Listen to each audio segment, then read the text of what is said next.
welcome back to Mia Horror Stories. Tonight's tale, I started a new job at a gas station, but the rulebook is bizarre, is best experienced in the dark, which is why the screen will stay black.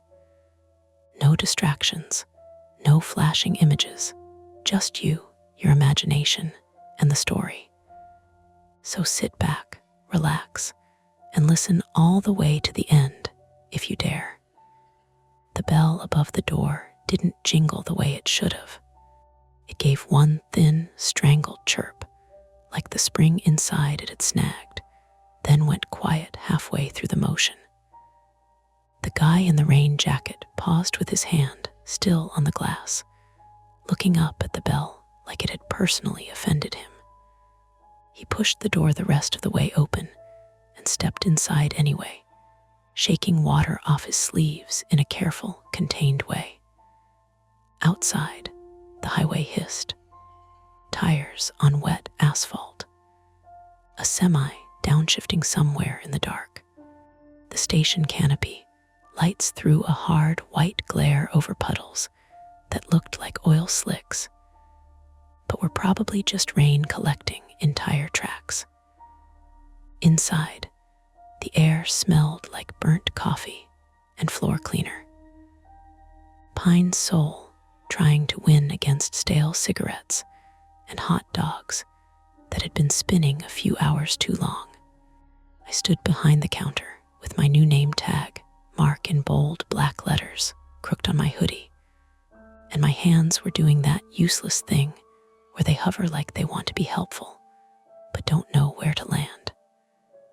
A laminated binder sat open on the counter beside the register. The rulebook.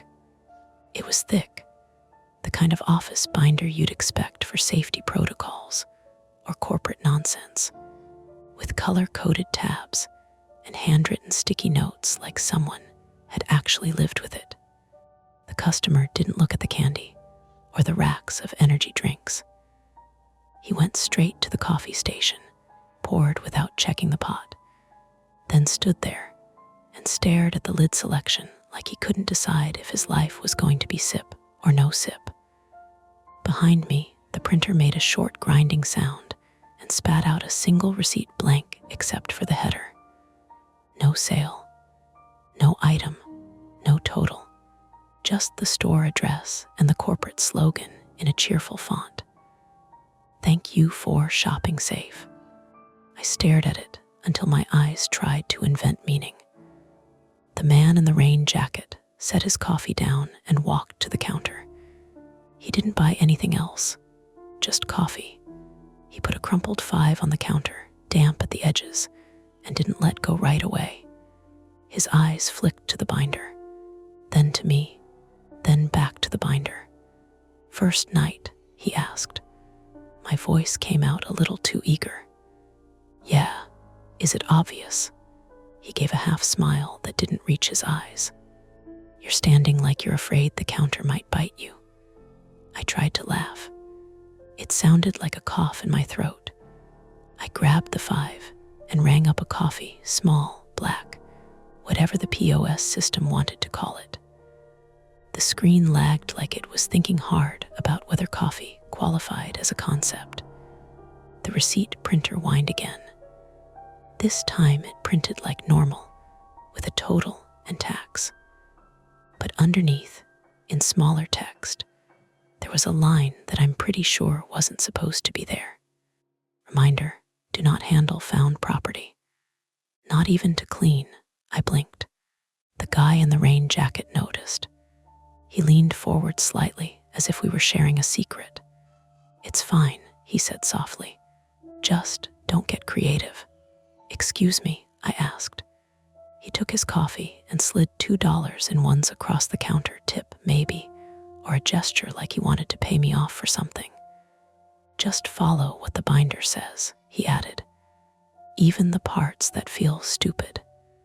Then he turned and left. The door gave that same choked chirp on the way out. I watched through the glass as he crossed the lot without rushing, hood up, shoulders hunched against the rain. He didn't get into a car. Instead, he walked past the dumpsters, past the air pump, and disappeared into the darkness beyond the edge of the canopy, light like the lot ended in a cliff. I stood there longer than I meant to, staring at the empty space where he'd gone. A voice from the aisle behind me said, "Don't let Calvin freak you out." I jerked and turned too fast, bumping my hip into the counter. Pain snapped up my side. A woman came around the end cap of chips with a box of inventory tags in her arms. She moved like she'd done this 1,000 times and didn't have to think about corners or distances. Her hair was pulled back, face shiny with the kind of tired that no longer bothers hiding. Darla Jenkins, 52, female. She was the shift supervisor, the one who'd hired me after a 10-minute interview where she mostly asked if I could show up on time and if I'd ever been arrested for theft. She set the box down and looked at me the way a mechanic looks at a new apprentice who's holding the wrench wrong. "Calvin's not wrong," she said, nodding at the binder. "But he likes the drama." "Who's Calvin?" I asked, even though I knew. She made a vague gesture toward the darkness outside. "Guy who thinks this place is the center of the universe. Comes in, buys coffee, gives newcomers advice. He's harmless, mostly." "Mostly," I repeated, letting it hang. Darla sighed and rubbed her forehead with her knuckle. "It's a weird station. It's right off the interstate, so you get all kinds, truckers, college kids, people who aren't going anywhere good, people who are." That last part came out flatter than the rest. She pointed at the receipt printer. "And sometimes the system prints junk. Corporate pushed an update last month. It's been touchy." I held up the weird receipt line. "This doesn't feel like corporate." Darla leaned in, squinted, then straightened like she didn't want her face too close to the paper. That was it. Just like acknowledging it gave it weight. She flipped the binder shut with one palm. The sound was loud in the small store. It made the shelves feel closer. "Mark," she said, and it felt strange hearing my name with the fluorescent hum around it. "I'm gonna level with you. Don't read ahead." "What? Don't read ahead," she repeated, sharper now. "You follow it as we go. You don't sit here at 2 a.m. getting yourself spun up." I stared at her. "Why would I?" "Because everyone does," she said. "Because it's boring and quiet, and your brain starts looking for patterns. You start thinking every little thing means something. You'll talk yourself into seeing trouble where there isn't any." She opened a drawer and pulled out a small, cheap flashlight, the kind that comes in a 2-pack at a hardware store. She set it beside the register. "Keep that on you," she said. "Not for creeps, for when the power flickers. It's an old building." She reached under the counter and slid out a clipboard with the schedule. "Your job is simple," Darla went on. "Rings, coffee, clean spills. Keep the bathrooms from turning into a crime scene. If you don't know something, you call me. If you can't reach me, you call Lon." "Lon?" I asked. She nodded toward the door, toward the back of the store where the office was. "Night security. He's not security like a mall cop. He's just a guy who watches cameras and walks the lot when he remembers. He'll be in soon." I tried to breathe like a normal person. It felt like my lungs were taking up too much space. New jobs always did this to me, made me hyper-aware of my own hands, my own voice, the fact that my face existed. I'd taken this job because my last one fell apart fast. Construction crew. Good money until I slipped off a wet platform and cracked my wrist on the way down. Not a dramatic fall, just a stupid one, 3 feet, wrong angle, and suddenly I couldn't grip a drill without lightning pain. Bills don't care about stupid falls. So, gas station nights. Temporary, I told myself. Something to keep the lights on in my apartment and prove to my sister I wasn't drifting. Again. But there was a private part of me, quiet, embarrassed, that hated the night shift for a different reason. At night, you can't pretend you're busy. You can't bury yourself in noise. You're forced to notice things. Like the way the canopy lights outside buzzed slightly out of sync, giving the lot a faint strobing shimmer when rain hit the asphalt.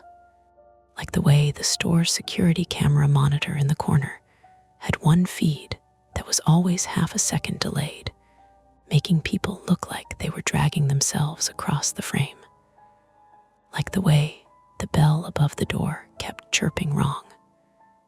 Darla checked the clock above the cigarette display. 11:42 p.m. Okay, she said. Let's do the first set. The first set of what? I asked. She didn't answer right away. She opened the binder, flipped to a tab labeled opening/closing, and ran her finger down a list like it was scripture. Rulebook, she said. It's a corporate thing, mostly. Her mouth tightened on the word mostly, like she regretted it the second it came out. She slid the binder toward me, but kept her hand on it so it didn't fully leave her control. Read the top part, she told me. Out loud. Helps it stick. I looked down. The first page was clean and professional, printed in that generic business font. The kind of page you'd see in any chain store. Safety, theft prevention, emergency numbers. Then, halfway down, the tone shifted. Not dramatically, not into creepy poetry, just oddly specific. As if someone had taken the same format and started adding in things that weren't supposed to be in a gas station handbook. I swallowed. Darla watched me, her expression neutral, but her posture slightly angled like she could block the binder if she wanted to. Go on, she said. I ran a thumb along the page edge. It was worn soft from use. Out of the corner of my eye, headlights swept across the window. A car pulling into the lot. Slow, deliberate. I looked up. Darla looked too. We both watched the car glide into a pump and stop. The engine stayed running. The driver didn't get out right away. Just sat there, wipers clicking. Darla's jaw flexed once. Then she looked back at me and the binder. You can either start reading, she said quietly, or you can close it and work blind. I stared at the page, then at the car outside, and my hands still hovering, still unsure, finally settled on the binder. Not because I wanted to, because I didn't like the idea of working blind. Not at night, not here. Darla didn't let go of the binder until I started reading. My throat was dry, so the first words came out rough. All employees must keep the front doors unobstructed and maintain clear sightlines to the forecourt at all times. That's normal, Darla said, like she was soothing a dog that had seen a plastic bag move in the wind. I kept going. The page did the same thing it had done on the receipt, clean corporate language at the top, and then a drop into overly specific territory. If a vehicle remains at a pump with the engine running for longer than 4 minutes without fueling, do not approach the driver's side window. Notify supervisor. Begin pump pause protocol. I looked up because outside the idling car's headlights were still on, fixed on the wet pavement like 2 dull coins. Darla's eyes didn't go to the car. They went to the clock. Read the next line. Do not attempt to manually stop the pump by physical force. Use the POS pump controls only. I frowned. Who is out there yanking pump handles? Darla gave me a look that was quite annoyance and wasn't quite warning. Keep reading, My eyes tracked down. If the driver remains inside after pump pause and the vehicle does not move within 2 minutes, call on. Do not call police unless instructed. That made my stomach tight. Not because of the words themselves, but because Darla's hand, resting on the counter, had gone rigid. Why wouldn't we call? I started. Mark, she cut in, quiet but firm. Rulebook, we do it in order. I swallowed the rest of my question. A stupid part of me wanted to impress her, to not be the jittery new guy who makes a big deal out of everything. The other part of me wanted to throw the binder across the store and go home. Outside, the windshield wipers on the idling car kept time. Click, click, click. The POS terminal chimed one sharp digital note, and the screen flashed a warning I didn't touch. Pump 3, auth timeout, engine running detected. My skin prickled. I hadn't even known it could detect that. Darla exhaled through her nose. Okay, we're at 4 minutes. How do you know? I asked, immediately hating how small my voice sounded. She pointed without looking. There was a cheap kitchen timer velcroed under the counter. I hadn't noticed it earlier because it was the same beige as everything else. The seconds hand was already past 3. So they'd started it the moment the car pulled in. That was the first undeniable break from normal that wasn't just a glitchy printer or a weird bell. That was preparation.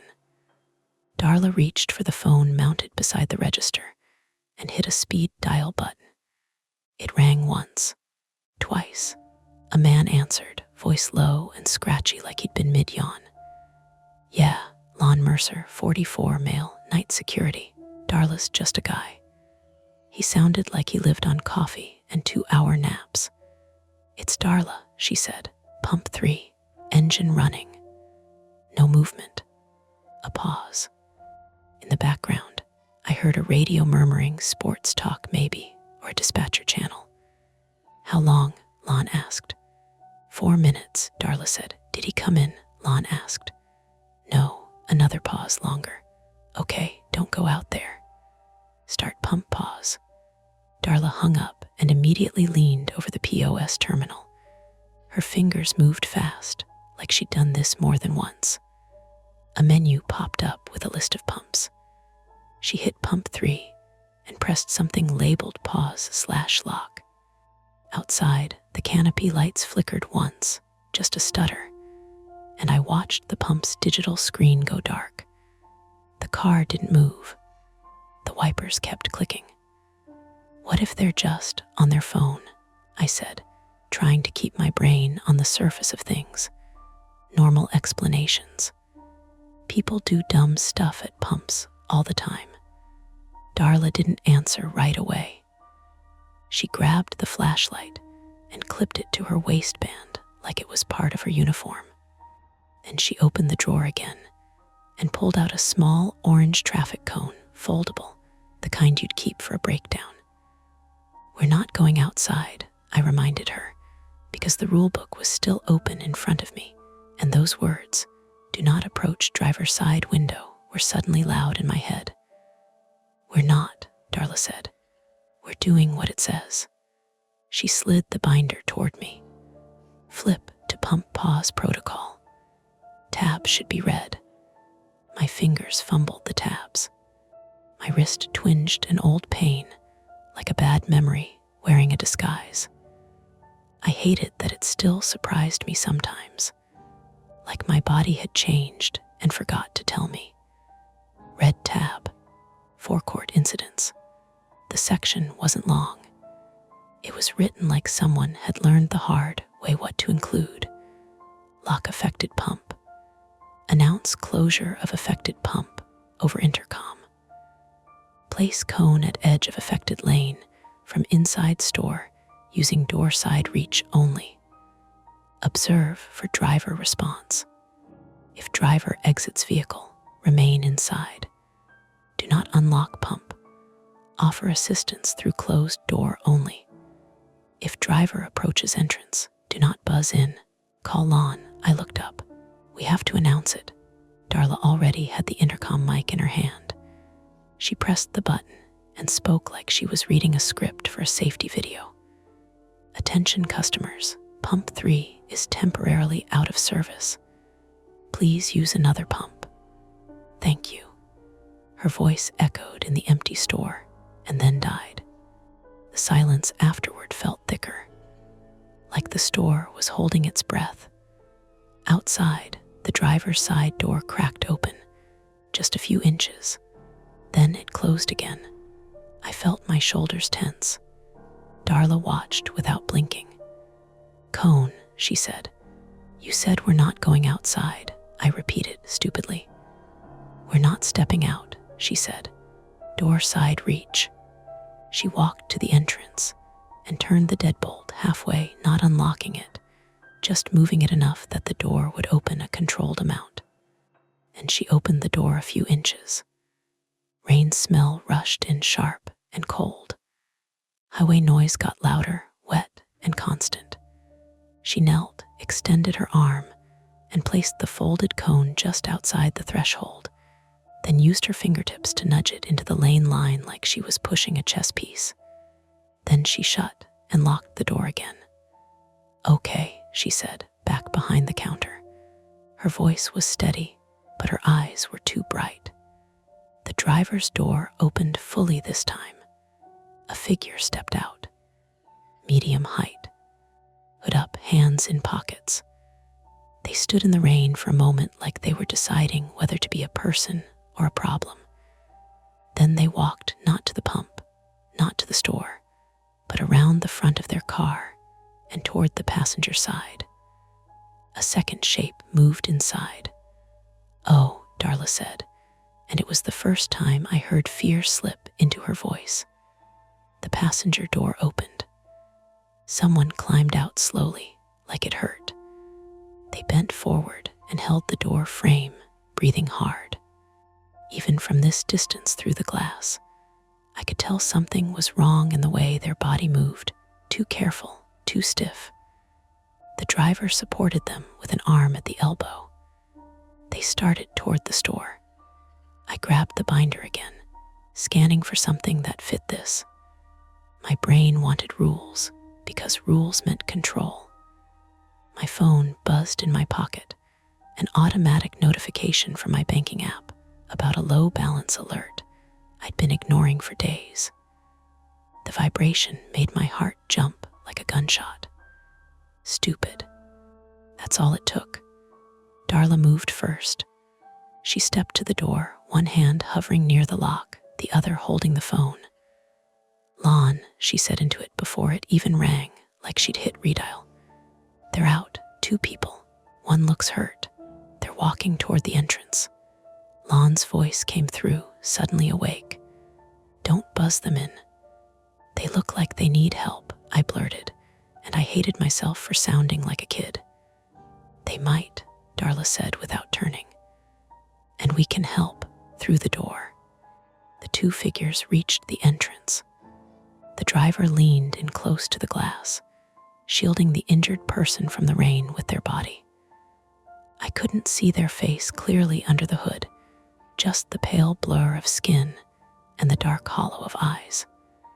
The injured person's mouth opened like they tried to speak, but nothing came out at first. Then their hand slapped the glass once weak, not aggressive.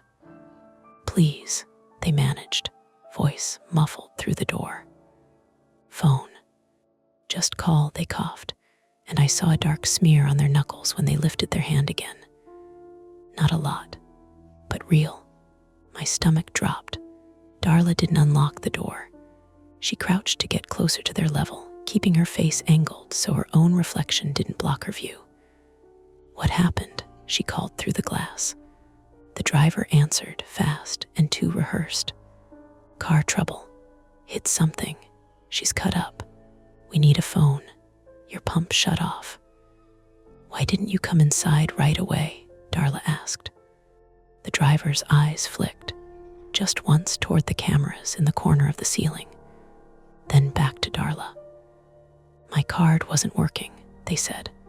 We're soaked. Please. The injured person slid down a little, leaving a faint streak on the glass where their shoulder touched. Their breathing sounded wet even through the door, like they were swallowing air wrong. That detail anchored me. This wasn't just someone trying to scam cigarettes. This was a body failing in a specific way. My flaw, the thing I hated about myself, kicked in right then. I freeze when I think I'm about to do the wrong thing. I stall, I overthink. I look for the perfect move so I don't get blamed later. It had cost me in jobs, in relationships, in every moment where someone needed a decision, and I gave them a debate. Darla's voice softened. Okay, we can call an ambulance. What's your name? The driver hesitated. Evan. What's her name? Darla asked. Another hesitation. The injured person's eyes lifted, unfocused, like they were looking through us. Jess, the driver said, too quick. Darla glanced back at me. Her eyes said, do you see it? I did. The way the driver held themselves slightly angled, not quite blocking Jess, but not quite letting her speak. The way they answered for her. The way they kept their hands in their pockets, even while someone beside them looked like they might collapse. Lon's voice came from the phone in Darla's hand, tinny but urgent. Darla, don't open. Call 911. Now. Darla nodded once, like she'd already decided. Then she hesitated just a flicker because Jess slid lower, knees bending. I stepped forward without thinking, palm on the lock. Darla snapped, Mark, don't. My hand froze. Jess's head tilted back and hit the glass with a dull, sick sound. Not dramatic, not cinematic, just a human skull meeting a door. And then the driver, Evan, looked up at the camera again, and his expression changed. Not panic, not worry, annoyance, like the timing was inconvenient. That was when the power flickered again. The overhead fluorescence stuttered and went out. For half a second, the store was lit only by the glow of the cooler doors and the red standby light on the POS. When the lights came back, the driver was closer to the door than before, and Jess was gone from the frame, slumped below the window line. I heard a thump outside, then the scrape of something dragging on wet concrete. Darla backed away from the door. Lon's voice was suddenly louder, like he'd moved closer to his own phone. Darla, Darla, he's moving her. The driver's fist hit the glass hard this time. Open the door, he shouted, and the normal person mask was fully off now. Now, Darla's fingers shook as she punched numbers into the phone. The intercom crackled, and from somewhere behind the store near the restroom hallway, I heard another sound. A soft, wet cough. Inside the building, not outside. Darla's head snapped toward the back hall. So did mine, because the bathroom doors were supposed to be in clear sightlines, and I hadn't seen anyone go back there. The cough came again, closer this time. Darla didn't say anything. She just raised one finger at me, wait, and leaned her head slightly toward the back hallway. The store felt suddenly too big and too small at the same time, aisles stretching while the ceiling pressed down. The cooler compressors hummed like they always did, but now I couldn't tune them out. Every sound felt intentional. Outside, the driver Evan paced in front of the door, rain plastering his hoodie to his shoulders. He kicked the cone Darla had placed, sending it skidding across the wet concrete. It bumped the curb with a hollow plastic knock. Ambulance, Darla said into the phone, her voice clipped. We need an ambulance now. Injured female. Possible head trauma. Driver agitated. Lon's voice crackled back. I see him. Cameras caught the drag. I'm calling it in 2. ETA, maybe 8 minutes. 8 minutes felt like a lie people told to make panic manageable. The cough came again, Definitely inside. Definitely from the restroom hallway. Mark, Darla said quietly, still watching the door. Bathroom check. Stay in sightline of the counter. Do not touch anything. I hesitated. My legs felt hollow, like I'd already run somewhere hard. What about him? I nodded toward the glass. He's focused on me, she said. Go, now. The hallway was a narrow rectangle behind the snack aisle, painted a tired off-white that absorbed light. The men's room door was on the left, women's on the right, office door at the end. The floors back here were tacky with old mop water. My shoes made soft, ripping sounds with each step. I held the flashlight, but didn't turn it on yet. The fluorescence overhead flickered, just a stutter, and steadied. Hello, I called, hating how my voice wavered. Another cough. Wet. Controlled, like someone trying not to make noise. It came from the men's room. I pushed the door open with my foot, staying behind it like a shield. The smell hit first. Antiseptic soap layered over old urine and something coppery that didn't belong. A guy was hunched over the sink, bracing himself with one hand. Late 20s, maybe. Brown hair plastered to his forehead. Blood ran from his nose into the basin in thin threads, diluted pink by the running tap. He looked up like I'd startled him mid-thought. Oh shit, he said. Sorry, I didn't mean to scare anyone. Relief crashed through me so fast it made me dizzy. You came in earlier. Yeah, he said, pressing a wad of toilet paper to his face. When the lights flickered, I get nosebleeds, bad timing, misdirection. That's what it was. My brain had turned a bathroom into a threat because everything else was already on fire. Are you okay? I asked. Yeah, I think so. He sniffed experimentally and winced. You got tissues that aren't sandpaper. I'll grab some, I said, already backing out. Just stay here. When I turned back toward the counter, Evan was no longer pounding the glass.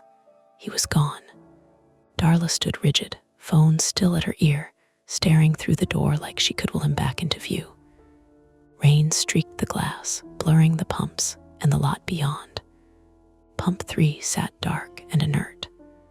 No bodies, no movement. Where is he? I asked. Lon answered before Darla could. He ducked behind the ice freezer. Camera angle loses him there. Of course it did. First attempt, call for help, follow protocol. Partial success, EMS on the way, but now the driver had disappeared from view. The trap tightened. Mark, Darla said, I's never leaving the glass. Did you find someone? Yeah, nosebleed, he's fine. Good, she said, but it came out thin. Stay up front now. I took my place behind the counter. Hands shook when I tried to set the flashlight down.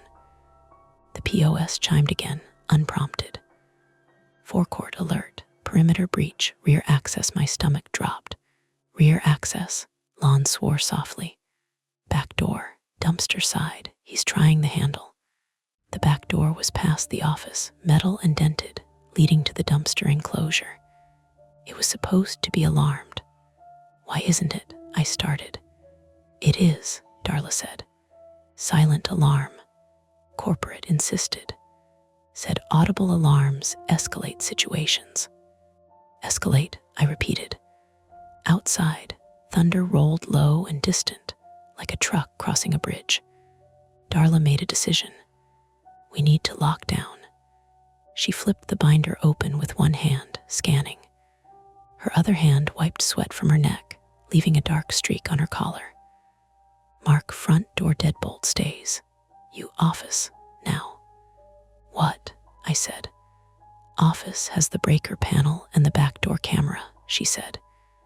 If he gets in back there, my wrist throbbed as I pushed off the counter. Fear sharpened everything. I could hear my own breathing, too loud, too fast. The office was a cramped square with a desk, 2 monitors, and the breaker box mounted like a ribcage on the wall. One monitor showed the back lot in grainy grayscale. Evan's hooded shape flickered in and out as he tested the door, shoulders slamming once. The metal bowed inward with a dull gong. I grabbed the radio mic hanging on a hook. "Lon, he's at the back." "I know," Lon said. "I'm 2 minutes out. Lock the office." "How?" I asked. "Wedge," Darla's voice cut in from the front, tinny through the radio. "There's a bar under the desk." I found it with my foot, a steel rod meant for this exact thing. My wrist screamed as I jammed it into the door handle and braced it against the desk leg. The door rattled once, twice, then held. Second attempt, secure the perimeter. Partial success, the door held, but the effort cost me. Pain flared up my arm, hot and blinding. I bit down hard enough to taste iron. The back door shook again. Evan yelled something incoherent. Anger, not fear. The office monitor flickered, then went black. "What happened?" Darla asked. "Camera S out," I said. "Note monitor S down," Lon cursed. "Power surge. He might have hit the conduit." My phone buzzed again.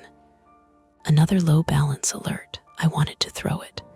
From the front, glass shattered. Not the door, one of the small panes near the bottom. A spiderweb crack bloomed, then a jagged hole. Rain sprayed through. Evan's arm punched in, hands scrabbling for the lock. "Mark," Darla shouted. I ran back, pain forgotten until it roared back with each step. Darla had backed the cigarette rack in front of the door, hands shaking as she shoved. Evan's fingers slipped through the broken pane, skin tearing. Blood smeared the glass in thick lines. "Open it," he screamed. "SHES dying. You're killing her." Sirens wailed somewhere far off, or maybe it was just my head. "Help is coming," Darla yelled back. "Step away from the door," he laughed. A short, sharp bark. "You think they'll get here in time?" He yanked his arm free and disappeared again. A beat. Then the cooler alarms went off. High-pitched, shrill. Every door sensor tripped at once. "Why?" I started. Darla's face went pale. "He's inside." The office door banged once. Twice. The wedge held, but the desk shifted. Lon's voice crackled, urgent now. He forced the back. "I'm pulling in. Lock yourselves in the cooler if you have to." The cooler. A glass box at the far end of the store, stocked with milk and soda and beer. No handle on the inside. Company policy. Point of no return.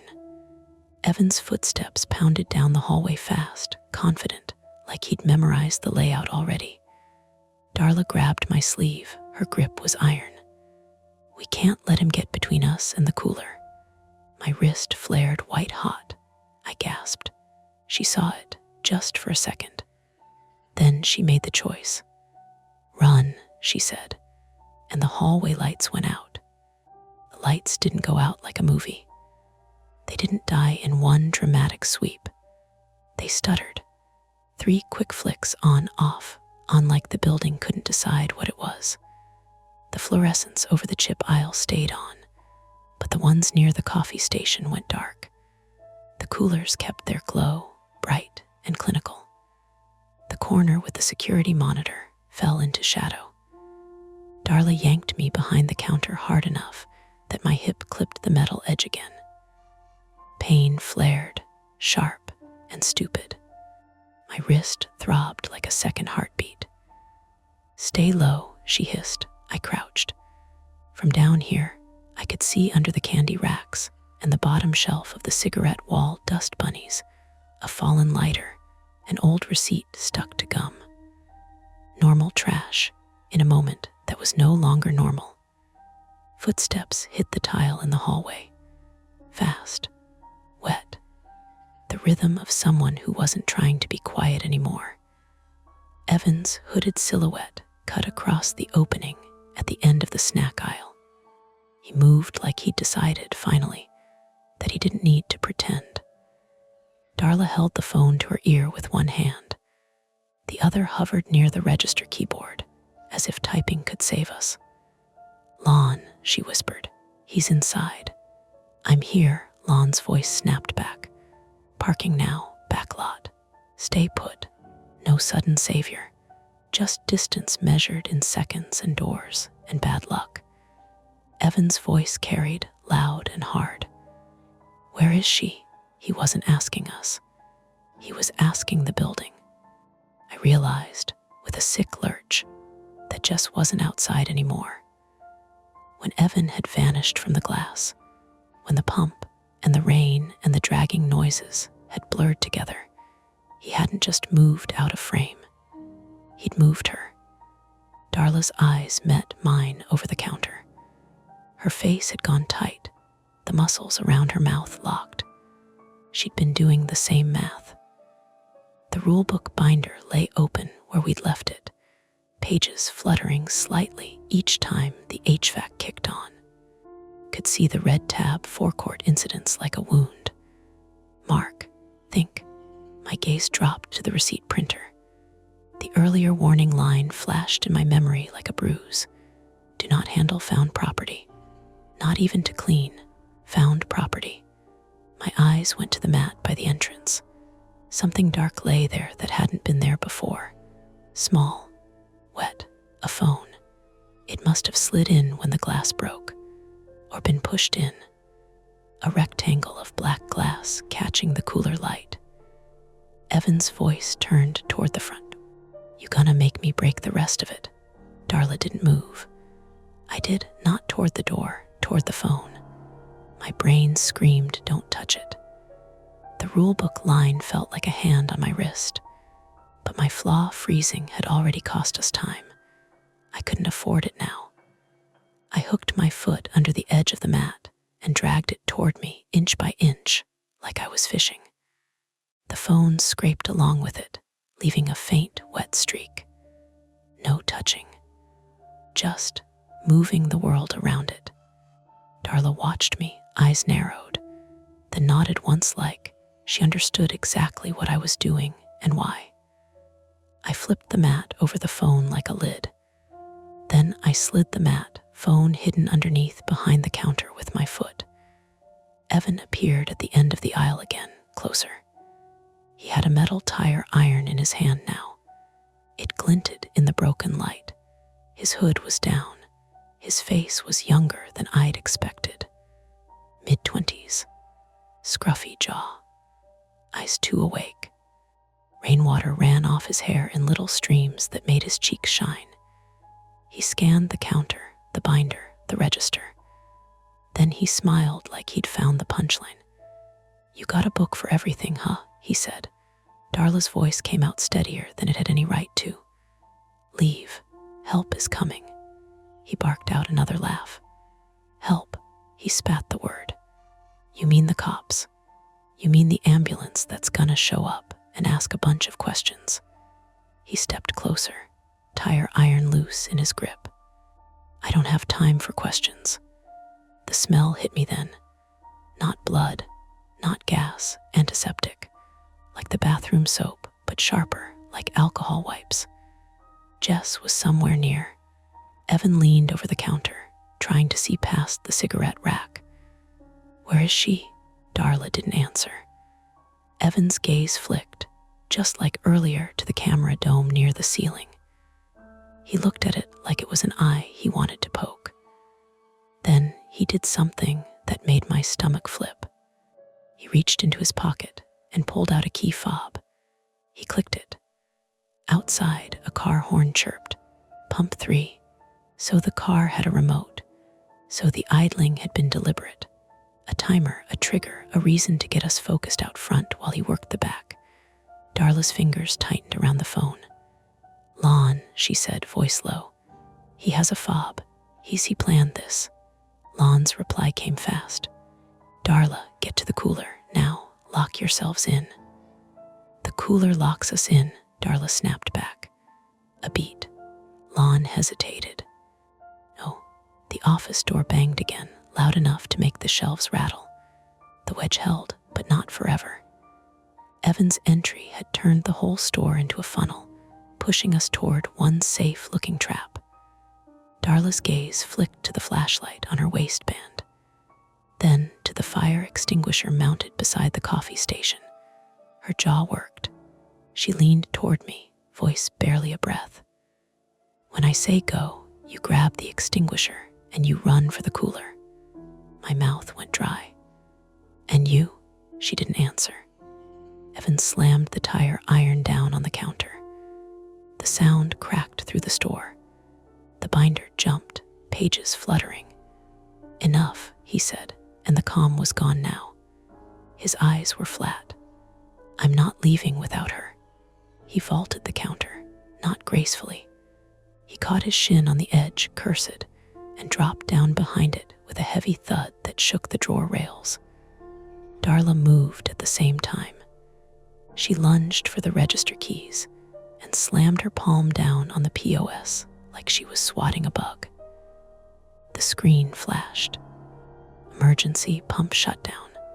Auth required. She hit it again. And again. Rapid fire.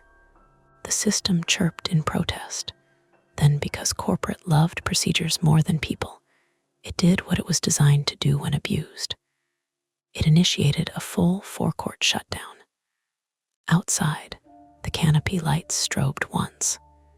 Inside, the emergency lighting kicked in dim, red-tinged strips along the floor like a cheap airplane. The regular lights died completely. The store became a different place. Evan swore, spinning toward her in the red glow. "What did you do?" Darla backed away, keeping the counter between them. "I made it loud," she said. The silent alarm might not beep, but the system's shutdown pinged corporate servers. It would flag, it would log, it would leave a trail. Evan didn't care about corporate servers. He cared about now. He grabbed for her. She ducked, but his hand caught her sleeve and yanked. Fabric tore. She stumbled, slammed into the lottery display. Plastic tickets fluttered down like confetti. "Gio," Darla shouted. I went. I grabbed the fire extinguisher off its bracket with my good hand. The metal was cold and heavier than I expected. My injured wrist screamed. I almost dropped it. Evan turned toward me, eyes sharpening. He took one step, and my foot hit the mat. The flipped mat. The hidden phone underneath. I felt it through the rubber sole, solid, slick, then my ankle rolled. I went down hard. The extinguisher clanged against the tile. My wrist exploded with pain. White spots burst across my vision. Evan's grin flashed in the red light like a knife. "Nice," he said. He moved toward me, tire iron lifting. Darla screamed my name. I scrabbled one-handed for the extinguisher's hose. My fingers fumbled the pin. The safety ring snagged my nail. Evan loomed over me. I could smell rain and sweat and that sharp antiseptic scent. I yanked the pin free with my teeth. He swung, not at my head, at my shoulder. Realistic violence. A blow meant to disable, not kill. The tire iron hit my upper arm. Bone didn't snap, but something inside my shoulder shifted in a way that made me howl. The sound ripped out of me before I could control it. Tears burst hot. I squeezed the extinguisher handle. A roar of white powder blasted up into Evan's face. He recoiled, coughing, swearing, hands flying to his eyes. He stumbled backward, blind, hacking, as the chemical cloud filled the air. It wasn't a magic move. It didn't knock him out. It bought seconds. Darla grabbed my hoodie and dragged me by the collar toward the cooler. My shoulder screamed. My feet slid on tile dusted with extinguisher powder like snow. The cooler doors were 10 yards away, past the milk, past the soda, past the bright glass that suddenly looked like the only honest light in the building. Behind us, Evan coughed and raged. "You," a thud came from the office hallway, the wedge finally giving. Another voice yelled Lon's voice, muffled but close. "Police, drop it." Lon sounded terrified, which made everything worse. Evan, half blind, staggered toward the sound like an animal choosing the nearest exit. His tire iron swung wildly, hitting a chip rack. Bags burst, spilling into the powder like colorful debris. Darla shoved me against the cooler door. "Open it." My good hand found the handle. I yanked. The door opened with a suction sigh. Cold air hit my face, smelling like milk cartons and plastic. I stumbled inside. Darla followed, but she didn't pull the door shut yet. She looked back into the store, eyes scanning through the haze, for Jess. And that's when I saw her. Not outside, not at pump 3. On the floor near the coffee station, half hidden behind the counter corner, curling on her side, shirt dark with blood at the ribs. Her eyes were open, unfocused, and her hand was stretched toward the front door like she'd been trying to crawl. She made a sound, not a cough, a wet little gasp. Darla's face crumpled for half a second, pure human reflex, then hardened. She stepped out of the cooler. "Darla," I croaked, my voice shredded. She ignored me. She grabbed the flashlight from her waistband and aimed it low, sweeping the beam across the powder cloud until it landed on Jess's face. Jess blinked slowly. Darla dropped to her knees beside her, keeping her body between Jess and the store. "I'm here," Darla said, voice shaking now. "I'm here. Don't move, okay?" "Don't." Jess's lips moved. No sound at first. Then, barely, he said book. Her eyes rolled. She went limp. Darla slapped Jess's cheek, not hard, just enough to keep her present. "Stay with me." Footsteps thundered closer. Lon's boots, heavy and uneven, like he was running on adrenaline and bad knees. Evan's shadow darted past the aisle gap, trying to slip around the back again, blinded and furious. Lon crashed into him. They went down hard behind the chip aisle, bodies colliding with shelving. The sound was ugly bone on tile, metal on metal, a grunt cut off. Darla didn't look.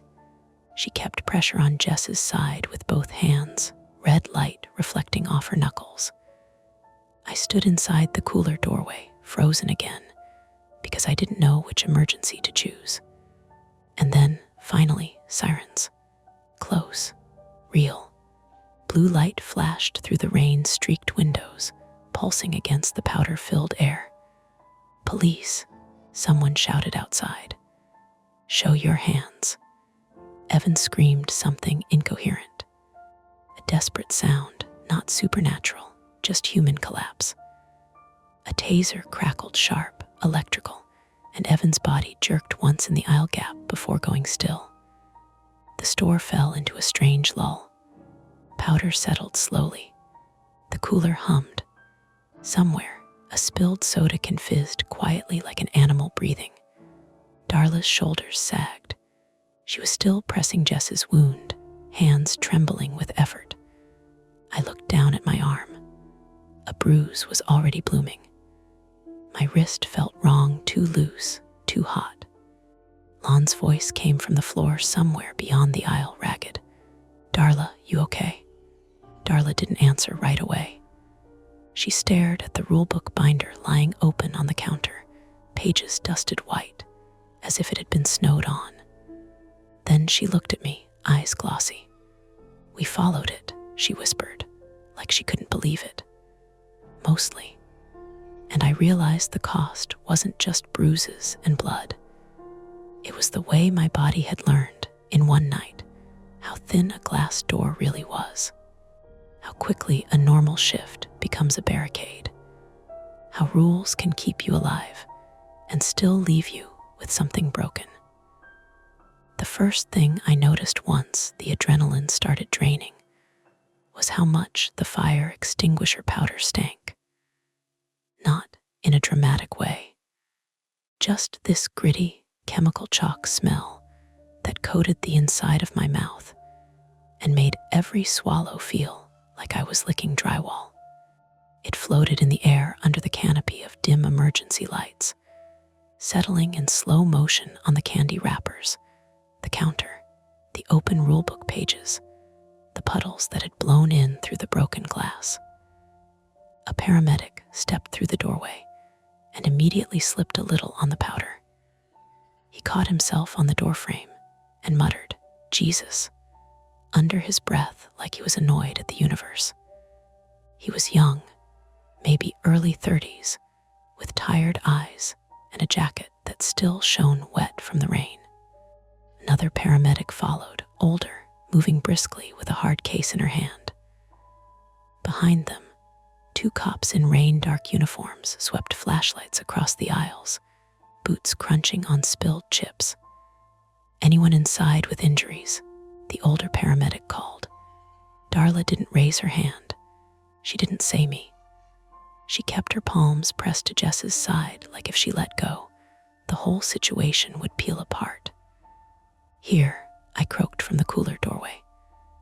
My voice sounded wrong, thin, and scraped. I hadn't even realized I'd been breathing shallow.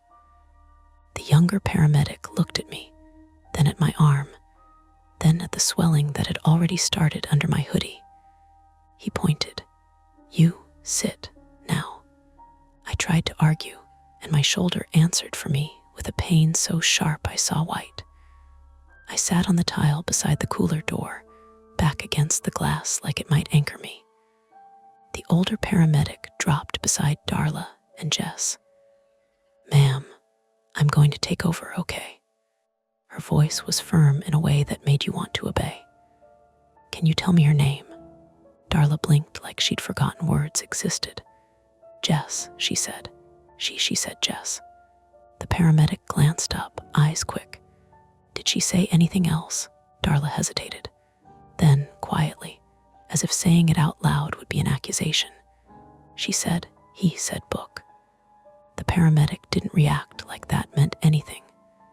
She just nodded and slid her hands under Darla S., replacing pressure with practiced efficiency.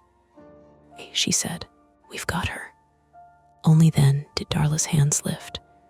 They were smeared red and white, blood and powder. She stared at them like she didn't recognize her own skin. One of the cops approached her, a woman with her hair in a tight bun and a body camera blinking red. She crouched to Darla's level without touching her. Officer Kendra Miles, 38, female. Her voice was calm in a way that wasn't comforting so much as structured, like she'd learned the hard way what panic does to a room. "Ma'am," she said, "are you hurt?" Darla shook her head once, automatically. Then she looked at Jess and her face twitched. "No, I am fine, she's not." Officer Miles nodded. "Okay, we'll talk in a minute. Right now, focus on breathing." Her gaze slid to me. "And you?" "Shoulder," I said. "Wrist." The younger paramedic was already kneeling beside me with a flashlight. He didn't ask permission. He just pulled my sleeve back gently and probed the tender spot above my elbow. When he touched the wrong angle, my stomach rolled. "Probably a contusion and maybe a subluxation," he muttered, more to himself than me. "Any numbness?" "No," I lied, because my fingers felt like they were wrapped in cotton. He gave me a look that said he'd heard that lie before. "We're going to splint your wrist and sling the shoulder. You're going to the ER." "Can't," I said instantly, because my brain always went to money first. Yeah," he cut in, not cruel, just blunt. "You can. You're going." Across the store, there was shouting, short, angry bursts, but it wasn't the chaos I'd expected. It was procedural. 2 officers had Evan pinned near the chip aisle gap, his face pressed into the powder-slick tile. Zip ties bit into his wrists. His hoodie was half off, one arm twisted behind him. He was coughing deep, wrecked coughs from the extinguisher powder, from the fight, from panic. "Tell me where she is," he rasped, even though Jess was 10 feet away and being worked on by paramedics.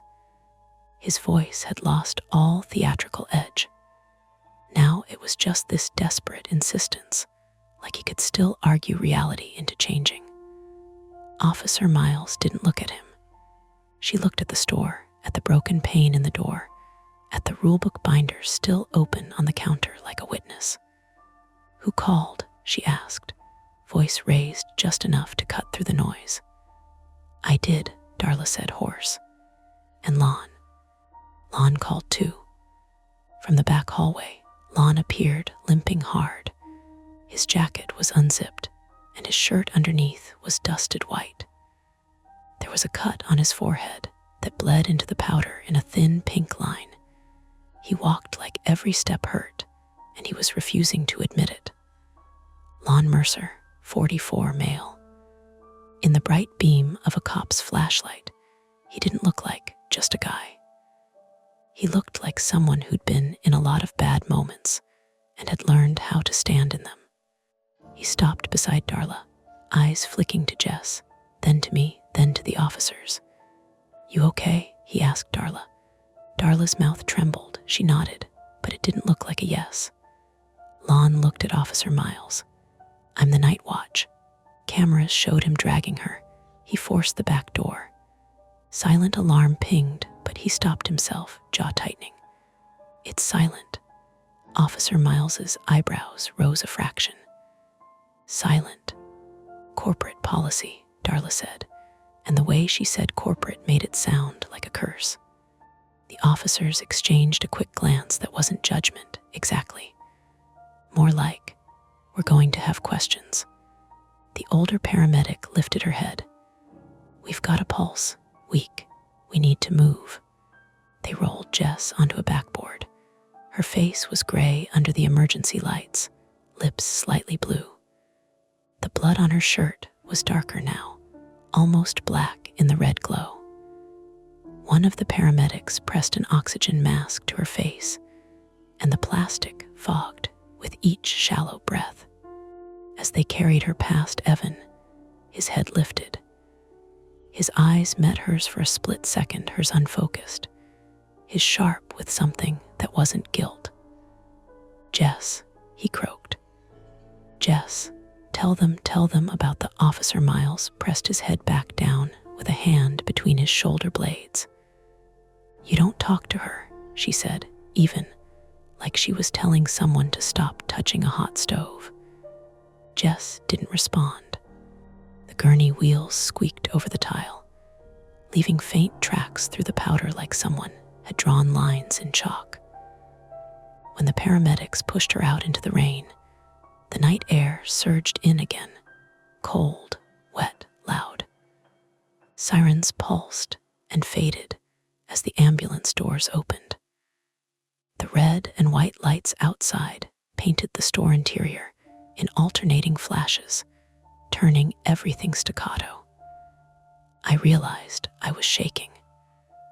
Not the cinematic trembling people do when they're scared, more like my muscles were trying to burn off leftover electricity. The younger paramedic finished wrapping my wrist with a rigid splint and lifted my arm into a sling. The movement made my shoulder grind in a way that turned my vision fuzzy. He steadied me. "You got anyone you can call?" he asked. "My sister," I said automatically. Then my throat tightened. I pictured her face lighting up when she saw my name on her screen at midnight. The guilt landed heavy. "Call her from the ambulance," he said. "Now, before you talk yourself out of it." Officer Miles approached me next, careful of my sling. "Mark Wright?" she asked, reading my crooked name tag like it was the only reliable thing in the building. "Yeah, I'm going to ask you some questions," she said. "Not tonight, if you're going to the ER, but soon." I nodded. My brain felt slow, like it had been sanded down. She looked at the binder on the counter again. "That rulebook, that yours?" "No," I said. "It was here." "Who wrote it?" she asked. Darla answered from behind her, voice flat. Corporate, they say. Officer Miles didn't look convinced. She walked to the counter and very deliberately did not touch the binder. She pulled on a pair of gloves first, then lifted it by the edges like it might smear. The pages were dusted white and speckled with blood droplets. The red tab stuck out like a flag. She flipped it closed and set it in an evidence bag like it was a weapon. That simple act made my stomach drop harder than anything Evan had done, because it meant the binder wasn't just weird, it was relevant. The store manager arrived about 20 minutes later. He came in wearing dress shoes that immediately got ruined by the powder and rain. He looked at the broken door and the police tape, and he made a sound like he'd swallowed a lemon. He wasn't asking if we were okay. He was asking how bad it was. Darla stared at him like she'd never seen him before. When the ambulance crew wheeled me out, I passed the front door one last time. The bell above it hung crooked now, springs stretched, giving no sound at all. The lot was a blur of wet light. Police cruisers, the ambulance with its doors yawning open, a few bystanders in cars at the far pumps, phones raised, filming from behind glass. Lon stood under the canopy, talking to another officer. He looked older than he had an hour ago. Darla was inside, sitting on a milk crate behind the counter, hands wrapped in a towel someone had given her. Her eyes were fixed on the empty spot where the binder had been. As they lifted me into the ambulance, I saw something on the tile near the entrance, half hidden by the flipped floor mat. The phone, still there. No one had picked it up. Not the cops, not the paramedics, not Darla. Because of one line on a receipt. Because of one line in a binder. Because the rules had become a kind of gravity. The door shut. The siren didn't wail right away. The EMT waited for a gap in traffic. Like this was still just a night with rules and timing. I lay back, staring at the ceiling panels, listening to the rain drum on the roof. My wrist pulsed. My shoulder burned. My mouth tasted like chalk. In the corner of my vision, the EMT's tablet pinged as he entered notes: injury, mechanism, vitals. Technology doing what it was supposed to do. And still, I couldn't stop thinking about Evan's last attempt to talk. Tell them about not the injury, not the crash, the book. And that's the end of today's chilling tale. If you enjoyed this story and want more nights full of suspense, don't forget to hit that like button, subscribe to Mia Horror Stories, and turn on the bell so you never miss a scare. I've got plenty more stories waiting for you, so stick around and check out the other videos on the channel. Thanks for watching, and until next time, stay safe and don't look behind you. Welcome back to Mia Horror Stories. Tonight's tale, I started hearing footsteps in my room, but only when I closed my eyes is best experienced in the dark, which is why the screen will stay black. No distractions, no flashing images, just you, your imagination, and the story. So sit back, relax, and listen all the way to the end, if you dare. I realized I'd started doing it without thinking, holding my breath the moment I shut my eyes. Not in a dramatic way, not like a kid hiding under a blanket. Just a small pause in my chest, a reflex like bracing for cold water. Because the footsteps were back. I lay flat on my back, with the sheet pulled to my waist. The room dim, except for the blue digital numbers on the microwave clock in the kitchen. 2:11. The radiator pinged once, old metal expanding, contracting. Somewhere downstairs, a neighbor's TV murmured through the floor, a laugh track dampened like it had been wrapped in a towel. Normal building noises, normal city noises. Then I closed my eyes. 3 steps, not loud, not a stomp. More like the sound of a socked foot finding the squeaky patch on hardwood, then avoiding it. A soft scuff, pause scuff. Close enough that my skin reacted anyway. Not goosebumps, just that tightening behind my ribs, like my body was doing math faster than my brain. I opened my eyes. Nothing moved. My ceiling fan hung still. The bookshelf in the corner stayed a dark block against the wall. The door was shut the way I always left it, latched, but not deadbolted, because who deadbolts themselves in a 3rd-floor studio and calls it healthy? The faint streetlight leaking through my blinds painted bars across the floor. I closed my eyes again. 2 steps this time, and a little drag at the end, like someone's heel had caught. My phone sat face down on the mattress beside me. I slid my hand over it and flipped it up. The screen lit my fingers an ugly white.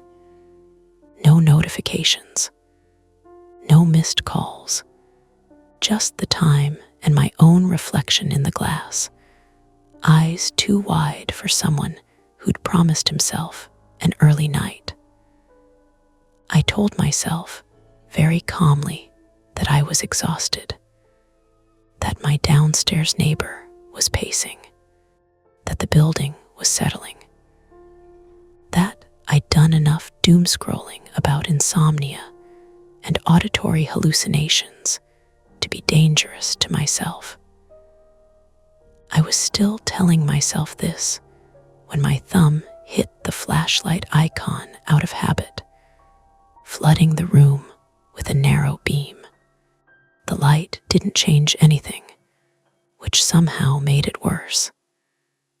I sat up, careful, the way you sit up when you've convinced yourself you might have a back problem, even though you're 31, and sit at a desk like a question mark all day.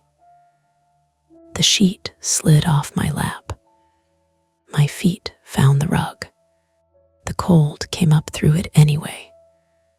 I held the flashlight low and swept it across the floor. Nothing. No shadow where a shadow shouldn't be. No half-open closet door. No weird pile of clothes shaped like a crouched person. Just the same clutter I'd promised to deal with this weekend. 2 moving boxes still taped shut. My running shoes by the radiator. A mug on the windowsill I kept forgetting to bring to the sink. I stood, walked to the door, and pressed my ear against it. On the other side, the hallway smell of someone's garlic dinner and old paint. A building hum. Silence in the normal sense, quiet, not eerie. I could hear my own breathing too loudly. I turned the lock. Click. Just to feel like I'd done something. Then, because I hated myself a little, I walked back to bed and lay down again as if the whole thing hadn't happened. I closed my eyes. 1 step, right beside the bed. I opened my eyes so fast my contacts scraped, the room snapping into focus. The flashlight was still on, pointed at the ceiling. My heart was doing that dumb sprint-in-place thing. My mind filled in a shape next to the bed with ridiculous speed, like my brain wanted to be helpful and produce an explanation, any explanation. There was nothing there. I sat up hard enough the mattress squeaked and muttered, "Okay, okay." My own voice sounded too casual in the room, like I was trying to soothe a nervous dog.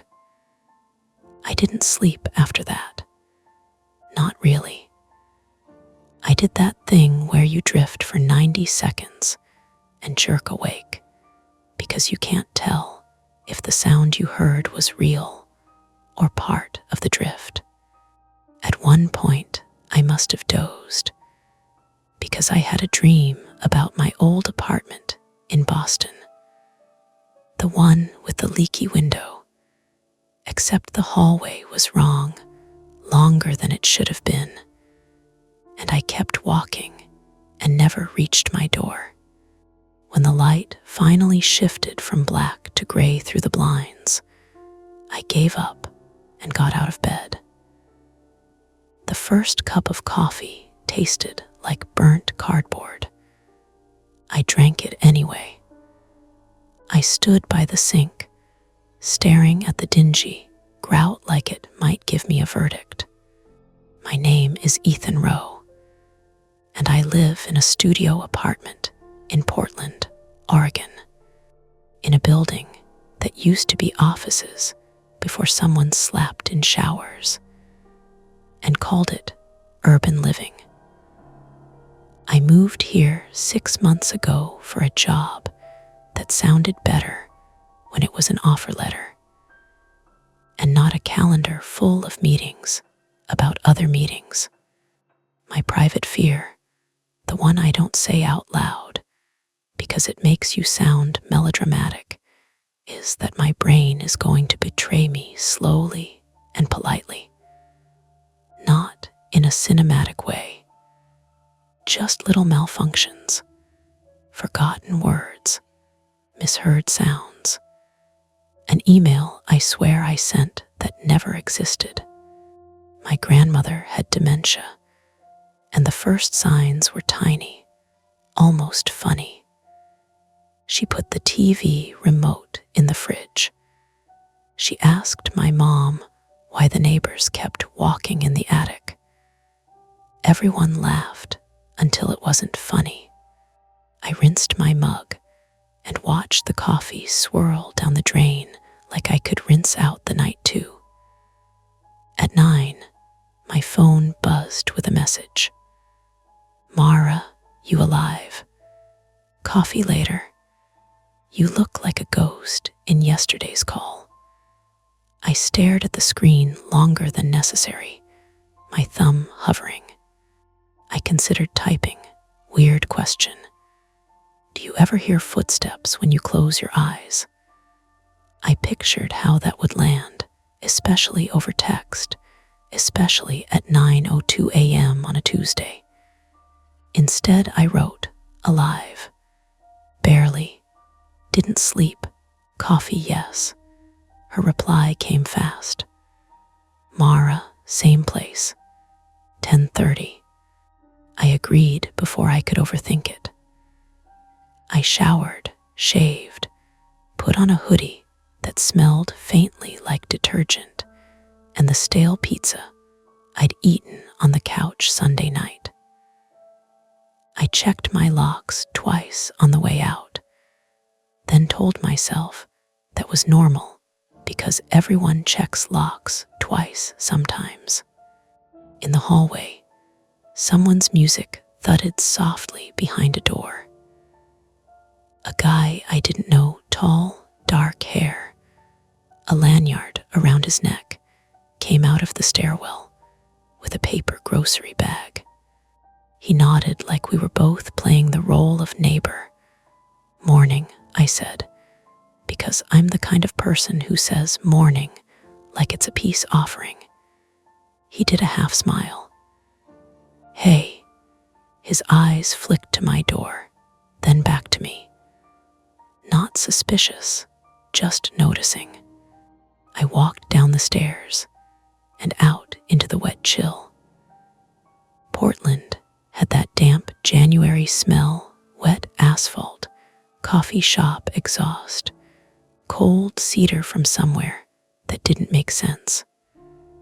Cars hissed by on slick streets. A bus sighed at the corner. I kept thinking about the sound, the way it only happened when my eyes closed, like my brain needed the dark to project something. At the coffee shop, Mara was already there by the window, elbows on the table, hands wrapped around a paper cup. Her hair was pulled into a messy bun that looked accidental, but probably wasn't. She wore a black puffer jacket, even inside. She looked up as I walked in, and her face did that quick scan people do when they care, but don't want to make a big deal of it. Mara Dalka, 29, female, was the closest thing I had to a friend in Portland. We'd started the same week at the company and bonded over mutual confusion and the fact that we both hated the way people said circle back, like it meant something. "You look terrible," she said, which is what she said when she was worried. "Thanks," I said, sliding into the chair opposite her. "You look like you slept."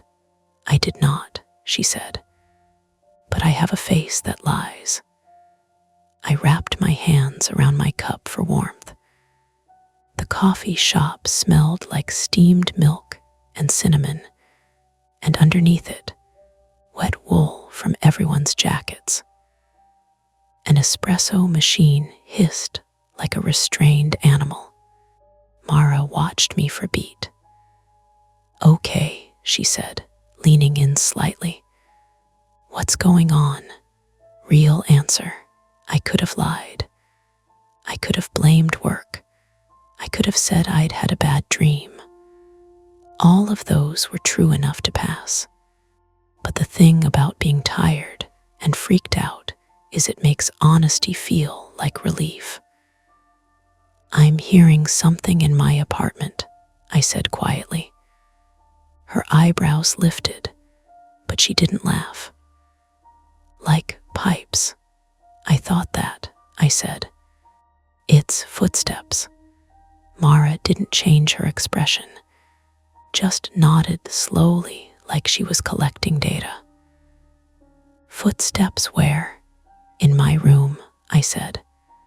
Then I added, because it was the part that made my throat tighten, "but only when I close my eyes." She stared at me for a second, then glanced down at her coffee as if it might contain an answer. "Okay," she said. "That's specific. I know how it sounds." "It sounds like you didn't sleep," she said, careful. "And your brain is doing weird stuff." But also, she shrugged.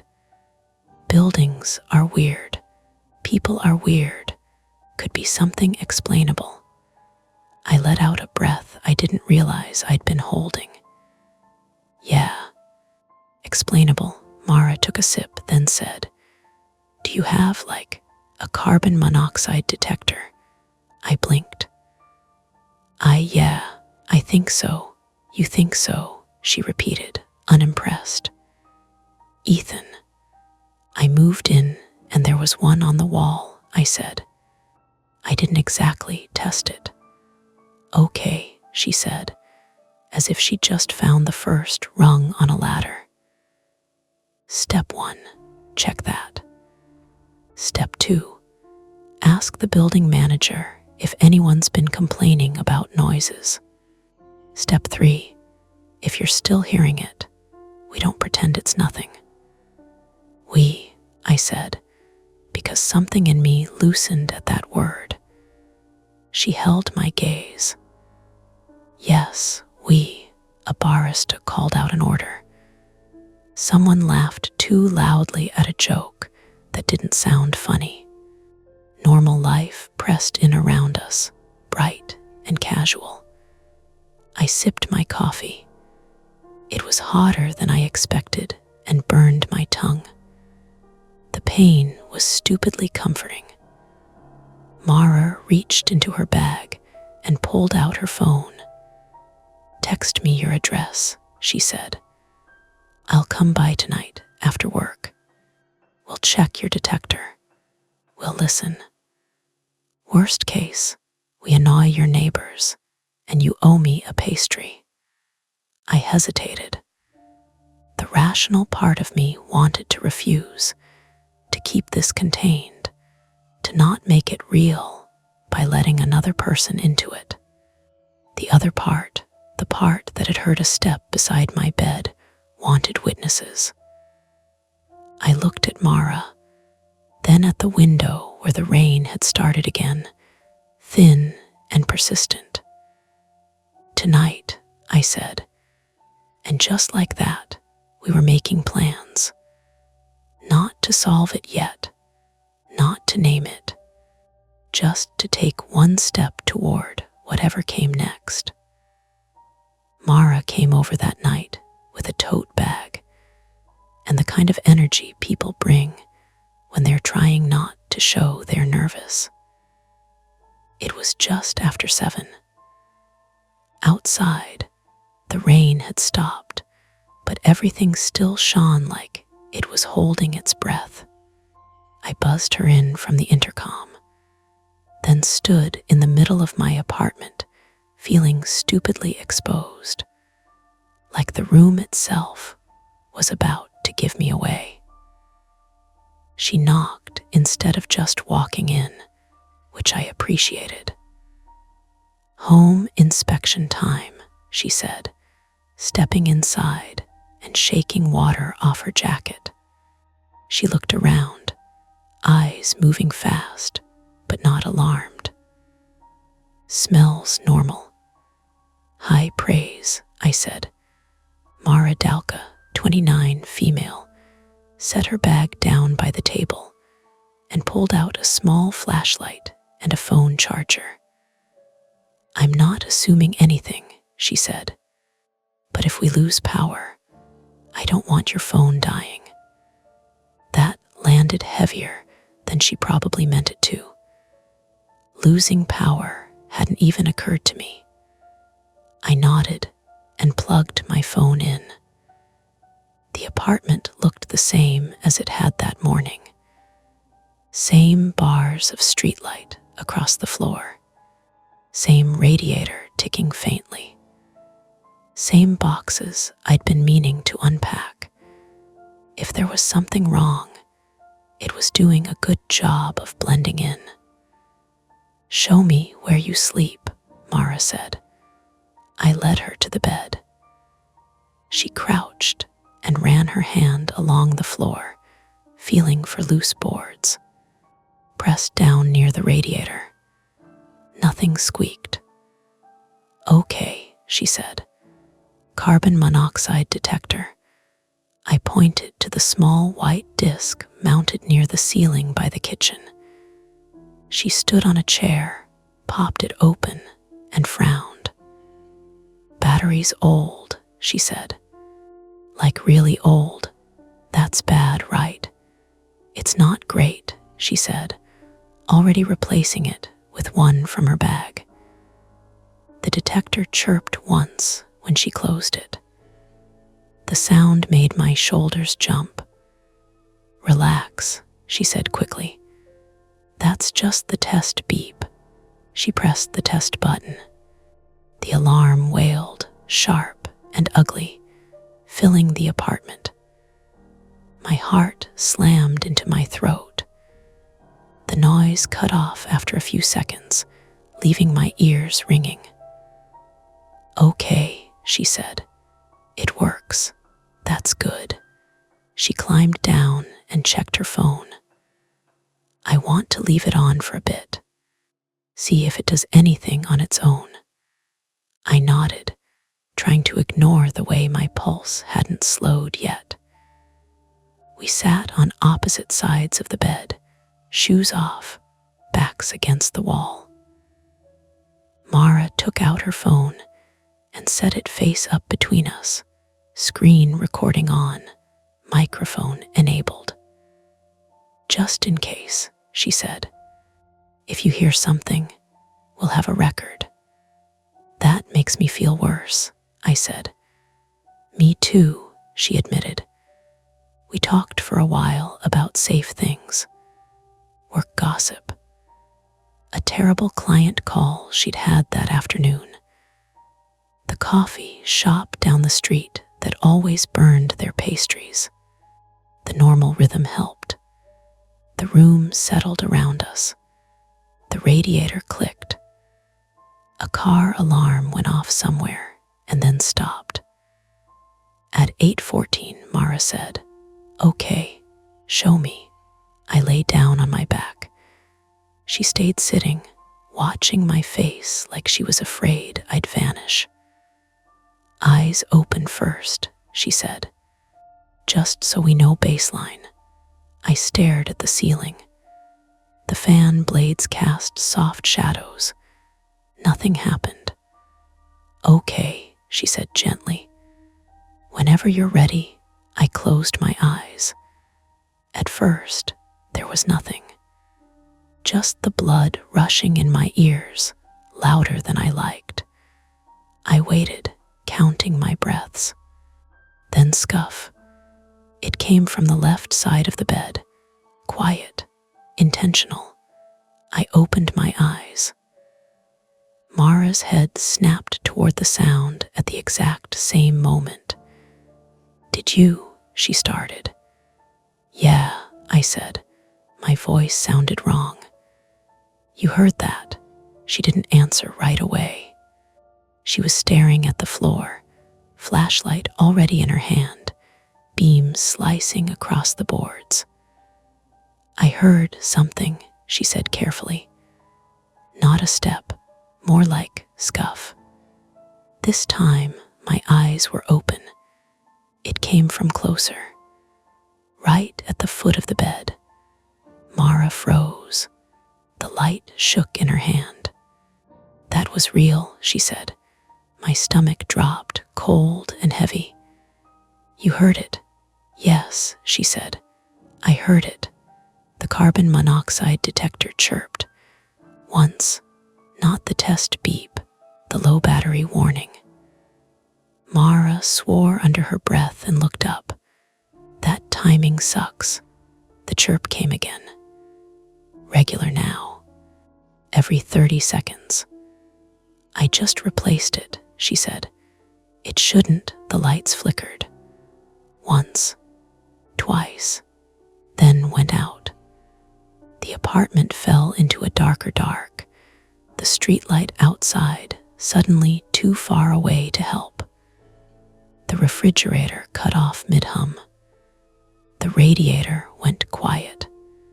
"Okay," Mara said, too fast. "Okay." She grabbed her phone and turned on the flashlight. I did the same.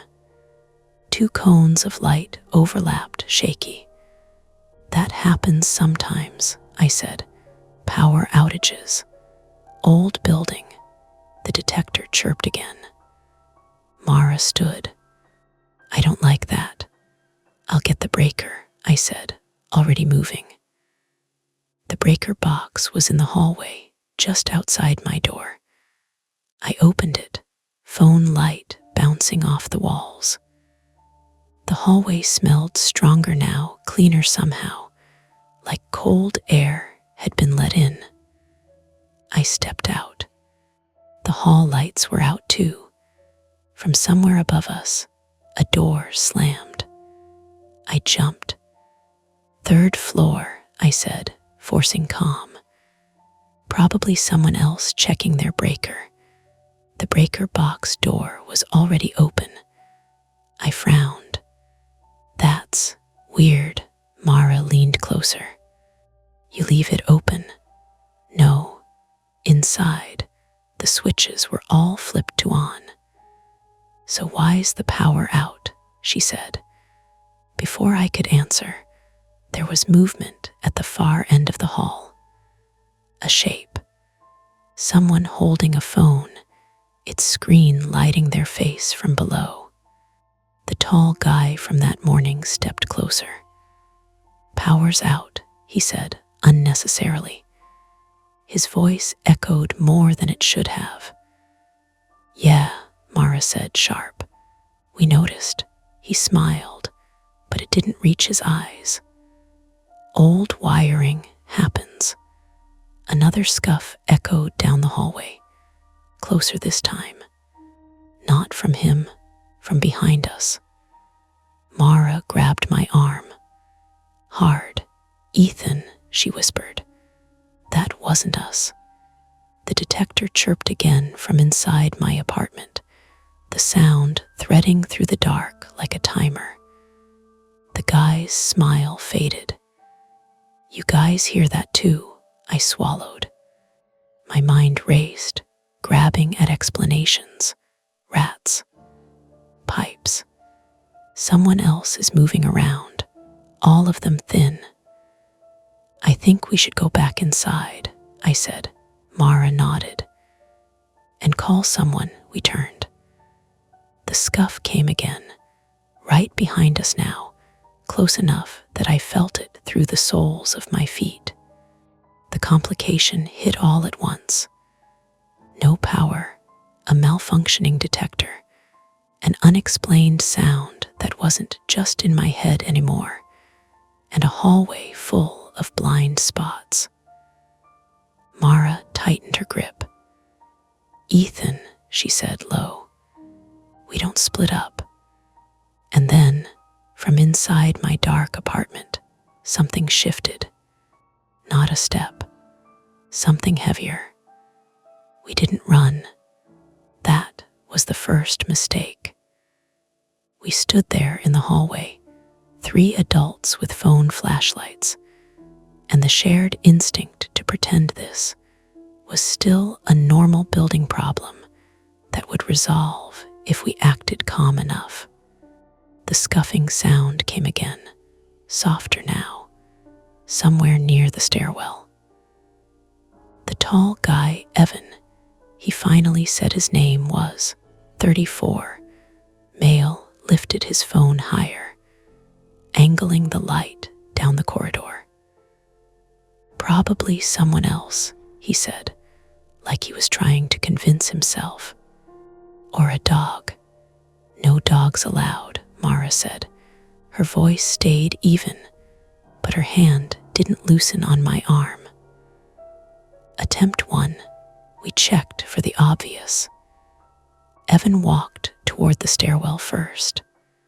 The hallway was long and narrow, apartments lining one side, a low railing on the other that looked down into a dark central shaft where the stairs zigzagged.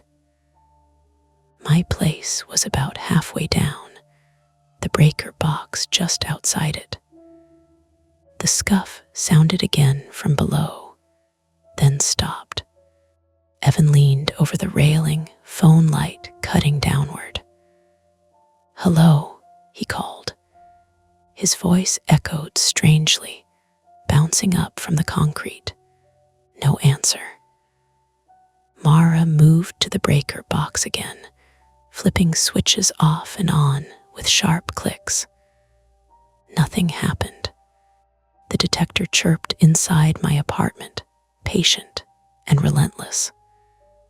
"Okay," she said. "So power's not coming back this way." I rubbed my eyes, gritty and sore. "We can go downstairs. See if it's the whole building." Another scuff, this time behind Evan. He spun, light whipping around. Nothing.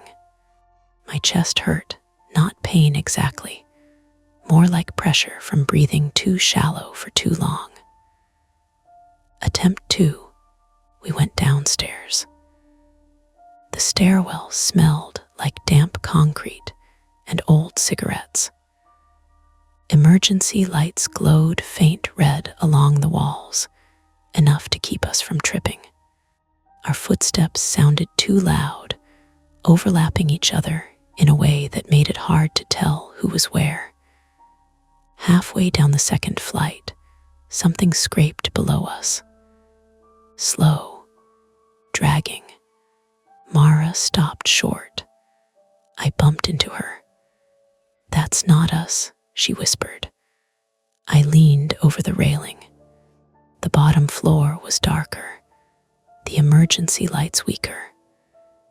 For a second, my brain supplied a shape there crouched, waiting, and my heart surged so hard I tasted metal. Then Evan laughed, sharp and relieved. "Jesus, it's a bike." Sure enough, a bicycle leaned against the wall, its kickstand half broken, so it shifted with every vibration, tire rubbing concrete. The scrape again, completely mundane. I let out a shaky breath. My legs felt rubbery. "That's our misdirection quota for the night," Mara said. "I don't want another one." On the ground floor, the glass front door showed the street outside lit and normal. Cars passed. A bodega across the road glowed warm and yellow. Power was out inside, but the city didn't care. A woman stood by the mailboxes with her phone pressed to her ear, pacing. "Yes," she was saying. "The whole building. No, I don't smell gas. No alarms except one upstairs." My stomach dropped. Upstairs. "That's mine," I said. She glanced at me. "Your detector going off too. Low battery," Mara said automatically. "Still," the woman said. "Building management told me to call it in if anything weird happened. Attempt 3. We called for help." Outside, the rain had started again. Light, but cold. Mara dialed the non-emergency line while Evan talked to the woman. I stood under the awning, arms wrapped around myself, watching steam rise from the sewer grate like breath. Mara listened, nodded, frowned. Yes, no visible fire, no gas smell, power outage. One CO detector chirping intermittently.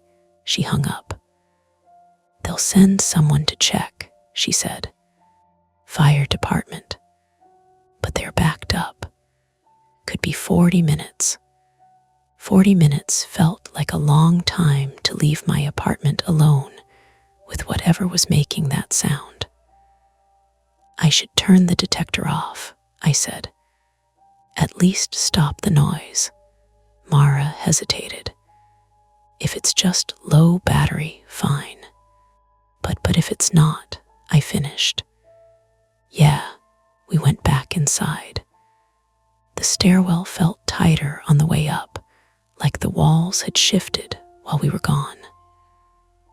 On the third floor, the scuffing started again as soon as we stepped out.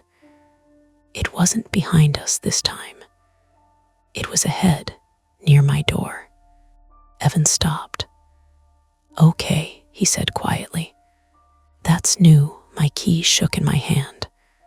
I fumbled it, cursed, tried again. The lock turned with a loud click that echoed too much. Inside, the detector chirped immediately, louder in the dark. My phone light swept the room. Everything looked wrong in that way familiar spaces do when the lights are out, edges softened, corners deeper.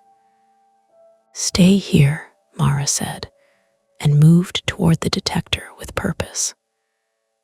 The scuff came from the other side of the bed. I froze. Evan's light jerked toward it. Nothing. Mara stood on the chair again, fingers quick, despite the shaking light. She popped the detector open and pulled the battery free. Silence. The quiet pressed in heavy. Then something shifted near the closet. I took a step back and hit the table, hard enough to knock the mug off. It shattered on the floor, ceramic snapping like a gunshot. My heart went wild. Evan swore. "What the hell was that?" "Me," I said. "Just me." Mara exhaled slowly. "Okay, no more sudden moves." She knelt, careful, and swept her light along the base of the closet door. There was a thin gap at the bottom, dark, still. She reached for the handle. "Wait," I said. My voice cracked. "I didn't hear it open earlier." "That doesn't mean." The handle turned easily. The door swung inward. Nothing inside but coats and the moving box I'd shoved in there weeks ago because it didn't fit anywhere else. The box lid was half crushed, one corner torn. "What's in that?"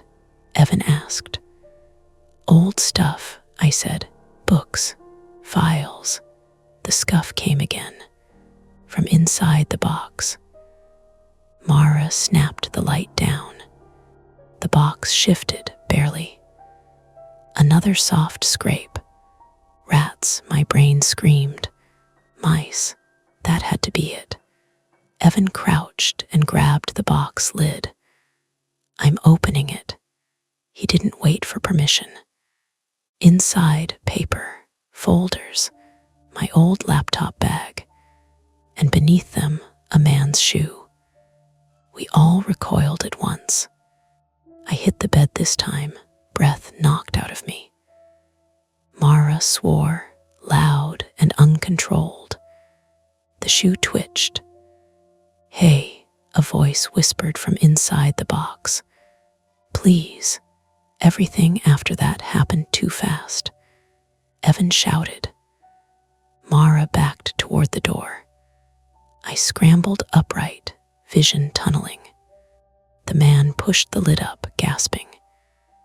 He was young, thin, face gray with sweat, eyes wild. His socked foot dragged against the cardboard. "My leg," he said. I fell. I couldn't get out. The scuffing. The dragging heel. The explainable horror hit me like nausea. Before any of us could move, the hallway lights flickered back on. And from downstairs, sirens wailed too close, too fast.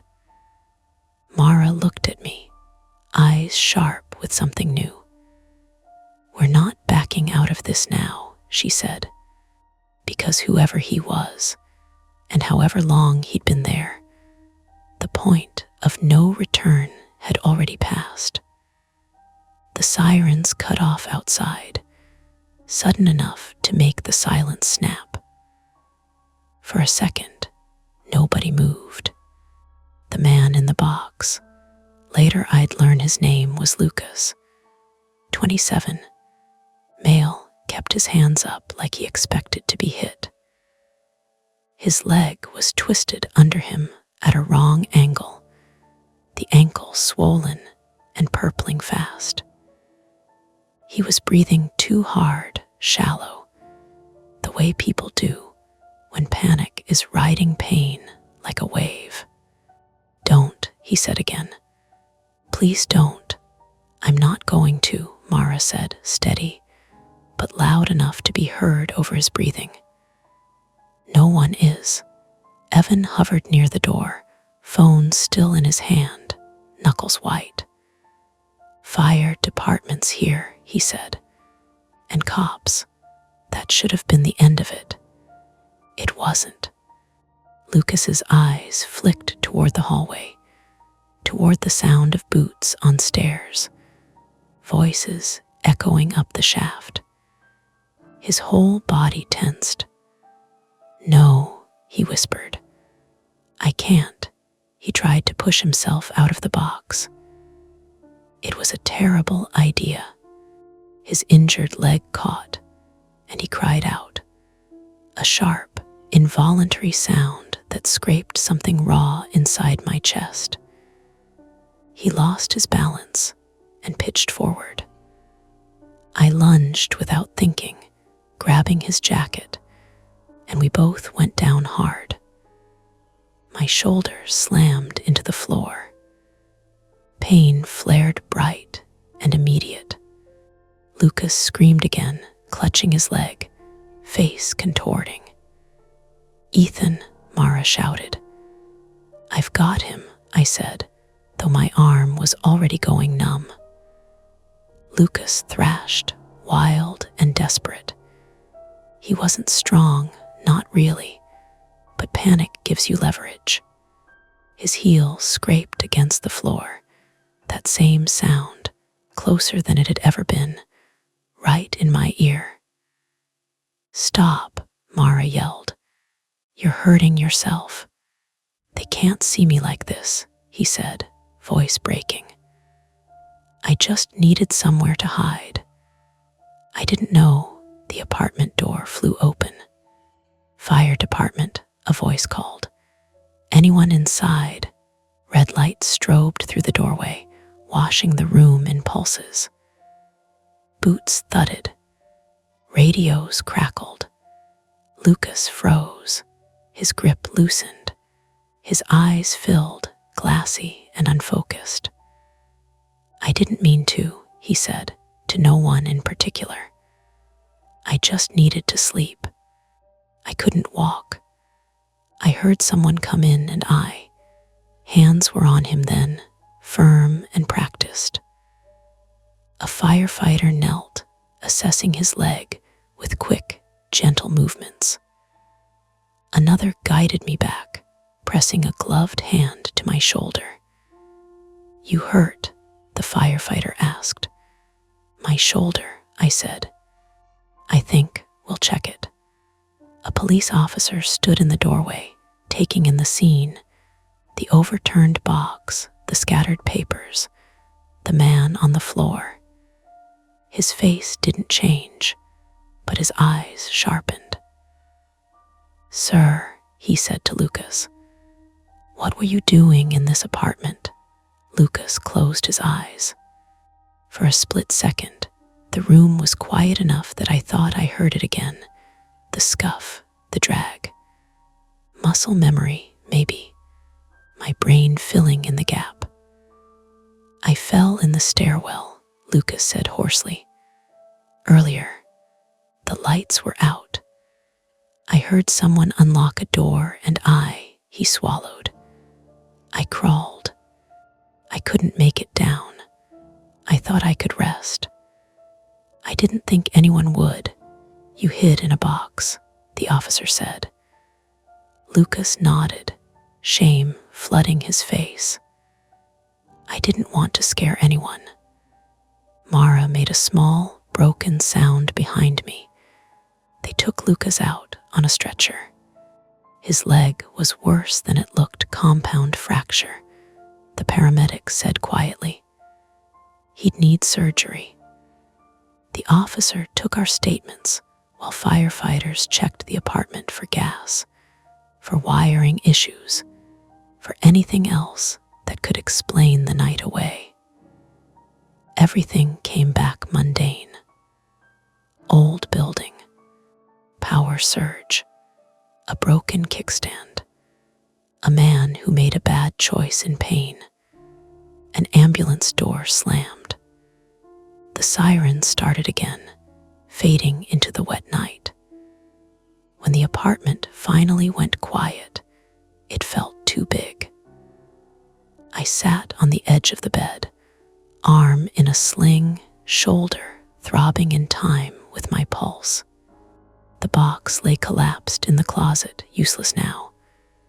My things were scattered like evidence. Mara sat beside me. She didn't touch me, not yet. "You okay?" she asked. "I don't know," I said. My voice shook on the word.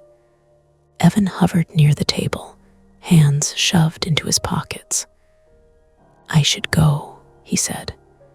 "If they need me, they've got my number." "Thanks for staying," Mara said. He nodded, then hesitated. "You couldn't have known," he said to me, "about any of it." After he left, the apartment felt smaller, every sound amplified. The radiator clicked back to life. The fridge hummed. Normal sounds reclaimed. Mara finally leaned in and rested her forehead against my shoulder, careful of the injury. I let myself breathe her in coffee, rain, something clean. "You weren't losing your mind," she said softly. I stared at the floor where the scuff marks were faintly visible, curved lines in the dust where Lucas's heel had dragged. "No," I said, but it felt like I was. That was the cost, I realized. Not the bruise blooming under the sling, not the paperwork or the police report. It was the way my brain had learned, in a single night, how thin the line was between imagination and reality, and how easily it could blur when you were tired and scared. Later, after Mara left and the building settled into its usual noises, I lay back down. I didn't turn off the light. When I closed my eyes, there were no footsteps, but my body still waited for them. The sling chafed by morning. I woke up on my back with my arm pinned at a careful angle, the room washed in early gray. The apartment smelled faintly like disinfectant and wet cardboard. Someone, Mara, probably had stacked my scattered papers into uneven piles on the table. The closet door was shut again. The box was gone. For a few seconds, before the memory slid into place, I listened. There were no footsteps, just the building doing what it always did at dawn. A distant shower turning on, the elevator cable whining, the radiator clearing its throat. I stayed still longer than necessary, letting my body learn the quiet again. At 8, my phone buzzed, a voicemail, then another. I let them sit while I brushed my teeth one-handed and tried not to wince at my reflection, which looked older than it had 2 days ago. When I finally listened, it was building management, apologetic and formal, asking me to call back about the incident. The second was a number I didn't recognize, police, probably leaving a polite message about a follow-up statement. The third buzz was a text from Mara. "On my way with coffee. Don't argue." I didn't. She arrived with a paper bag and the careful smile people wear when they don't know how fragile the room still is. She set everything down without comment, then stood there, hands tucked into her jacket pockets, eyes scanning like she was checking for exits. "You sleep?" she asked. "Some," I said. "Light on." "Good." We sat at the table. She slid a coffee toward me, the lid already loosened so I didn't have to wrestle with it. That small consideration nearly undid me. "Fire department cleared the building," she said, filling the silence with useful facts. "Management's filing an incident report. They're fixing the stairwell lights, and they are apologizing a lot." "I noticed," I said. "They left 2 voicemails." She nodded. Lucas is out of surgery. The name landed softly, like a dropped coin. They think he'll walk, she continued. Eventually, he asked about you. I took a sip. The coffee tasted normal. That felt like a gift. What did you say? That you didn't want him hurt, she said. That you were scared. Both true. Did he? Yeah, she said. He's cooperating. They're not charging him with breaking and entering. Medical emergency. The officer said that's not uncommon, especially in buildings like this. Like this, I echoed, looking around. She followed my gaze. Converted offices, long hallways, blind spots. We ate in companionable quiet. My shoulder throbbed dully, manageable with the pills the urgent care doctor had given me at midnight. I'd refused anything stronger. The idea of sleeping through sounds felt suddenly dangerous. By late morning, I'd given my statements, signed a few forms, and scheduled a follow-up for my shoulder. The normal bureaucracy of aftermath had a calming effect, like being guided back onto a known road. Even the paperwork had weight and edges and places to initial. It insisted on reality. Mara left around noon for a meeting, promising to check in later. Evan texted once, "You holding up?" And I answered with a thumbs up I didn't fully mean. I spent the afternoon doing small, grounding things, washing the mug shards off the floor, retaping the bottom of the closet door where it had scraped, testing the carbon monoxide detector with a new battery until it beeped like it was supposed to. Around 4, I stood in the hallway and looked at the breaker box. Management had taped a note to it. Do not open maintenance.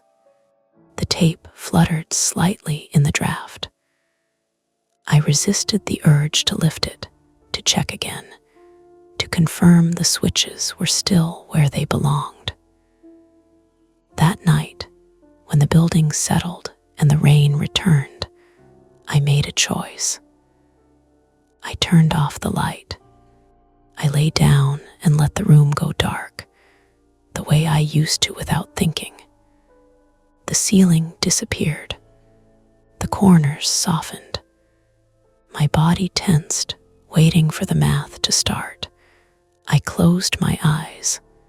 Nothing happened. I counted 10 breaths, then 20. My heart slowed, inch by inch. The absence of sound was so complete it felt loud. Sleep came in pieces. I dreamed of hallways that ended where they should, of boxes that were just boxes. In the morning, there was a letter slid under my door. Plain envelope. Inside, a note written in careful, uneven handwriting. Ethan, I'm sorry. I didn't mean to scare you. Thank you for helping me even when you were afraid. I sat on the floor and read it twice. I folded it once and tucked it into a drawer with other things I wasn't ready to throw away. Life resumed in the way it does, incremental, slightly altered. The stairwell lights stayed on. The building replaced the kickstand on the bike downstairs. I learned to deadbolt my door without feeling ridiculous. I unpacked the last box because the idea of anything sealed and unknown in my apartment made my skin itch. Sometimes, late at night, when I'm especially tired, my brain still tries to supply the sound. A phantom scuff in the white noise of the city. When that happens, I open my eyes and name what I can see. The bookshelf, the door, the faint glow under the blinds. It works, mostly. There's a mark on the floor by the bed that won't quite scrub out. A pale arc where a heel dragged again and again. I could sand it, probably. Refinish the boards. I haven't. Not because I'm afraid of footsteps. Because every once in a while, I close my eyes and remember how real it felt. And how easily ordinary things can line up into something terrifying if you're tired enough, scared enough, human enough. And I like knowing exactly where that line is. The shadows fade for now, but the stories never end. Don't forget to hit like, subscribe to Mia Horror Stories, and join our community of horror lovers. If you're hungry for more, check out the next video. Just remember, the scariest part is often the one you don't see coming. Hey friends, it's your girl Mia. This is Mia Horror Stories. And tonight's story, I thought I lived alone, until I heard laughter in the ceiling is told in darkness. The screen will stay black, so you can simply listen, imagine, and feel every moment without distraction. Trust me, the build-up matters, and the ending is where the real chill hides. So don't look away, and don't leave early. The first time I heard it, I didn't even stop stirring my pasta. It was thin, like a sound that had to squeeze through something. A quick burst, 2 people, maybe, or one person trying not to laugh too loud. A little inhale. Then the laugh again, clipped off mid-note, as if someone pressed a hand over a mouth. My fork paused in the air. Sauce clung to the tines and slid back into the pot with a wet sound. I stood there in my sock feet in my kitchen, staring up at the ceiling like the ceiling had done something wrong. In an old building, you hear things. Pipes that tick when they cool. Radiators that ping. The elevator cables humming at night. Footsteps that aren't yours because sound doesn't respect leases. I'd made peace with all of that. This wasn't a pipe.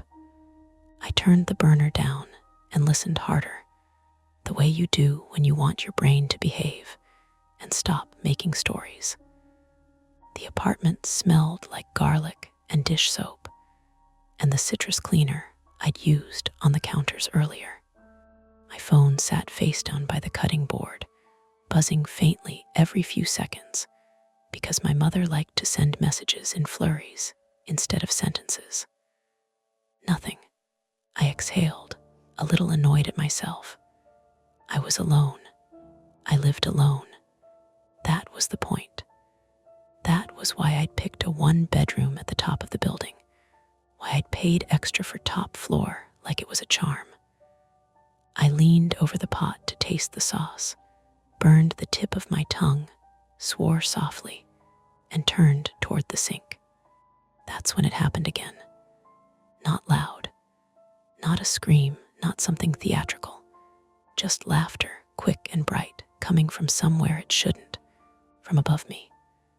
I set the spoon down carefully, like I didn't trust my hands. The sound faded into a scuff, someone shifting weight, maybe, and then into the normal apartment noises. The refrigerator fan, a car going by on the street below, the faint thump of my neighbor's music through a shared wall. I reached up and pressed my palm to the ceiling. Cool drywall, smooth paint, nothing that could hold a person. My name is Mara Klein. I'm 32. I moved to Portland, Oregon 2 years ago because I'd run out of polite ways to tell people in Chicago that I didn't want to go to another wedding, Another baby shower. Another night out that ended with everyone shouting over each other in a bar that smelled like sweet beer and desperation. Portland had seemed like a place where you could disappear without it being a tragedy. I rented a unit in a brick building in Goose Hollow, close enough to downtown that I could bike to work, old enough that no one expected the lobby to smell like money. The listing said charming, which meant crooked floors and radiators that screamed in winter. It also meant thick walls and a view of trees, and I liked that. I work at an insurance office near Pioneer Square doing claims processing dry work with a steady paycheck and fluorescent lighting that makes everyone's skin look slightly green. I'm not proud of it, but I'm not ashamed either. It's a job that doesn't follow me home. Home, for me, has rules. Shoes off at the door. Keys always hung on the hook. Dishes rinsed before bed. Deadbolt the minute I'm inside. It's a system. Systems are how I deal with the part of my brain that likes to imagine worst-case scenarios. It isn't dramatic. It's just persistent. A private flaw I don't advertise because it sounds like a personality trait on a bad date. I'm anxious. It's not I get nervous before presentations. It's I can't sleep if I don't check the stove twice. It's I watch the news and my chest tightens like a drawstring bag. I'd been getting better. Therapy had helped. Medication too, at least enough to take the edge off the constant scanning. Still, when I heard laughter in the ceiling, my mind did what it always did. It reached for the story that would keep me alive. A person. I hated myself for it, even as I walked to the living room and picked up my phone. The screen lit my face. 7:46 p.m. Tuesday. I opened the building's group, chat 1630 SW 18th residence, and stared at the blank message field. My thumb hovered. What was I going to type? Hey, does anyone else have a secret attic roommate? No. I backed out and opened my contacts instead. My upstairs neighbor didn't exist top floor. That was the selling point. So the next best thing was my across the hall neighbor, the only person I'd spoken to more than twice since moving in. His contact was saved as Ben 4B because I am a terrible adult in some specific ways. I hit call before I could overthink it. He picked up on the third ring, voice muffled like he was chewing. Mara. Hey, I said, trying to sound normal. Sorry, are you home? A pause, swallow. Yeah, why? Did you? I stopped because the sentence sounded ridiculous. Do you ever hear people like above us? He didn't answer right away, which made my stomach tighten. Then he laughed, a single burst. You mean the building? The building makes noises. The pipes. No, I said too quickly. Not pipes. Another pause. I heard something shift on his end, maybe him standing up or moving away from the TV. What did you hear? That's the thing. It sounded like laughter, a beat, and then laughter. I stared up at my own ceiling as if it might respond. Yeah. He was quiet long enough that I pulled the phone away and checked I hadn't lost signal. Then he said, okay, that's weird. The fact that he didn't immediately dismiss it made my skin prickle. Can you come over for a second? I asked, and hated how small my voice sounded. Sure, he said, give me a minute. When I ended the call, the apartment felt different, like I'd admitted something to myself, and now it was in the air. I turned off the burner in the kitchen. The sauce could wait. I walked through my rooms in a slow loop, like moving would make me calmer. My one bedroom wasn't anything special.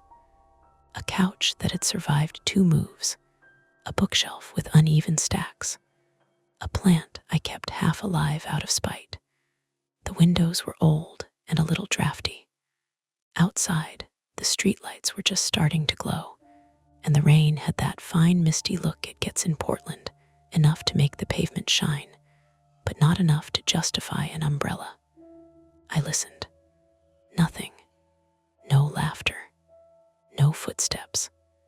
Just the steady, innocent noises of a building settling into evening. My phone buzzed again, my mother. Did you ever call the plumber about that sink? I didn't respond. There was a knock at my door, brisk and familiar. I opened it to Ben Benhauser, 41. Male stood in the hallway in a flannel shirt and jeans like he'd dressed for the weather even indoors.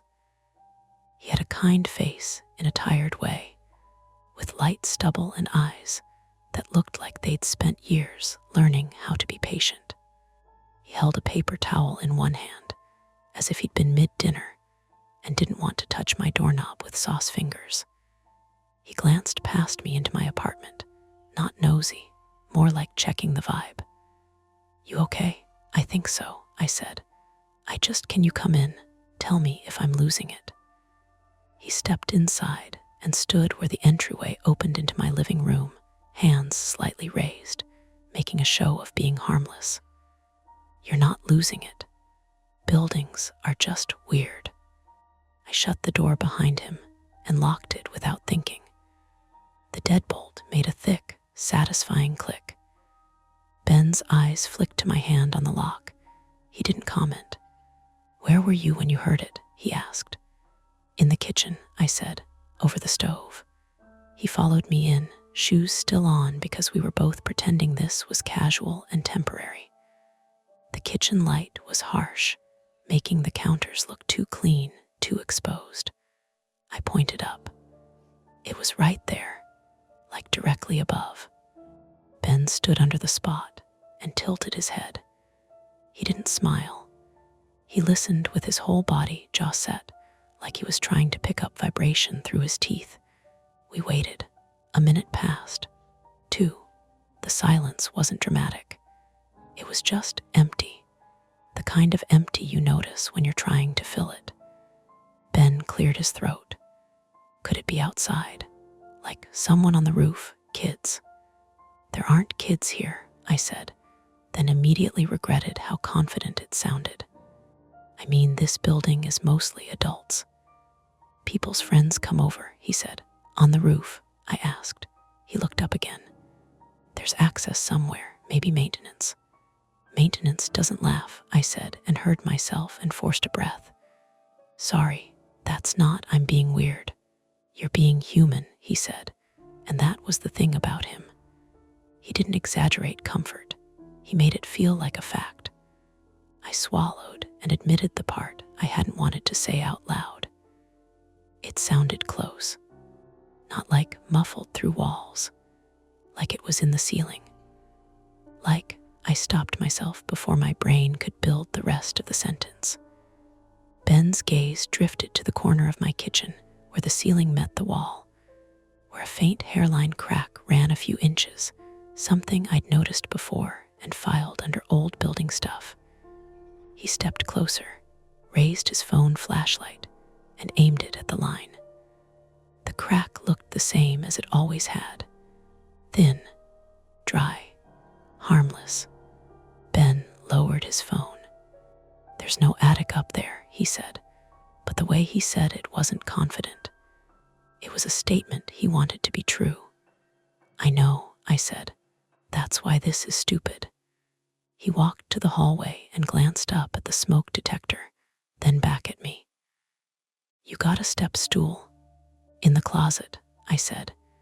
He brought it out and set it under the detector, climbed up carefully, and checked that it was secure, like this was a normal, neighborly errand. He twisted the detector a little, peered at the edge where it met the ceiling. Nothing, he said. He climbed down, slower than he'd climbed up, and then stood there, hands on hips. We looked at each other. I could feel my pulse in my throat. The apartment was too warm from cooking. The air smelled faintly metallic now, like the stove had cooled and released something. Ben said, okay, so Options. Options, I echoed. We can ignore it, he said. Call it a weird sound. You eat your pasta. I go back to my place and pretend I didn't just inspect your smoke detector like a maniac. I tried to smile. It came out crooked. Or, he continued, we can be annoying, responsible adults. We can go down to the basement and check the utility access. See if there's a crawlspace ladder. See if someone's been up there. If there's even a there. Tonight, I asked, and my voice betrayed me. I didn't want to go into the basement at night. I didn't want to admit that I didn't want to. I also didn't want to sit in my apartment wondering if I'd imagined the sound. Ben shrugged. Or tomorrow, in daylight, with the office open, we can talk to the super. I pictured myself trying to sleep with the ceiling above my bed, the dark weight of it, the possibility that I'd hear it again, and have no plan besides lying there with my phone in my hand. My private fear isn't ghosts. It's being stupid. It's being the person who dismisses a small sign until it's too late. The person whose story starts with, I thought it was nothing. I looked at the ceiling again, at the innocent paint, the clean line of it. Then I looked at Ben. Basement, I said, now, before I talk myself out of it. Ben nodded once, like he'd expected that answer, and reached for the doorknob. Grab a jacket, he said. And Mara, bring your phone. If we're doing this, we do it like adults. I grabbed my raincoat from the hook and slipped my phone into my pocket, fingers tight around it. At the door, I hesitated with my hand on the deadbolt, because leaving meant turning my back on the ceiling. Ben waited without rushing me. Finally, I unlocked the door and stepped into the hallway, letting it click shut behind us. And just as the latch caught, from somewhere above light, quick, unmistakable, there was that laugh again, like someone had heard us make a decision and found it funny. The stairwell smelled like wet concrete and old paint, the kind of smell that lives in the back of your throat. The overhead lights were on motion sensors, so every few steps there was a soft click and a delayed hum as the next one woke up. Ben took the stairs 2 at a time without thinking about it. I followed, more careful, my hand skimming the rail. I don't usually come down here, I said, mostly to hear my own voice. Most people don't, Ben said, which is why it's where problems hide. The basement door was metal and heavier than it needed to be. Ben shoved it open with his shoulder. It protested with a scrape that echoed too much, and then we were in. The basement of our building wasn't a horror movie basement. No dripping chains, no flickering bulbs. It was utilitarian in the way older buildings get when they've been patched and repatched by people who only care that things work. Concrete floor. Exposed pipes running like ribs along the ceiling. Row of storage cages made from chain link, each tagged with apartment numbers in fading Sharpie. The boiler sat at the far end, a big rounded thing that made the room feel warmer than it should have been. The door closed behind us with a hollow clang. Ben checked his phone. If there's access, it'll be near utilities or the old service stair. They don't build secret doors anymore. People still cut corners, I said, and immediately hated how conspiratorial it sounded. We walked past the storage cages. Someone had a bike chained inside one, its tires slowly deflating over what looked like months. Another cage held a box of Christmas ornaments and a folded artificial tree. Normal lives paused. There was a corkboard by the boiler with notices pinned to it. Fire evacuation map. A handwritten sign about laundry hours. A printed email from management warning residents not to store flammable materials in the basement. At the bottom, a maintenance log in a plastic sleeve. Ben leaned in to read it. "They actually keep this updated," he said, sounding impressed. I stepped closer. The last entry was from 3 weeks ago. Roof access inspected. Ladder secure. Lock replaced. Initials underneath. "Roof access," I said. Ben murmured. He scanned the wall above the log, then turned and started following the pipes with his eyes. The sound hit us then, not laughter exactly, but a thud, like something being set down with care. It came from above, traveled through the pipes, and settled in my chest. I stopped walking. "Did you hear that?" Ben froze. He waited a second, then nodded. "Yeah," we stood there listening. The boiler ticked. Water moved somewhere far away. The building did what buildings do. "It could be someone on the roof," Ben said. "Maintenance. Or someone who shouldn't be there," I finished. He didn't argue. We followed the pipes to a narrow alcove, partially hidden behind the boiler. There was a door there, painted the same institutional beige as everything else, with a simple metal handle and a deadbolt that looked newer than the rest. A small sign above it read, "Authorized personnel only." Ben reached for the handle, then stopped. "We should probably," another sound cut him off. This time, it was unmistakable. A laugh, brief and breathy, muffled but human. Close enough that I felt it more than heard it. My phone buzzed in my pocket at the same moment. I flinched hard enough that Ben swore under his breath. I pulled it out. The screen lit up with a notification I'd never seen before. "Carbon monoxide detected. Source, living room sensor. Status, active." For a second, my brain refused to process it. Then everything else dropped away. "I have a co-alert," I said. The words came out flat, like I was reading them off a card. "In my apartment." Ben's face changed. Not panic focus. "That's time sensitive," he said. "That's not a maybe later thing." "I checked the stove," I said too fast. "I turned it off. The boiler's down here." "It's not. Co doesn't care what you checked," he said gently. "It cares what's leaking." Another thud from above, heavier this time. The pipes vibrated. The laugh came again, sharper, like someone had lost patience. Ben took a breath. "Okay, we have 2 problems that might be one problem." I stared at the door marked "Authorized personnel only." My private fear that I'd miss the small sign, that I'd be stupid, pressed in on me until it was hard to breathe. "If someone's up there messing with something," I said, "and it's causing a leak, then it's not just you," Ben said. "It's the building." He reached for the door again. "Wait," I said, and grabbed his arm. My hand shook. "Shouldn't we call 911? Or the gas company? Or someone official?" "Yes," he said. "But if there's an active leak and someone is physically there, we also need eyes. We need to know if there's an immediate shutoff. We don't have time to leave and come back." My phone chimed again.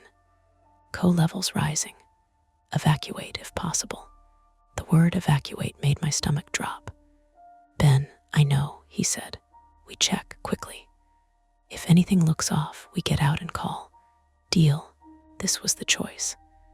Stay put and wait for authority, or move toward the thing making noise and trust that we could handle what we found. Every part of me wanted to default to procedure, to distance. But the alert on my phone kept pulsing, insistent. "Deal," I said, even as my pulse skidded. Ben twisted the handle. "Locked." "Of course," he muttered. He looked around, scanning the alcove. There was a breaker panel nearby, its metal door hanging slightly open. He flipped it shut out of habit, then paused. "This shouldn't be open." He knelt and shone his phone light along the base of the wall. There were scuff marks there, fresher than the rest of the floor, like something had been dragged. "Someone been through here," I said. "Yeah," he said. "And recently." The laugh came again, right above us now, closer than before. It sounded annoyed. Ben stood and tested the deadbolt. It rattled but held. "If the ladder's behind this door, there's a ladder," I asked. "Roof access usually has one," he said. "Fold down." "If it's unsecured." A low hum cut through the air, and the lights overhead dimmed, then flared back to life. Somewhere deeper in the building, a door slammed. Hard, my phone chimed a third time. "Co-levels high. Evacuate immediately." "I don't like this," I said, and couldn't keep the edge out of my voice. "I really don't like this." "Me neither," Ben said. He took out his keys and tried one in the deadbolt, more out of desperation than logic. It didn't fit. The hum grew louder. Willer let out a sound like a sigh. From above, there was movement, fast now. Footsteps. Running. Then, suddenly, everything went dark. Not a flicker. Not a dim. A hard, total blackout. My phone screen was the only light left, casting a harsh white circle on the concrete. In that small bubble, I could see Ben's face, jaw tight, eyes reflecting back at me. The door behind us, the heavy basement door, made a sound I hadn't heard before. A click. Then the unmistakable scrape of a lock sliding home. Ben turned slowly, flashlight swinging. He tested the door. It didn't budge. "Okay," he said, and for the first time since I'd met him, his voice wavered. "That's new." Above us, someone laughed. Not muffled this time, direct, close. And my phone buzzed again, the alert vibrating against my palm like a heartbeat I couldn't stop.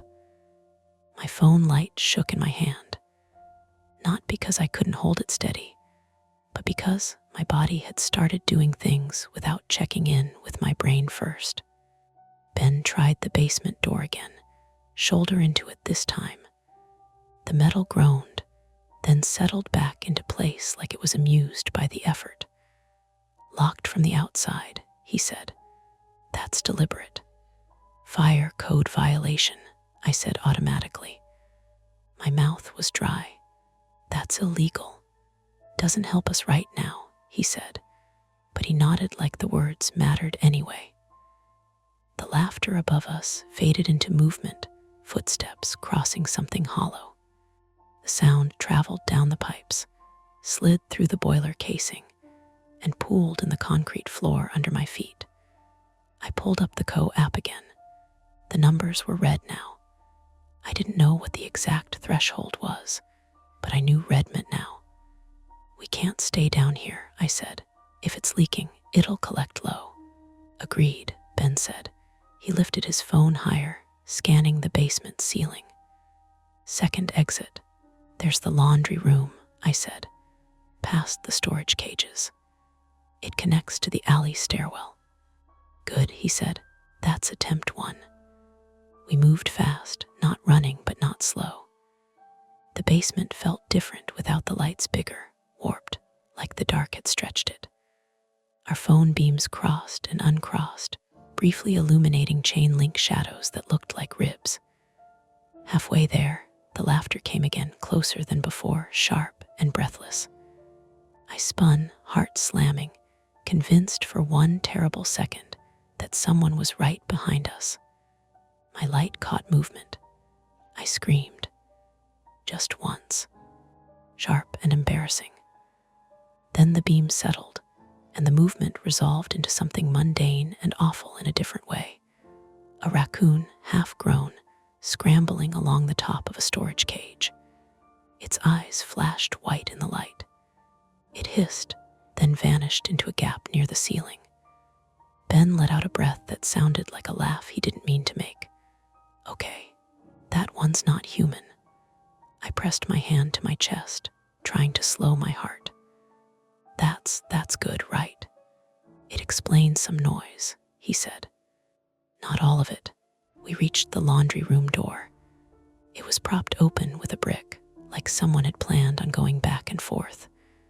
The room smelled like detergent and damp lint. The machines were dark and silent.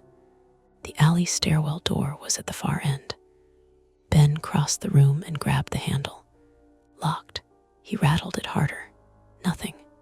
"Isn't that an exit?" I asked. "It should be," he said. He leaned closer, phone light sweeping over the frame.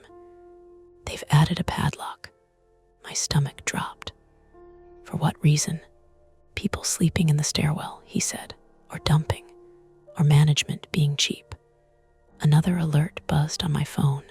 I didn't look this time. I didn't need to, so attempt one fails, I said. My voice sounded steadier than I felt. "What's attempt two?" Ben glanced back toward the utility alcove. "Roof access." "That's where the noise is," I said.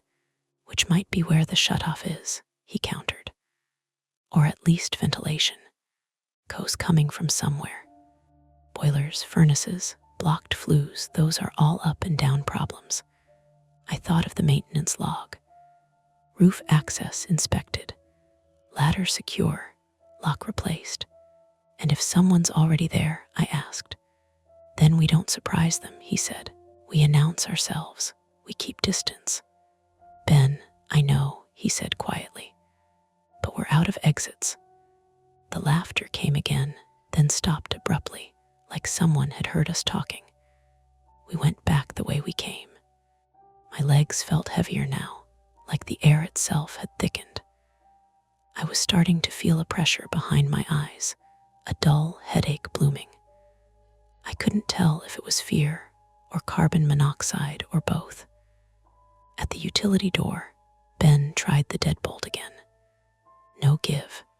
He backed up and scanned the alcove. "There's got to be another way up." I followed his light.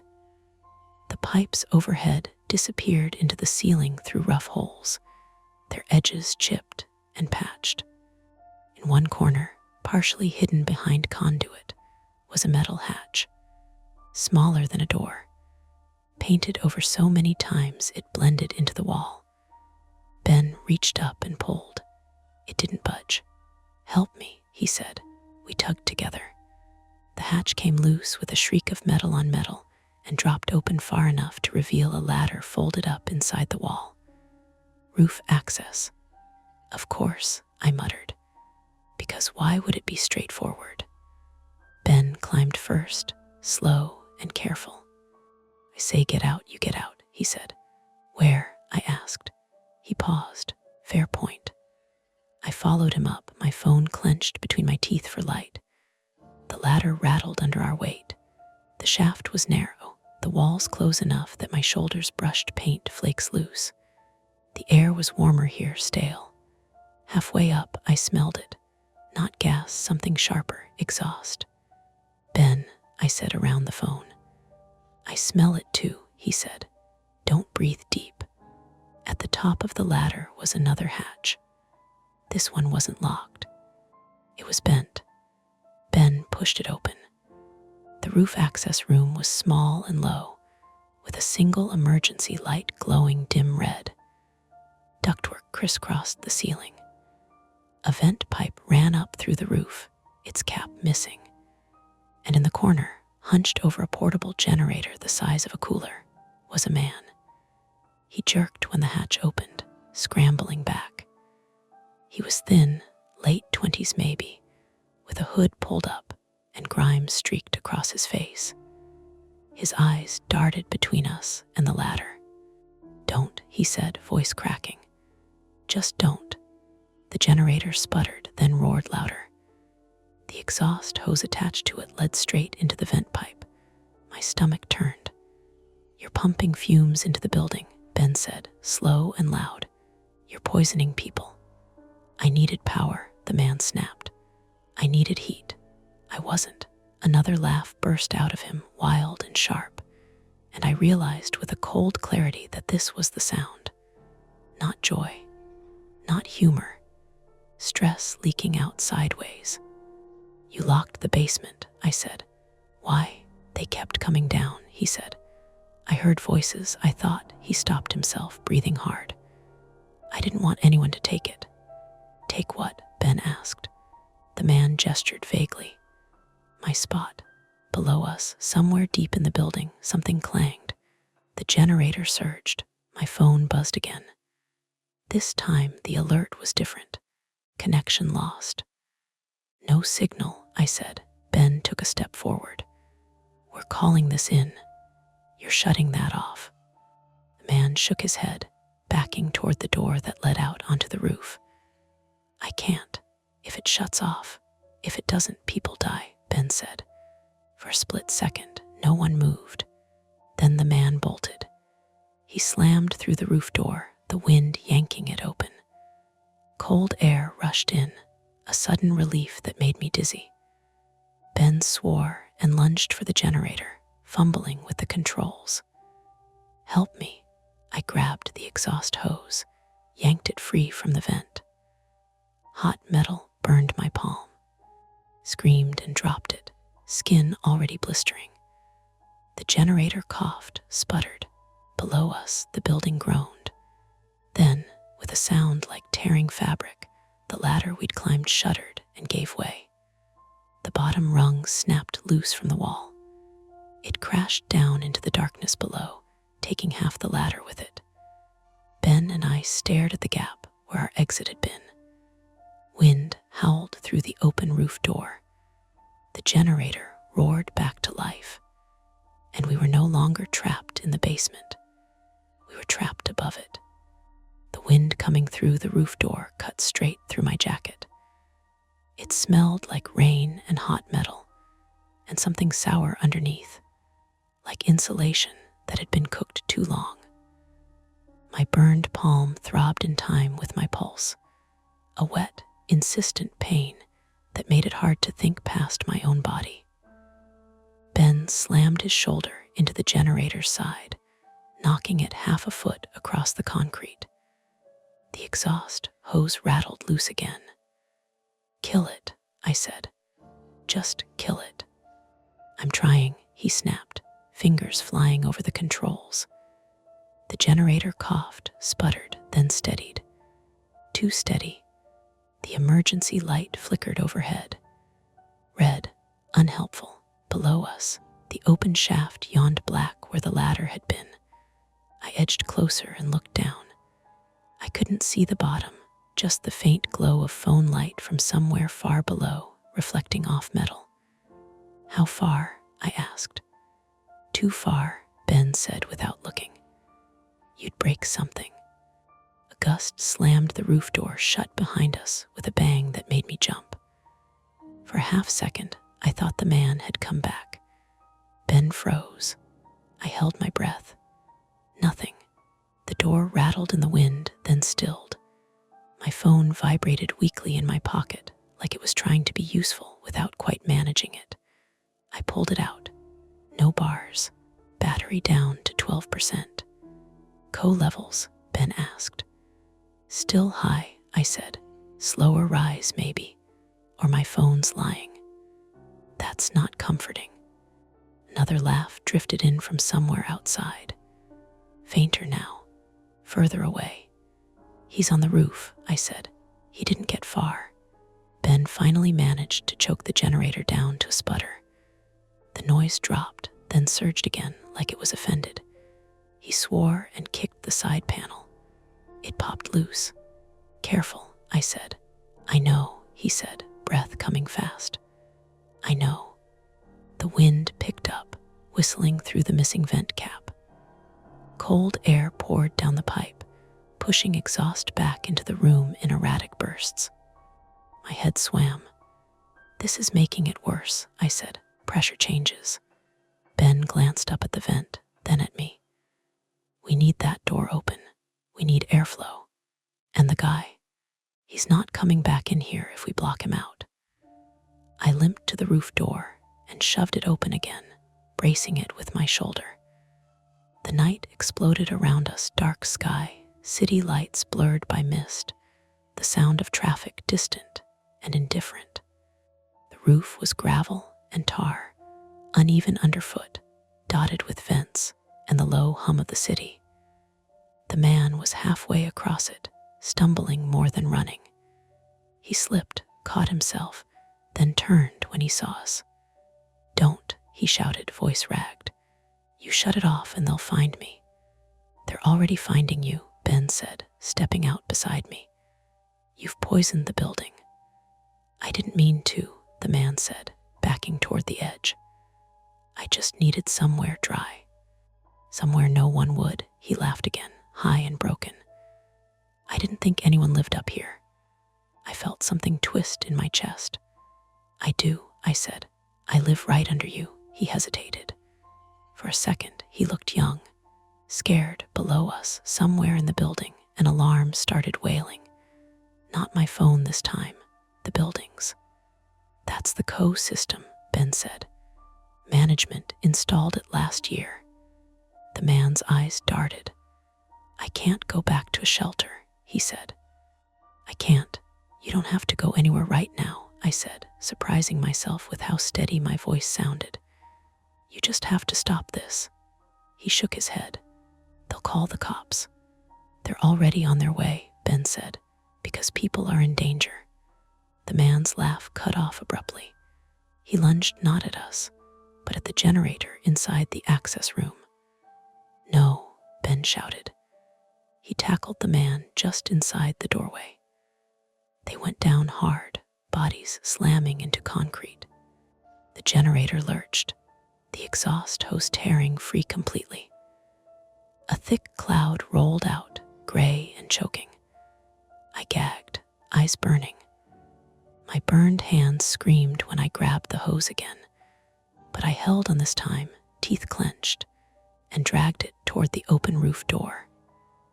Ben grunted, struggling with the man, who was stronger than he looked and fueled by something close to panic. They crashed into the wall.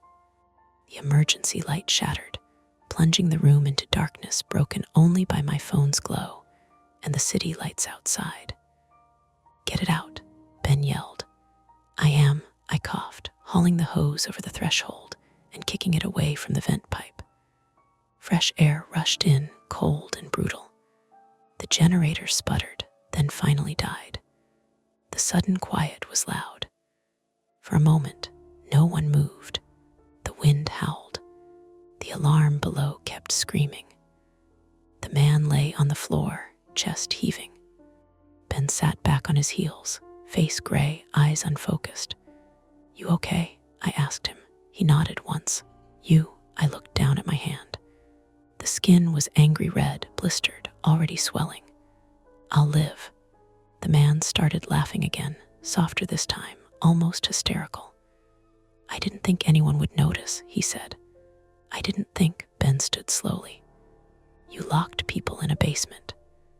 "I was scared," the man said, and the words came out small. I heard voices. I thought of my own fear, the way my brain filled silence with stories.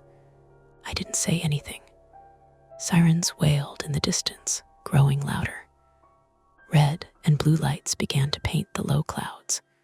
The man curled in on himself. When the police came up onto the roof, it was messy and procedural and painfully normal. Hands up, cuffs, blankets, questions shouted over wind and alarms.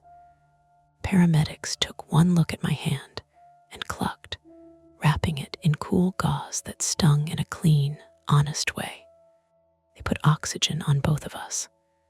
I sucked it in greedily, my head clearing inch by inch. Down below, residents gathered in the street in pajamas and coats, faces lit by emergency lights. I saw my building from above for the first time, and it looked small, fragile. Ben and I sat on the edge of the roof, feet dangling, wrapped in identical silver blankets. The cold seeped through anyway. "I'm sorry," he said quietly, staring at his hands. "I should have called first." "I'm glad you didn't," I said. My voice shook now that it was safe to do so. I wouldn't have gone alone. We sat in silence, as the wind tugged at the blankets.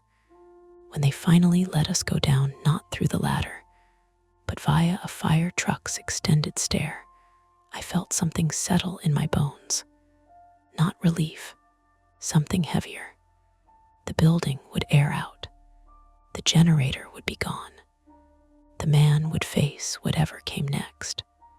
But I knew, with a certainty that scared me more than the laughter had, that every time I stood in my kitchen now, I would look up and listen. They took me to the emergency department in a van that smelled like disinfectant and wet rubber. I kept apologizing for bleeding on the seat until the paramedic told me kindly, firmly, to stop talking. Oxygen makes everything feel unreal. The city slid by outside the small rear windows, lights smeared by rain, and I tried to catalog details the way my therapist had taught me. Blue jacket, plastic clip, the sound of Velcro. It worked a little. At the hospital, they sat me in a curtained bay and ran cool water over my hand until the burn stopped screaming and settled into a deep, pulsing ache. 2nd degree, they said. Blisters intact. No surgery. I nodded like I understood, wrapped it carefully, and handed me paperwork and a prescription and a warning about infection. They asked me if I'd lost consciousness. I said no. They asked if I'd been dizzy. I said yes, but that it could have been the smoke or the stress or the way my body reacts when it thinks it's trapped. They wrote things down. They took my vitals twice. Ben sat in a chair by the curtain, blanket folded in his lap like he didn't trust it anymore. His knuckles were scraped. One of his wrists had started to swell. He kept flexing his fingers, checking that they worked. "I'm fine," he said for the 3rd time when a nurse glanced at him. "I really am." They let him go before me. I watched him stand, a little stiff, and felt something close to panic that he might just leave. Instead, he waited by the wall, scrolling through his phone, stopping every few seconds to look up at the hallway like he was listening for something. When they finally discharged me, it was after midnight. The rain had picked up, heavier now, the kind that soaked your shoes in seconds. Ben held an umbrella over my head like it mattered. We didn't go back to the building. Management had sent a mass text while we were in the hospital. Building temporarily closed pending inspection. Please make alternate arrangements. It was written in the polite, bloodless language of liability. I stayed on Ben's couch that night. It smelled like laundry detergent and coffee. He gave me a t-shirt to sleep in and insisted on the couch himself, even when I told him it was ridiculous. "I don't mind," he said, "and you probably shouldn't be alone tonight." He didn't say because of what happened, but we both knew. Sleep came in pieces. I dreamed of ladders and vents and laughter that turned into coughing. I woke up every hour, checking the ceiling above me, then feeling foolish because there was nothing there but smooth plaster and a smoke detector that blinked green. In the morning, my phone buzzed with missed calls. My mother frantic. A number I didn't recognize, likely the police. An email from management with more words and still no answers. The police interview happened that afternoon in a quiet room that smelled faintly of lemon cleaner. The officer was patient. He asked me to start from the beginning, and I did, right up until the point where everything became a series of reactions instead of choices. They had the man in custody, he said. Trespassing. Endangerment. He used other terms, heavier ones, and then softened them again. The man had been living rough, moving from roof to roof, using generators and extension cords when he could. Our building hadn't been the first. Why the laughter? I asked before I could stop myself. The officer paused. Some people laugh when they're under stress, he said. It's not joy, it's a release. I nodded, like that closed something. The building reopened 3 days later. Inspection passed. Vent repaired. New locks installed. A notice taped to the front door reminding residents not to prop exits open and to report suspicious activity. The word suspicious activity made my chest tighten. I went back during daylight. My apartment smelled stale, like a place that had been sealed too long. I opened every window and let the cool air rush through. The sauce pot was still in the sink, exactly where I'd left it, a thin skin dried on top. I threw it away without thinking. The ceiling looked the same. Smooth. Innocent. Management offered a rent credit. They apologized. They promised additional security. A new camera appeared in the basement the following week, its small red light steady and unblinking. Ben walked me up when I finally stayed overnight again. He lingered in the doorway, hands in his pockets. "You good?" he asked. "I think so," I said. It was true in the limited way truths sometimes are. "Thank you for everything," he shrugged. Neighbors. After he left, I locked the door and stood there longer than usual, hand resting on the deadbolt, feeling its weight. I made tea. I sat on the couch. I let the quiet settle. The private fear didn't disappear. It never does, but it changed shape. It wasn't about missing signs anymore. It was about what happens after you see them, how you live in a place knowing how thin the barrier is between ordinary and dangerous. Weeks passed.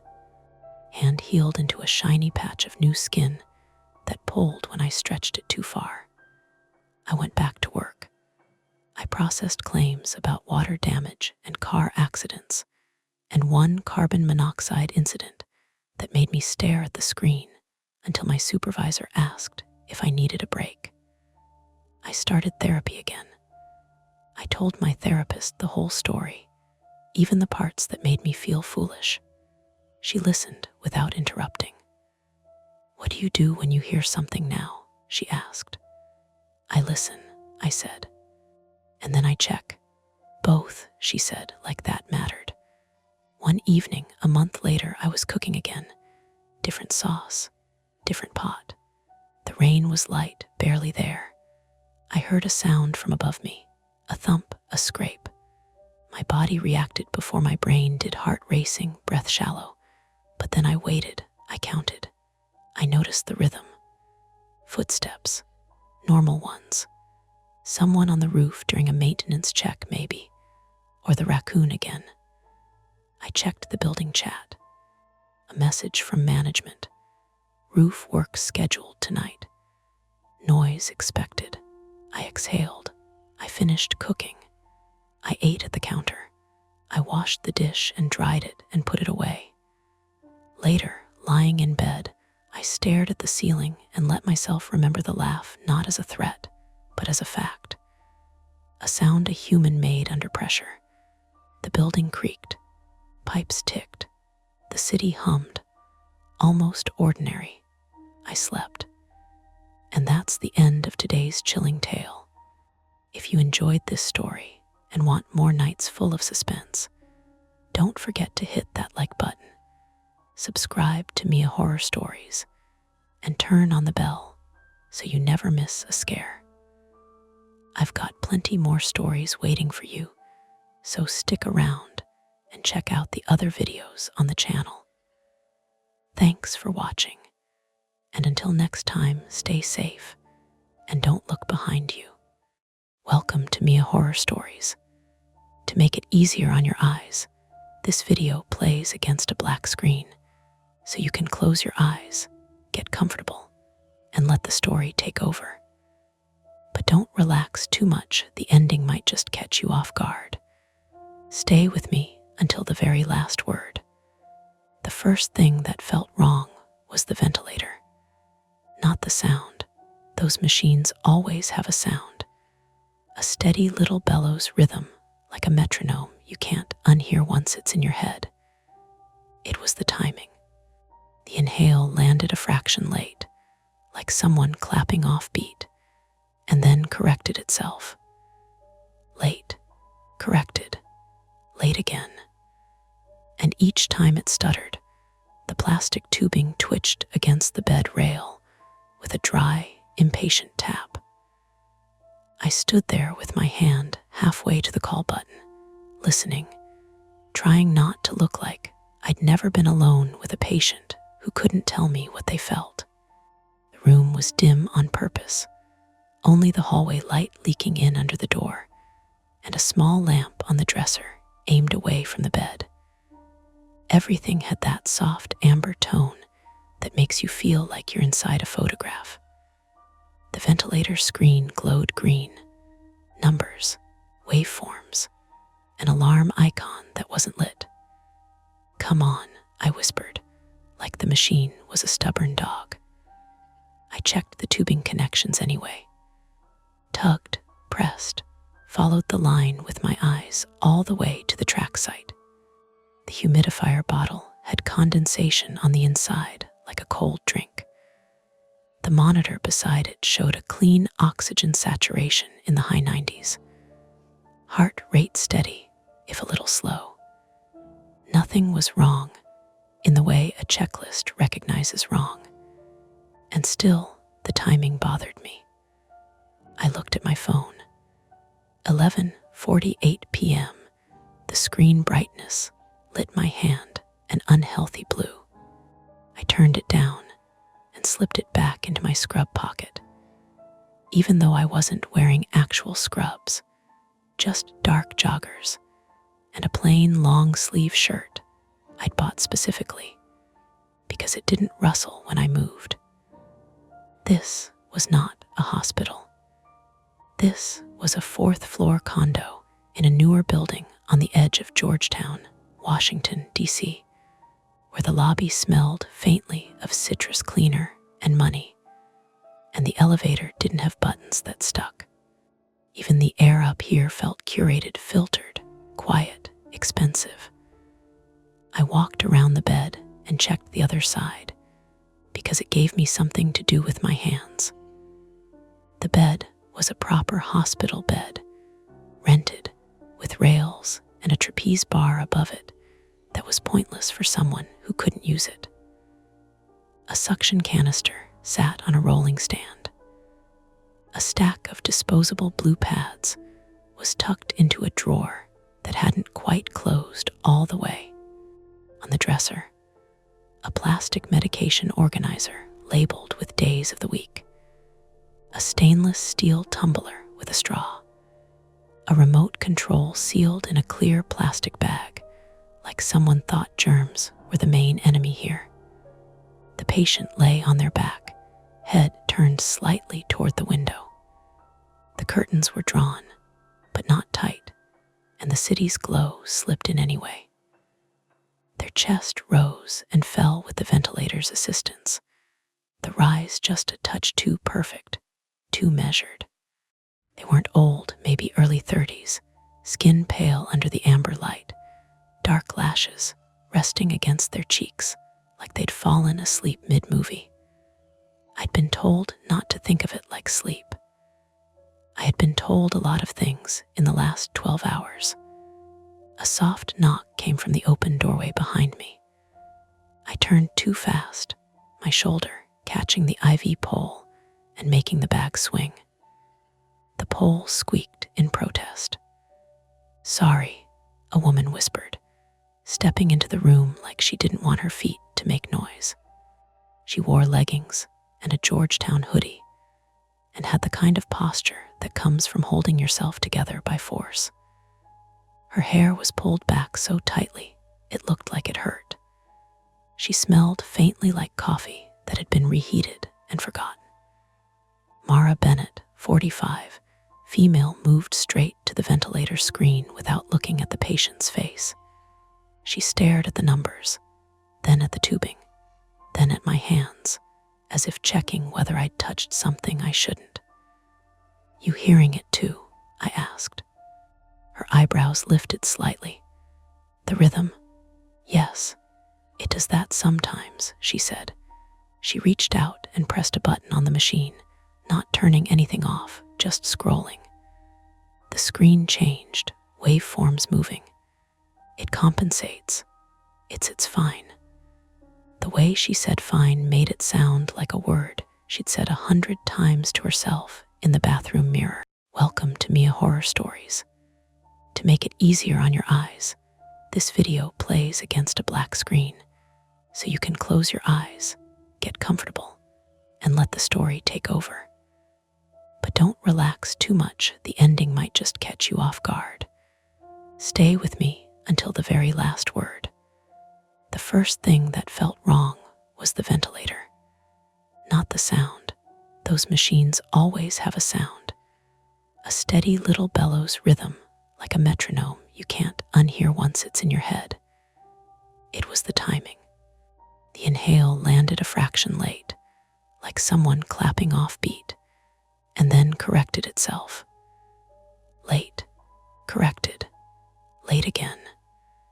And each time it stuttered, the plastic tubing twitched against the bed rail with a dry, impatient tap. I stood there with my hand halfway to the call button, listening, trying not to look like I'd never been alone with a patient who couldn't tell me what they felt. The room was dim on purpose, only the hallway light leaking in under the door, and a small lamp on the dresser aimed away from the bed. Everything had that soft amber tone that makes you feel like you're inside a photograph. The ventilator screen glowed green, numbers, waveforms, an alarm icon that wasn't lit. "Come on," I whispered, like the machine was a stubborn dog. I checked the tubing connections anyway. Tugged, pressed, followed the line with my eyes all the way to the track site. The humidifier bottle had condensation on the inside like a cold drink. The monitor beside it showed a clean oxygen saturation in the high 90s. Heart rate steady, if a little slow. Nothing was wrong in the way a checklist recognizes wrong. And still, the timing bothered me. I looked at my phone. 11:48 p.m. The screen brightness lit my hand an unhealthy blue. I turned it down and slipped it back into my scrub pocket. Even though I wasn't wearing actual scrubs, just dark joggers and a plain long-sleeve shirt I'd bought specifically because it didn't rustle when I moved. This was not a hospital. This was a 4th-floor condo in a newer building on the edge of Georgetown, Washington, D.C., where the lobby smelled faintly of citrus cleaner and money, and the elevator didn't have buttons that stuck. Even the air up here felt curated, filtered, quiet, expensive. I walked around the bed and checked the other side because it gave me something to do with my hands. The bed was a proper hospital bed, rented, with rails and a trapeze bar above it that was pointless for someone who couldn't use it. A suction canister sat on a rolling stand. A stack of disposable blue pads was tucked into a drawer that hadn't quite closed all the way. On the dresser, a plastic medication organizer labeled with days of the week. A stainless steel tumbler with a straw. A remote control sealed in a clear plastic bag, like someone thought germs were the main enemy here. The patient lay on their back, head turned slightly toward the window. The curtains were drawn, but not tight, and the city's glow slipped in anyway. Their chest rose and fell with the ventilator's assistance, the rise just a touch too perfect, too measured. They weren't old, maybe early 30s, skin pale under the amber light, dark lashes resting against their cheeks like they'd fallen asleep mid-movie. I'd been told not to think of it like sleep. I had been told a lot of things in the last 12 hours. A soft knock came from the open doorway behind me. I turned too fast, my shoulder catching the IV pole and making the bag swing. The pole squeaked in protest. "Sorry," a woman whispered, stepping into the room like she didn't want her feet to make noise. She wore leggings and a Georgetown hoodie and had the kind of posture that comes from holding yourself together by force. Her hair was pulled back so tightly it looked like it hurt. She smelled faintly like coffee that had been reheated and forgotten. Mara Bennett, 45, female, moved straight to the ventilator screen without looking at the patient's face. She stared at the numbers, then at the tubing, then at my hands, as if checking whether I'd touched something I shouldn't. "You hearing it too?" I asked. Her eyebrows lifted slightly. "The rhythm? Yes, it does that sometimes," she said. She reached out and pressed a button on the machine, not turning anything off, just scrolling. The screen changed, waveforms moving. "It compensates. It's fine." The way she said fine made it sound like a word she'd said 100 times to herself in the bathroom mirror. I nodded like I accepted that. I wanted to.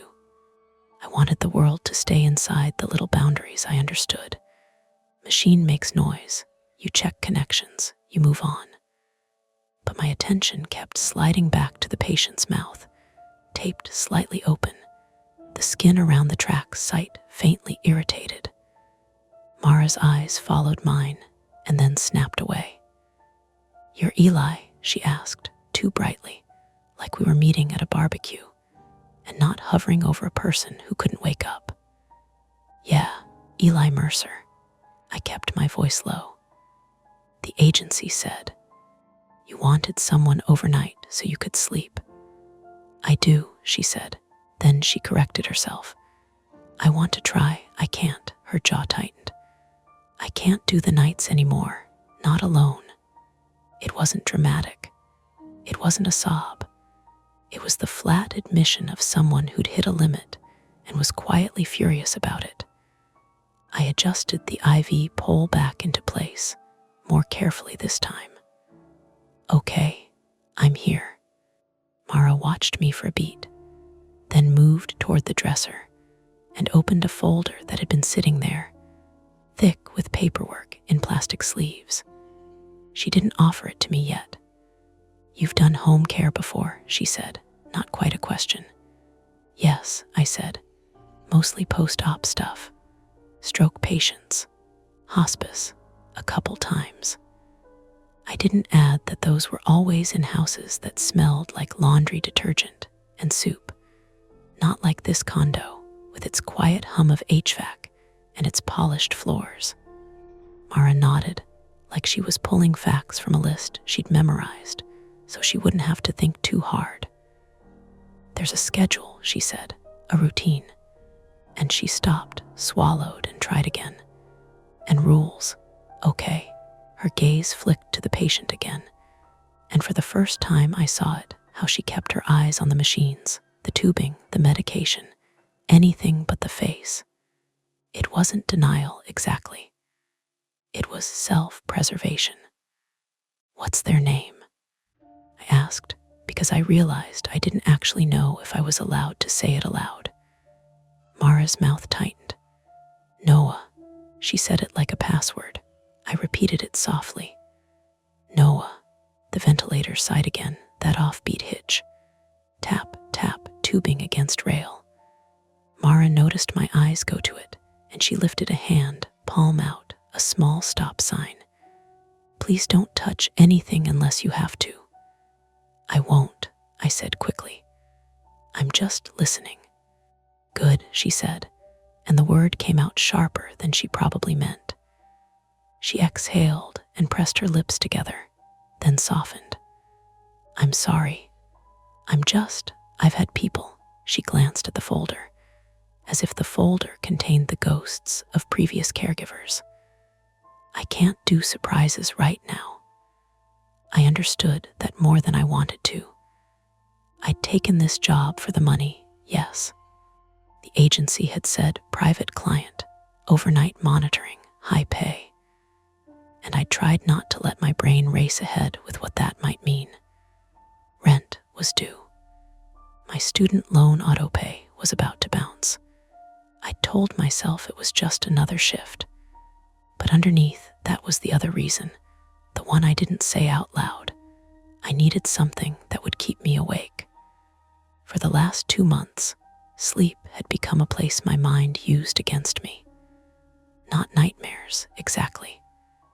More like a loop.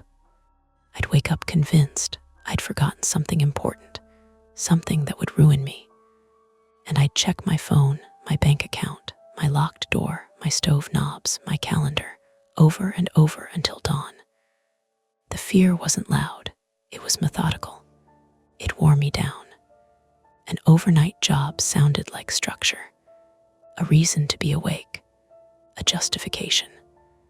Mara pulled a chair up beside the bed, sat, then immediately stood again, as if sitting felt wrong. She picked up the folder and finally handed it to me. Inside were typed pages, medication times, feeding tube instructions, ventilator settings, emergency contacts. Everything was cleanly organized and highlighted in different colors. Someone had worked hard to make chaos look manageable. At the top, in bold, "Do not stimulate patient." Under that, another line, "No family visits overnight. No visitors." I looked up at Mara. "Stimulation like loud noise, lights." "Talking to him," she said. "Touching him. Moving him more than you have to for care." She said him and then flinched, like she hated the pronoun. The doctors were clear. "Why?" I asked before I could stop myself. Mara's eyes hardened, but not at me, at the question, at the universe that allowed it. "Because he isn't supposed to wake up," she said, and the sentence landed heavy in the room, heavier than the machines, heavier than the city glow.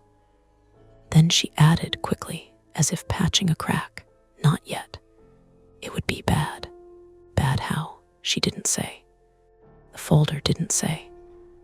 The folder said what to do if the feeding pump alarmed, and what number to call if the oxygen saturation dropped, and how to suction if needed. It had no section for what to do if not supposed to wake up became woke up anyway. I flipped a page and saw a sticky note attached near the back, handwritten in sharp, cramped letters.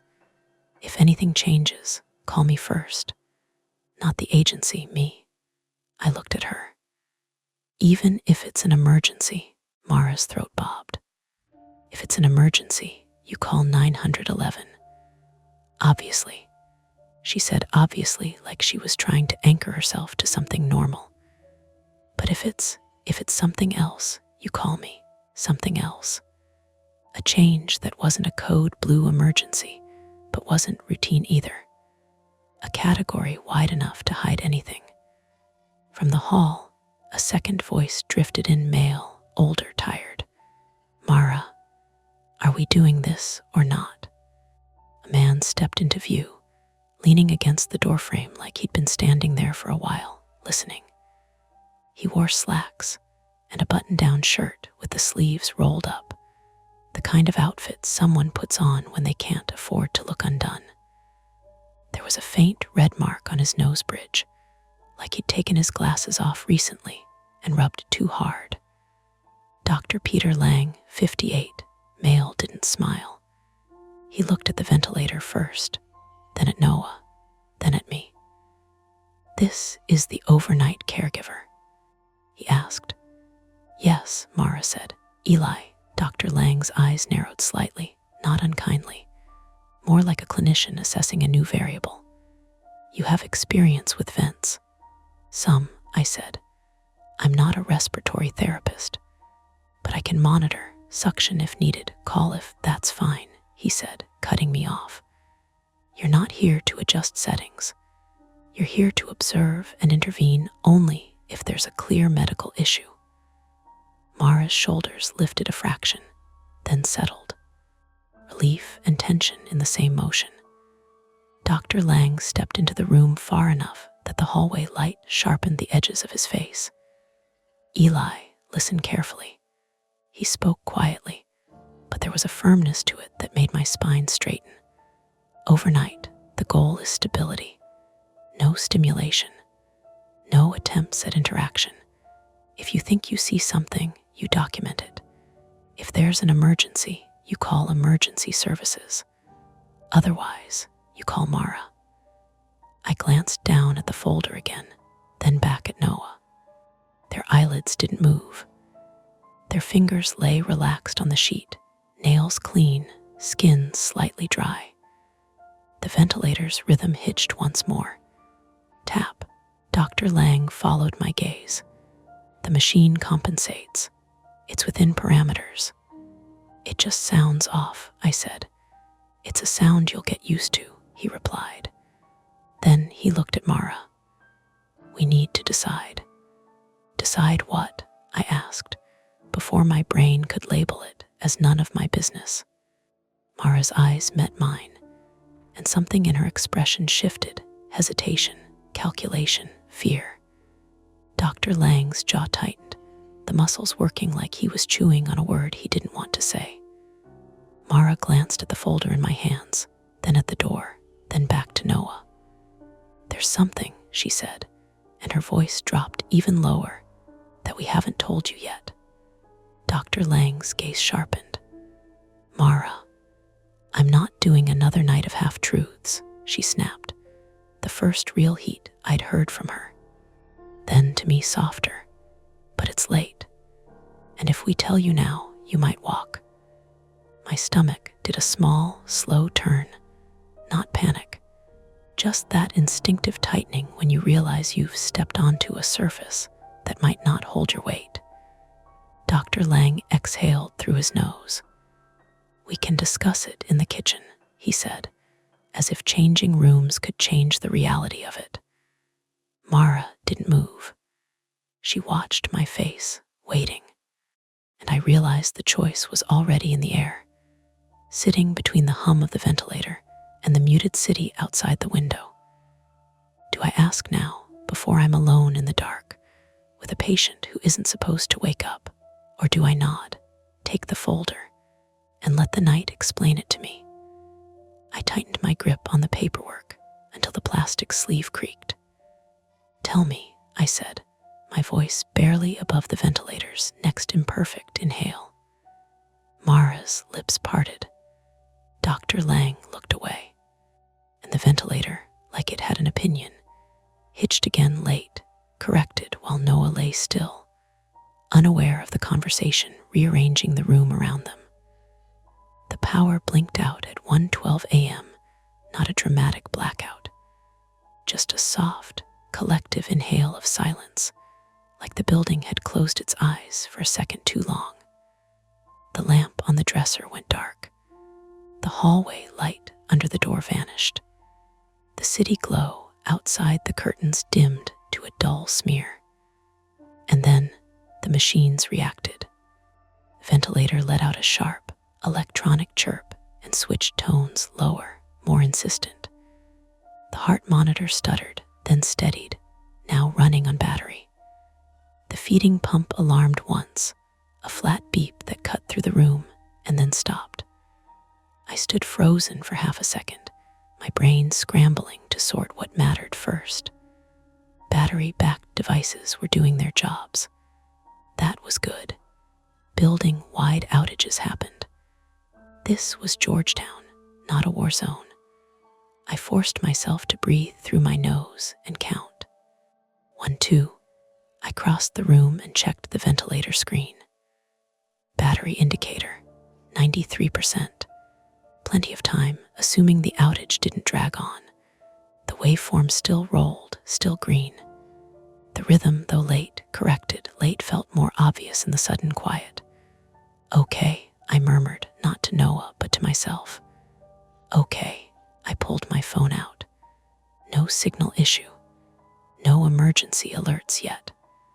I opened the building's resident app, Nothing posted. I hesitated, thumb hovering, then called Mara. It rang once, twice. She picked up on the third ring, breathless. What happened? Power outage, I said. Machines are on battery. Everything looks stable. A pause. I could hear movement on her end, footsteps maybe. How long? Just now. 1 minute maybe. Okay, she said then quickly. Don't touch anything. The ventilator battery should last hours. The building has a generator for common areas, not individual units. I know, I said. I'm just monitoring. Another pause, longer this time. She stopped, restarted. Is he the same? I looked at Noah. Chest rising and falling, the tape at his mouth unmoved. His fingers were still loose on the sheet. Yes, I said, same. Good. She exhaled, a long, shaky sound she probably didn't realize I could hear. I'm coming back. What? You said? I know what I said, she snapped, then softened immediately. I'll be there in 20 minutes, maybe less. Mara, you don't have to. I do, she said. Just keep him stable. Call me if anything changes. She hung up before I could argue. I stared at the phone for a second, then slid it back into my pocket and turned back to the room.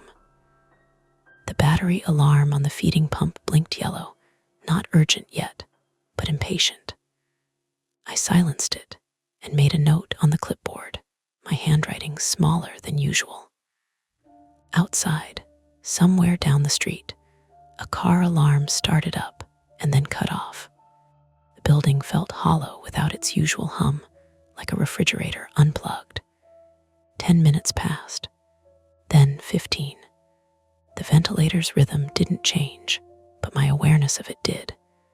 Every hitch felt louder, more intentional. I found myself watching Noah's throat, the track site, the slight movement of skin with each assisted breath. I had to stop myself from reaching out, from doing something just to break the stillness. Don't stimulate. I paced instead, heel to toe, careful not to make the floor creak. I checked the suction canister. I checked the IV bag level. I checked the battery indicators again, even though they hadn't budged much. At 1:34 a.m., the heart monitor blipped slightly faster. Not alarming, just a few beats per minute up, from low 40s to high 40s, still within a range I'd seen before, especially during routine care. But I wasn't doing routine care. I leaned closer, watching the monitor like it might confess something. Noah's eyelids fluttered. It was subtle. A tremor more than a movement, like a REM twitch. If I hadn't been staring, I would have missed it. My stomach tightened. Okay, I whispered. Okay. I stepped back, hands up, palms open, as if that mattered. The rule wasn't just about touching. It was about presence, about noise, about pulling someone toward the surface when they weren't meant to be there yet. His heart rate ticked up again. 51. No, I said softly. No. I checked the oxygen saturation. Still good. I checked the ventilator settings without touching them. Eyes only, everything nominal. Another flutter. This time the eyelids lifted a fraction. Not open, just not fully closed. The ventilator hitched. Late, corrected. My mind did the thing it always did when I was tired and afraid. It sprinted ahead. If he woke up, what did that mean? Panic. Fighting the ventilator. Self-extubation wasn't possible with a track, but agitation could cause all kinds of problems. Increased oxygen demand, desaturation, alarms, a cascade. And underneath that, a quieter thought. What if this is what they were afraid of? My phone buzzed in my pocket. I flinched hard enough that the IV pole rattled. I cursed under my breath and grabbed it. A text from Mara, in elevator. Power still out. Before I could respond, Noah made a sound. It wasn't a word. It wasn't even a vocalization, not really. More like a breath pushed against resistance, a faint rasp that came from deep in his chest and scraped its way out. The heart monitor jumped. 62. Okay, I said, louder now despite myself. Okay, Noah, I stopped. Talking. Stimulation. My mouth snapped shut. The room felt suddenly too small, the air thick. I forced myself to slow down, to do what the training said, assess, don't react. Noah's fingers curled. Not a reflex, not a spasm. They curled and then relaxed, like someone testing their hand after it's been asleep. My own hands started to shake.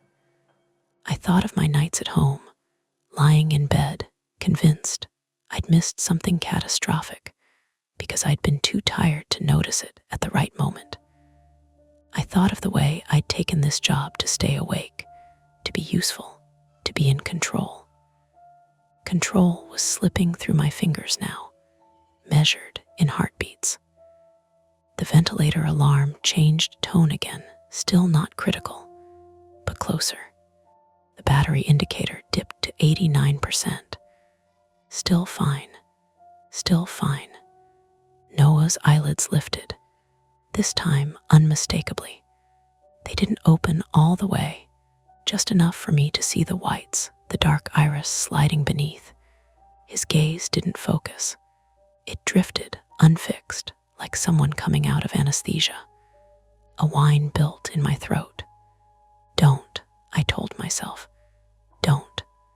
The rule said don't stimulate. The training said if a patient shows signs of distress, intervene. Which rule mattered more when the power was out and the doctor wasn't here, and the person in front of you was waking up when they weren't supposed to? My phone buzzed again. I didn't look. Noah's chest hitched, not the machine this time, but him. A breath fighting the ventilator's timing, pushing against it. The ventilator alarm went from yellow to orange. I moved before I decided to. I reached for the call button on the wall, hospital grade, tied into nothing now that the building's power was down, and then my hand hovered, useless. I grabbed my phone instead and called Mara. Straight to voicemail. Shit, I whispered. I looked at Noah, at his eyes fluttering, his fingers twitching again, more insistently this time. The heart monitor climbed into the 70s. If he fully woke up, this would get messy fast. If I sedated him, no, I didn't have orders. I didn't have meds. If I did nothing, the feeding pump alarm started up again, shrill now, battery low warning flashing. And from the hallway, faint but real, I heard a knock. Not at the door, on the wall, 3 quick taps followed by a muffled voice. Hello, a man called. Is someone in there? We're checking units, building security, or maintenance, or someone else entirely. Noah's eyes opened wider. The ventilator alarm escalated. The knock came again, louder, and I stood there, caught between rules and instincts, and a patient who was waking up at exactly the wrong moment, knowing that whatever I chose next would change the night in a way I couldn't undo.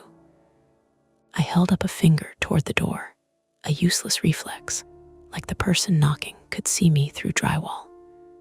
1 second, I called, pitching my voice low and steady on purpose. The knock stopped. The muffled voice came back, closer to the door now. Building maintenance. We're checking units with medical equipment. Backup generators acting up. That explained the timing, the outage, the app silence. It also meant they might insist on coming in. Behind me, Noah made another sound, this one sharper. A short exhale that pushed past the ventilator's rhythm and threw it off completely. The alarm jumped to red for half a second, then settled back to orange, angry and impatient.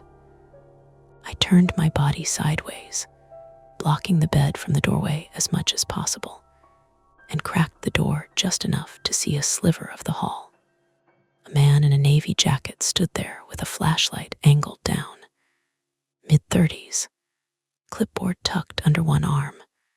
The light flicked up accidentally and caught my face. "Sorry," he said. "Didn't mean to blind you. We had a report of a power dip on this floor." "We have a patient," I said, keeping my voice calm. "Ventilator. Everything's stable." He nodded, eyes already drifting past me, trying to look into the room. "Yeah, that's why I'm here. We need to make sure the outlet S on the emergency circuit." "It is," I said, a beat too fast. "We've checked." That wasn't entirely true. I knew the outlet was red, hospital standard, but I hadn't traced the line. My pulse thudded in my ears. The man hesitated. "I still need to," behind me, something clattered. Not loud, just the soft plastic on metal sound of the feeding pump line slipping against the stand as Noah's arm twitched again, stronger this time. The ventilator alarm spiked in response, shrill now, impossible to ignore. The maintenance guy's eyes snapped to the room. "Is he okay?" "Yes," I said. "He just needs quiet." The word quiet felt flimsy as soon as it left my mouth. Noah's chest began to fight the machine in earnest now. His breaths came shallow and fast, out of sync. The heart monitor climbed into the 80s. This was no longer a subtle change. "Sir," the man said, firmer. "If there's a problem, I need to see." "I need you to give me 2 minutes," I said, and hated how close my voice was to cracking. 2 minutes, please." He looked at my face, really looked like he was weighing something. Liability, procedure, human instinct. 2, he said finally. "Then I'm coming back." He stepped away, his shoes squeaking faintly on the hallway tile. I shut the door gently and locked it. My hands were slick with sweat now. I wiped them on my pants and turned fully back to Noah. "Okay," I said under my breath. "Okay, attempt 1. Fix the machine, not the man." I crouched by the ventilator, eyes scanning the screen. The waveform showed classic patient ventilator asynchrony, Noah initiating breaths that didn't match the set timing. The machine was compensating, but it wasn't winning. I reached for the control knob, then stopped myself. Dr. Lang's voice echoed in my head. "You're not here to adjust settings." I didn't touch the settings. Instead, I adjusted the tubing, checked for kink, straightened a loop that had shifted when the power went out. I repositioned the humidifier bottle slightly, making sure condensation wasn't pooling. For a moment, just a moment, the alarm softened. Noah's breathing synced better. His heart rate dipped into the 70s. Relief washed through me so hard my knees went weak. Then his eyes focused. They landed on me, not sharp, not fully awake, but aware enough to track movement. A furrow appeared between his brows, confusion tightening his face. "No," I whispered. "No, no." He tried to lift his head. The ventilator alarm screamed. Attempt 1 failed. I backed away, hands up again, forcing myself to stop hovering.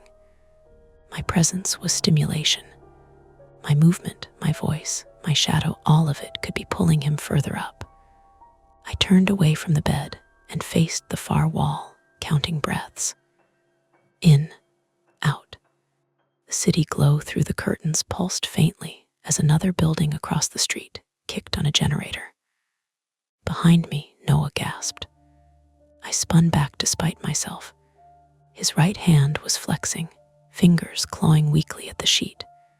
His eyes were open now, wide and unfocused, panic blooming fast. He tried to speak. Nothing came out but a wet, broken sound around the track. "Hey," I said, then bit the word off like it burned. Talking. Stimulation. But letting him panic felt worse. Attempt 2, Call for help, even if it breaks the rules. I grabbed my phone and dialed 911. My thumb hovered over the call button. Mara's sticky note flashed in my mind. Call me first, her voicemail. Dr. Lang's absence. The maintenance guy in the hall. Noah's oxygen saturation dipped 92, then 90. I hit call. The line rang once and died. No bars. The outage had knocked out something in the building's internal signal booster. My phone showed a useless gray, no service. I laughed, a short, ugly sound, then clamped my mouth shut. Attempt 2 failed. The ventilator battery indicator dropped to 84%. The feeding pump alarm wailed again, insistent, flashing red now. I moved to silence it and nearly tripped over the chair Mara had dragged in earlier. The edge caught my shin hard. Pain flared white hot and immediate. Shit, I hissed, hopping once before planting my foot and riding it out. My leg throbbed, pulse matching the alarms. Noah jerked at the sound. The maintenance knock came again, louder, closer to the door. Sir, time's up. Don't open it, I told myself. Don't open it. I hobbled to the door anyway, adrenaline carrying me. I cracked it just enough to speak. He's waking up, I said, the truth tumbling out. I need a doctor now. The man's face shifted instantly, all procedure gone. Is he supposed to wake up? No. That single word felt heavier than everything else I'd said tonight. Okay, he said. Okay, I'm calling EMS. He raised his radio. Behind me, a loud bang echoed through the room. I whipped around, heart in my throat. Noah's arm had fallen from the bed rail. His hand had knocked the stainless steel tumbler off the dresser. It rolled across the floor, clanging, water sloshing out. Just that. Not a seizure. Not violence. Gravity and weak coordination. Misdirection. Explainable. But the sound pushed him further into panic. His chest heaved, breaths ragged, completely out of sync now. Ventilator alarm went continuous. The maintenance guy was already talking into his radio. Unit 407, medical emergency, ventilator patient waking, power outage. Noah's eyes locked onto mine again. This time, there was no mistaking it. He knew he was trapped in his body. He shook his head, a tiny, frantic motion, and mouthed something around the track. A word I couldn't hear. Help. My leg throbbed. My arms felt like lead. The room smelled faintly of spilled water and warm plastic. I crossed back to the bed, rules shattering under the weight of reality. I took Noah's hand. His grip was weak, but it was there. Real, human. I've got you, I said, breaking the rule completely now, not caring. You're not alone. The ventilator alarm blared. The battery indicator ticked down another %. Sirens wailed faintly in the distance, far too far.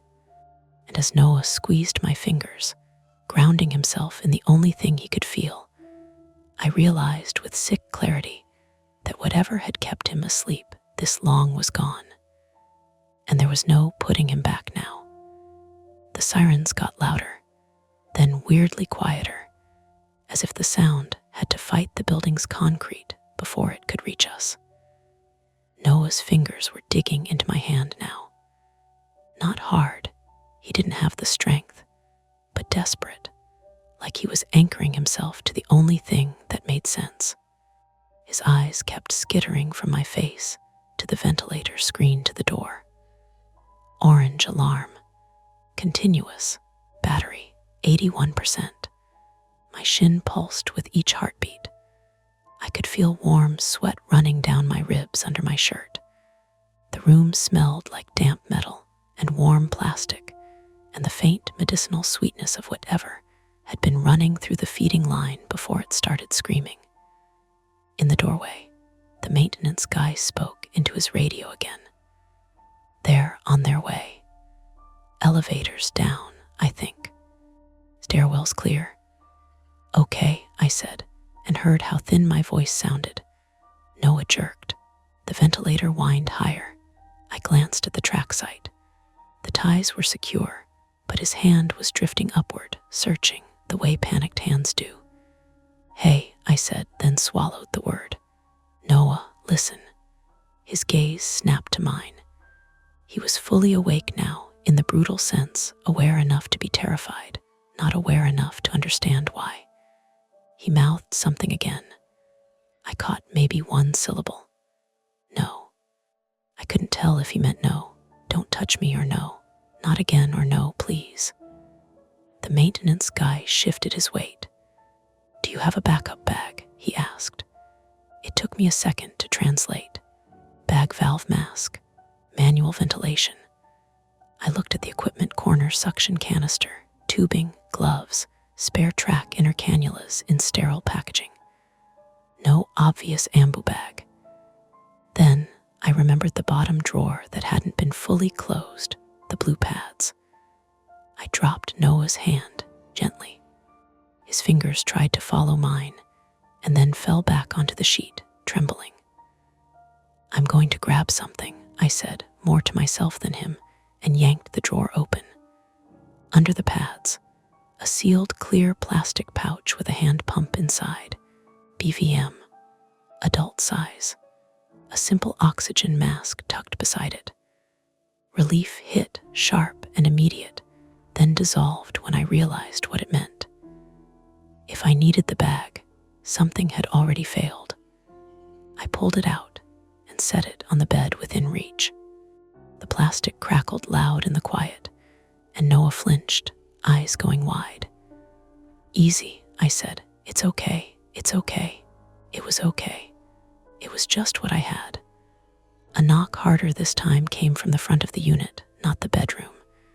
The maintenance guy glanced back down the hall. They're here, he said. Fire key got them in. Footsteps. Multiple. Fast. The door opened, voices echoing in the living area controlled, practiced urgency. 2 people appeared in the bedroom doorway moments later, both wearing dark uniforms with reflective strips, headlamps clipped to their shoulders. One carried a hard case. The other had a folded stair chair strapped to their back. Janelle Ortiz, 32, female, moved first, eyes sweeping the room like a scanner. Ryan Feldman, 41, male, followed, already pulling gloves on. Who's the caregiver? Ortiz asked. I am, I said. Eli. He's waking up, and the ventilator battery. Ortiz was at the bedside in 2 steps, looking at Noah's face, then the track, then the ventilator. Okay. Hey, Noah, my name's Janelle, you're safe. Her voice was calm in a way that made my throat tight. Noah's eyes locked onto her, then darted back to me like he didn't trust calmness coming from a stranger. Feldman opened the hard case. Do we have paperwork? DNR? Vent settings? What's the diagnosis? I grabbed the folder off the dresser with shaking fingers and shoved it toward him. There. Vent settings, meds, rule says. I stopped myself from saying it. Do not stimulate. It sounded ridiculous now. Ortiz pointed at the ventilator display. He's fighting the rate. What sedation is he on? I hesitated. That was the part they hadn't told me. The meds list had names and times, but it didn't say why. No idea, I admitted. Mara, his caregiver, she said he isn't supposed to wake up. Feldman's eyebrows lifted. That's not a medical directive. From the hall, Mara's voice cut through, hoarse and too loud in her own panic. Eli, she appeared in the doorway, hair half fallen from its tight tie, cheeks flushed from running stairs.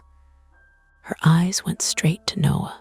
This time she couldn't avoid his face because his eyes were open and begging. She froze. For a second, she looked like she'd been punched. Then she lunged forward. Noah, no, please. Ortiz stepped between her and the bed without being aggressive, just blocking line of sight like she'd done it 100 times. Ma'am, who are you? Mara Bennett, she said, breath hitching. This is her voice broke. I'm responsible, please. He can't be awake. Feldman held up the folder, flipping pages. Ma'am, is there a physician order, a DNR? A legal guardian document? Mara's eyes flicked to the sticky note in the folder, then away. Dr. Lang he handles, Ortiz cut in, still calm. We need the why, we need the plan, because right now he's hypoxic and panicking. As if to prove her point, Noah's oxygen saturation dipped again. 88, 86. The alarm changed pitch. Feldman looked at Ortiz. We bag him, get better control. Noah shook his head weakly, eyes huge. His hand went toward the track ties again. I reacted without thinking, catching his wrist too firm, too fast. He jerked, terrified, and the movement tugged the tubing. The ventilator alarm screamed, red now. Hey, Ortiz snapped, not at Noah, at me. Gentle. Sorry, I said, and my voice cracked. I'm sorry. My shin flared with pain as I shifted weight. The room tilted slightly at the edges, not fainting, just adrenaline and exhaustion stacking up. Ortiz leaned in close to Noah's face. Noah, listen to me. You have a tube in your neck helping you breathe. I'm going to help you breathe another way for a minute. You need to let us. Noah stared at her like she was speaking through glass. Feldman disconnected the ventilator tubing at the track connector with quick, precise hands. The sudden silence was worse than any alarm, a hollow, vulnerable quiet. Ortiz took the bag valve device from the bed, snapped it onto the track adapter, and began ventilating manually. Squeeze, release, squeeze, release. Each breath was visible. Each breath was work. Noah's chest rose, then fell. His eyes fluttered, panic still there, but held at bay by the rhythm she gave him. The oxygen saturation crawled back up 87, 89, 91. A small lull, just enough for me to feel the tremor in my arms and realize my jaw was clenched so hard my teeth hurt. Feldman glanced at the ventilator. Battery's fine. The problem is he's asynchronous. He needs sedation, or he needs to be on a mode that supports spontaneous breaths better. We're not doing that here. Mara grabbed Feldman's sleeve. No sedation, she said, too sharp. He has brain, Ortiz didn't stop bagging. Ma'am, say it clearly. Mara's face crumpled. He had a fall, a brain injury. They kept him down so swelling wouldn't, she swallowed. If he gets agitated, his pressure can spike. It can kill him. Feldman looked at the folder again. Why is he at home on a vent if he's that unstable? Mara's eyes darted toward the window, toward the floor, anywhere but the question. It was what we could do. Hospital insurance. The words came out tangled, half-truths wrapped in real desperation. Ortiz said, okay, we're moving him. Now. No, Mara said, voice rising. Dr. Lang said. Feldman cut her off. Dr. Lang isn't here, we are. He's awake, fighting the vent, and you lost power. This is not safe. Noah made a wet cough against the bag, and suddenly there was a gurgling sound, secretions shifting, partial obstruction. Ortiz paused one beat, eyes narrowing. Suction, she said. My hands moved before my brain caught up.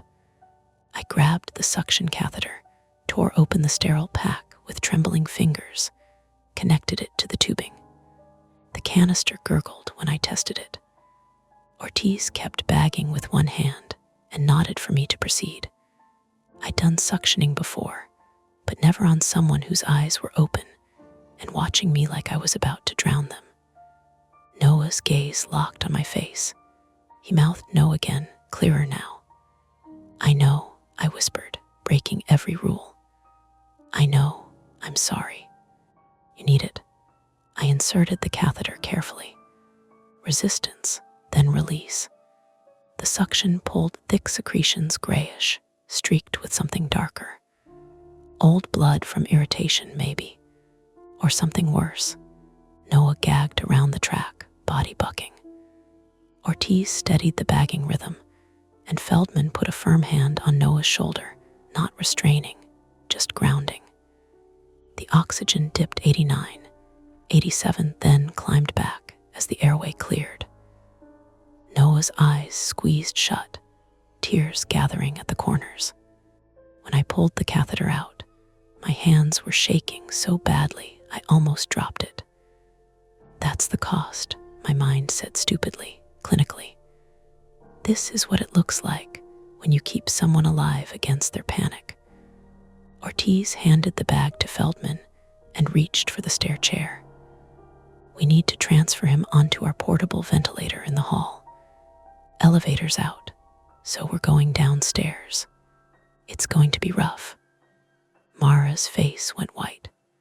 He can't, he can, Feldman said, and there was steel under the comm now. Or he dies here when that battery runs out, or he pulls his track out in panic. Noah opened his eyes again, exhausted now, fear dulled into a hollow, stunned look. He stared up at the ceiling, and his fingers found mine once more weak, involuntary. I squeezed back, throat burning. Outside the bedroom, the hallway was lit by flashlights and emergency exit signs. The building felt like a ship listing in the dark. Somewhere below, a door slammed. Somewhere farther away, another alarm chirped. Ortiz looked at me. Eli, you coming? I looked at Noah, at the folder, at Mara shaking, her carefully built routine collapsing. I nodded, because there was no version of this where I could step away and pretend I hadn't been the one in the room when he opened his eyes. Feldman started bagging again, squeeze, release, while Ortiz and the maintenance guy cleared a path.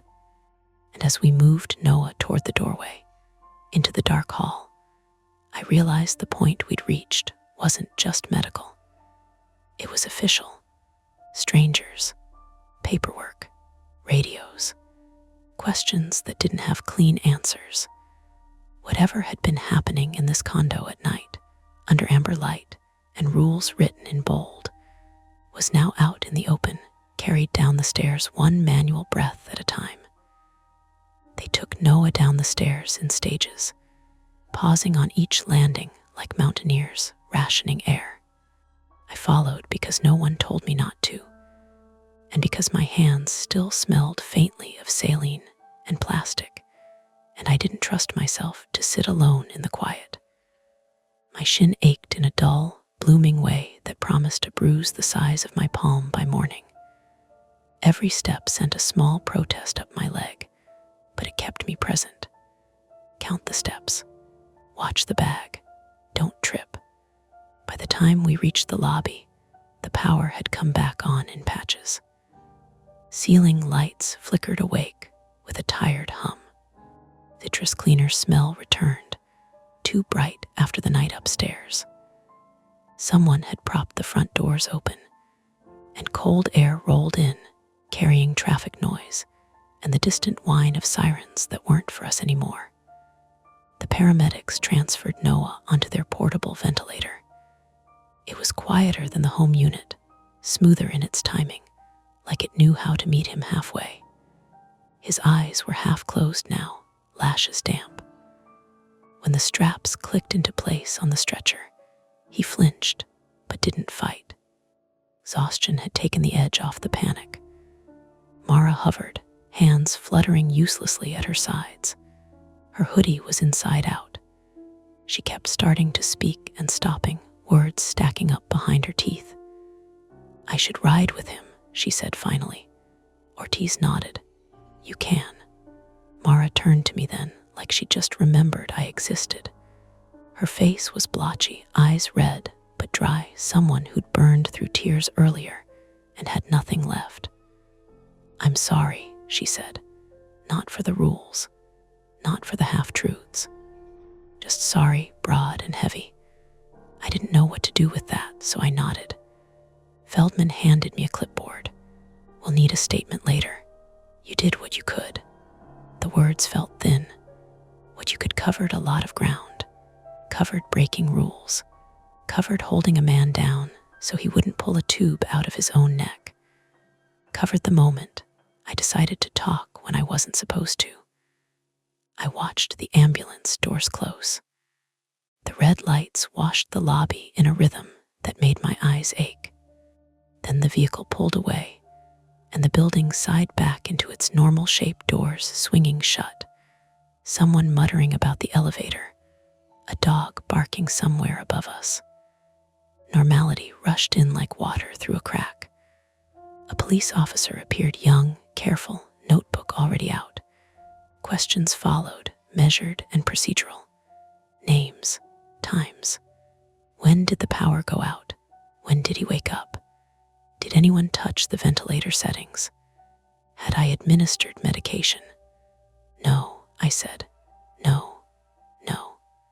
Maintenance guy backed me up about the outage, the radio call. Dr. Lang's name came up. The officer wrote it down, pen scratching steadily. "You'll probably hear from someone," he said, not unkindly.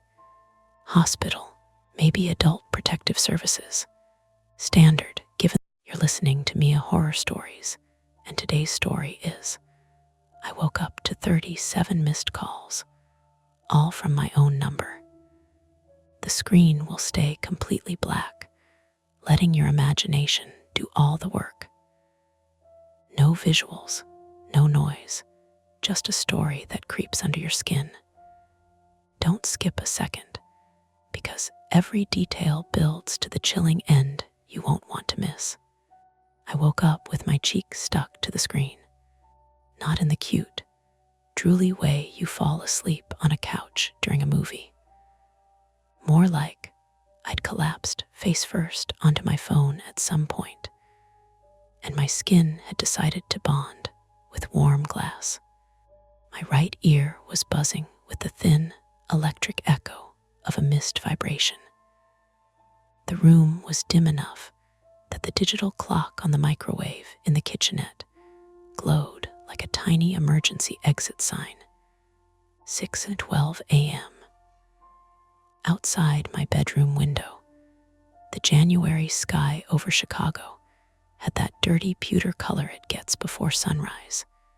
The city quiet, but not really, just muffled, like someone threw a blanket over it.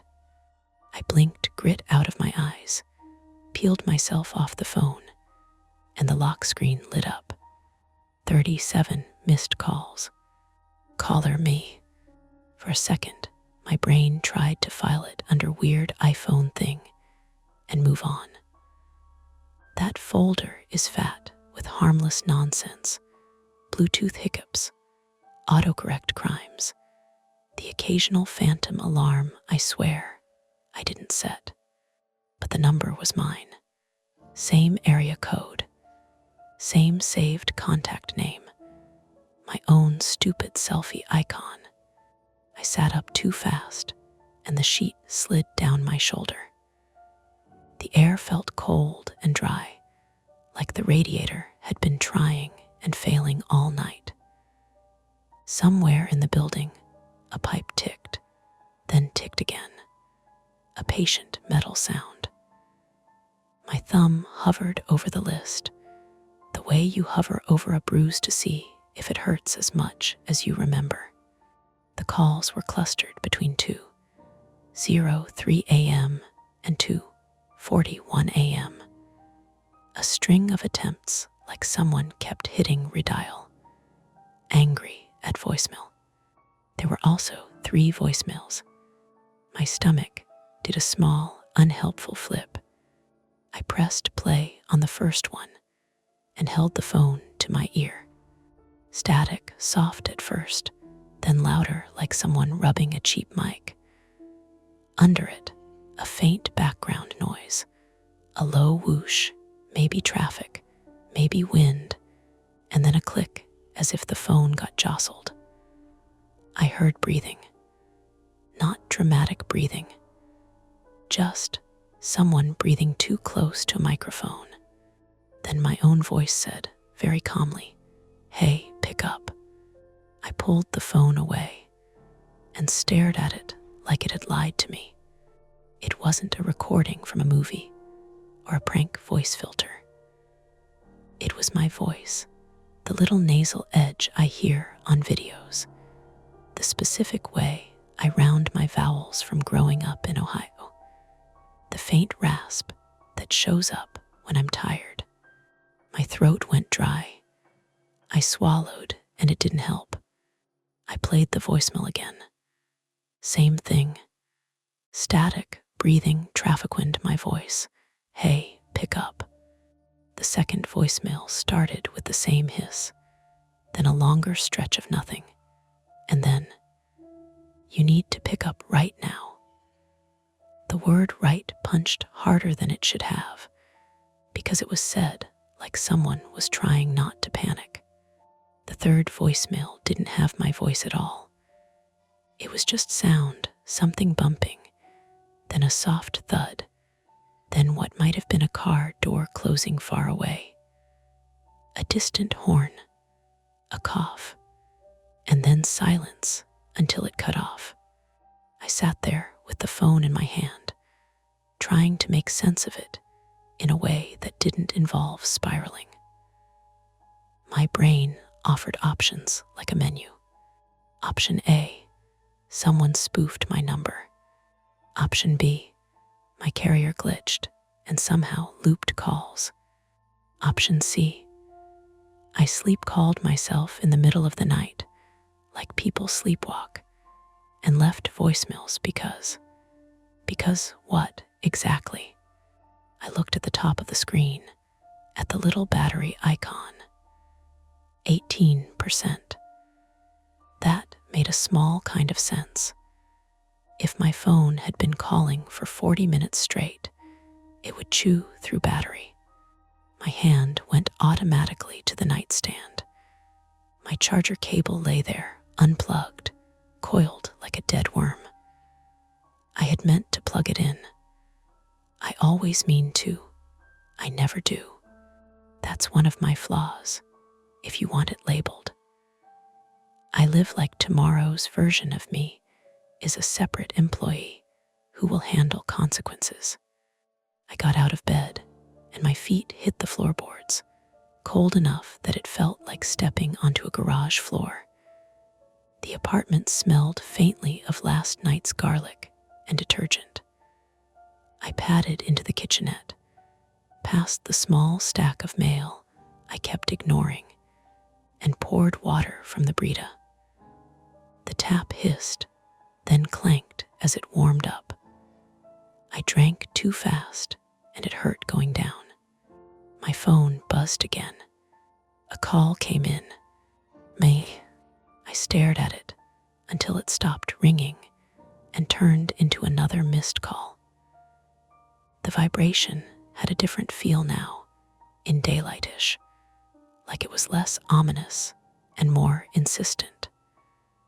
Like a person knocking on a door when they can see you through the peephole.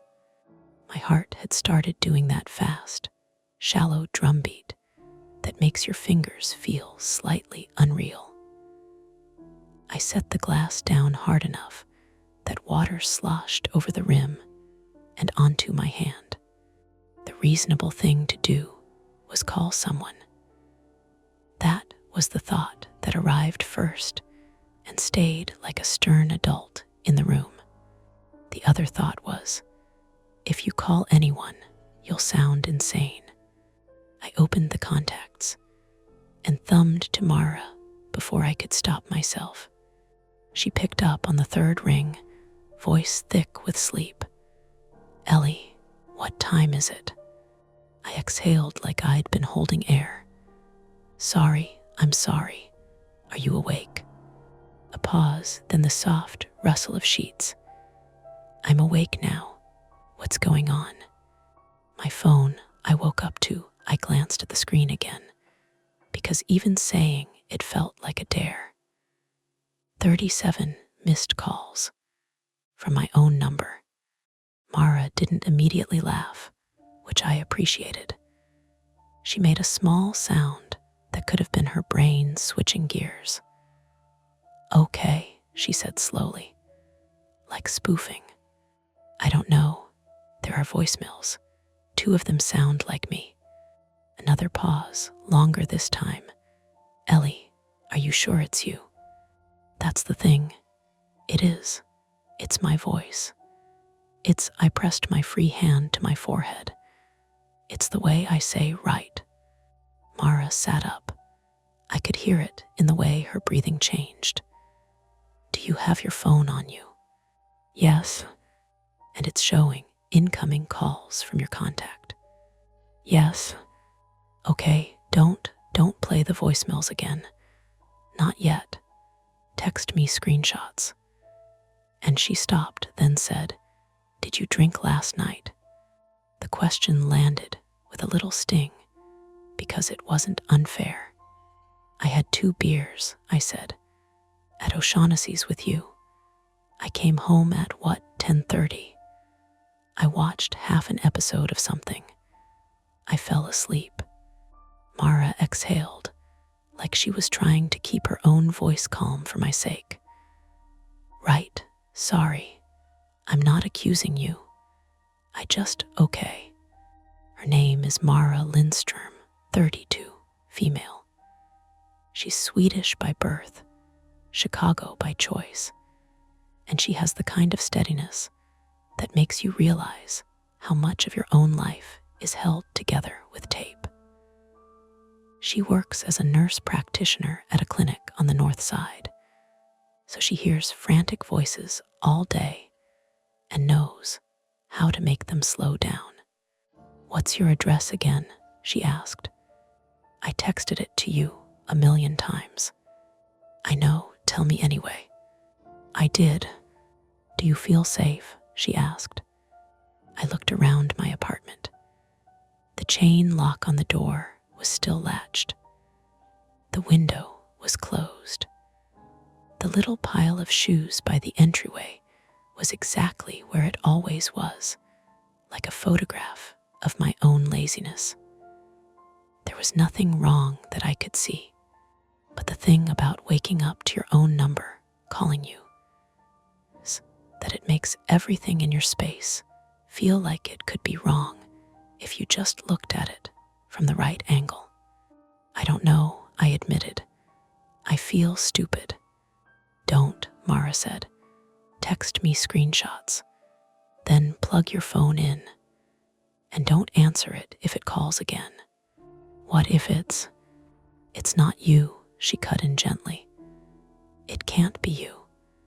We can figure out spoofing and carrier stuff later. Right now, do you have a neighbor you trust?" I thought of Mr. Kowalski across the hall, who smelled like cigarettes and always held the elevator door with unnecessary drama. I thought of the couple downstairs who argued in Spanish like it was a sport. I thought of the landlord who only responded to texts when you threatened to withhold rent. "No," I said. "Okay, I'm going to get dressed and come over," Mara said. "I'll be there in 20 minutes. "You don't have to." "I do," she said, and her voice softened on the last word. "Okay, just stay inside. Lock your door." I hung up and immediately felt the absence of her voice, like a drop in temperature. My phone sat in my hand, warm and heavy. The screen lit again. "Incoming call me." I watched it ring. My thumb hovered over the green button like it had a magnet in it. Part of me wanted to answer just to make the weirdness stop. Part of me wanted to throw the phone into the sink and run water over it until it drowned. The call stopped. Another missed call appeared at the top of the list, making it 38. I stared at the eye icon beside my own contact name. There were options: call back, message, FaceTime. I could also call my carrier, or the police, or do nothing and wait for Mara. But the missed calls were still there, stacked like evidence, and the voicemails sat in my inbox like sealed envelopes. A new text came in from Mara. Send screenshots. Don't answer. I'm on my way. I took screenshots with shaking fingers, call log, voicemail timestamps, and sent them. Then I plugged my phone into the charger, watching the lightning bolt icon appear like it was supposed to make me feel better.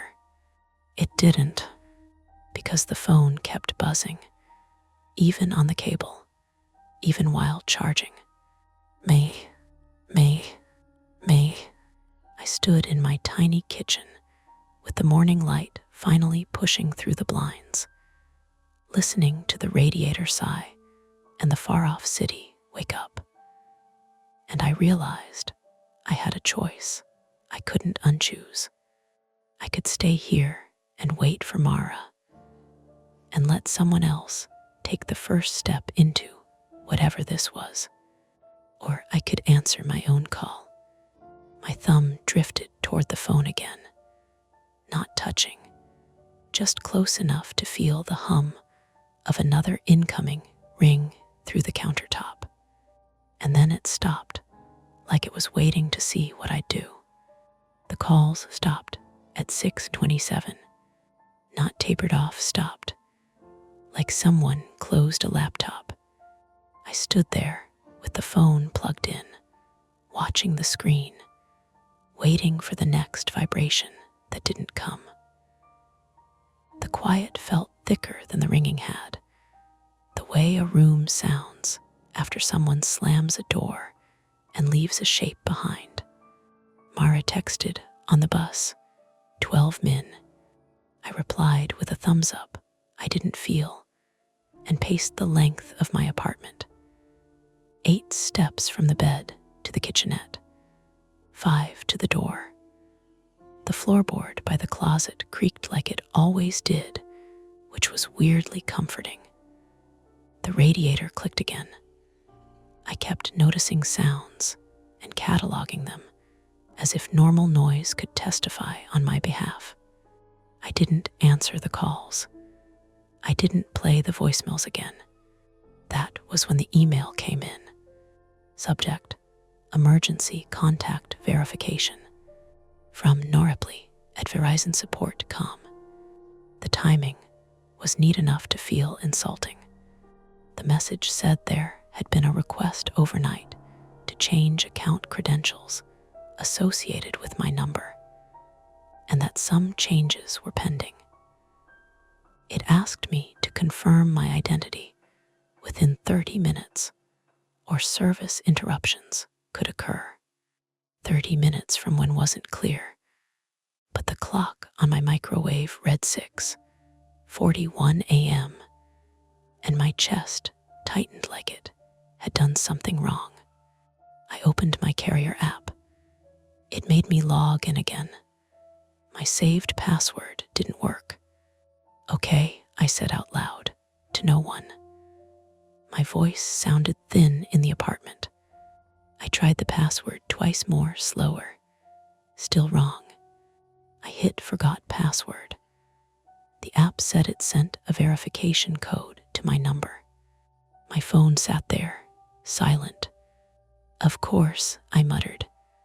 I requested the code again. Nothing. I checked my email, no backup message, no text forwarding. It was like my phone had become a window instead of a door. I could see things happening, but nothing came through.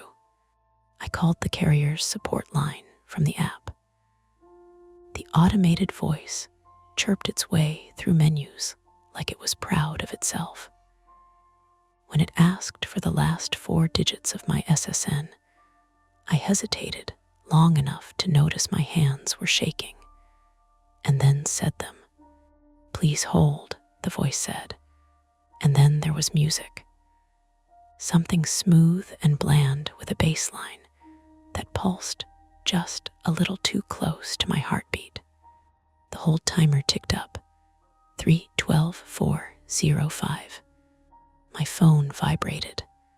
I yelped a sharp, embarrassing sound and almost dropped it. "Incoming call me." My breath went shallow. The carrier music played in my ear on one line. My own name lit up the screen on the other. I thought of Mara's voice, "Don't answer," and the adult part of my brain nodded along. The other part of my brain, the one that hates unfinished tasks and blinking notifications, screamed that if I didn't answer something, I was about to lose my number, my account, maybe access to everything tied to it. Two-factor authentication, banking apps, work email. I declined the call. It rang again immediately. I declined again. The hold music stuttered, then stopped. A human voice came on. "Thank you for holding. This is Jason with Verizon support. Can I get your name?" "Ellie," I said, too fast. "My account, someone's trying to change it. I can't get the verification code." "Okay, Ellie," Jason said, and his keyboard clicked faintly. "I do see a request initiated at 2:08 a.m. to transfer service to a new device. The verification attempts," he paused, "were completed." "Completed," I said. "By who?" "By the caller who verified account details," he said carefully, "including your SSN digits and billing zip." My stomach dropped in a slow, awful way, like an elevator skipping a floor. "That wasn't me," I said. There was a silence on the line, just long enough to register as concern instead of lag. "Okay," Jason said. "Then we need to lock this down immediately. I'm going to ask you some questions." My phone buzzed again on the counter, lighting up the kitchen. "May?" I turned it face down. Jason asked me where I'd been last night, what devices I owned, whether I'd ever shared account details, whether anyone else lived with me.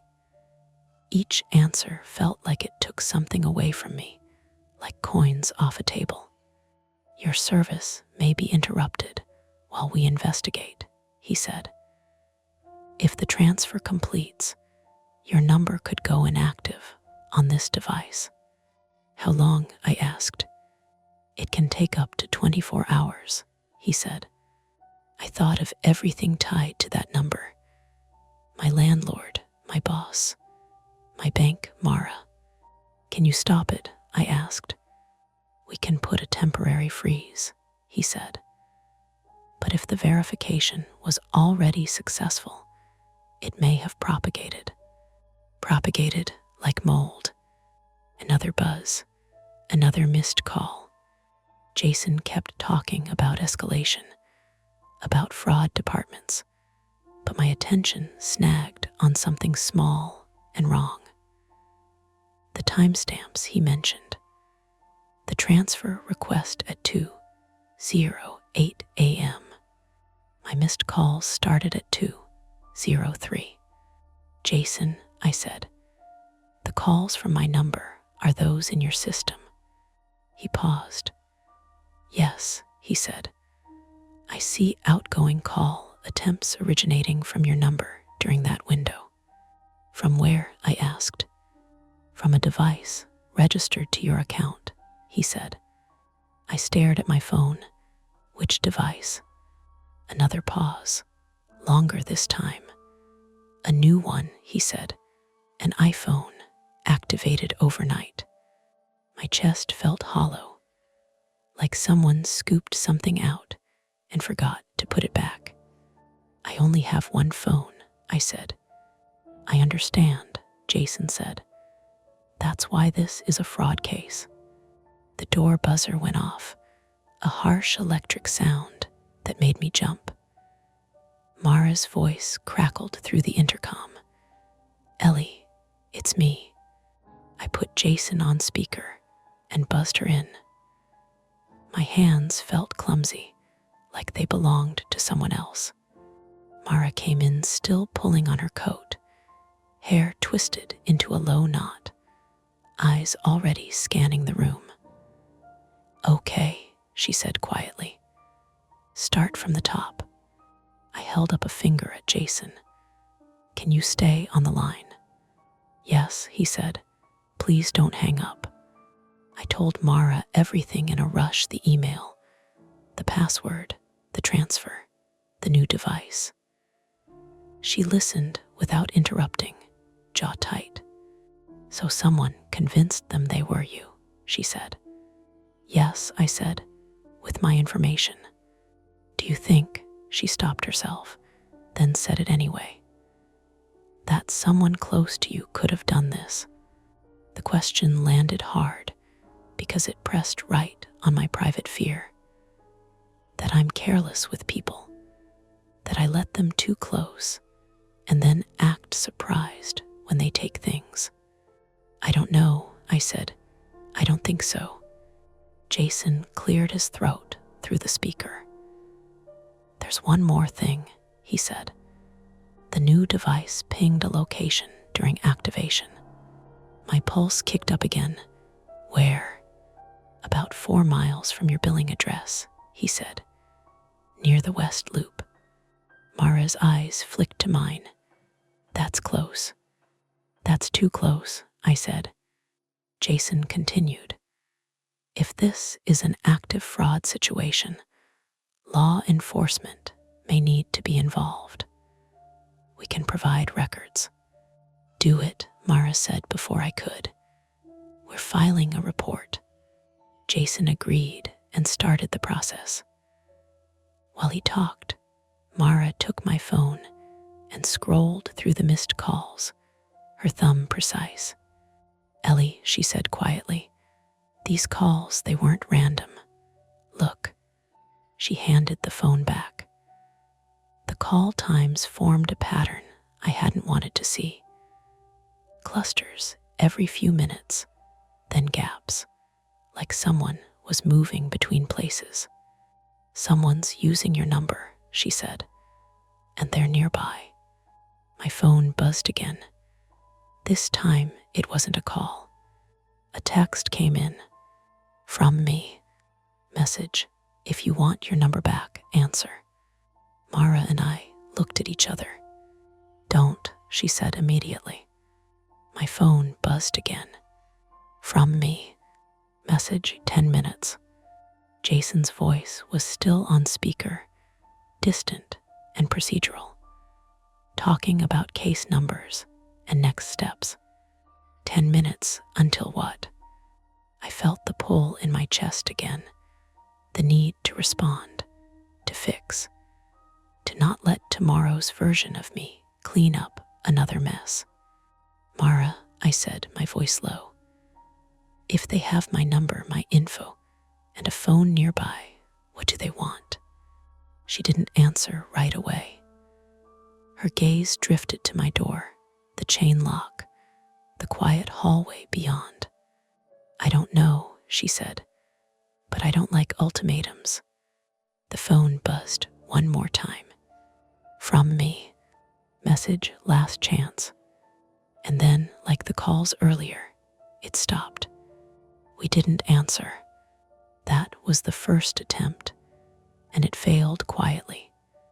Mara set a timer on her phone for 10 minutes and flipped it face down on the table like a dare. We sat there listening to the apartment breathe, radiator ticking, someone upstairs dropping something heavy, the distant whine of traffic waking up on Halsted. When the timer went off, nothing happened. No explosion. No sudden blackout. No pounding at the door. For about 30 seconds, I felt foolishly relieved. Then my phone lost signal. Not dead, still on, still glowing. But the bars slid away one by one until there was just SOS only in the corner. The carrier app spun and then politely told me it couldn't connect. Jason called back immediately, this time on Mara's phone. "The transfer completed," he said, no preamble. "Your number is now active on the other device." "So that's it?" I asked. "I just don't have a phone anymore." "You have a device," he said. "You don't have service." Mara rubbed her forehead. "Can you reverse it?"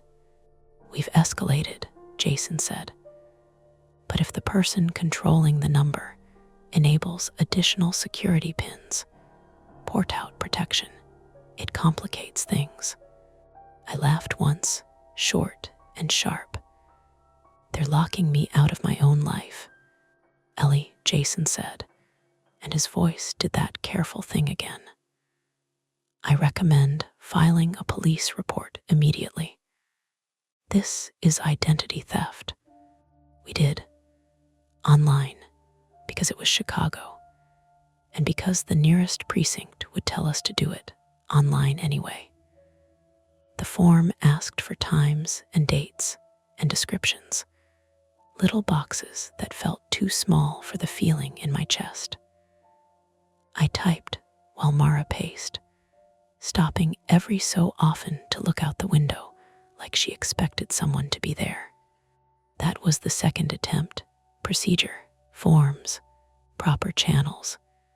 It failed with a confirmation email and no immediate help. "Okay," Mara said, checking the time. "We do something active now." "Like what?" I asked. My hands were cramping from typing. My head felt stuffed with cotton. "Like going to the carrier store," she said. "In person. West Loop, if that's where the device pinged." "That's 4 miles, I said. "We don't even know if that ping's accurate." "It's a place," she said. "Sitting here is." I didn't want to admit how much I wanted to move, to turn the panic into walking. "Okay," I said. We layered up coats, scarves, boots, January asserting itself now that the sun was fully up. The hallway smelled like cleaning solution and old carpet. Mr. Kowalski nodded at us like it was any other morning. Outside, the cold slapped my face awake. The city looked ordinary in that aggressive way it has, like it refuses to participate in your personal crisis. We walked fast toward the bus stop, breath fogging, shoulders tight. Halfway there, Mara's phone rang. She answered, listened, and her face went pale in a way that didn't match the cold. "It's the bank," she said, covering the mic. "They're asking about attempted logins on your account." My stomach dropped again. "On my account. They want to verify transactions," she said. She listened again, nodding. "No, she didn't authorize that." I stared at my own useless phone in my gloved hand, suddenly aware of how much it had been doing for me without me noticing. The bus roared up, diesel fumes and heat blasting out as the doors opened. We got on, swiped Mara's card, sat near the back where the windows rattled. That was the third attempt, overlapping the second. Containment. Calling banks. Freezing accounts. We put holds on what we could, piece by piece, like plugging holes in a boat with chewing gum. Each call revealed a little more damage, attempted password resets, security questions answered wrong but close, like someone had studied me from a distance. On the bus, my phone buzzed even without service. A notification, not a call. From me. Message, you're making this harder. Mara read it over my shoulder. How is it texting without service? I don't know, I said. My mouth felt dry again. Wi-Fi. On a bus, she asked. I didn't have an answer. My chest tightened. I imagined invisible hands reaching through networks I didn't understand. The bus lurched, and for a terrible second, the lights flickered and went out. A woman yelped. Someone swore. My heart slammed into my ribs. Then the lights came back on. The driver shouted something about a loose connection, laughed it off. People settled. Misdirection, my brain whispered unhelpfully. Just a city thing.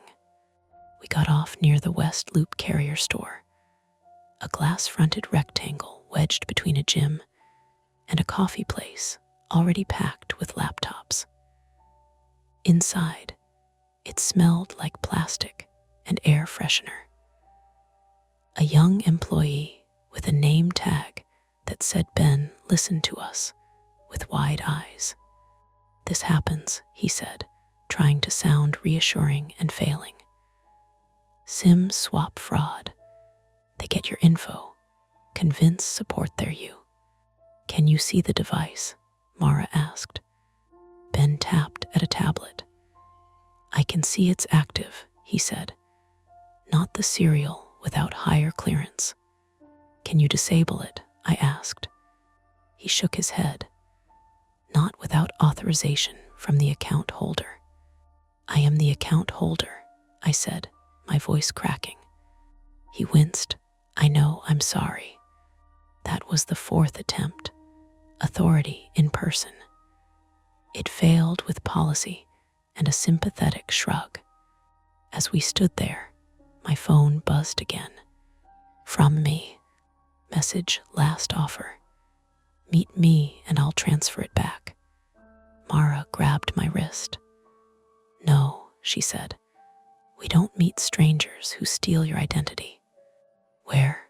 I asked anyway, because the question was already burning a hole in me. Another message came in. From me. Message, you know where.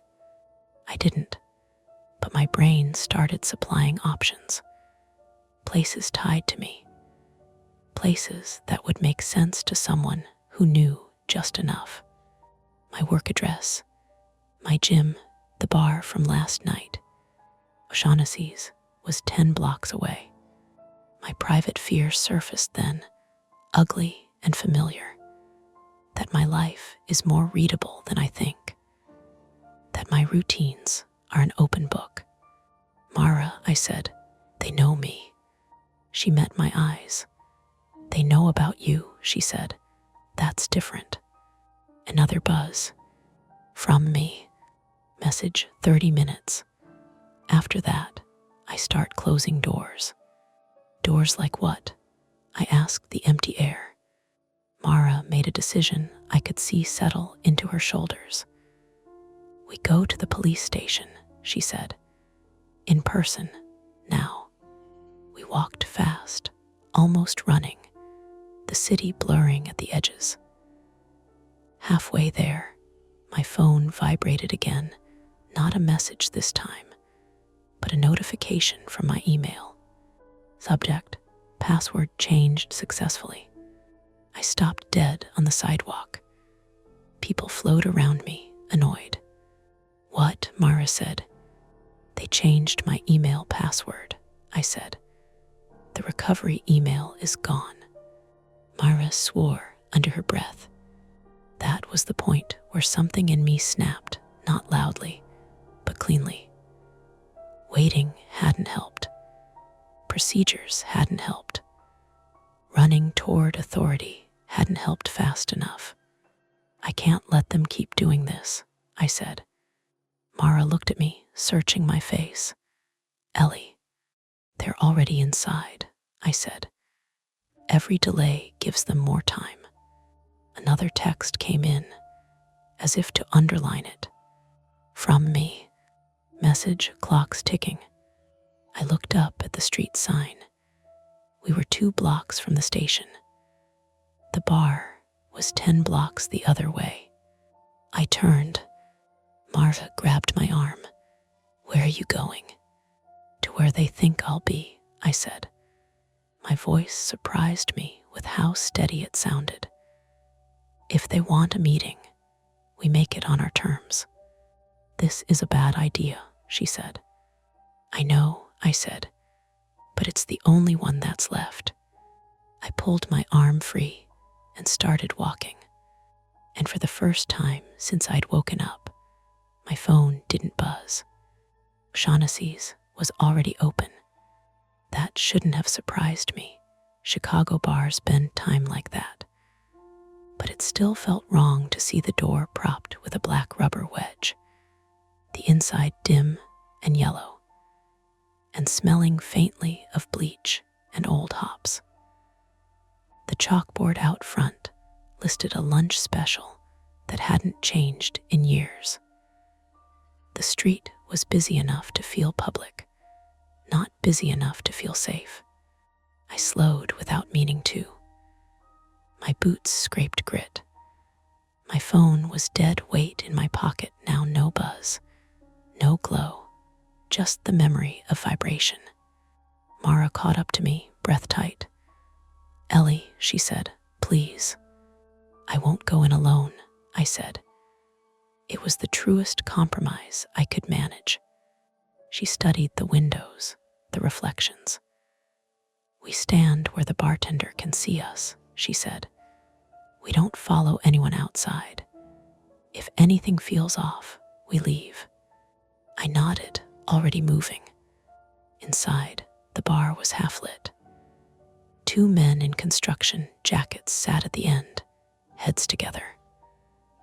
A woman in a puffer coat drank coffee at the bar, phone plugged into an outlet by her feet. The TV over the bar played muted morning news, weather maps sliding over one another. Frank was behind the bar, wiping a glass with a towel that had seen better decades. Frank is 60-something male, with a back like a question mark, and eyes that miss nothing. He served me beers and sandwiches for years without ever learning my name, which somehow made me trust him more. Morning, he said. You look like you lost a fight with a bus.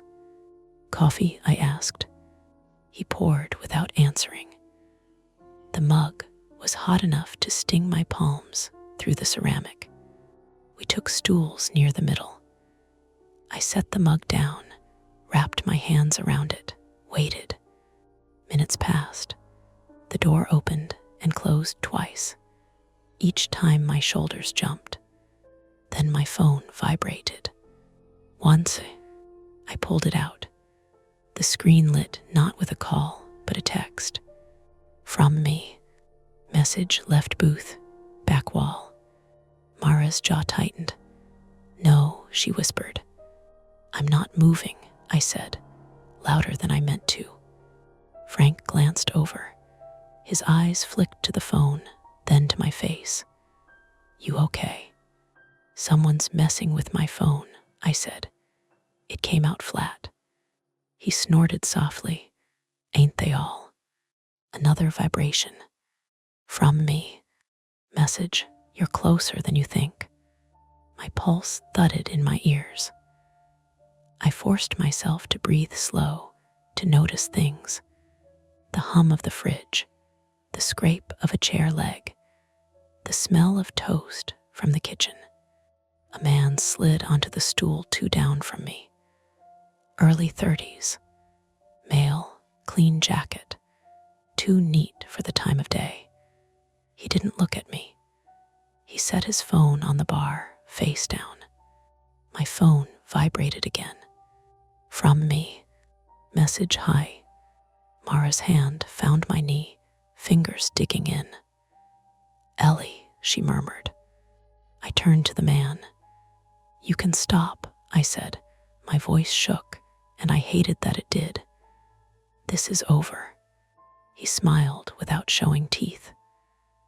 I'm just here for coffee, he said, and raised his hands slightly, palms open. You're the one texting yourself. Frank paused mid-wipe. Hey, he said, no drama before noon. The man picked up his mug, sipped. His phone buzzed on the bar. My phone buzzed too.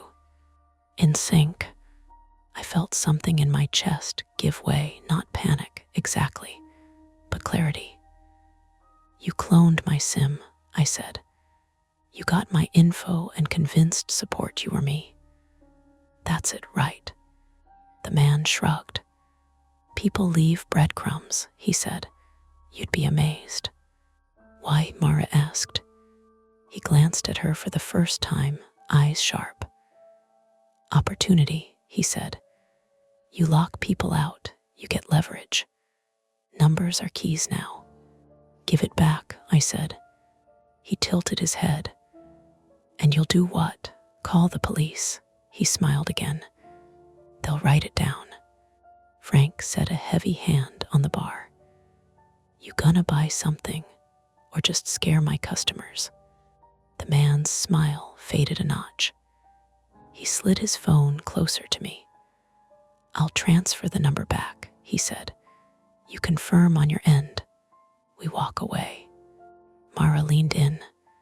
No, she said. You do it first. He laughed softly. That's not how this works. My phone vibrated. From me.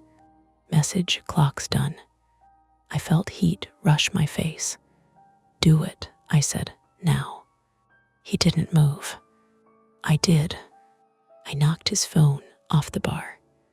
It hit the floor with a sharp crack and skittered under a stool. For a split second, everything froze: the bartender, the construction guys. The TV weather map paused on a red blob. Then the man lunged. It wasn't cinematic.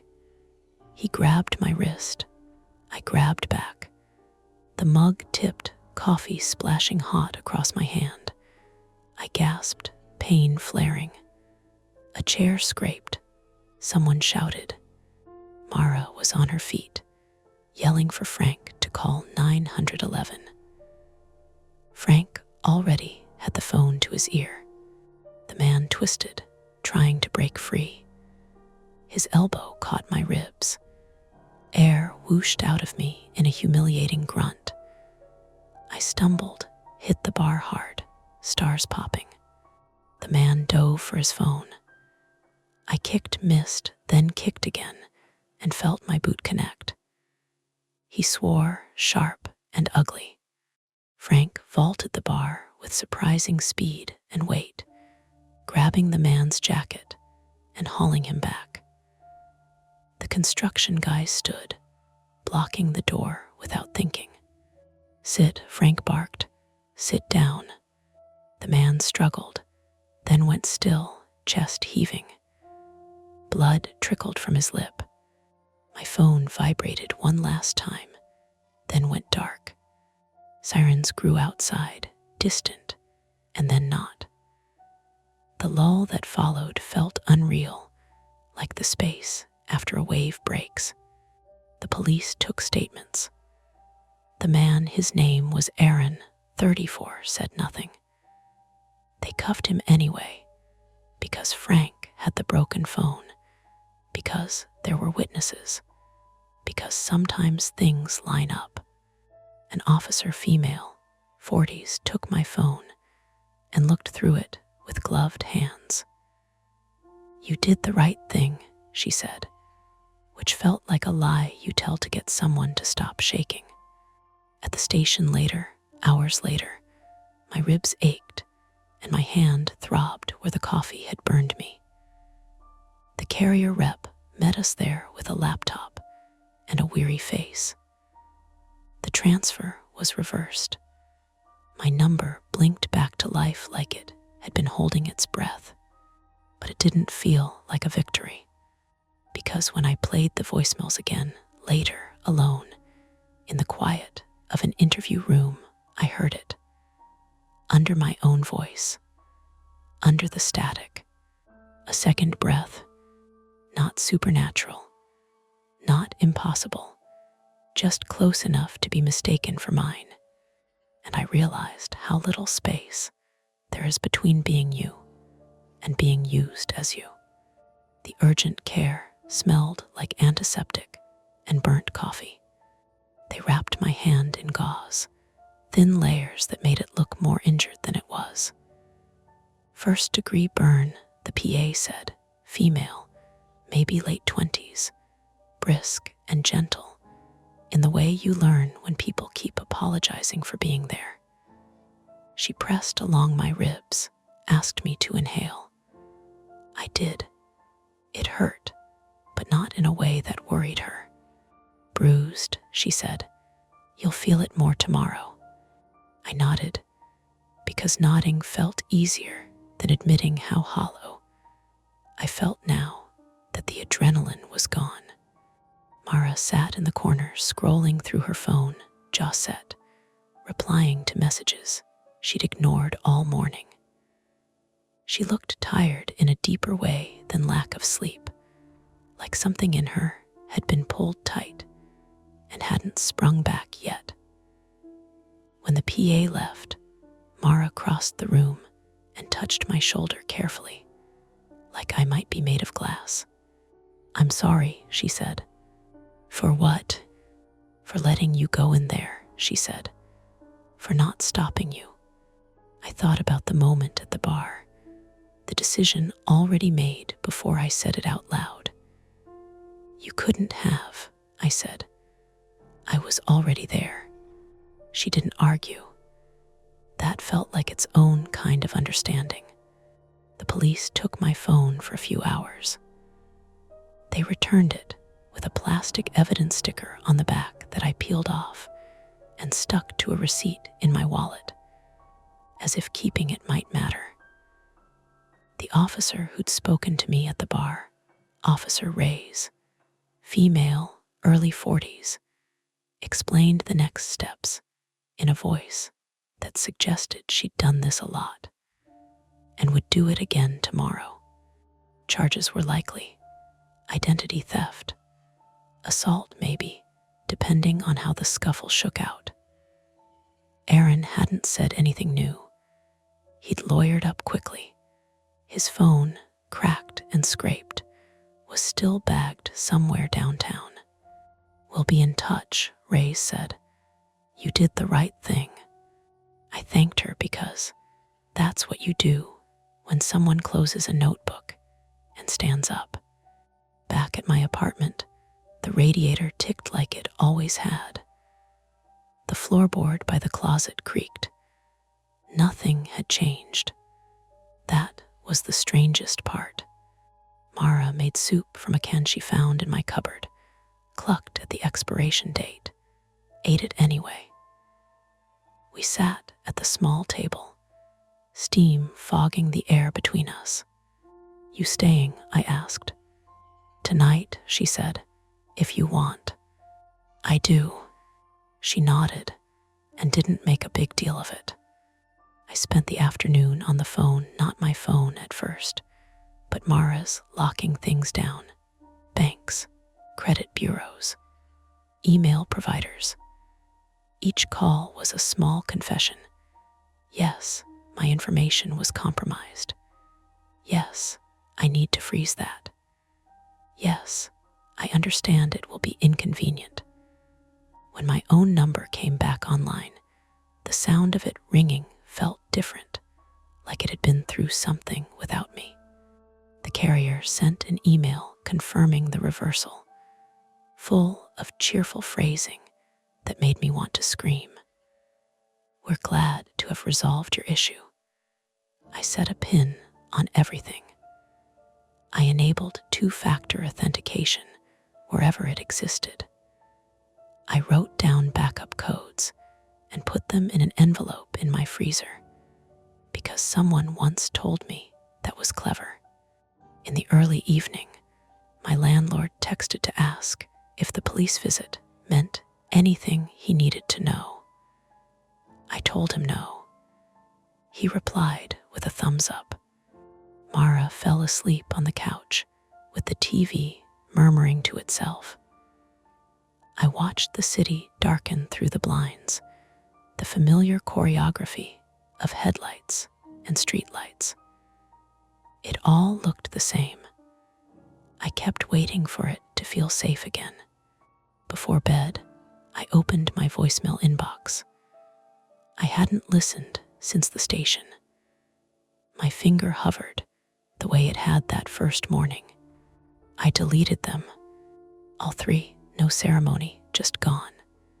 It felt decisive and flimsy at the same time, like tearing up a photograph and realizing the memory doesn't need it. In the days that followed, life resumed in cautious increments. I went to work. I flinched when my phone buzzed. I stopped flinching quite so hard. My ribs bloomed into yellow-green bruises that faded. The burn on my hand peeled and healed. The bank mailed new cards. The carrier mailed a letter about additional protections. I signed up for credit monitoring I would forget to check. A detective called once to say the case was moving slowly. Aaron had a prior for something similar in another state. That knowledge sat in my chest like a pebble. Mara checked in less often, not because she didn't care, but because hovering has its own weight. When she did call, she didn't ask if I was okay. She asked what I'd eaten. She told me about a patient who'd yelled at her for wearing the wrong color scrubs. We talked about small things. It helped. One evening, a week later, I was brushing my teeth when my phone rang. I stared at it, toothbrush hanging uselessly from my mouth. Unknown number. I answered, heart in my throat. Hello. There was a pause, then a voicemail, wrong cadence, wrong vowels. Hi, he said. Sorry, wrong number. I hung up and laughed, a short bark that startled me. Ordinary mistakes still existed. That was good to remember. Before I went to sleep, I did one last thing. I went into my contacts and changed my own name.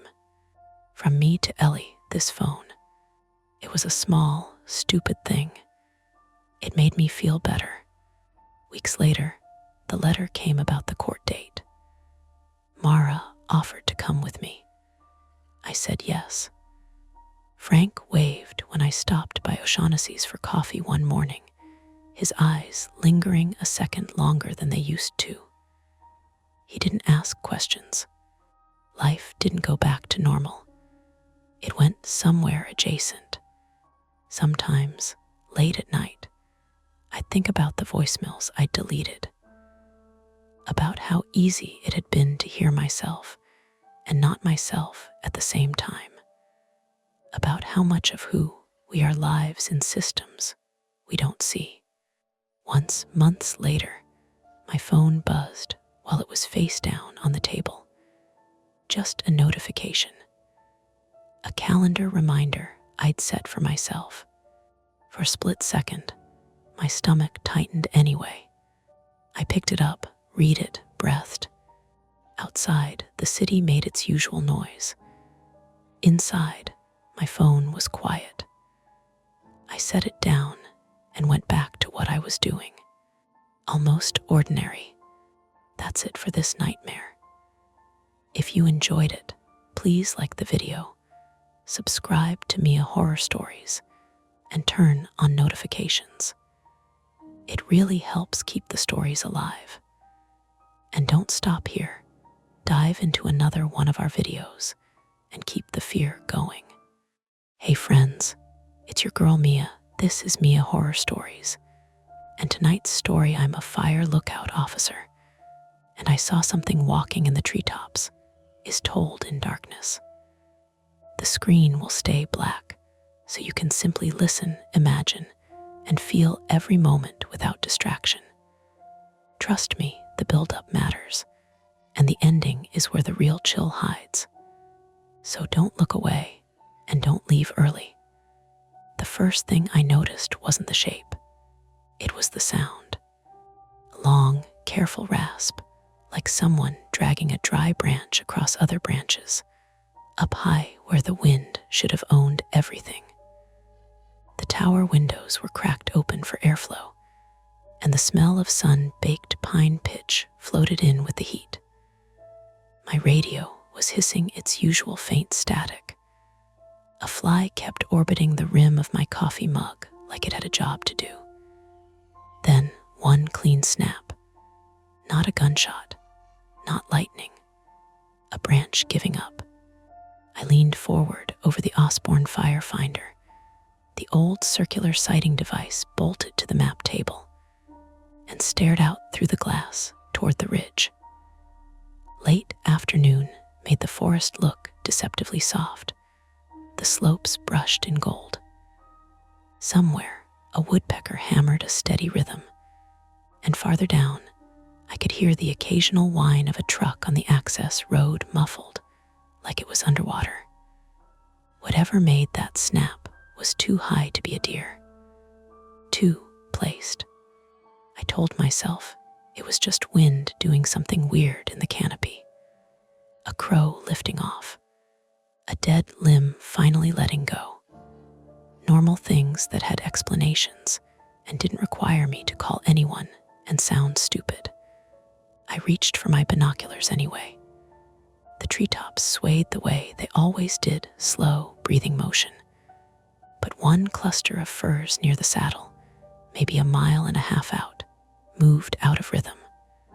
Not big, not dramatic, just a little delayed. Like the trees, they were reacting to something that wasn't the wind. I brought the binoculars up, braced my elbows on the sill the way they taught us, and swept the line where the ridge dipped and rose again. "Come on," I muttered, not even sure what I was asking for. A bird, a bear, anything that would slot neatly into a category. Nothing. I lowered the binoculars and listened. The tower creaked once, a slow, settling complaint. My stomach did that mild, familiar roll. It always did when my body decided it might be smarter to be anxious than calm. That's when my phone buzzed on the desk. No service, as usual, but the vibration meant it was trying to do something, which was unusual enough to make me pick it up. The screen flashed. Emergency alerts. Test. A test alert. At 4:30 on a Tuesday. I stared at it longer than I should have, thumb hovering, as if the phone might explain itself if I looked hard enough. The county did tests sometimes, sure, but they usually did them at noon on Wednesdays, and they usually came through as a text later, when I drove down off the mountain and rejoined civilization. Up here, it was normally just me and my radio, and the occasional bored raven judging me from the railing. I set the phone down and looked back out at the ridge. Another snap. Then that dry, dragging sound again, closer this time. Or maybe my brain was just turning up the volume on everything it didn't like. "Okay," I said out loud, because talking to the air helped. "I hear you. My name is Evan Mercer, and for the past 2 summers, I've been a fire lookout officer in the Olympic National Forest, posted in a small tower that looks romantic in brochures and feels like a sun-warmed wooden box when you're actually living in it. I'm 29. I'm not an adrenaline guy. I'm the kind of person who double-checks the stove knob, even when I watched myself turn it off. I took this job because I needed quiet and structure after a bad year, and because I liked the simple honesty of it. You watch for smoke, you report what you see, you help keep people and trees from burning. No office politics, no crowded trains, No surprise hands on your shoulder in a bar. And yes, I know how that sounds. Like I'm running away. I am. Not from the forest. From everything that comes with being watched. I've always hated that feeling, eyes on me, expectations, being the thing somebody's evaluating. It's not a phobia, exactly. More like a fault line. I can hold it together until the pressure shifts. And then I get this sudden, stupid urge to disappear into a bathroom stall and breathe through my shirt collar like it's an oxygen mask. Up here, nobody watches me. Nobody can. Except I kept thinking about that off-rhythm movement in the trees. My radio crackled, and the sound hit me hard in the quiet. Lookout 7, this is dispatch. I thumbed the mic. Dispatch, Lookout 7. The voice that came through was familiar in the way voices get familiar when you hear them more than you see faces. Calm, a little dry, with the unhurried cadence of someone who talked down 100 panicked hikers. Evan, you copy okay? You're coming in a bit scratchy. Copy. Scratchy sounds right. I glanced at the antenna line as if I could will it into better reception. What's up? A pause, paper shuffling maybe, or the sound of someone turning in a chair. Quick question, she said. You get any weird alert up there? County test. Folks down low are calling it in. I got a test alert, I said, and tried to keep my tone casual. Emergency alert test, which is new for up here. Yeah, that's what I'm hearing. Another pause then. I'm logging it, probably nothing. You seeing anything? Smoke? Lightning? I looked back at the ridge, at the shifting canopy, the late daylight sliding toward evening. The air still smelled dry. No smoke, no storm build, no reason for my pulse to be doing what it was doing. No smoke, I said, clear horizon. Just winds doing something odd on the saddle. Wind doing wind things, dispatch said, gently teasing, but not dismissive. Copy, keep eyes on. Copy. Before I let go of the mic, I added, hey, who am I talking to? I didn't catch. A soft exhale, almost a laugh. It's Riley Chen, 34, female. Same Riley as yesterday, Evan. Right, I said, embarrassed. Sorry, long day. Long week, she corrected, and there was a kindness in it. Then, businesslike again. We've got a maintenance run planned tomorrow for your solar batteries. Might bump it up if we can. You're good up there. I glanced around my little tower room. Map table, cot, mini fridge, a stack of incident logs, my coffee mug, the fly that had returned, apparently unsatisfied with its earlier inspection. I'm good, I said, all set. All right, keep your radio close. I almost laughed. It's basically attached to me. Good, dispatch out. The radio clicked back into static. I didn't like that last line. Keep your radio close. It was probably just standard. But sometimes standard phrases hit different when your brain has already decided something is off. I went to the window again and scanned the ridgeline, slower this time. I tried to narrate it to myself like I was teaching someone. Trees, rock outcrop, patch of lighter green where the alder grows, no smoke, no hikers visible, no vehicle dust on the service road. I forced the inventory because inventories kept me from making stories. Still, my eyes kept returning to that saddle. There was a service trail that cut below it, rarely used, mostly by rangers and the occasional lost mountain biker who'd ignored 3 signs and a locked gate. If someone was out there, they were somewhere they didn't need to be. I picked up the binoculars again. The glass was warm from sitting in the sun. I swept left to right, methodical. That's when something pale flashed between the upper branches, so quick it could have been sunlight catching a trunk. or a bird's belly, or the smooth underside of a snapped limb swinging. Explainable, except it moved against the sway. Not down, not up with the wind. Sideways, deliberate. I lowered the binoculars and stared without magnification, as if distance was the problem and not my own interpretation.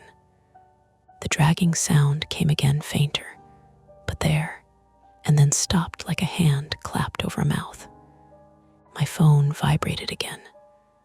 No new alert, just the screen waking, searching for a signal it wouldn't find. I swallowed and stepped back from the window. Our had a logbook for everything: weather, visibility, smoke reports, wildlife sightings. I flipped it open and found the page for today. The pen felt too light in my fingers. 1638, unusual canopy movement near Saddle Creek Ridge. No smoke, possible falling limb. I hovered, then added, intermittent branch snaps. Source unclear. I didn't write. Something is up there. Because if you write it, it becomes a thing you can't unknow. Outside, the light shifted another notch toward evening. The forest got darker in the places where shadows pooled, and the ridge line sharpened like a cutout. I had a choice. That's what it boiled down to.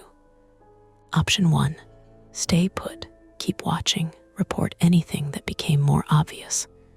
The safe, correct, professional thing. The thing a guy like me was supposed to do. Option 2, call it in anyway. Ask Riley to send a ranger to check the service trail. Risk being the jumpy lookout who cried weird wind and pale flash and wasted someone's time. I stood there, pen hovering over the logbook, listening to the quiet tower noises and the far-off truck whine. And underneath it all, that one unsettling absence. No more dragging sound, no more snaps, just the forest settling back into its normal rhythm like nothing had happened, which somehow made it worse. I set the pen down. I picked up the radio mic again, and I didn't press the button. Not yet, because once I did, it would pull someone else into whatever was happening out there. And I needed one more look first, one more sweep of the ridge, one more chance for reality to hand me an easy answer. I went back to the window, raised the binoculars, and aimed at the saddle. My finger rested on the radio button, ready either way. The decision got made for me by a sound I couldn't explain away as wind. 3 short bursts of static on the radio, then a clipped voice, too loud, too close, like someone had keyed up right beside my ear. Mayday, mayday, it cut out, came back, cut out again. I straightened so fast the chair legs scraped the floor. The tower gave a tiny groan like it didn't appreciate being startled. I thumbed the mic. Unit calling mayday. This is lookout 7, say again. Only static. Then, faintly, a different voice, female, strained, threaded through the hiss. Dispatch, Riley, I'm on the spur battery. And then nothing. My stomach did that drop again, but this time it was earned. I tried dispatch. Dispatch, lookout 7. I'm hearing a mayday, you copy? No answer. I tried again, slower, pressing the mic firmly like pressure could fix radio waves. Dispatch, this is lookout 7. Radio check, static. A pop. Then silence so clean it felt wrong. The tower radio had a little signal light that usually blinked like a heartbeat. It was dark. I stared at it for a second, stupidly expecting it to come back on by itself. Like a person pretending not to be angry so the other person will apologize first. Come on, I whispered. I checked the power panel by the door. The inverter display was dead. No numbers, no glow. The little fan that usually whirred softly under the desk had stopped. Even the fridge, normally a low, constant hum was silent. Power outage. In a lookout tower in late afternoon, with the air dry and warm and a ridge doing something weird in the treetops. I grabbed my phone. Still no service, of course. I toggled airplane mode off and on. Nothing. I opened the county alert again. Just the same test. No details. No follow-up. My first thought was the obvious one, solar batteries. Riley had said maintenance. Maybe something finally failed. Maybe it was just my tower, just my system. And my brain was turning it into a bigger story, because that's what my brain does when it smells uncertainty. Then I remembered the voice. Mayday, Riley's name. The spur. The spur road was the narrow cut that branched off the main forest access and led toward my tower and one other. The old Rock Ridge lookout, decommissioned, but still used as a relay point sometimes. If Riley or someone with her had been on the spur, they weren't down in town with redundant comms and phone service. They were up here, somewhere between trees and cliffs and bad shoulders in the road. I stood in the middle of the tower room and realized my hands were trembling, not dramatically, but like they couldn't quite commit to stillness. This was the part of me I didn't like, the part that needed to be watched to behave. When I was in college, I once froze during a kitchen fire. It wasn't even big. A skillet flare, a tongue of flame licking toward the cabinets. Everyone else moved, swore, grabbed baking soda.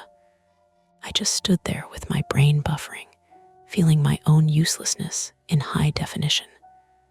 Afterward, people joked about it. Evans got the 1,000-yard stare, and I laughed too.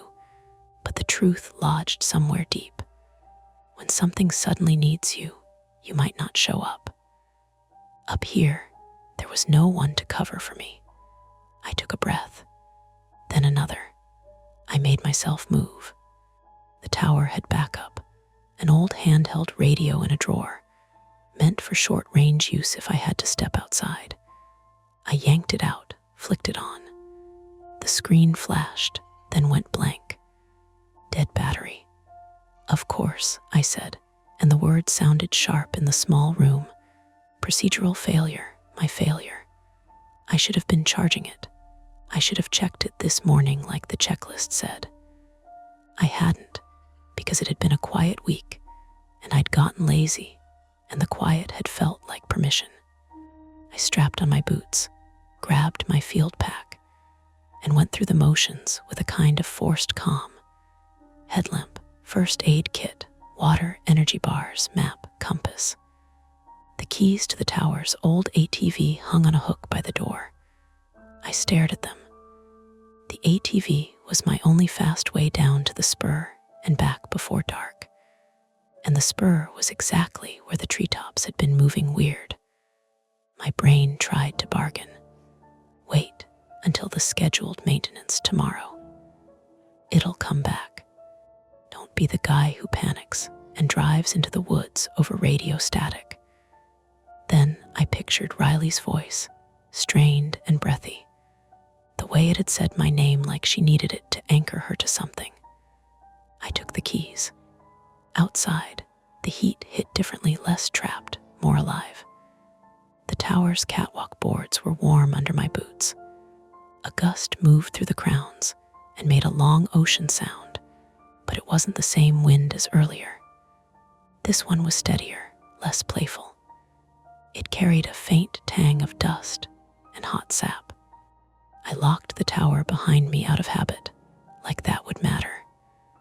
The trail down from the tower was steep in places, the gravel loose.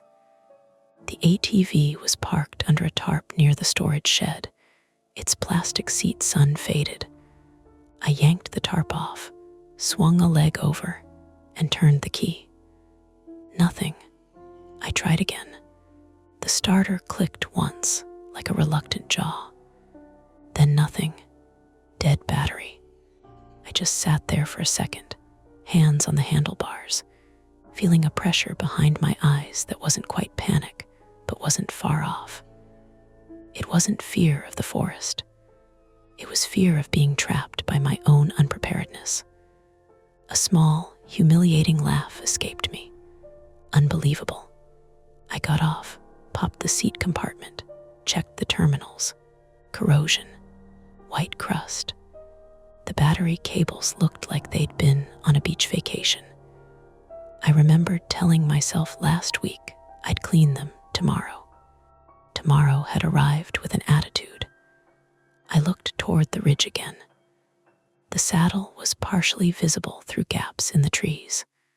From here, lower down, it was harder to see the canopy movement, but I could still sense that something in that direction wanted my attention. I pulled out my map. If I went on foot, following the service trail, it would take me, 40 minutes to reach the spur junction, maybe more if the grade was bad. And I'd be doing it while the day tipped toward evening, when everything in the forest shifted, temperature dropping, shadows stretching, sounds changing from birds to insects, and whatever else moved when humans stopped moving. I forced myself to think like a professional again. Time-sensitive problem. Possible downed ranger dispatcher maintenance crew member on the spur road with failing comms, fading daylight, and my own tower power offline. I couldn't call for help. I couldn't wait. I had to reach a point with signal, if there was signal, before the situation got worse. I started down the service trail at a fast walk that turned into a jog when the slope allowed it. The pack bounced against my back. Dust puffed around my boots. Somewhere behind me, the tower rose above the tree line like a finger pointing at the sky. 10 minutes in, sweat had made my shirt cling to my spine. I slowed, not because I wanted to, but because rushing makes you miss things, and missing things out here was how people twisted ankles, walked past injured hikers, stepped into holes they didn't see. That's when I saw the first sign that I wasn't alone. It was subtle at first, the smell of exhaust where there shouldn't be any. Not strong, just a faint metallic bite on the air, like a cold engine that had been running recently. Then a piece of plastic on the ground, black, curved, with a jagged edge lying beside the trail like it had been tossed. I crouched, picked it up. It was a fragment of a vehicle's side mirror housing. My throat tightened. "Okay," I said, even though no one asked. I kept moving, slower now, scanning the ground. A few more minutes, and the trail bent around a stand of firs. Past the bend, the trees thinned enough that I could see a slice of the spur road below through the branches. And there, half hidden by brush, was a white utility truck angled wrong, nose down in the ditch like it had tried to turn, and then decided gravity had better ideas. The driver's door was open. The passenger door was open too. No one was in the cab. I stepped off the trail, pushing through ferns. The air down there was cooler, damper. The ditch smelled like wet soil and crushed leaves. As I got closer, I noticed the truck's hazard lights weren't flashing. Power dead. Battery dead. Same theme. On the ground near the open passenger door, there was a clipboard, a spilled water bottle, and a smear of something dark on the gravel that made my brain hesitate before it allowed itself to label it. Blood, but not a lot. Enough to matter. My skin prickled along my arms, not from cold, but from the sudden intimacy of it. Someone had been here, hurt, and had left in a hurry, or been helped, or been taken. I fumbled my phone out, as if it might magically have bars down here. Still nothing. "Hello," called, keeping my voice level. "Forest Service. Anyone here?" Only the forest answered, Insects, a distant bird call, the quiet tick of cooling metal. I moved around the front of the truck, peered into the ditch. There were tire marks that looked like a sudden correction, gravel sprayed. The mirror fragment made sense. Then I saw the footprints. 2 sets, clear in the soft shoulder where the dirt held them. One set was a heavy work boot, consistent with a utility worker or ranger. The other was different, narrower, deeper at the toe, like someone had been moving fast, leaning forward. And both sets led away from the truck, not toward the road back down, but toward the trees, toward the slope that climbed up toward the saddle, toward the place where, earlier, the treetops had moved out of rhythm. I stood there, listening to my own breathing, and felt the choice tighten around me like a strap. Follow the footprints into the woods while I still had light, and risk getting lost or hurt or running into whoever had left that blood. Or stay with the truck, conserve safety, and hope someone else came up the spur, even though comms were down, and my tower was dark, and Riley's voice had sounded like it was slipping away. I crouched by the clipboard. The top sheet was a maintenance checklist. The name at the bottom was printed in neat block letters, Riley CHEN, and beneath it, in smaller handwriting, a note that hadn't been there earlier when she'd spoken to me on the radio. Relay check at Rock Ridge. Signal irregular. Investigate. I straightened slowly. From somewhere higher up the slope, there came that dry, dragging sound again, branch against branch, followed by a single, careful snap. Close enough this time that I could tell it wasn't the wind. I tightened my grip on the flashlight in my pack strap and stepped toward the tree line. I followed the footprints uphill until the road noise vanished completely. The spur road sat maybe 50 feet below me now, hidden by brush and the curve of the slope. Above, the ground pitched steeply toward the saddle, an uneven climb through fir and alder, where the forest floor was stitched with roots and loose shale. I kept my pace measured, planting each step deliberately, the way they drilled into us during backcountry safety training. Hurrying was how ankles got wrecked. Ankles were how rescues turned into recoveries. The heavier boot prints were easy to follow at first. Work boots with deep lugs, scuffed at the toe. Riley's, almost certainly. The second set narrower, more forward-weighted, cut alongside hers in places, then drifted away, then came back again like whoever wore them couldn't decide how close to stay. That bothered me more than if they'd just stayed together. "Riley," I called again, keeping my voice steady.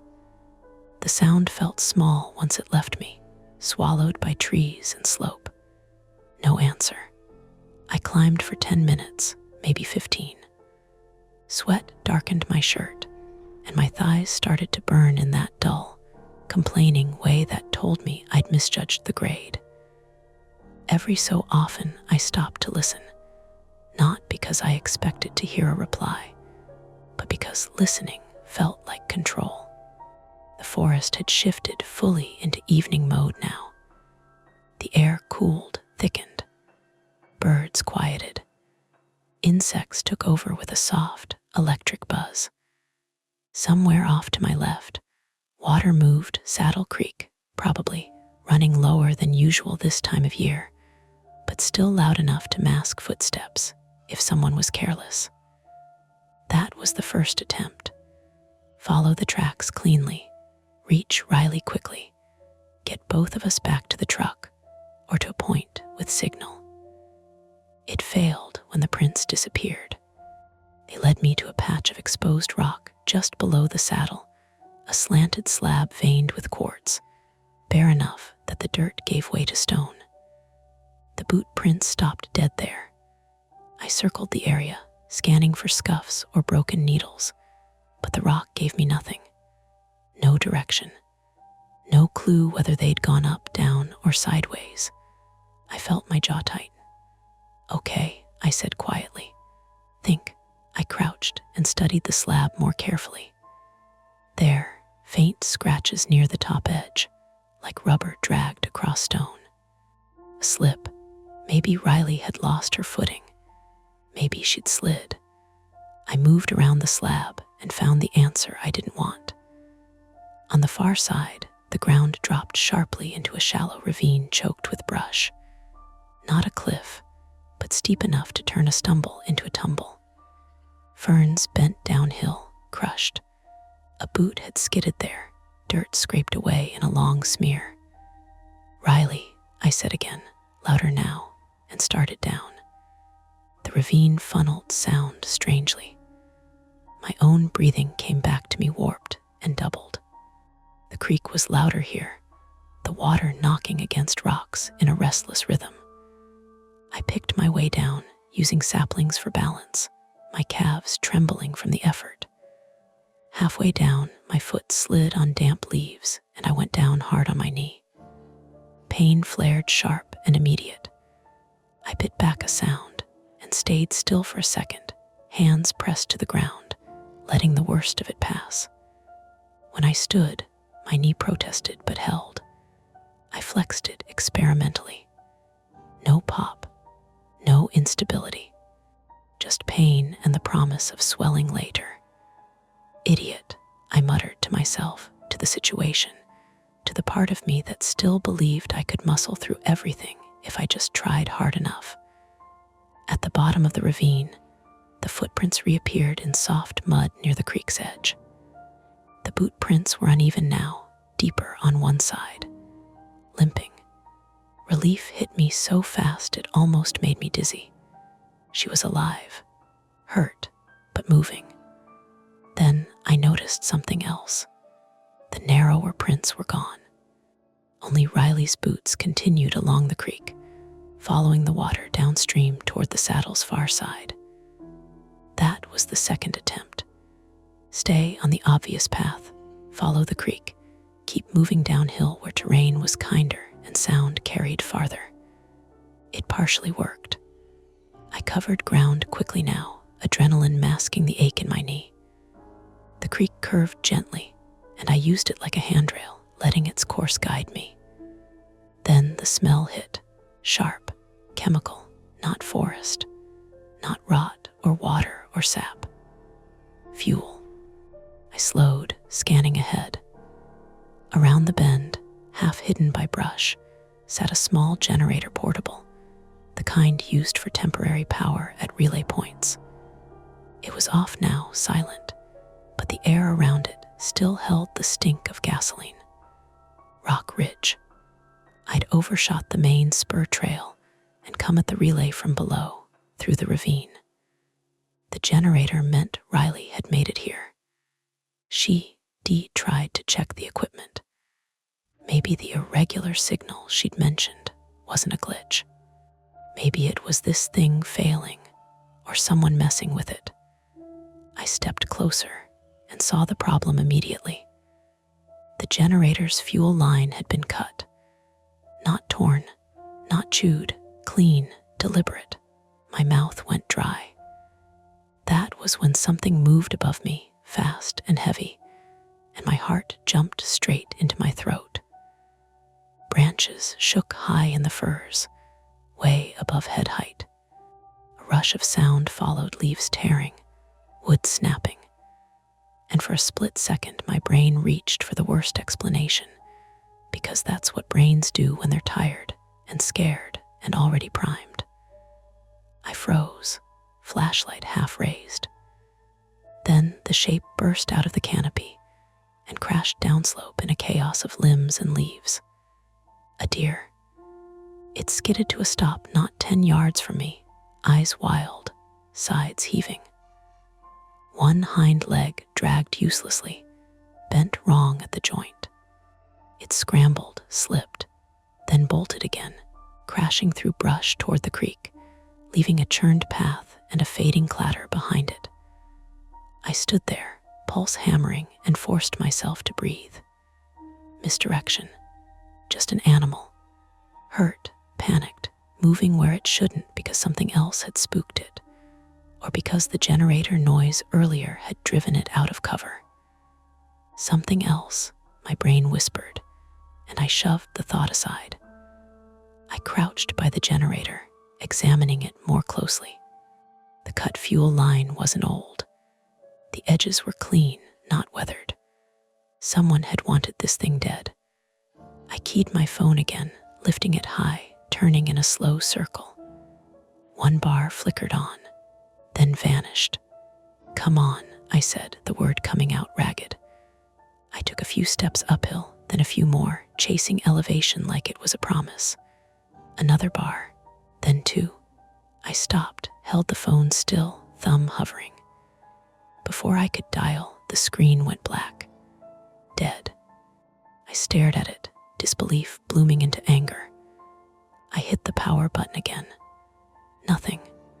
The cold had drained it faster than I'd expected, and I'd been using the flashlight too much. I was alone again. I sat back on my heels and laughed once, sharp and humorless. My knee throbbed. My calves quivered. The forest pressed in close, the light thinning by the minute. I needed to reassess. Riley had been here. She'd tried the generator. She'd been injured before or after. She'd left the relay point, following the creek downstream away from the spur road, away from the easy route back.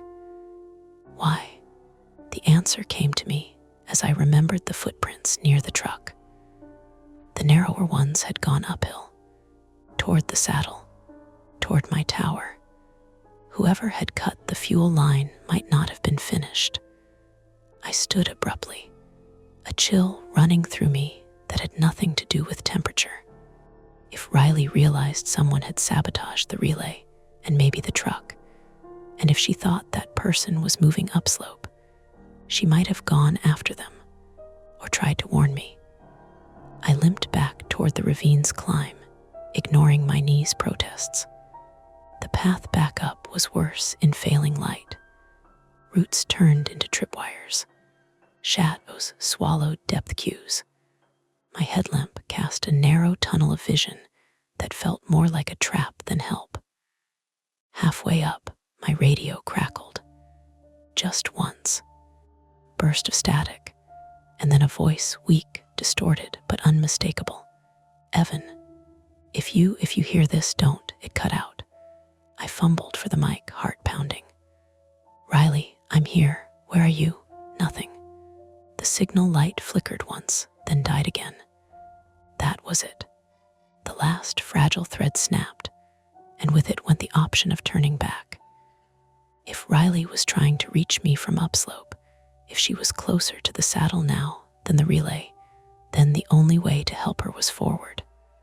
Up into terrain I didn't know as well, in fading light, with a bad knee and no reliable comms. Behind me, the ravine fell away toward the creek and the disabled generator. Ahead, the slope rose toward the saddle and the darkening treetops that had started all of this.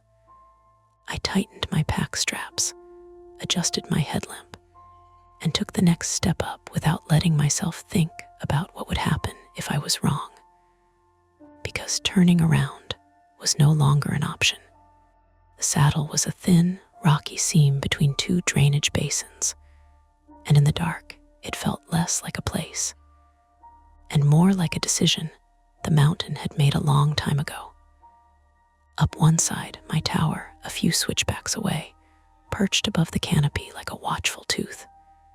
Down the other, the ravine, the creek, the spur road, the dead truck, the cut generator. In the middle, wind that didn't quite have a direction, just cold intent. My headlamp beam bounced with every step. The light made the ferns look wet even when they were. My knee had stiffened into a steady ache that flared whenever I put weight on it wrong.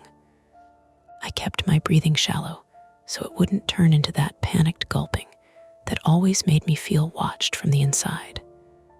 A branch scraped somewhere above. Not snapped this time, scraped, long and careful. I stopped, listened. The insects had gone quiet. Not all at once, not like a movie, just less. The steady buzz thinned, then sputtered out in patches, as if the forest itself was holding its breath in small increments. "Riley," I called, and hated how small my voice sounded. No answer. I moved another 10 yards. The saddle opened up here, a break in the trees where rock pushed through. My lamp picked out pale stone, tufts of grass, and the leaning silhouette of an old, half-rotted signpost. No sign left on it, just nails and weathered wood.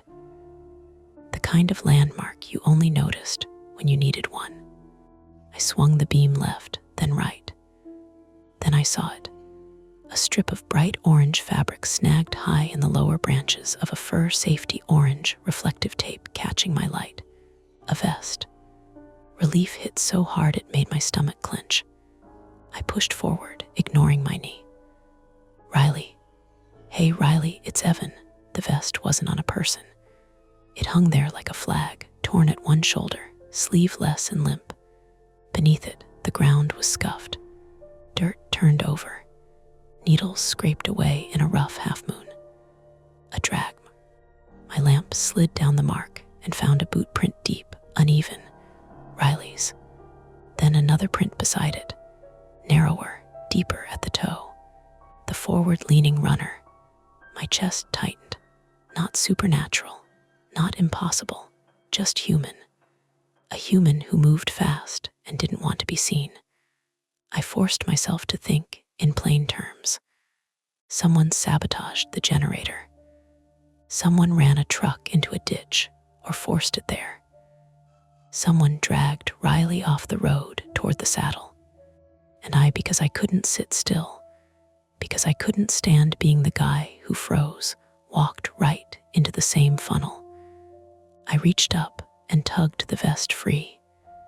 It came away with a soft rip, as if it had been caught there on purpose. The fabric was damp at the hem. My fingers came away sticky.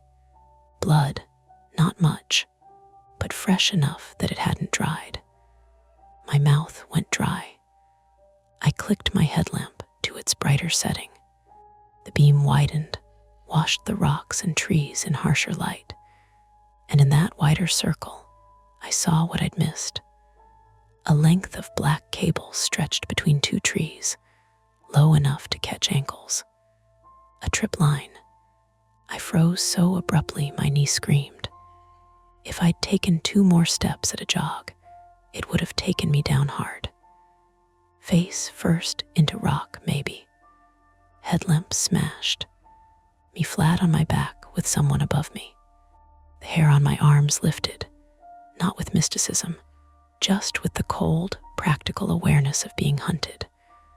I backed up 1 slow step, then another, keeping my lamp angled down so it wouldn't silhouette me too brightly. "Hey," I said louder now. "I see your line. Nothing, no movement." The wind shifted, and with it came that faint exhaust smell again. Close, too close. A soft crunch sounded behind me. I spun, lamp snapping up. A man stood 10 feet away, partially behind a tree, the beam hitting his jacket, and then his face. He flinched, raised one hand against the glare. He was white, late 30s maybe, with a thin beard and a look on his face like he'd already decided what kind of person I was. In his other hand was a hatchet, not raised, not swinging, just present. "Turn it off," he said. My fingers tightened around my flashlight strap. My heart hammered against my ribs like it was trying to get out of the conversation. "Who are you?" I asked, and my voice surprised me. It didn't crack. It didn't plead. It came out flat, like I was reading a line from a manual. He took a step toward the trip line, keeping himself on the far side of it. Smart. He de-set the geometry. He owned the space. "Turn your light off," he said again. "Or point it down." I pointed it down, keeping enough angle that I could still see his boots, the hatchet, the line between us. "Where's Riley?" I said. He laughed once sharp. "She's alive." My stomach unclenched a fraction, then tightened again. Alive meant not dead. It didn't mean safe. He nodded toward the dark beyond the signpost. "She slipped, hit her head. She's resting. You're gonna leave." "I can't," I said before I could stop myself. The honesty came out too fast, like it had been waiting behind my teeth. "Comms are down. My tower's dead. Her truck S in a ditch. Someone cut the generator line." His jaw clenched at the last part.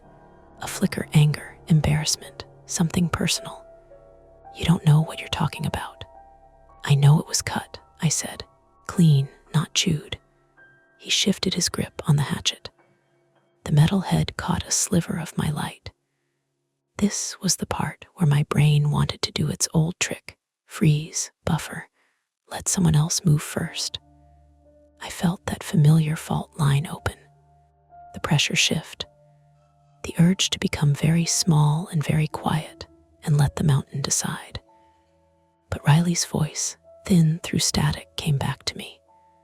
"Evan, don't." I forced air into my lungs, forced words out. "Listen," I said. "If you're out here because you're hiding, because you've got an illegal camp or grow up or whatever, you can leave. I don't care. I'm not a cop. I'm a guy in a tower. But you can't drag people into the woods and cut their lifelines." Eyes flicked toward the slope, as if checking something behind me. "I didn't drag her," he said too fast. "She came after me. She saw my truck. She started asking questions. So he had a truck. The crashed utility truck on the spur was hers, or at least connected, or he'd used it or forced it off." "You cut the line," I said. He didn't answer. That was answer enough. A faint sound drifted in from beyond the signpost. Not a branch, not wind, a human sound. A low, involuntary moan. My stomach flipped. "She's here," I said, and started to step around the trip line. "Don't," he snapped, and the hatchet came up just a little. Not a swing, a warning. My lamp wobbled. The beam slid across the ground and lit up something else, something I'd stepped over earlier without seeing. A small metal cylinder half buried in needles. A bare spray canister. Orange label, safety cap off. Riley carried it sometimes. Protocol for remote sites. She'd probably clipped it to her belt. It lay here like it had been dropped in a struggle. He saw my eyes go to it. His foot shifted. He was going to kick it away. I moved before my brain could talk me out of it. I swung my lamp hard right into his face. He cursed, reflexive, raising his arm to shield his eyes. The hatchet dipped. I lunged for the canister, knee screaming, fingers closing around cold metal. I thumbed the trigger. The spray hit him full in the cheek, and eyes in a wide orange mist. He made a sound I will never forget, not a scream, not at first. A shocked inhalation that turned into a wet, choking howl. He staggered backward, dropping the hatchet, both hands clawing at his face. I didn't stand there to admire it. I vaulted the trip line, caught my boot, stumbled, almost went down.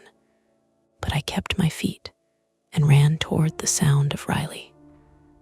The light caught her behind a cluster of rocks 10 yards past the signpost. She was on her side, knees drawn up, one arm wrapped around her ribs. Her face was smeared with dirt and blood at the temple. One eye was swelling shut. "Evan," she rasped, like she couldn't believe I was real. "I'm here," I said, dropping beside her. "Can you move?" she tried, and pain flashed across her face. "Ribs, I think," She sucked in a breath and went pale. He hit me, tried to take my radio. Okay, I said too quickly. Okay, don't talk, we're going. Behind us, the man's coughing turned into retching. He was stumbling, blind, crashing into brush. Bear spray didn't knock you out. It bought you minutes. Painful minutes, but minutes. Riley's hand grabbed my sleeve with surprising strength. He's got a second line, she whispered. Down by the ravine he wants, she swallowed hard. He wants to burn it, cover it. He said nobody cares about a little smoke. My blood felt hot in my ears. A fire threat. Here, now, with comms dead. No, I said. No, no, no. I slid my arm behind her shoulders and helped her sit up. She hissed, teeth clenched. Her weight sagged into me. We go to the tower, I said, higher. If we get line of sight, maybe radio, maybe something. My radio, she started. Gone, I said. Mine's intermittent, phone's dead. We walk. She nodded once, small. We started moving, half carrying, half stumbling up the saddle toward the switchbacks that led to my tower. My knee was a burning hinge. Riley's breathing was shallow and fast, pain chopped. Behind us, the man crashed again, closer.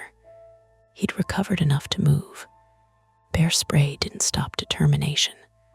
Then a new sound cut through everything. A crackle, small at first, like someone crumpling cellophane. I looked back. At the edge of the ravine, down slope from the saddle, a thin ribbon of orange light had appeared under the trees. Not sunset, not reflection, fire, low and creeping, licking at dry needles. He'd done it anyway, or he'd tried. Match, a lighter, a flare, anything. And the wind, steady now, leaned into it like it had been waiting. Riley saw it too.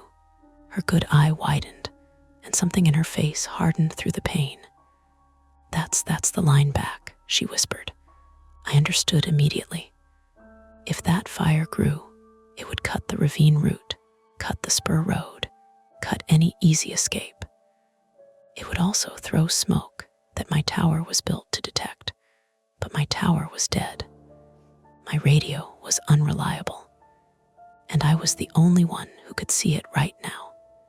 The man stumbled into view again, face red and wet, eyes squeezed shut, groping. He had the hatchet back in his hand. He swung it blindly at branches as he moved, not to cut, but to keep us from getting too close. We were caught between a man and a fire in a forest that hadn't burned yet this season, but wanted to. I tightened my grip around Riley. Keep moving, I said. Don't stop. She nodded, jaw clenched, and we pushed uphill into the dark toward my tower, toward whatever power I could coax back to life. Behind us, the crackle grew louder, and the smoke began to rise. The helicopters arrived just after midnight, their rotors chopping the dark into pieces. By then, the fire was contained mostly. A low, creeping ground burn that had eaten a shallow arc along the ravine before crews cut a line and smothered it. It never crowned. It never ran. On paper, it would be a footnote. Human-caused ignition, limited spread, quick response. On my body, it felt like something else entirely. They got Riley down first. 2 EMTs moved with practiced efficiency, voices calm, hands sure. They slid her onto a backboard, taped her down gently, but firmly. She kept apologizing, breathless and faintly embarrassed, like she'd spilled something expensive. I'm sorry, she kept saying. I should have, you're okay, allowed one of the medics, a woman with a low voice and tired eyes. You're okay. Let us do the worrying. Riley's eye was nearly swollen shut now. The cut at her temple had been cleaned and bandaged, but she was pale in that way that made everything look a half step away from wrong. When they lifted her, she found my hand and held it hard. You didn't freeze, she said. You came. I didn't know what to say to that, so I just nodded. They wrapped my knee next. Compression, ice. A quick assessment that turned into a longer grade 1 sprain, maybe a minor tear if imaging later wanted to be dramatic. Nothing heroic. Nothing that would make a good story. The deputies took the man away in cuffs. He didn't look at me as they passed. His eyes were red and swollen, his face blotchy where the bear spray had done its work. He smelled like smoke and sweat, and something sour underneath it all. One of the deputies, a tall guy with a shaved head, asked me to identify the hatchet. I did. I pointed. I spoke like I was reading a grocery list. They found more things later in the daylight. A makeshift camp hidden deeper upslope.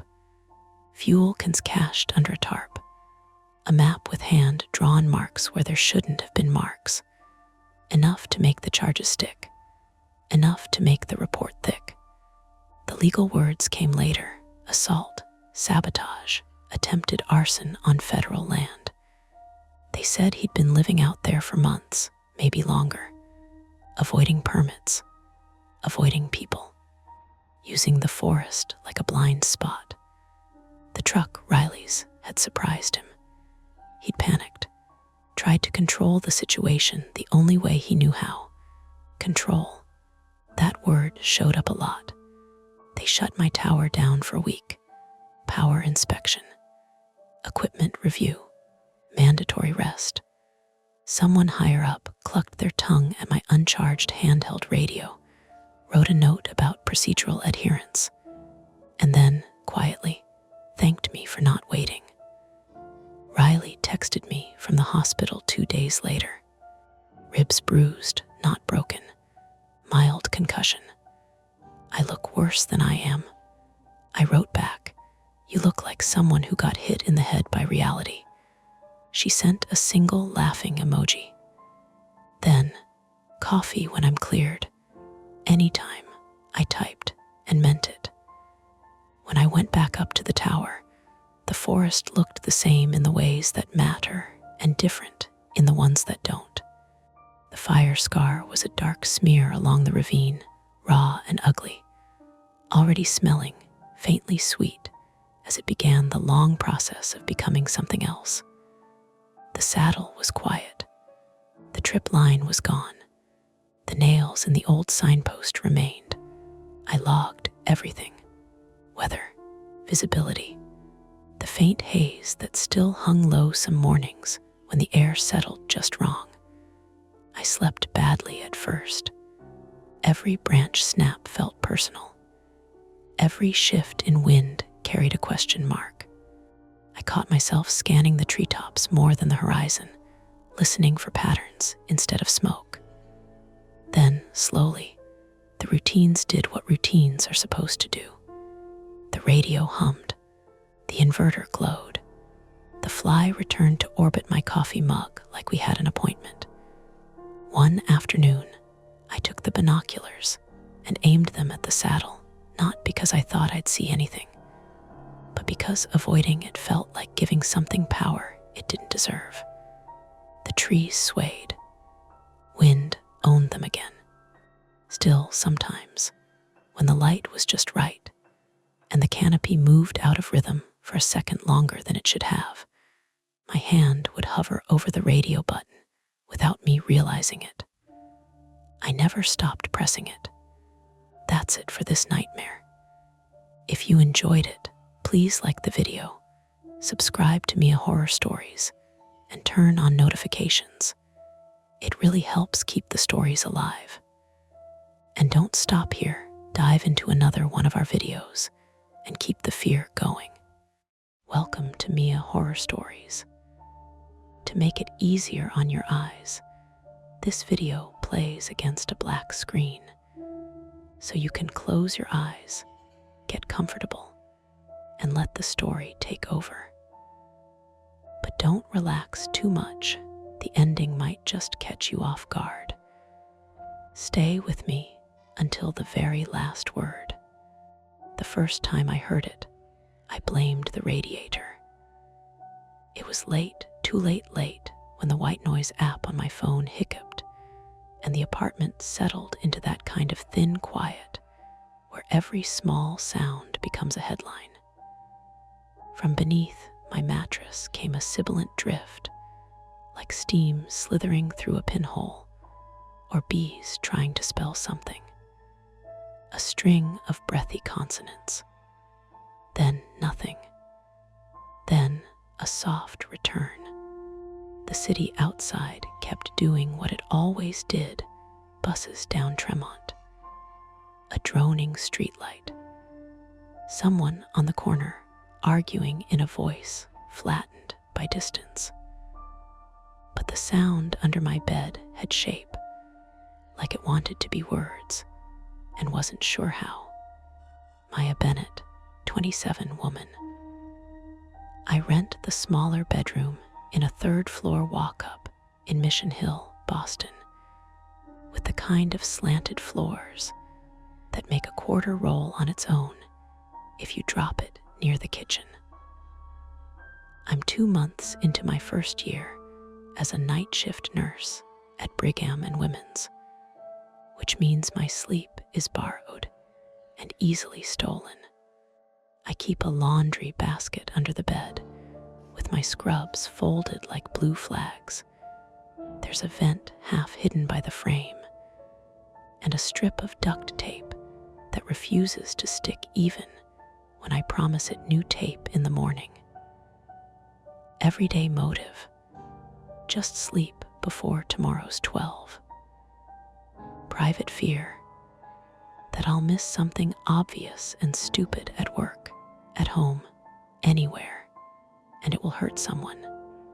I track details obsessively to keep the fear at bay. Meds at 100, vitals at 130, oven off at 1904. Window latch clicked twice. I lifted my head and listened. The whispering brushed against the underside of the mattress, paused, then brushed again. Not a voice, I told myself. Pipes. The radiator coughed a metal throat clear across the room, as if raising its hand in agreement. The baseboard along the exterior wall kept the steady faint tick of heat expansion. I checked the screen. 2:41 a.m. The white noise app had looped back to the rain track. Cheap digital water sweeping through tinny speakers. Priya, I kept my voice low. Priya Nair, 26 woman. She lives in the larger bedroom down the hall, software engineer, the kind of person who can fall asleep mid-sentence and wake up with the rest of the sentence ready. She collects plants and ceramic mugs and has a laugh that opens windows. She's been my friend since sophomore year at UMass Amherst, when we both signed up for a required public speaking class and traded eye contact like contraband. A door hinge eased open. What? Her voice was a blanket tossed over a chair, crumpled, warm. Do you hear that? I asked. In your room? She hovered in my doorway, backlit by the hall's weak nightlight. Her hair was a messy halo. The hallway smelled like lavender detergent and the stale heat that accumulates in old buildings. She rubbed at the corner of one eye. It's the radiator. It's under the bed, I said, adding the way it sounded even as I said it. Like air through a straw, not constant. Priya crossed to the window. She tugged at the sash, checking the lock, a habit I recognized as mine, lately borrowed by her. The streetlights lit the glass in a rectangle the color of tea. Could be the vent. She pointed with her chin. Or the downstairs guy. What's his name? The med student who microwaves fish at midnight. Adam, I said. Adam Levin, 30, man. 3rd year at Tufts Med. I've met him 3 times in the stairwell, where he talks like he's always one floor above himself, ideas spilling ahead. Nice enough. Headphones permanently around his neck. He moved in a month after me and Priya, bringing a cast iron skillet he announced we should all use if we want to, which is how I learned he considers the whole building a team activity. The whisper rose again, this time a fraction clearer, as if leaning toward us. SSH, SSH, SSH. Priya crouched, squinting under the bed. You've got the laundry basket and a missing sock convention. Her hair swept the floor, picking up dust. No horror movie clown. Sorry to disappoint. I'm not, I started, then stopped. I was embarrassed to be the one interrupting her sleep over a sound that was probably something as boring as an air leak. Still, my skin had the prickled attention of standing under a streetlight you didn't realize just flickered. Forget it. Priya looked at me a second longer than usual. You've been jumpy this week, she said, not unkindly. You want me to move the bed? I've got it, I said. My voice landed a little too fast. Pride or stubbornness or both. I rolled to my stomach and reached down with my phone, flashlight on, angling the light into the narrow slot where the bed frame shadow swallowed the floor.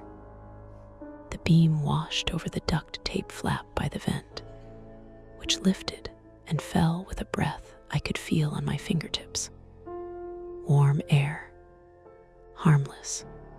Except the tape lifted in a way that suggested the air was coming from somewhere it shouldn't. The vent cover screws were a half-turn shy of snug. I noticed the corner of an envelope, snagged beneath the frame where the slat met the rail. An old piece of mail, maybe, that fell and migrated. Found your culprit? Priya asked. Probably, I said.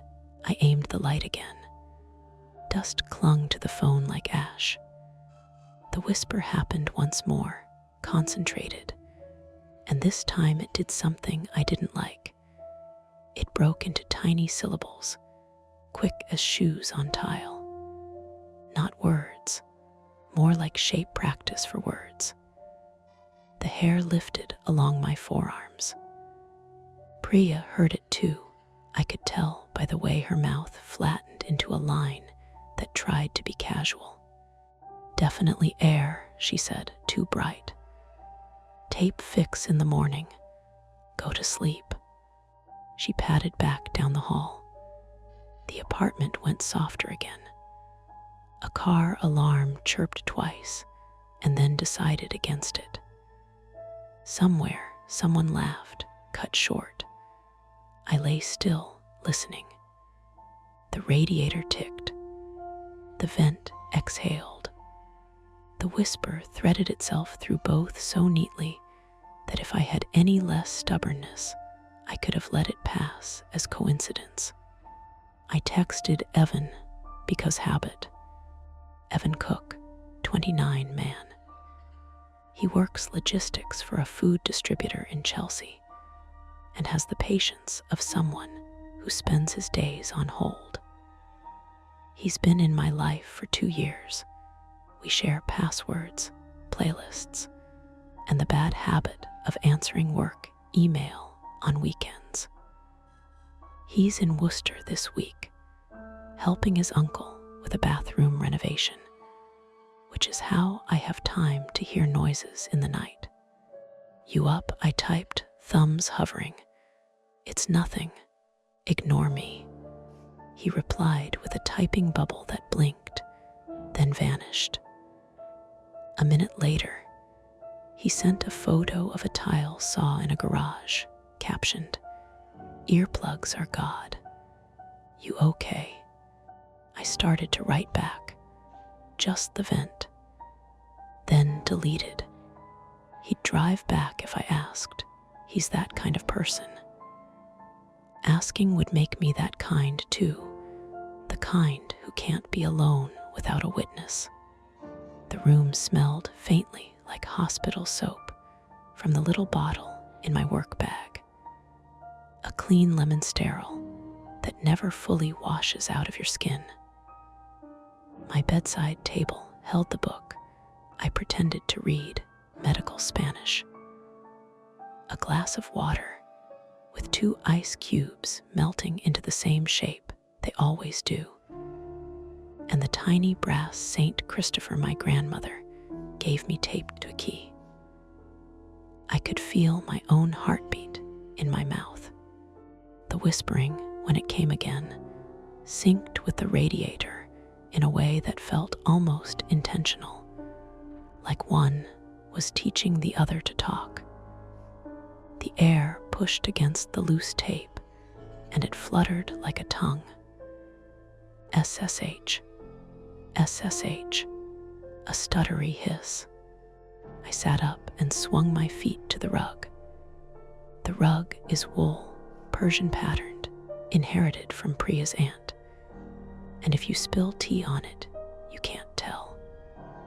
I put my palm flat on the mattress, feeling its cheap springs give back a polite ounce of resistance. My hands were not shaking. My hands were completely reasonable. I started laughing quietly at how serious I'd made the whole thing, and the laugh in that late hour, at that low volume, sounded like someone else humoring me. I slid off the bed and got on my knees. The floor was not quite clean, a bit of grit pressed into my kneecaps. I pulled the laundry basket out, folded scrubs soft against my wrist. The envelope I'd seen was yellowed at the edges, no stamp, the kind of office inter-department mail with holes punched like polka dots. I fished it free, dust ghosts rising. No writing on the outside. I set it on the nightstand, meaning to toss it in the morning. Then I did the thing I didn't want to do. I reached 2 fingers to the loose corner of the vent tape and lifted. Warm air, a steady breath. Behind it, the whispering seemed to expand, as if I'd turned up its volume a click. Not louder, exactly closer. I let the tape fall back. The tape smiled up at me, a slack, dumb grin. I could wake Priya and make it a team project. I could text Adam downstairs and ask if he was running some late-night meditation podcast titled, "You Are Not Actually Hearing This." I could take the vent off, look in, confirm there were only ducts and maybe a paint chip colony. Or I could choose a quieter route. Put the phone on voice memos.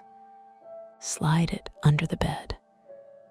Let it listen while I pretend not to. See if it catches the shape of words or catches me trying to hear them. I sat back on the rug and looked at the silver screws on the vent cover, the envelope on the nightstand, my own small life arranged in the spill of the streetlight. The sound under the bed sighed again, patient, like it had all night, and waited to see which version of me would stand up. The phone recorded nothing but the hiss of air. No syllables, no shapes, just a smear of sound like static tucked under the bed. I replayed the 5-minute clip twice before shoving the phone back into my nightstand drawer. The envelope sat on top, edges soft, paper thin as skin. I hadn't opened it. My eyes kept snagging on the empty circles along its fold like bullet holes. Morning blurred into afternoon. I tried to nap after my shift, but the whisper kept sliding under the mattress, whether real or remembered. I texted Priya when I gave up. Me tape still loose. You around? Priya WFH. Why? Me vent needs a screwdriver. 15 minutes later, she appeared in my doorway with a red Swiss Army knife and a mug of turmeric tea. The apartment hummed with her conference call bleeding through her laptop in the living room. She crouched by the vent. You want me to just tighten these? Yeah, and maybe replace the tape. I hovered, arms crossed, heart pounding like we were performing surgery. She twisted the screws, grimacing. These are practically finger loose. That normal. Shouldn't be. She peeled the tape back. Warm air flushed out, carrying a stale smell, something between paper and sweat. She wrinkled her nose. Smells like gym lockers. We both leaned closer. The duct opened into blackness, faintly resonant, as though it stretched further than it should in a building this small. Adam downstairs, I suggested. Priya tilted her head. If his vents open, maybe. But that doesn't explain why your screws are half out. Who's been messing with this? That question hung heavier than the smell. At 7 p.m., Adam knocked. Priya had texted him, half teasing, to confess his Midnight Whisper podcast. He stood in our kitchen with a backpack still strapped on, circles under his eyes, deeper than usual. I don't play anything at night, he said. His voice was scratchy, as though he'd been up 2 days. Maybe sound travels weird through these ducts. They connect rooms that don't make sense. Do they connect apartments? I asked. He shrugged. Probably. It's an old triple-decker. They cut corners. I watched him too closely. He noticed. You think I'm sneaking up here unscrewing vents? I don't have time to microwave dinner, let alone creep on neighbors. He laughed without humor. Priya leaned against the counter, arms folded. Then, why do we keep hearing voices?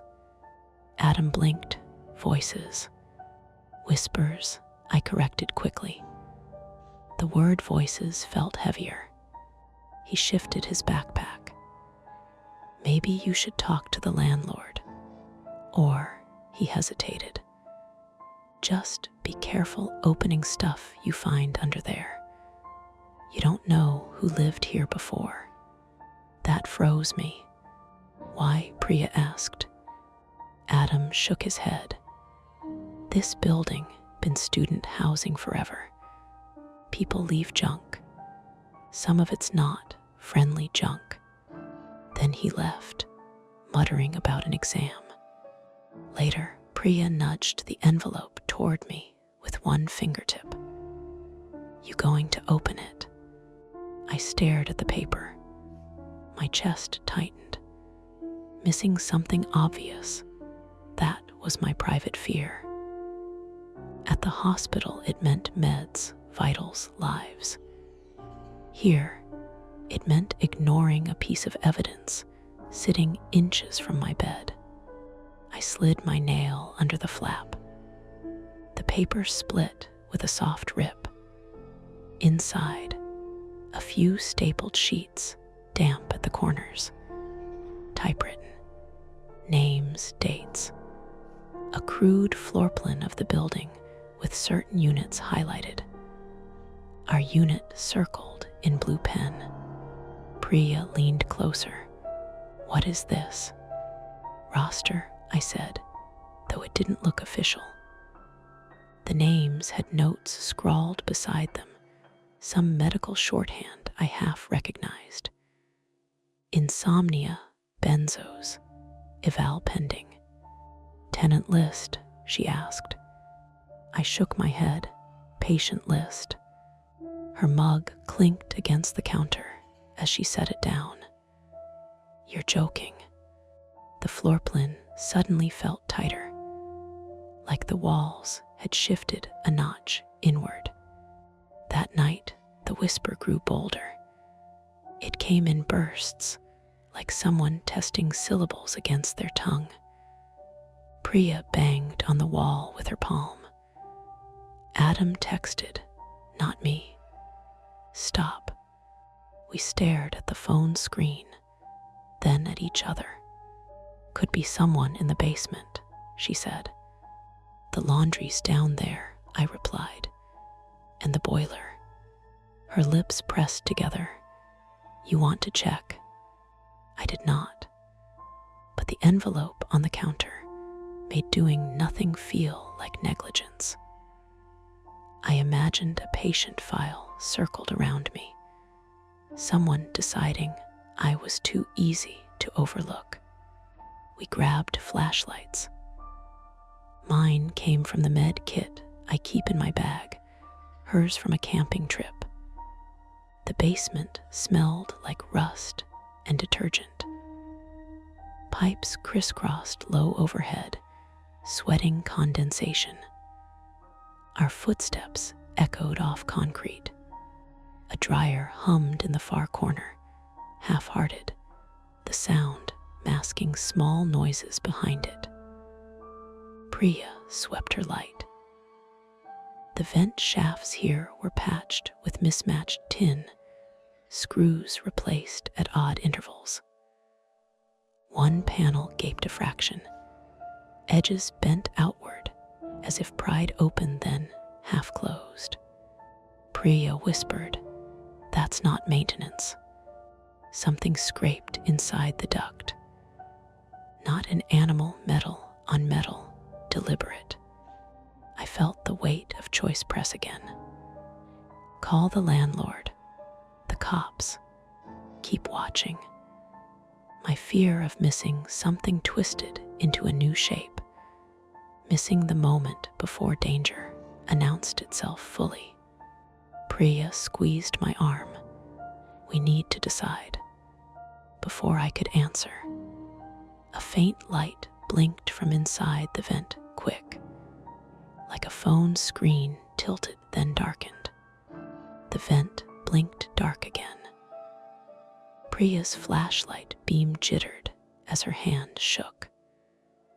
I clamped my fingers tighter on her wrist, lowering the beam before whoever, or whatever, was inside knew we'd seen it.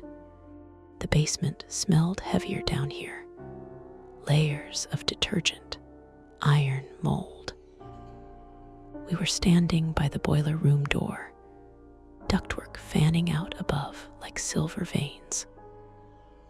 The pried open panel sat about shoulder height, bent at one corner, just wide enough that someone small could have wedged their hand or phone inside. Priya whispered, "We call the cops." "On what?" I hissed back. We heard a noise. "Found old papers. They'll roll their eyes." "You want to keep living with this?" I didn't. But dialing police meant questions. I wasn't sure I could answer without sounding unhinged. First attempt, tightening the panel. We decided to solve it the simplest way. Reseal the duct. Priya dug the Swiss Army knife out of her hoodie pocket, flicked the screwdriver head, and handed it to me. The screws were stripped and the panel bent inward. I pressed it flush to the duct while she turned the tool. Metal scraped, threads resisted. Each twist sounded like a microphone feedback shriek in the silence. Faster, I whispered. I'm trying. The panel resisted staying flat, like air was pressing from inside, slow and steady. My shoulder burned holding it closed. Sweat rolled down the small of my back. Finally, one screw bit and caught. Another half turn. A third. The whisper rose from behind the metal, deliberate, like someone's mouth pressed to the seam. SSSHHH. Priya dropped the knife. It clanged across concrete. We bolted up the basement stairs, 2 at a time, breath loud enough to announce our retreat. The door slammed behind us. When we reached the apartment, my hands shook so badly I couldn't work the lock. Priya took the keys, jammed them in, twisted. We collapsed into the living room, lungs burning. For 10 minutes, neither of us spoke. The duct had resisted closure. Something inside hadn't wanted to be sealed. Second attempt, bringing an atom. By morning, exhaustion clawed through me. I'd slept in 15-minute bursts on the couch, St. Christopher charm clenched in my fist. Priya stumbled out of her room with hair like static. Adam, she said, voice croaky. We rope him in. He knows ducts at least more than us. I hated the idea, but hated being alone more. We texted. He came up 2 hours later, hoodie zipped, smelling faintly of stale coffee. We explained. He frowned, knelt by the envelope on the table, flipped through the sheets. These are psych intake notes, he muttered. Old ones, like decades-old formatting. Someone kept a copy. Why is our unit circled? I asked. Adam shook his head. Don't know. But the med students used to rotate at psych wards. Maybe someone dumped stuff here. It was half a theory. We led him down to the basement. He crouched by the panel, tapping it with his knuckles. Air pressure's weird. But this bend, he shoved a finger through the gap, fishing. His sleeve caught on the jagged edge and ripped. Blood welled at his wrist. Shit, he muttered, pulling back. I grabbed a rag from the dryer, pressed it to his skin. The cut wasn't deep, but it bled more than I liked. He looked embarrassed. I'll bandage upstairs. But seriously, this is nothing. Ducks hiss. They echo. People hear stuff. Priya and I traded looks. Nothing, except he hadn't explained the light. Adam left. The basement felt emptier without him, but the panel still gaped. I caught myself picturing the way his wrist had fit inside, and whether someone else's hand might fit too easily. Misdirection, the footsteps. That night, I was brushing my teeth when footsteps tapped down the hall. Heavy. Too heavy for Priya's usual shuffle. My pulse spiked. I flicked off the bathroom light and pressed my ear to the door. The steps paused, then, softer, retreated. I cracked the door. Priya's door stood ajar. She was on the phone, packing, headset in, muttering about a software bug. Her socks scuffed the rug. The heavy steps had been her, layered with the sound of my own heartbeat. Harmless, My knees trembled anyway.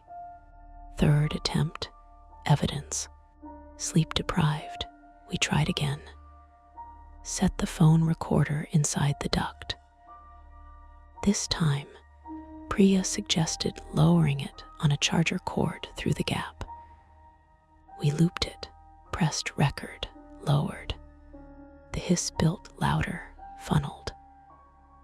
A low vibration hummed through the string into my hand, like someone humming faintly.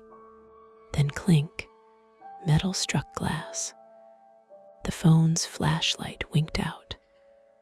The cord jerked hard, tugging from below. Pull, Priya cried. We yanked. The cord came back slack. The phone was gone. We froze, staring at the gap. Something had pulled it deeper. That's it, Priya whispered. We're not sleeping here. We pack bags, hotel it, tomorrow landlord. But leaving felt like abandoning evidence. My fear of missing something rooted me. If we left, whoever was inside might move on, erase their trail. The point of no return. At 3:12 a.m., the whispering came louder, not from the vent, but from directly beneath my bed. I slid off the couch, crawled toward my room. Priya followed, flashlight shaking in her grip. We listened, a definite human cadence, not words but rhythm, breath. The rug bulged slightly at the vent's edge. Air pulsed harder. I crouched, fingers on the loose screws. I could pull the panel off entirely, expose whatever was inside. Priya hissed, "Don't." But something inside me decided, no more halfway measures. No more listening, recording, sealing. Either we looked now, or we never would. I pressed the screwdriver to the first screw. It turned, slow and shrill. The whisper stuttered, then went silent. The duct waited, and by loosening that screw, I knew. Retreat was gone. We had committed to opening the space where the whisper lived. The last screw shrieked free. The vent cover sagged forward in my hand. Priya whispered, "Stop, please, just stop." But I was past stopping. The air spilling out was warmer, ranker, like someone's breath funneled through miles of stale cloth. I set the panel aside, crouched. The duct was a black mouth. My flashlight beam only reached 3 feet before dissolving. "See," Priya hissed. "Nothing. We close it, call the landlord." Then a faint scrape. Metal on metal, not echo, movement. Something shifted deeper in the duct. Priya grabbed my wrist. "We go upstairs, right now." Instead, I leaned in. I wanted to see, needed to. The missing phone was down there, my proof. Another scrape, closer. Then a soft clink, plastic against tin. My phone. A faint glow lit up the duct, sliding toward us like a lighthouse beam bouncing. The light paused, then jerked back, yanked by unseen hands. Priya gasped. Adrenaline drowned reason. I shoved my flashlight into the duct and crawled halfway inside. Tin edges scraped my shoulders. My heartbeat slammed in my ears. "Maya, don't." Priya yanked my ankle. Too late. My fingers grazed the phone cord. Something else grazed me back. A hand. Flesh, damp with sweat. Human. I screamed and kicked. My heel struck something soft, then bone. A grunt echoed up the duct. The phone clattered forward.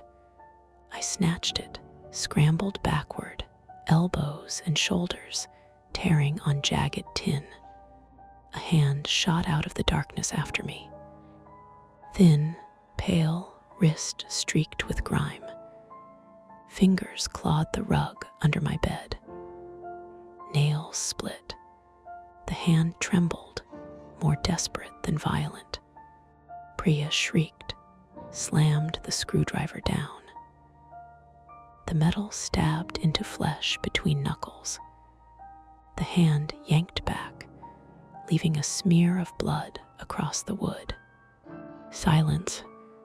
We collapsed on the rug, chests heaving. My arms burned with shallow cuts.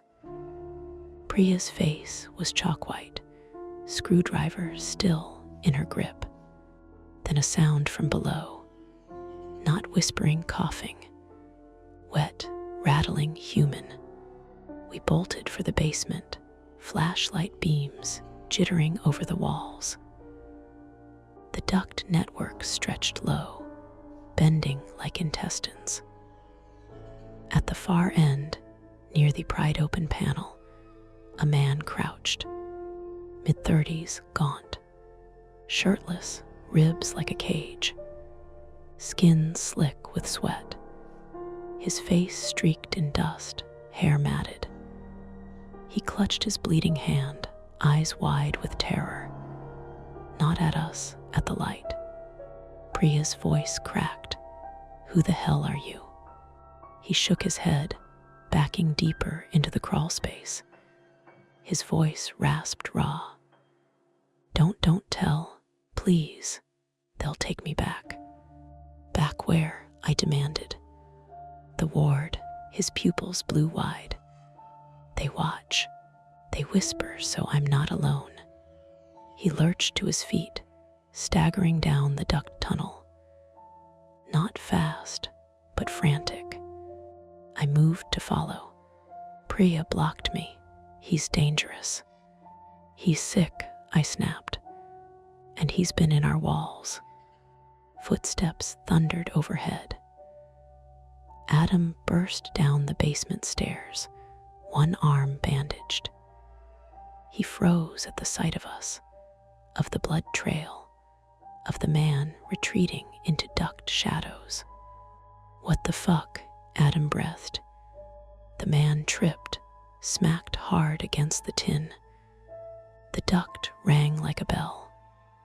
He crawled again, bleeding. Adam ran after him, but the duct twisted narrow. "It's a dead end," Adam yelled. "He's cornered." We converged. The man pressed his back to the metal, breathing like an animal, eyes darting. His chest heaved.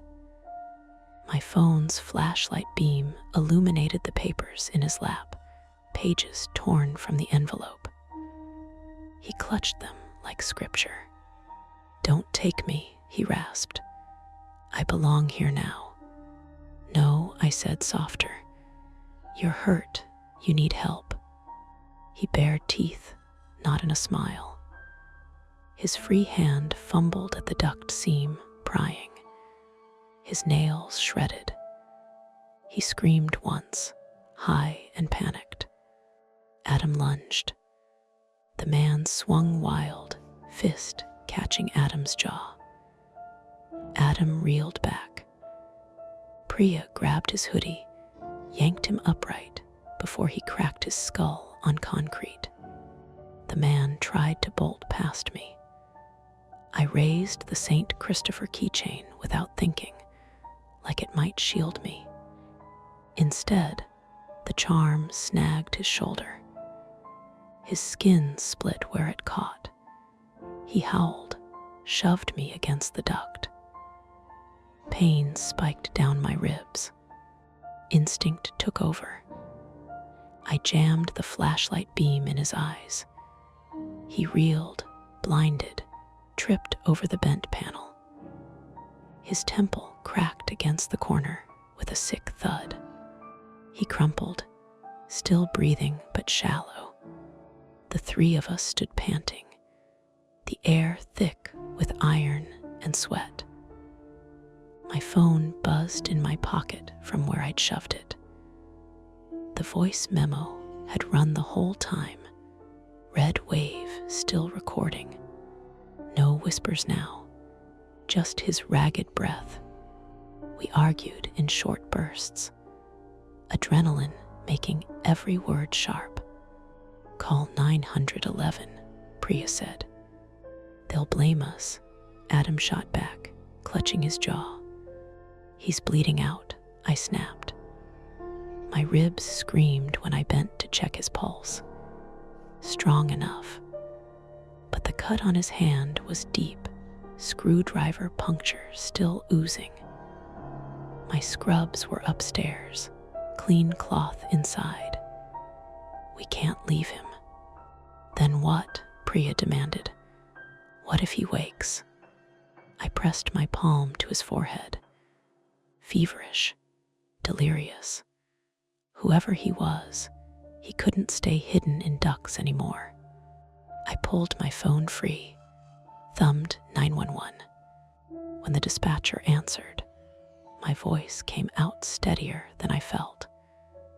"We need an ambulance. Basement of 274 Hillside. There's a man injured. He's been living in our ventilation system." The words sounded insane, even as I said them. But they were true. By the time sirens grew near, Priya had slumped against the dryer, hands still trembling. Adam leaned against the wall, jaw swelling, muttering curses under his breath. I sat on the concrete floor, ribs throbbing, eyes locked on the unconscious man. His chest rose and fell, shallow but certain. Blood streaked the duct. The envelope papers fluttered where they'd fallen, names and notes, and our unit circled. For the first time in days, the building was silent. No whispers, just the waiting. And even with the ambulance on its way, with proof breathing in front of us, the silence felt heavier than the sound had ever been. The ambulance lights pulsed blue and red across the brick walls, throwing our shadows long and broken across the basement floor. EMTs crowded the narrow space, their boots splashing through dust and spilled blood. One of them, a woman with gray streaking her hair, crouched by the man's body and barked orders. "Pressure dressing. IV line. He's tacky." We were shunted aside, blinking under their headlamps. I leaned against the dryer, every rib in my chest buzzing with ache. Priya wrapped her arms tight around herself, like she was trying to fold small enough to disappear. Adam sat on the concrete step, jaw swollen, his expression locked between disbelief and anger. The man stirred once, tried to speak, but the EMT's palm pressed firm against his chest. "Save your strength." They strapped him onto the stretcher. His eyes rolled past me, glassy and frantic, as if he wanted to memorize my face. The envelope pages lay scattered nearby, ignored in the rush. I gathered them, hands shaking, slipped them back inside. 2 uniformed officers arrived after the ambulance left, clipboards out, questions sharp and quick. "Name. Where do you live? Describe what you saw." I stuck to facts. We heard noises, found the vent tampered with, discovered a man inside. I didn't mention whispers shaping syllables. I didn't mention nights of lost sleep, or how my fear of missing something had kept me prying instead of leaving. Priya spoke in clipped bursts, her voice rasped thin from adrenaline. Adam's answers turned defensive, as though every question carried a personal accusation. The officers wrote it all down, their pens scratching steady. "We'll need you all to come by the station tomorrow for statements," one said. "For now, lock your doors. Don't touch the ducts until maintenance comes." Priya let out a sharp laugh at that. "Like I'll sleep here." The officer didn't smile. At 4:30 a.m., the apartment was ours again. Priya crashed on the couch, curled under 2 blankets, her face turned toward the wall. Adam retreated to his unit, muttering that he needed to rethink living in this circus. I sat at the kitchen table, St. Christopher charm in my palm, the envelope beside me. My phone was sticky with blood where I'd grabbed it from the duct. The voice memo still ran until I stopped it. The waveform was jagged, full of gasps, curses, grunts. When I replayed the final 30 seconds, I could hear it clearly. The man whispering. Not nonsense. Words. "Don't take me back." His voice trembled, then my own screaming, then silence. I deleted the file. Morning made the apartment look ordinary again. Sunlight found the kitchen window, lighting up the chipped counter and Priya's mug abandoned in the sink.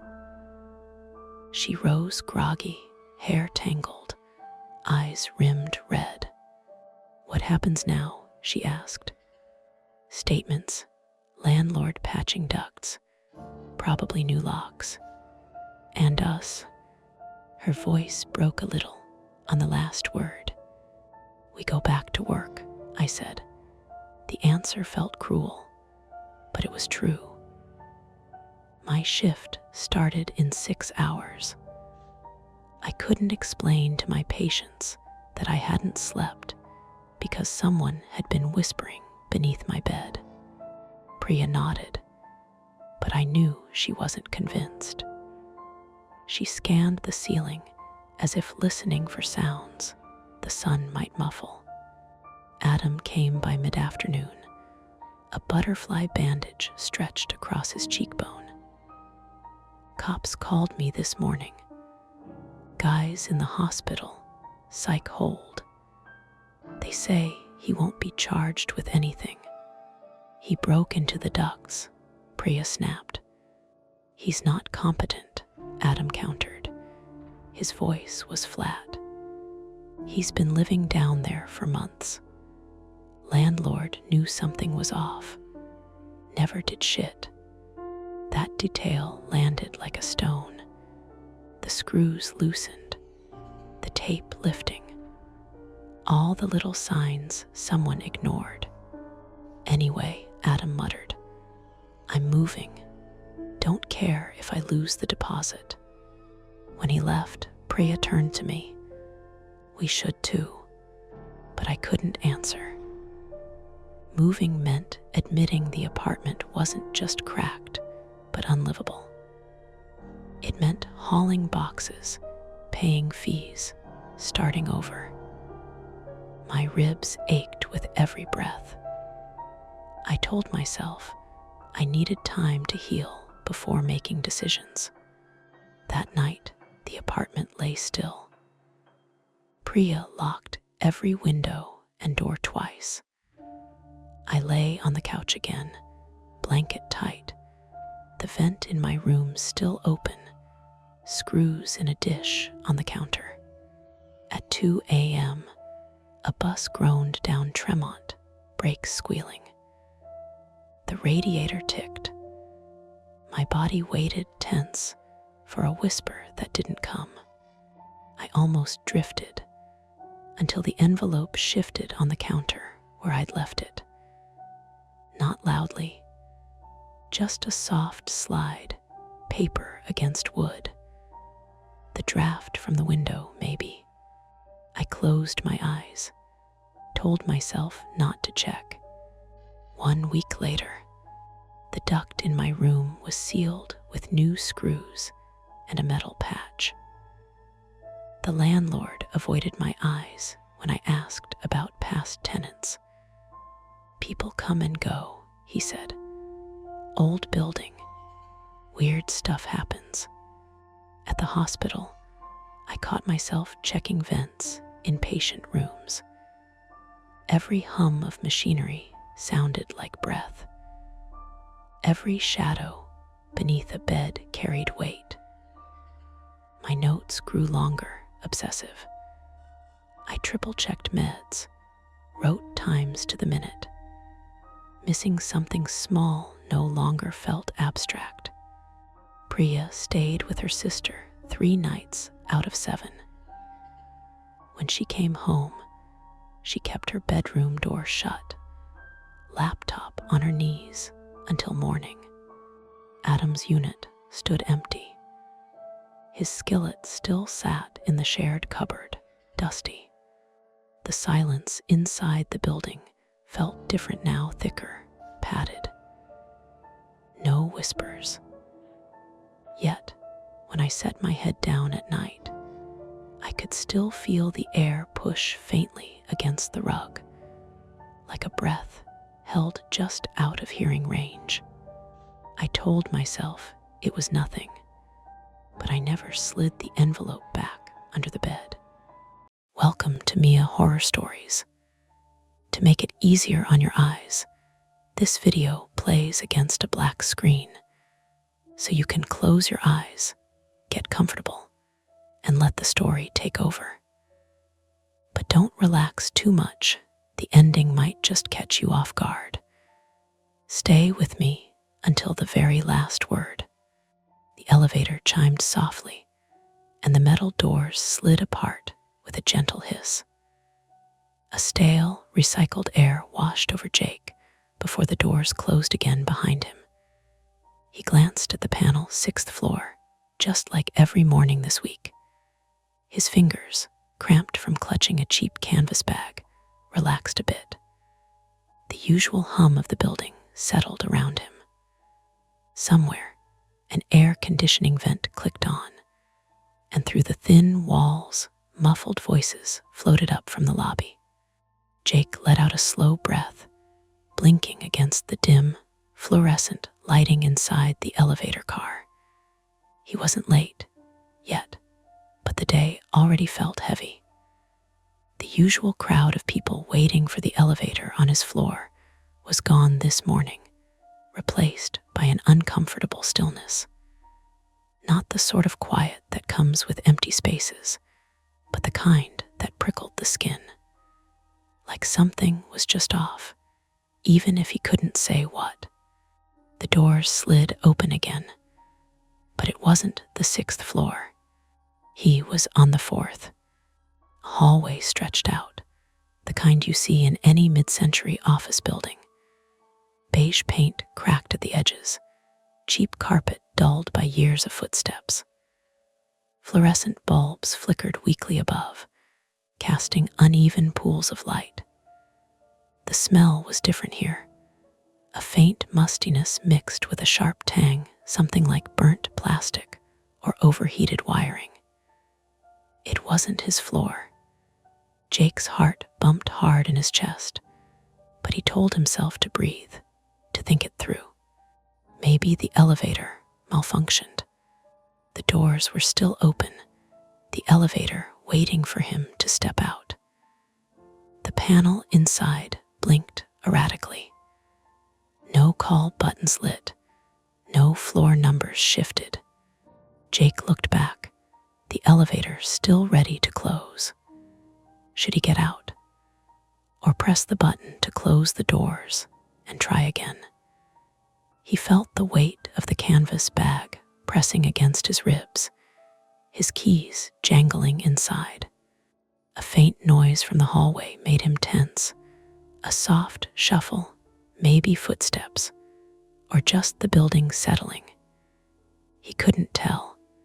"Hello," he called, voice quieter than he expected. No answer. The corridor looked empty. He glanced at the panel again, then at the doors, then back down the hallway. A choice. Jake didn't think about it much until the moment it happened. But stepping out felt less like curiosity and more like a sudden, reflexive decision. Maybe he was tired, or maybe the silence tugged at him. Whatever it was, his foot moved forward, the elevator doors sliding shut behind him with a soft thud. He was alone. The hallway stretched on. No sign of other people. No sounds except the low hum of the building's ventilation system. Jake wiped his palms on his jeans, his breath shallow. The flickering lights overhead threw half shadows on the walls, making the peeling paint look worse than it was. He reached into his bag and pulled out his phone. No signal.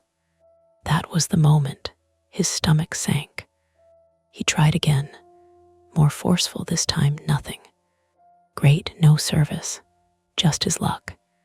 Jake looked back the way he'd come. The elevator doors were gone, replaced by a blank wall. No buttons, no panel, no sign of an elevator shaft. His pulse ticked faster. "Okay," he muttered. "Just a weird building glitch." But the place didn't feel right. Not the usual late morning office hum. The lights flickered again, the buzzing becoming more insistent. Then came a sound, barely more than a whisper, but definite. Footsteps, far down the hallway. Not fast, not urgent, slow, measured. Jake froze. The footsteps stopped suddenly, a soft scrape against the floor. Jake's eyes scanned the dim corridor, but no one appeared. He swallowed hard. A voice, low and uncertain, came from around the corner. "Hello?" Jake stepped forward, his voice cracking slightly. "Yeah, hello. I'm not sure where I am. This isn't my floor." The silence stretched long enough to make the hairs on his neck prick. Then a figure appeared. A woman, maybe mid-30s, her expression a mix of relief and suspicion. She held a steaming cup of coffee that sent a thin trail of steam curling upward. Her clothes were professional, but tired-looking. "Lost, huh?" she said with a nervous laugh. "You're not the only one." Jake exhaled, a bit of the tension easing. "I'm Jake. Clara." She glanced back the way she'd come, eyes wary. "Look, I don't know what's going on, but we should probably stick together. Better than wandering alone in this weird place." Jake nodded, the weight of his bag suddenly heavier. Clara pulled her coat tighter around her as they moved down the hallway, her footsteps quick but careful on the thin carpet. Jake followed close behind, eyes flicking to every shadow, every flicker of light overhead. The buzzing in the ceiling vents grew louder, almost mechanical, like a warning.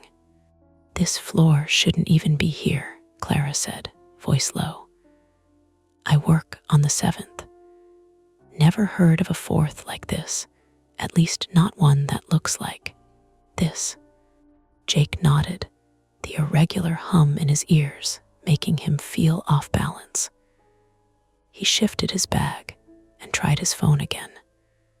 Still no bars, no messages, not even the little spinning icon that promised data connection, eventually. "Any idea what's going on?" he asked. Clara glanced at him, eyes sharp. "Not really. But if you're hopping this is just some glitch, I wouldn't count on it. The building, been in weird shape for a while." Jake stopped. "What do you mean?" She shrugged, like the weight of it was too much for a coffee break conversation. "Old wiring, bad inspections. I heard the HVAC's been acting up, people getting sick, headaches. Maintenance always delays repairs." Jake rubbed his neck. "Great." As they rounded the corner, the air grew warmer, stale, like the building was holding its breath. A faint smell of smoke drifted, not quite from fire, but close enough to put nerves on edge. "Do you smell that?" Jake whispered. "Yeah," Clara replied, her voice tighter now. "Electrical. Probably overheated something." They found a door labeled utility closet, cracked open, a thin wisp of smoke slipping out. Jake peered inside. The room was filled with humming machinery, wires sparking faintly near the ceiling. "Should we call someone?" he asked. Clara shook her head. "No signal, no elevator. No one knows we're here." Jake's stomach churned. "What if the fire alarms don't work?" She sighed. "Exactly what I'm afraid of. That place could burn down and no one'd hear it." The lights flickered violently, then went out altogether. A pulse of black. They froze. Then emergency lights blinked on, casting a harsh red glow over everything. The smell thickened. Heat prickled Jake's skin. "We need to get out now," Clara said. Jake's throat felt tight. His eyes darted toward the hallway end, but it was swallowed in shadow. "Which way?" he asked. Clara pointed to a narrow stairwell door, the metal frame scratched and dented. "That. Stairs always work." Jake moved toward it, but a loud crack made them both jump. From deeper in the hallway, a section of ceiling panel gave way, dust and plaster raining down in a small cloud. "Shit," Clara hissed. "Building unstable." Jake's mind raced. His fear of losing control pressed on him. He hated feeling powerless, trapped. But right now, all he wanted was out. They reached the stairwell door and pushed. Locked. "No way," Clara said, jiggling the handle. "It's jammed." Jake pulled at his bag strap, frustration building. "Try to find a fire extinguisher or something to force it." Clara nodded and stepped back into the hallway. Jake followed, but as they moved, the floor beneath them creaked, a hollow groan that seemed to echo endlessly. Suddenly, a faint voice came from somewhere behind the door. They'd left closed, the elevator shaft, maybe. "Help!" Jake stopped, heart slamming. "Did you hear that?" Clara's face went pale. "Someone else is here." Jake swallowed. "We have to find them." "But we don't even know who," Clara said, voice tight. "Could be anyone." His mind jumped to the worst. Trapped workers, someone hurt, or worse, someone dangerous. The hallway suddenly felt smaller, the air thicker. "Let's just get to the stairwell," Jake said, voice firmer than he felt.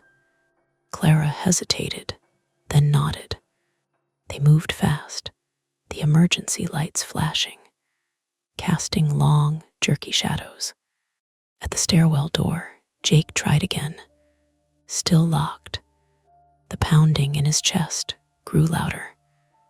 Panic threatened to take hold.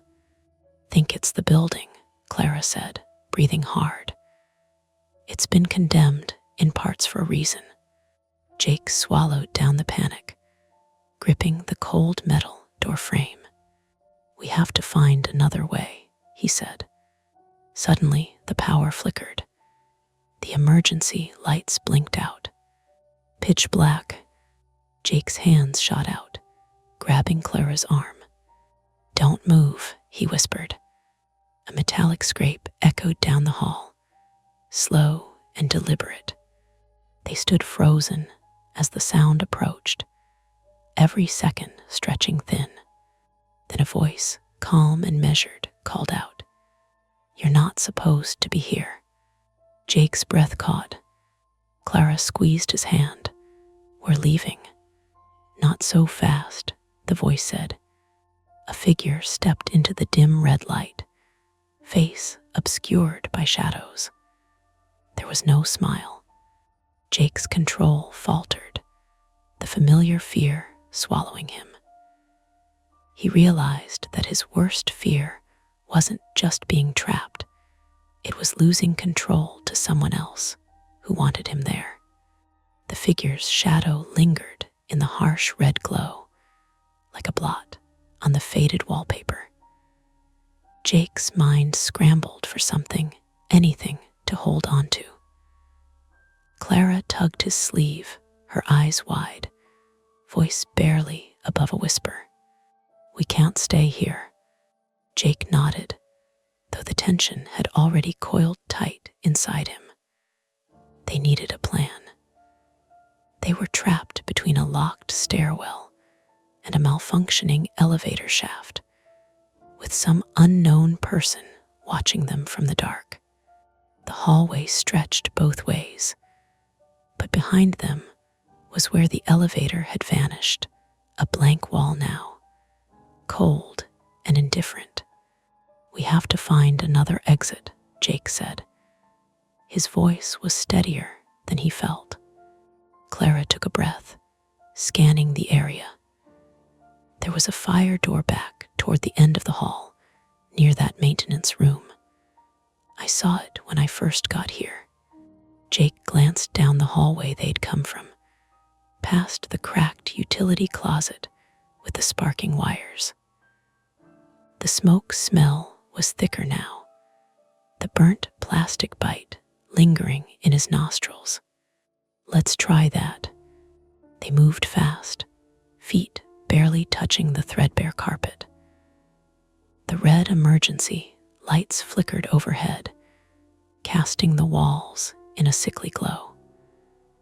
The temperature seemed to rise with every step, sweat prickling at Jake's temples.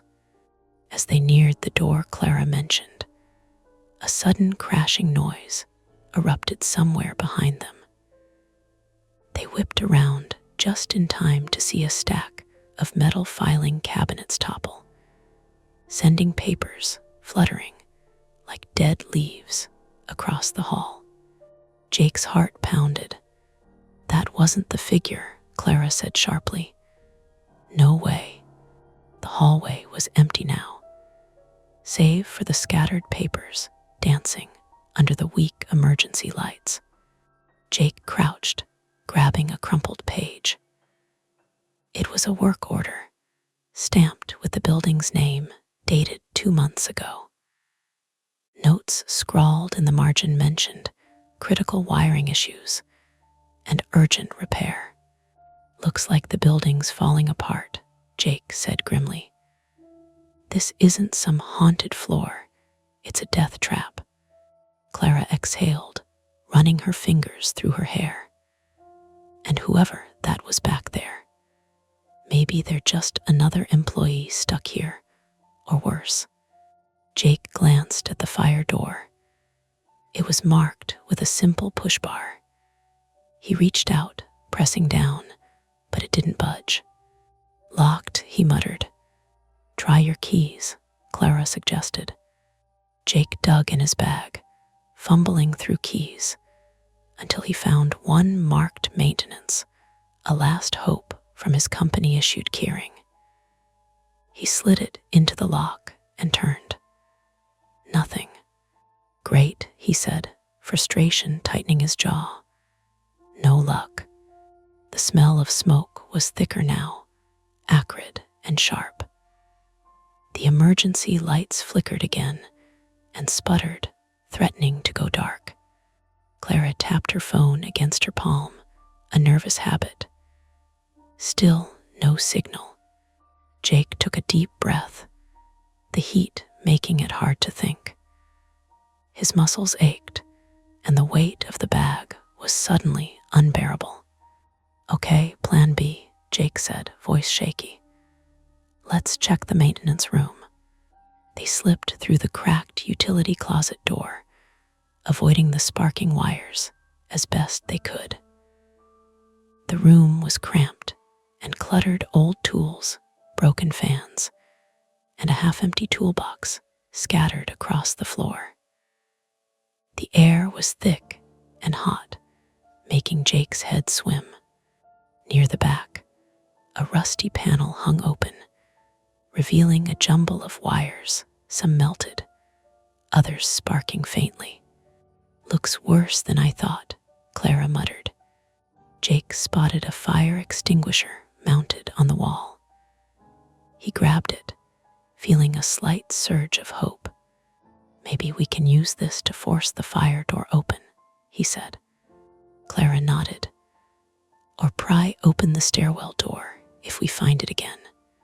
Jake glanced back toward the hallway. A faint tapping noise echoed from somewhere deep inside the building, rhythmic and slow, like someone knocking. His skin prickled. Did you hear that? He whispered. Clara nodded, eyes narrowing. Could be someone signaling for help or trying to scare us. They left the maintenance room cautiously, extinguisher in hand, and headed back toward the main corridor. As they approached the stairwell door again, Jake's hands trembled as he tested the handle. This time, it moved slightly under pressure. Got something, he said, tugging harder. The door creaked open a crack, but then slammed shut suddenly with a loud bang. Clara stumbled back, hitting the wall. Jesus, she gasped. Wind. Jake's breath hitched. He reached for the handle again. It was locked fast now. What the hell? A cold draft seeped through the cracks, carrying a faint sound voices, distant and muffled. Jake pressed his ear to the door. Help, a whispered voice came through, desperate and urgent. His pulse sped. Someone's trapped, he said. We need to get them out.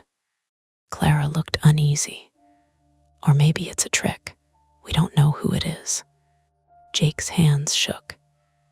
His mind reeled with every possible scenario.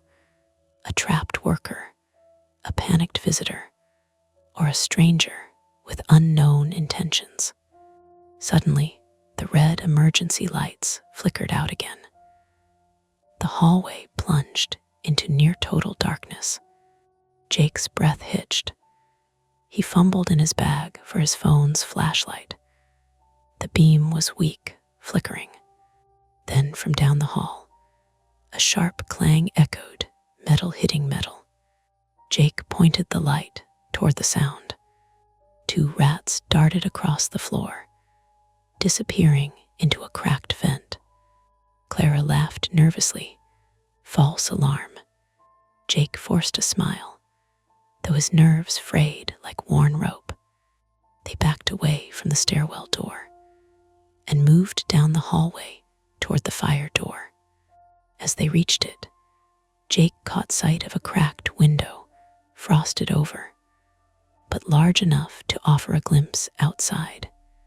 The sky was gray, clouds thick and low. No sun, no movement. Jake pressed his forehead to the glass, heart sinking. They were trapped, cut off from the outside world. Clara rested a hand on his shoulder. We have to keep moving. Jake swallowed hard, feeling exhaustion seep into his bones. His throat was raw, dry from shallow breaths. He glanced back one last time. The figure from before had vanished, but the footsteps were back, slow, steady, circling somewhere just beyond sight, and the locked stairwell door loomed between them and escape. There was no turning back. The sharp scrape of metal on metal echoed through the thickening haze as Jake pressed the fire extinguisher against the stairwell door, hands trembling but determined. Clara stood just behind him, her breath coming in quick bursts, eyes darting toward the dark hallway where the figure had vanished and reappeared in his mind like a shadowed threat. The smoke was heavier now, acrid and biting at their throats, curling under their noses like a warning they couldn't ignore. The flickering red emergency lights cast an unsteady glow, and the low hum of failing electricity was punctuated by distant groans of the building settling or coming apart. Jake swung the extinguisher with all his strength. The metal clanged against the doorframe. The handle rattled. The door gave a tiny creak, then stuck fast. "Keep going," Clara urged, voice harsh with strain. A sudden cough racked Jake's chest, sharp and painful. The heat pressed against his back, sweat stinging his eyes.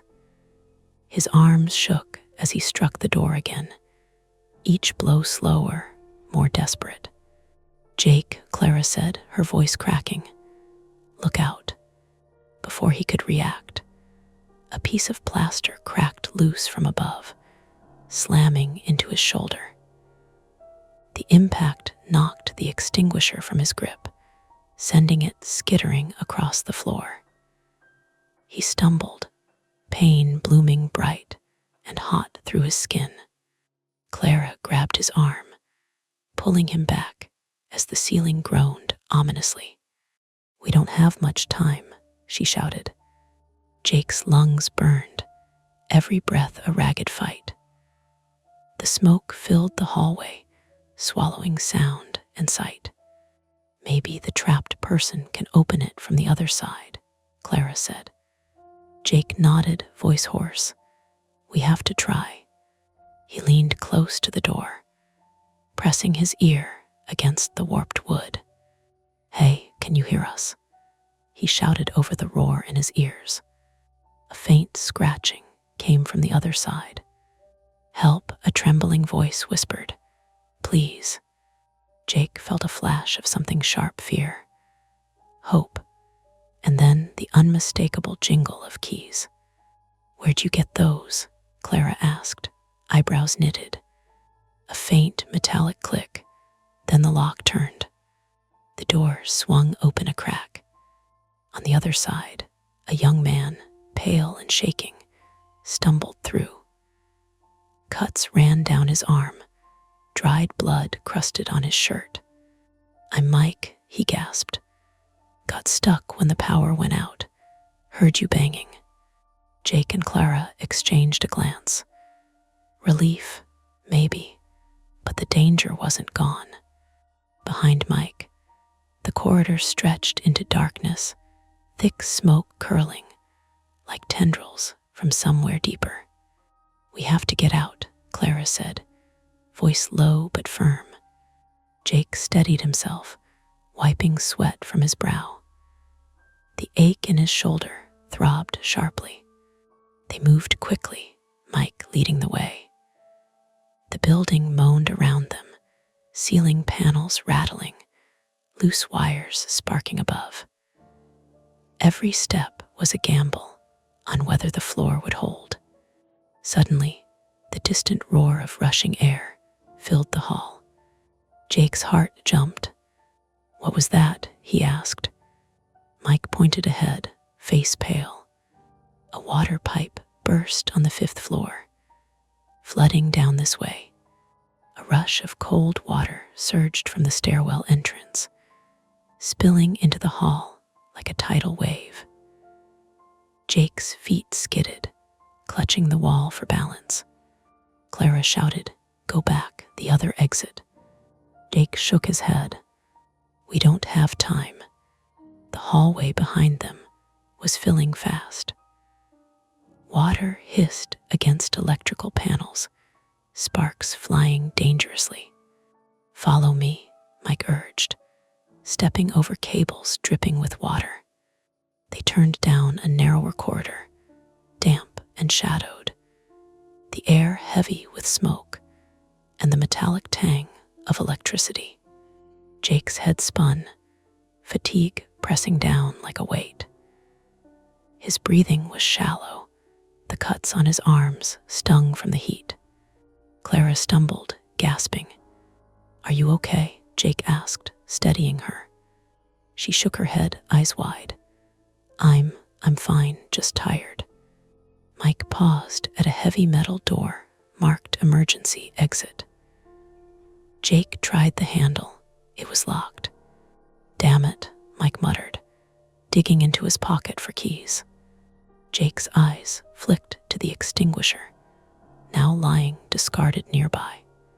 "We can use that," he said, urgency sharpening his voice. Mike nodded, grabbed the extinguisher, and slammed it against the lock. The metal resisted, but after a few strikes, the door creaked open. Fresh air rushed in, cool and sharp against their overheated skin. They spilled through into the stairwell, the smell of smoke fatting slightly behind them. Jake slumped against the wall, the pain in his shoulder and chest screaming now, exhaustion crashing over him like a wave. Clara leaned on Mike, tears streaking down her face. "We made it," she whispered, voice trembling. But the danger wasn't over. Behind them, the building groaned louder, a deep, rumbling crack splitting the air. Jake looked up just in time to see part of the ceiling collapse. In the corridor, they'd fled. Dust and debris filled the stairwell entrance, blocking their path back. He swallowed hard, the cold grip of fear tightening around his chest. "We're trapped," Mike said quietly. Jake's legs felt weak. Clara blinked rapidly, swallowing back the panic. The three of them stood in the stairwell, the only way out a narrow, winding staircase leading down into shadow. Jake's shoulder throbbed unbearably, and his breath came in shallow gasps. But he forced himself to move. One step, then another. The building shook again, a tremor that rattled the walls and sent loose plaster raining down. Jake looked back once, the dark hallway sealed behind rubble. No elevator, no other exit, just the stairs and whatever waited for them below. The stairwell's narrow concrete steps felt unforgiving beneath Jake's trembling feet as he descended, each breath shallow and ragged. Clara and Mike followed close behind, faces pale but determined, their shadows flickering against the grimy walls. Outside, the muffled wail of sirens cut through the thick night air. When they finally spilled out onto the cracked pavement, the chaos of emergency crews unfolded before them. Fire trucks with hoses spraying the building's scorched exterior. Paramedics tending to the shaken and injured. The streetlights glared with unnatural sharpness, the normal hum of a city evening already feeling oddly distant. Jake sagged against a fire truck's cold metal side, the dull throb in his shoulder, now a relentless ache. His shirt was smeared with dirt and dried sweat, the cuts along his arms raw but not deep. Clara sat nearby on the curb, knees drawn up, her eyes glassy as she stared ahead. Mike was wrapped in a blanket, visibly younger than Jake and Clara, clutching his arm where the wound had bled through his shirt. The medics worked efficiently, but their calm professionalism only deepened the surreal edge of the scene. Jake's mind refused to slow, replaying the moments inside the building, the flickering red lights, the locked stairwell door, the smell of burning plastic and wet concrete, the shadowed figure whose face he never fully saw. "Can you tell me what happened?" a young paramedic asked gently, kneeling beside Jake. Jake blinked, the sharp edges of memory hitting him like fresh bruises. "I got stuck on a floor that didn't exist," he said, voice tight. "The elevator took me somewhere else. The building was falling apart. There was smoke, fire, flooding. We had to find a way out." The medic nodded, glancing at Clara and Mike, who were answering similar questions. Jake caught Clara's eye. She gave a small, tired smile, but it didn't reach her face. "We're lucky," she murmured. "Could have been so much worse." Minutes passed in a blur of medical checks and police officers taking statements. The building's owners had been notified. The city inspector's office was already closing off the block. The official story was a failure in the building's electrical system that caused both a fire and flooding, trapping several people on a disused floor, an unregistered floor. Some called it hidden in the blueprints, but never fully cleared or maintained. Jake found himself staring at the tape that cordoned off the building. The harsh yellow strip stretching taut like a barrier between the world he'd known and the one he'd just escaped. At one point, a police officer approached Clara. "Ma'am, can you confirm the identity of the man who helped you?" Clara hesitated. "Mike," she said. "He works here, was trapped." The officer nodded, jotting down notes. Jake's stomach twisted. The mystery figure who had appeared earlier, the man who warned them, had never been mentioned again. He wondered briefly if Mike was connected or just another victim. The question lingered, unanswered. Later at the hospital, Jake sat on a stiff plastic chair, his shoulder bandaged and ice wrapped around the swelling bruise. Clara paced the small waiting room, phone pressed to her ear, arranging for a ride home. Mike was being treated for dehydration and minor cuts, but was expected to recover quickly. Jake's thoughts were tangled, raw nerves humming just beneath the surface. He'd always feared losing control, being trapped physically or emotionally. But now he realized how fragile the veneer of normalcy really was. The building's failures mirrored his own unraveling calm. Outside, the city moved on, indifferent. A janitor wheeled a cart down a quiet hospital hallway, his footsteps soft against the linoleum. He paused briefly outside a storage closet. The door cracked open just enough to reveal tangled wires and a faint smell of burnt plastic.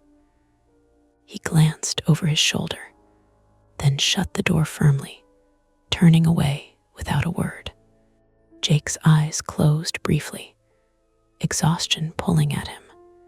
The ordeal was over, but something inside him had shifted. The elevator had opened to a floor that shouldn't have existed, and he wasn't sure the story was done. That's tonight's story.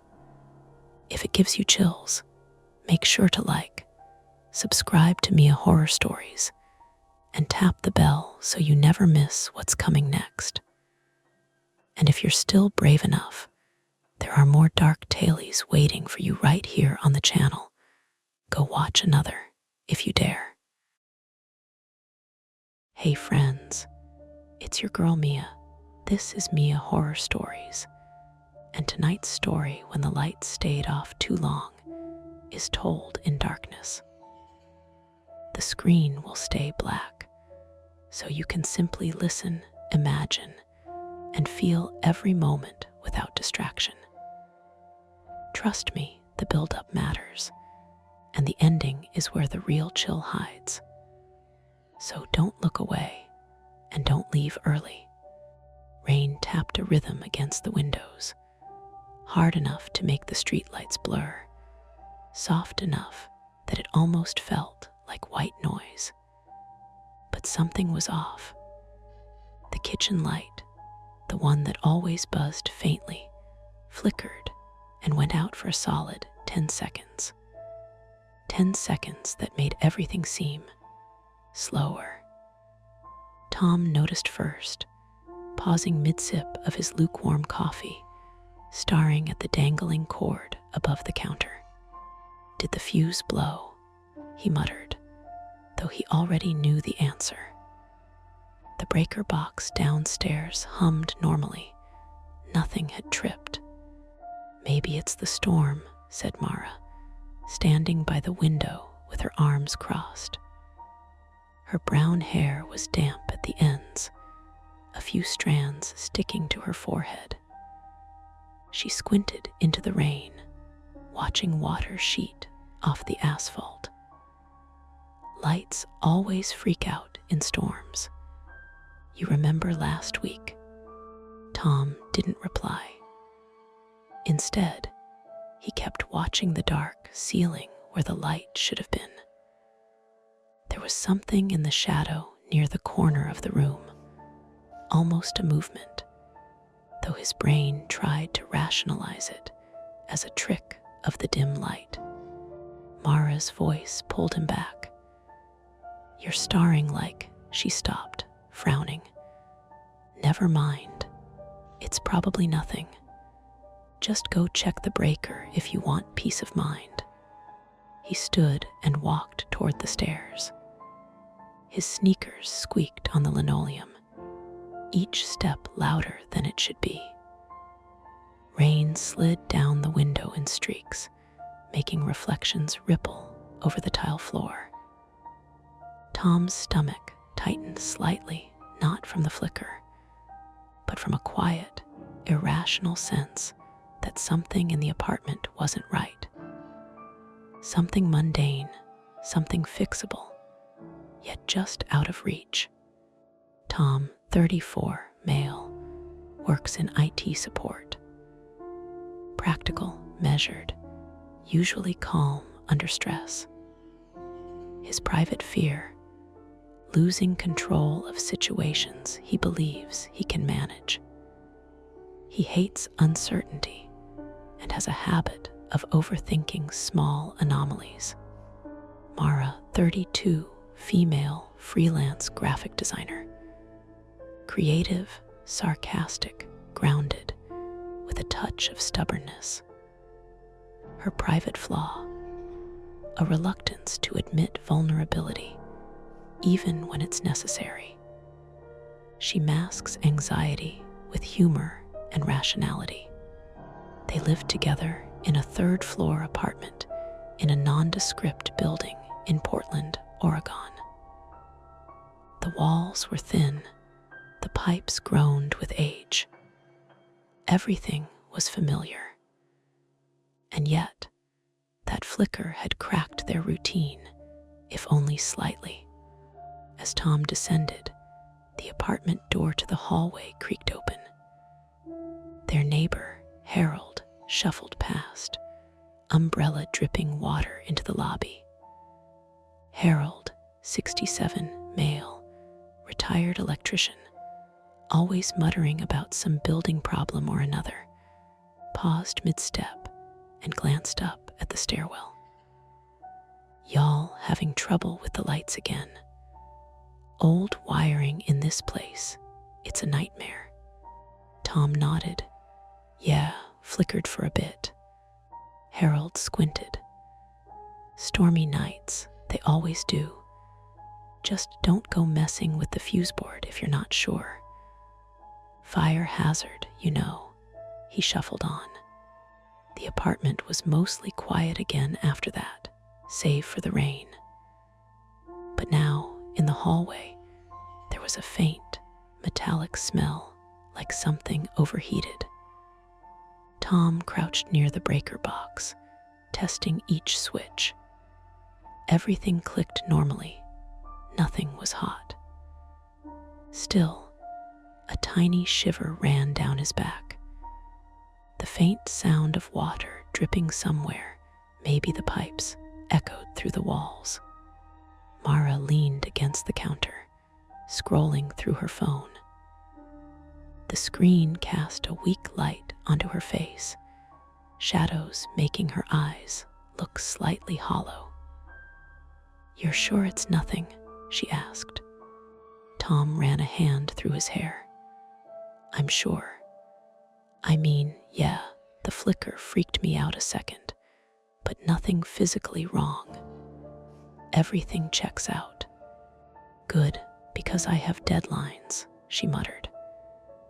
"And I'd like to get through a project without worrying if the ceiling's gonna collapse, or if—" She stopped abruptly, glancing toward the kitchen.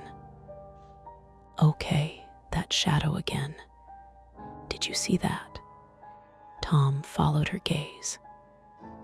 The kitchen was dim, the broken light creating angles that didn't exist in full illumination. The corner where the fridge met the counter seemed deeper, darker. A soft scrape, like a chair dragging slowly across tile, echoed from somewhere behind the fridge. He froze. Probably nothing, Mara said, but her voice had gone tight. Her fingers drummed nervously on the counter. The apartment phone rang suddenly, sharp and unexpected. Tom jumped. Mara's phone buzzed too. Both screens displayed unknown numbers. Mara frowned. "That's weird. We don't get calls from anyone we don't know." They glanced at each other. Tom's hand hovered over the handset. In the pause, the scrape sound returned, this time closer, almost at the fridge. "I'm just gonna check," Tom said, voice quieter now. He moved toward the kitchen slowly, knees bent slightly, as if weight and posture could protect him. Mara followed, stepping behind him. There was nothing, just the fridge, its surface slick with condensation.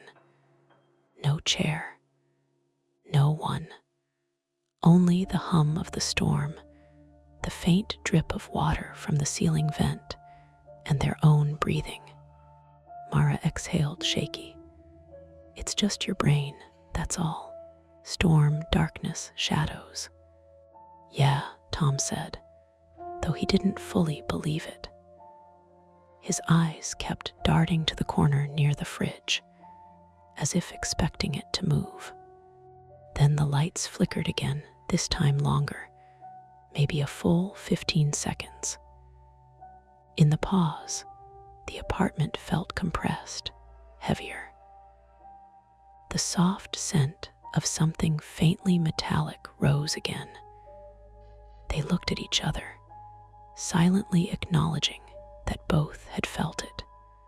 "I guess we waited out," Mara said, though she didn't sound convinced. "Or call Harold," Tom suggested. "He knows this building. Probably has a portable light or something." Mara shook her head. "No, we wait. Just let's not make it worse." And there it was, the choice. Wait and hope, or investigate, or pull out the phone and disrupt the thin barrier of normalcy that that still held the apartment together. The storm pressed against the windows like an unwelcome witness, and the longer the light stayed off, the heavier the room felt. The lights stayed off longer than either of them expected. 15 seconds stretched to 30. Then, a full minute. Tom's fingers hovered over the breaker box again, hesitant. The storm outside had grown louder, rain lashing the windows in a chaotic rhythm. Wind rattled the frames. Somewhere down the hall, a neighbor's door slammed. "Okay, that's not normal," Mara said, her voice tighter than usual. She was packing, barefoot on the tile, water dripping from her hair onto the counter. "We can't just wait this out forever." Tom rubbed his forehead. I know, but the breakers are fine. Nothing's tripped. I don't see anything visibly wrong. Maybe it's a surge issue with the building." "Maybe," Mara replied, but her tone suggested she wasn't convinced. "Tom, that smell again. Stronger. Metal, like burning wire or worse." He nodded, swallowing hard. The metallic scent had intensified subtly, sharp enough to make his stomach knot. This was exactly the kind of uncertainty he hated, the invisible, unmeasurable kind. One that made his mind race through worst-case scenarios, even if the rational part told him it was probably nothing. "Let's grab flashlights," he suggested. He moved toward the cabinet, but the kitchen light still didn't return. Only the storm's dim gray filtered through the window. He found 2 old flashlights in the drawer, batteries likely corroded, and flicked them on. Weak beams cut narrow slices through the darkness, bouncing off the walls, across the fridge, over the counters. Mara shivered. "Do you hear that?" A soft thump came from the apartment above them. Then another. Not rhythmic, not consistent, but deliberate. Something heavy moving. Tom's heart sank. Their building wasn't well maintained. Neighbors were usually quiet. But this sounded different. Deliberate. Human-sized. Close.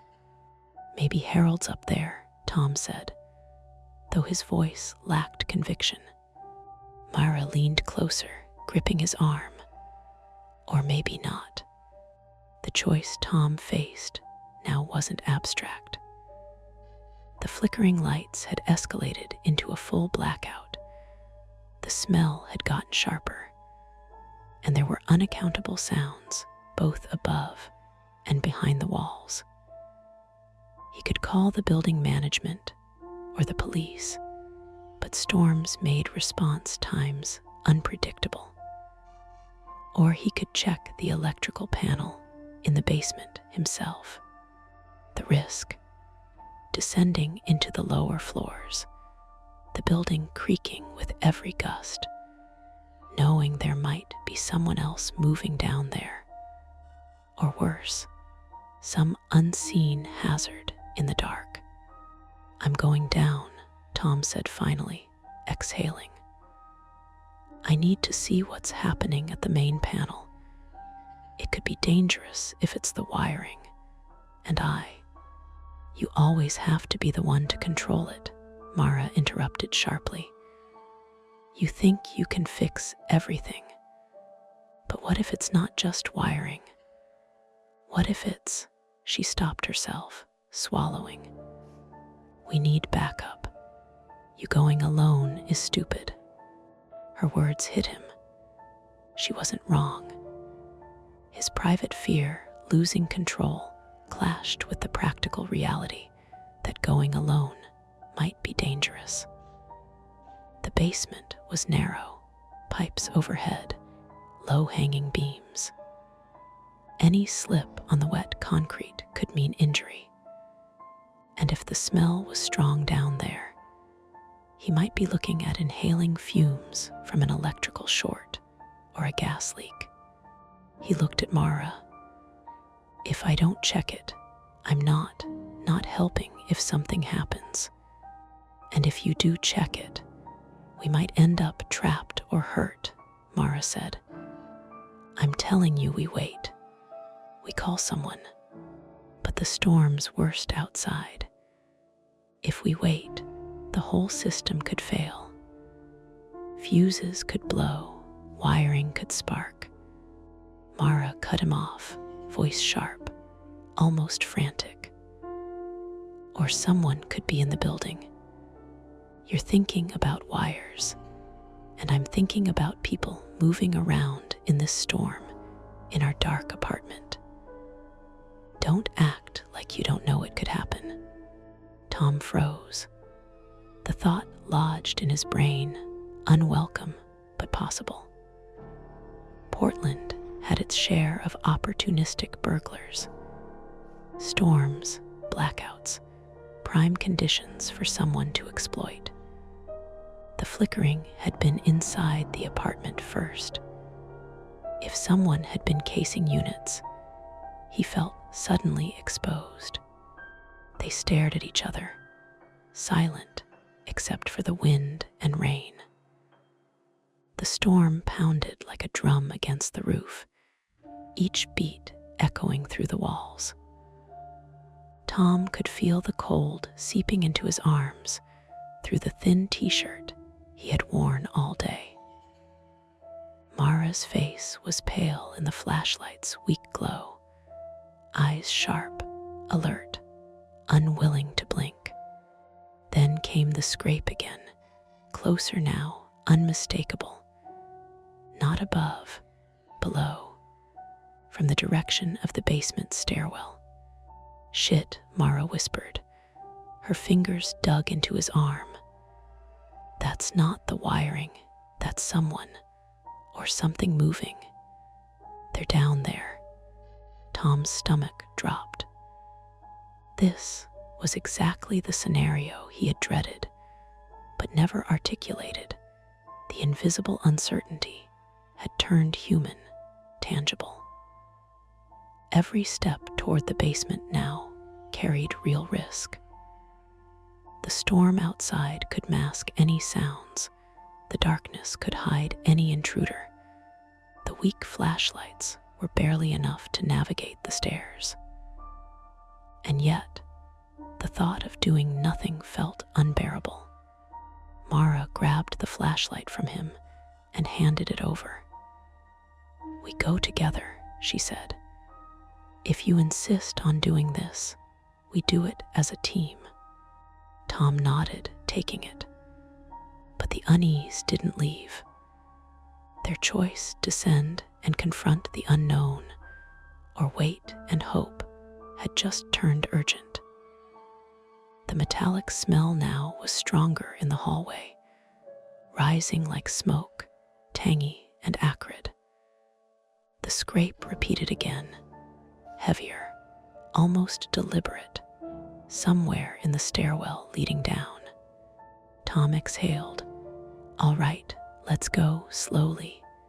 Step by step, no rushing. Mara's hand brushed his shoulder, trembling slightly. Careful. Don't underestimate this. Whatever it is, it's not wiring alone. They reached the top of the stairwell. Darkness swallowed the steps. Water pooled in small patches, glinting in their flashlight beams. The scrape came again, sharper this time, like nails on concrete, or a chair being dragged in the dark. Neither spoke for a long moment. They simply stared at the blackness, hearing only their own breathing, the storm, and that deliberate scrape. The basement door sat ajar, shadows pooling like ink beneath it. One step forward would commit them to the unknown. One hesitation, and whatever waited below might move first. The basement stairs loomed like a shadowed tunnel. Each step Tom and Mara took was careful, tentative. The slick concrete glistened under their flashlights, puddles reflecting distorted beams of weak light. The metallic smell grew sharper with each step downward, making their nostrils flare. Tom's hand brushed against the railing, damp with condensation, and his pulse quickened not from the cold, but from the uncertainty of what lay below. At the bottom, the basement spread out wider than expected. Exposed pipes ran along the ceiling, some dripping, some groaning under the storm's pressure. The walls were cinder block, patched in places with gray cement that didn't quite match. Old wooden shelves lined the perimeter, cluttered with paint cans, boxes labeled storage, and forgotten cleaning supplies. The main breaker panel sat against the far wall, partially obscured by a stack of cardboard boxes. Tom moved toward it. Mara stayed near the stairs, flashlight in hand, scanning the dark corners. "Careful," she murmured. "Something about this place feels off." The first attempt was methodical but frustrating. Tom opened the breaker panel, flipping switches, checking each connection. Sparks didn't fly, wires didn't smoke, but the metallic smell seemed to intensify near the main lines. Mara noticed a faint, wet streak on the concrete floor leading toward the panel. "Water," she said quietly. "Electrical panel. Water, it's not safe." Tom froze. Her words registered like a warning bell. "We're fine. I can keep this minimal. Just check continuity. See if any lines are overloaded." He crouched, flashlight angled over the panel, fingers brushing the cold metal. Suddenly, a thump echoed from the far corner, sharp, deliberate, like someone had kicked a metal bucket. Mara jumped, flashlight beam darting toward the noise. Nothing. Only shadows stretching along the walls. Her breath came fast. "It's someone. There's someone down here," she whispered. Tom shook his head. "No, it's the storm. Pipes, water hitting metal, that's all. Look." He tapped a loose pipe along the ceiling. Water dripped into a paint can, clanging loudly. Mara exhaled shakily. "Okay, yeah. That explains it," she said, though the relief didn't last long. They continued, crawling under low-hanging pipes to access the back of the panel. Tom noticed corrosion near a junction box, a small gap in insulation where wires peeked through. "This could be it," he muttered. "Overloaded line. I can secure it temporarily." Attempt 1, partial success. They stabilized one junction, but the metallic smell persisted, and the flickering upstairs hadn't stopped. Worse, in the corner behind them, a stack of boxes shifted slightly, just enough for Mara to gasp. She shone the flashlight, catching a stray cat darting out from under the shelves, hissing. The relief was almost absurd, but it left both of them shaken. Their nerves were frayed, adrenaline pumped through Tom's arms, making his hands shake as he worked.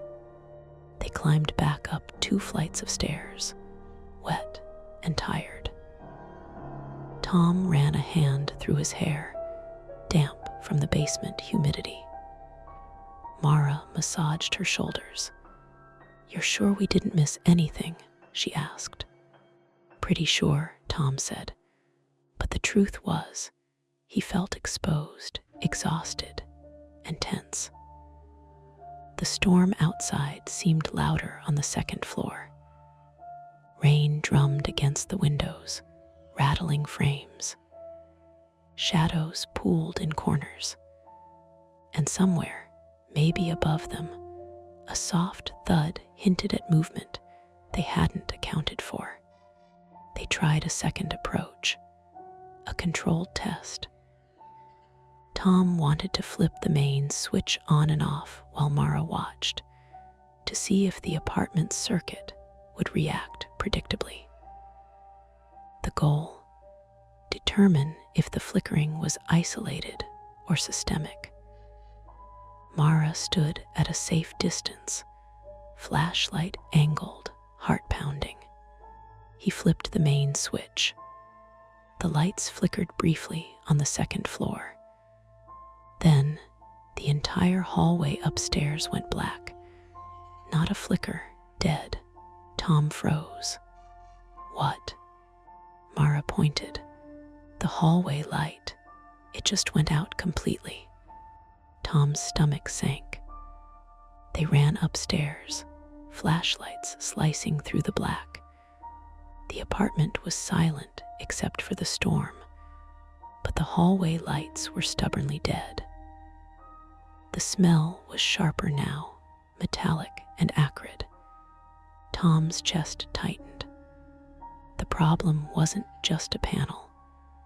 It was a system failure and possibly water intrusion. They heard it again, scraping, deliberate, from above the ceiling near the stairwell. Tom flicked his flashlight upward. Nothing. Mara crouched, ear to the floor, breathing heavy. "It's in the walls," she whispered. "Or the pipes. Something moving." The misdirection came next. A shadow flitted across the stairwell from the corner of Mara's vision. She screamed.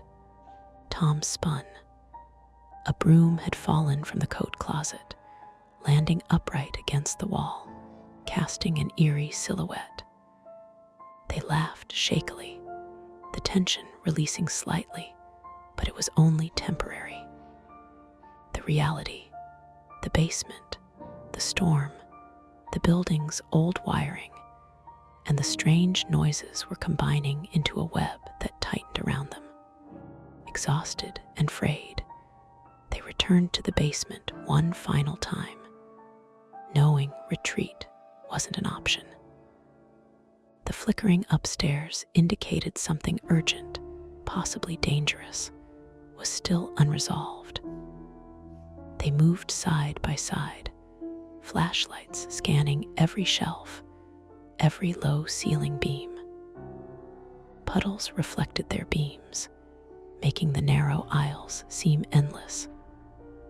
The metallic smell grew stronger near a corner where a low-hanging pipe had corroded. Tom paused. "There's a junction box here, probably the source, but it's partially submerged in water." He swallowed hard.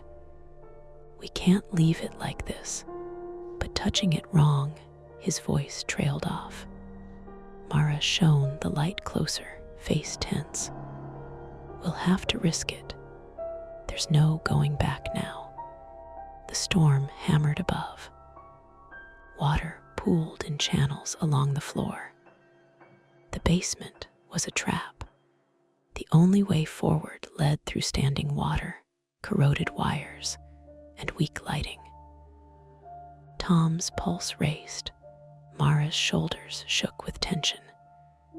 Every instinct screamed to turn back, but the apartment upstairs depended on them, and the building's electrical system was unstable.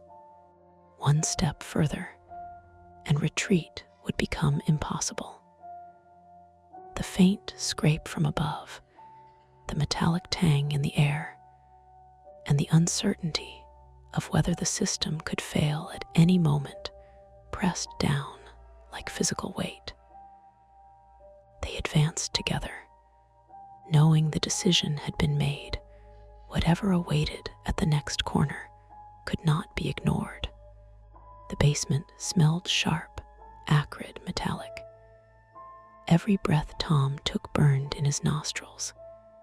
His flashlight trembled in his hand, though he tried to steady it against the damp cinderblock wall. The junction box sat ahead, partially submerged in a puddle of water that reflected the flickering light from the storm's brief flashes through the basement window. One misstep, one careless touch, and a spark could turn the water into a conductor of disaster. Mara crouched beside him, scanning the narrow aisles with her own flashlight. Her knuckles were white from gripping it so tightly. "Tom, it's too close to the water. If you touch it, we could." "I know," he said, cutting her off, "but it's the only way." He crouched lower, pulling his jacket off to use as insulation, though he knew it was imperfect. Every muscle tensed, every thought calculating. Touch the box minimally, flip the main line to stabilize, then retreat immediately. The scrape echoed again, louder this time, from the corner near the shelves. Both of them froze, flashlights darting. A cardboard box shifted. Out jumped a rat, squealing, scrabbling against the wall before disappearing into a corner. Mara exhaled shakily. "Not a person," she whispered, voice cracking. But the relief was fleeting. The real danger remained: the box, the water, the unstable wiring. Tom knelt, careful, balancing on a patch of dry concrete. His fingers brushed the junction cover. Sparks hissed. A jolt ran up his arm, burning through the jacket. He yelped, jerking back, and Mara grabbed him before he fell into the puddle. "You okay?" she asked, panic sharp in her voice. Yeah, but it's hot. I think a wire live under the water. If we leave it."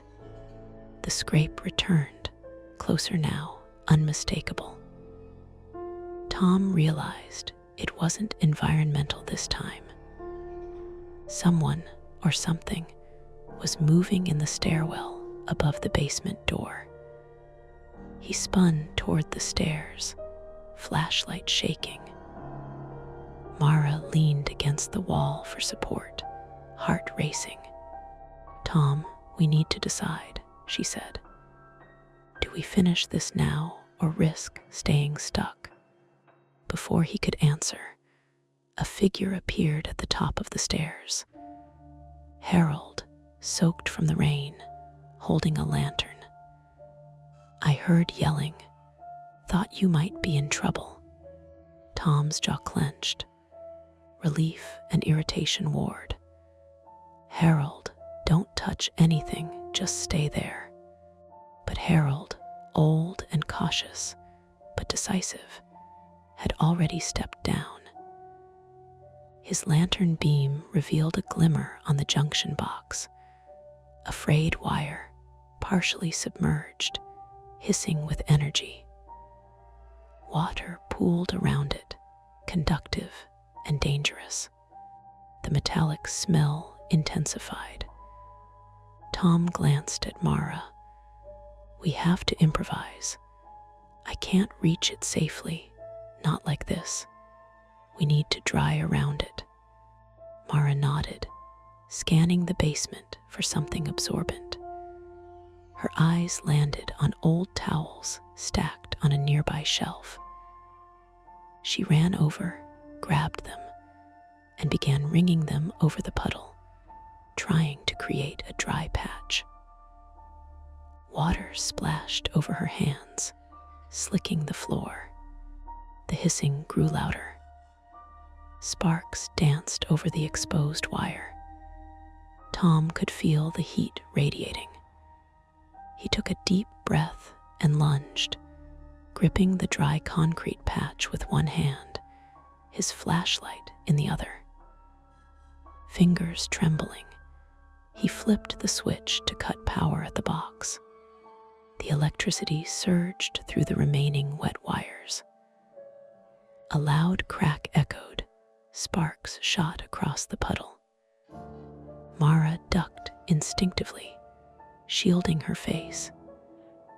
Harold leapt back against the wall, lantern swinging, casting wild shadows that danced across the ceiling and walls. For a moment, nothing moved but their own breathing. Then, the lights flickered weakly upstairs. The metallic smell diminished slightly. The hissing stopped. Silence settled, punctuated only by dripping water and the storm's distant roar. Exhausted, soaked, and shaking, they all sank to the basement floor.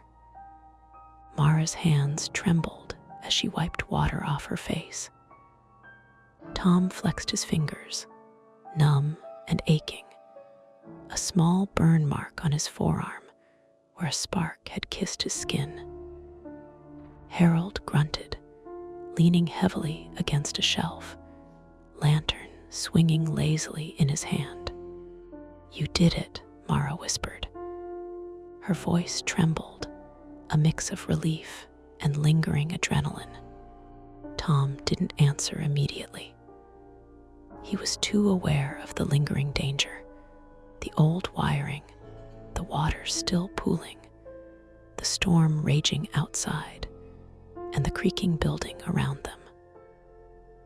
Victory had come at a cost: minor injuries, frayed nerves, and a basement that now felt hostile rather than familiar.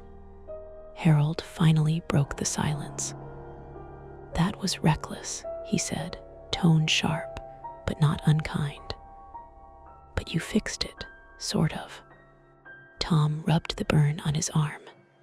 "Sort of." Harold shook his head. "Old wiring, water, could have fried you.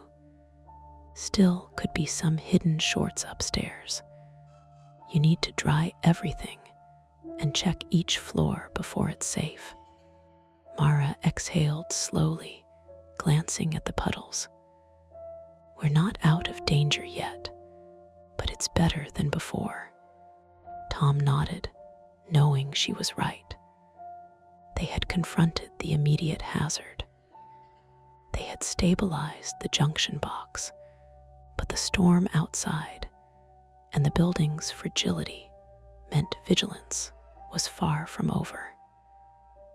Every sense remained tuned to the shadows and the faint metallic tang that lingered. They started back up the stairs, careful, exhausted, each step a reminder of what might have gone wrong. The apartment lights flickered on again, weakly at first, then steadily.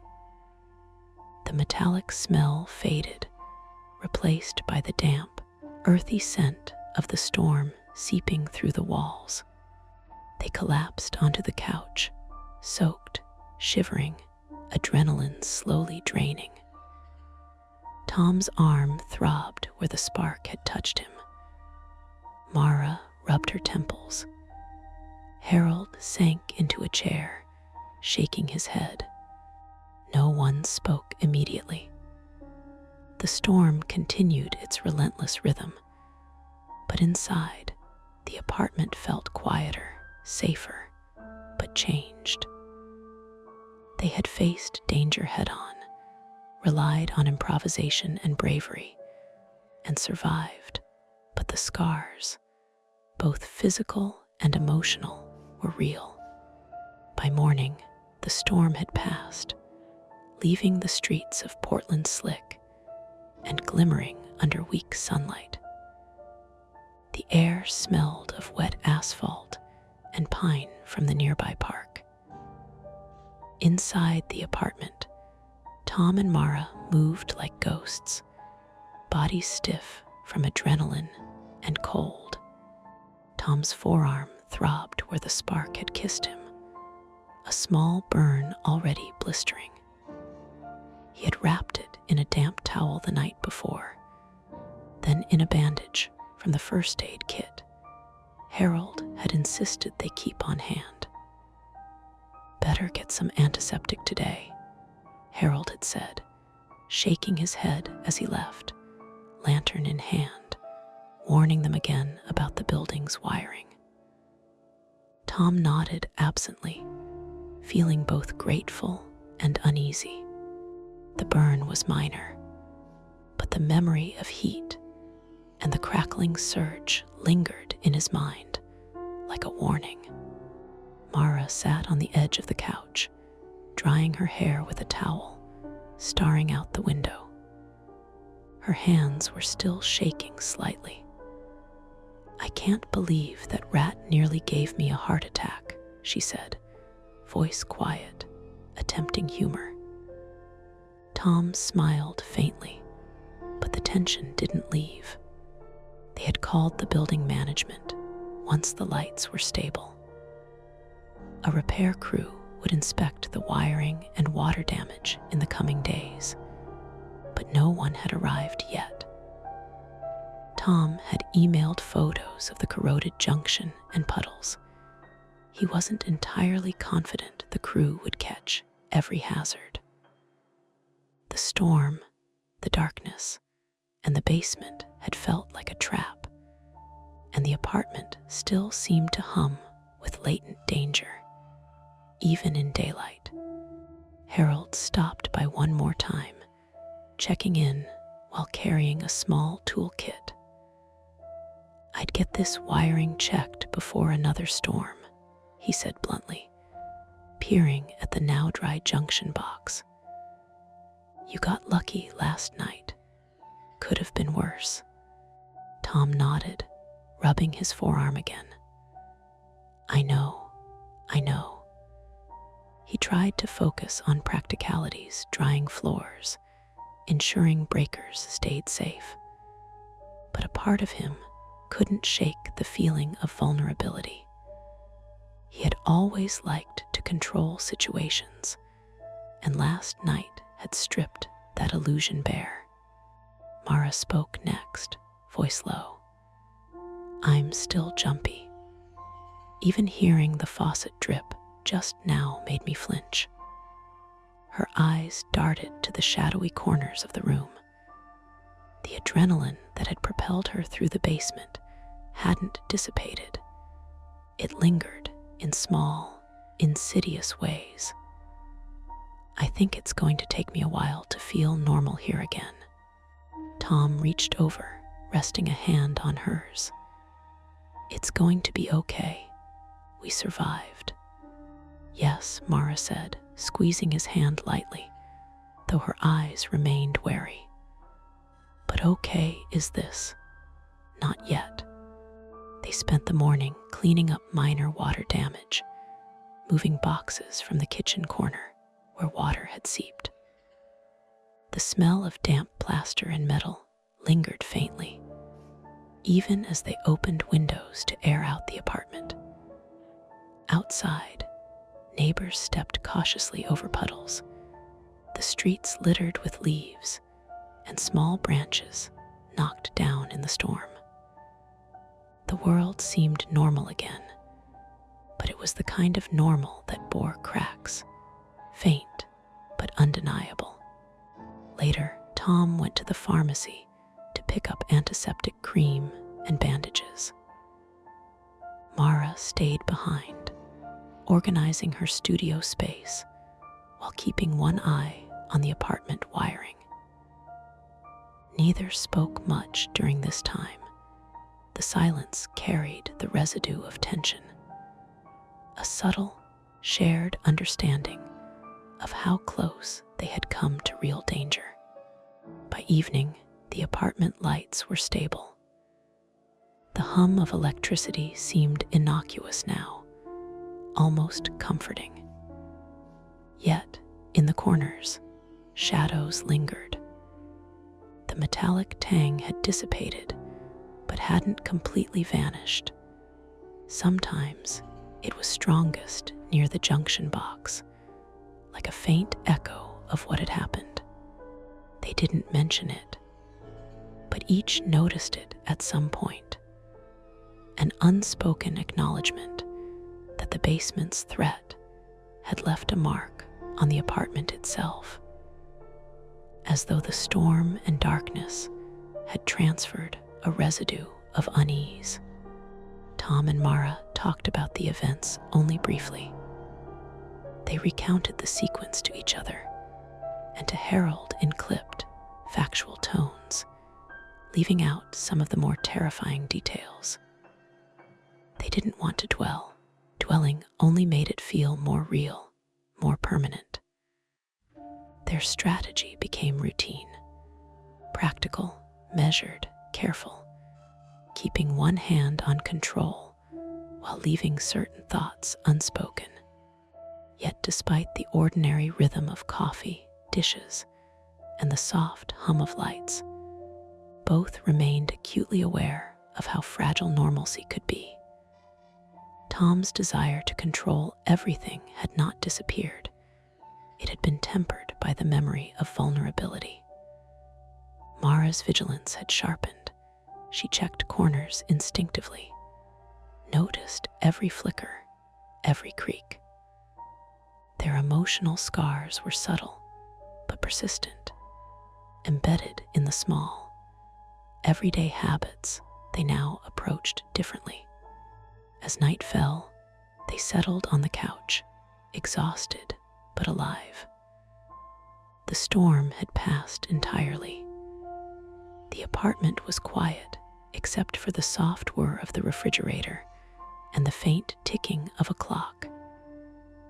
Yet, in a corner of the basement, near the now dry junction box, a small puddle remained. Its surface shimmered faintly under the slant of the hallway light. Neither of them mentioned it, and perhaps it was nothing. But in the residual silence, with the rain now gone and the lights stable, it was enough to remind them that danger, once present, never fully leaves. The shadows fade for now, but the stories never end. Don't forget to hit like, subscribe to Mia Horror Stories, and join our community of horror lovers. If you're hungry for more, check out the next video. Just remember, the scariest part is often the one you don't see coming. Welcome to Mia Horror Stories. To make it easier on your eyes, this video plays against a black screen, so you can close your eyes, get comfortable, and let the story take over. But don't relax too much. The ending might just catch you off guard. Stay with me until the very last word. The first time it happened, I was already halfway out of sleep and convinced my phone had buzzed. Not the clean, polite vibration of a text, more like a trapped insect in a glass, that rapid stuttering against wood. My nightstand creaked once under the tiny tremor. The sound was so specific it pulled me up by the throat, not with fear exactly, more with irritation. Like when a smoke alarm chirps at 2:00 a.m., and you know you'll be the one on a chair with a broom handle, cursing. I blinked at the darkness. A smear of sodium streetlight pressed through the blinds. The air smelled faintly of dish soap from the kitchen and the sour warmth of the radiator. Somewhere below us, a car door thumped shut. In our bedroom, the only moving thing was the little red LED on the router across the hall, winking like it had an opinion. Then the vibration stopped. I lay still, listening for it to come back, because that's what your brain does with weirdness. It pokes it with a stick to see if it's still alive. Eli, I whispered. A breath beside me shifted. Eli's voice was thick, the kind of half-syllable you make when you're trying to stay asleep and be a supportive partner at the same time. Did you feel that, my phone? Eli rolled onto his back with a sigh that made the mattress complain. The silhouette of his arm moved toward his side of the bed. Your phone's on silent. I know. I reached blindly for it anyway, fingers sliding over the cool rectangle. The screen was dark. No notifications. No missed calls. The time glowed in pale numbers when I tapped. 12:07 a.m.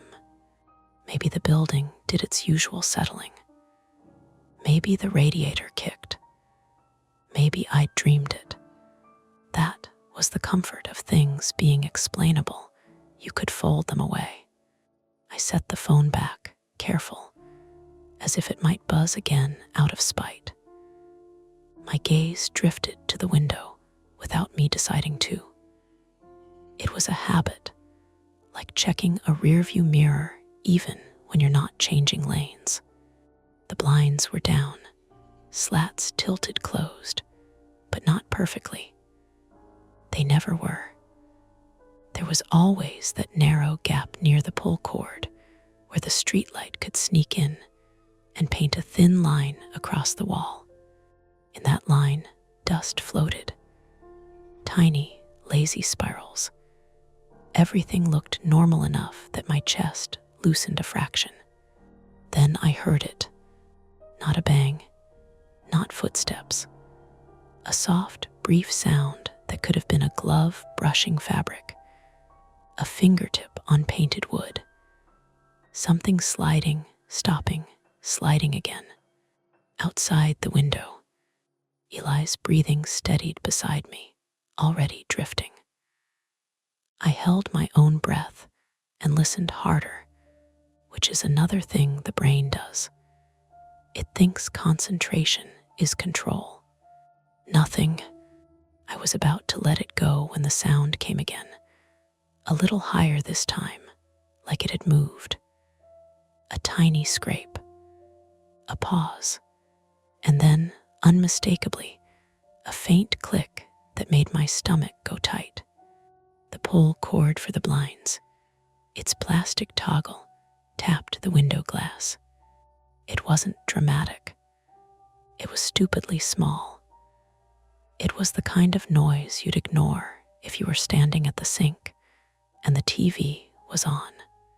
But it wasn't supposed to move. I eased my hand off the phone and onto the edge of the mattress, preparing to sit up. Eli made a sleepy noise like a protest and turned his face into the pillow. Eli, I said again, slightly louder. My voice sounded too bright in the dark, like it didn't belong here. Wake up. What? He mumbled, more statement than question. Do you hear that? A pause. Eli's breathing hitched in that annoyed way. Then he lifted his head. Hear what? Another tap. Soft. The plastic toggle kissing glass.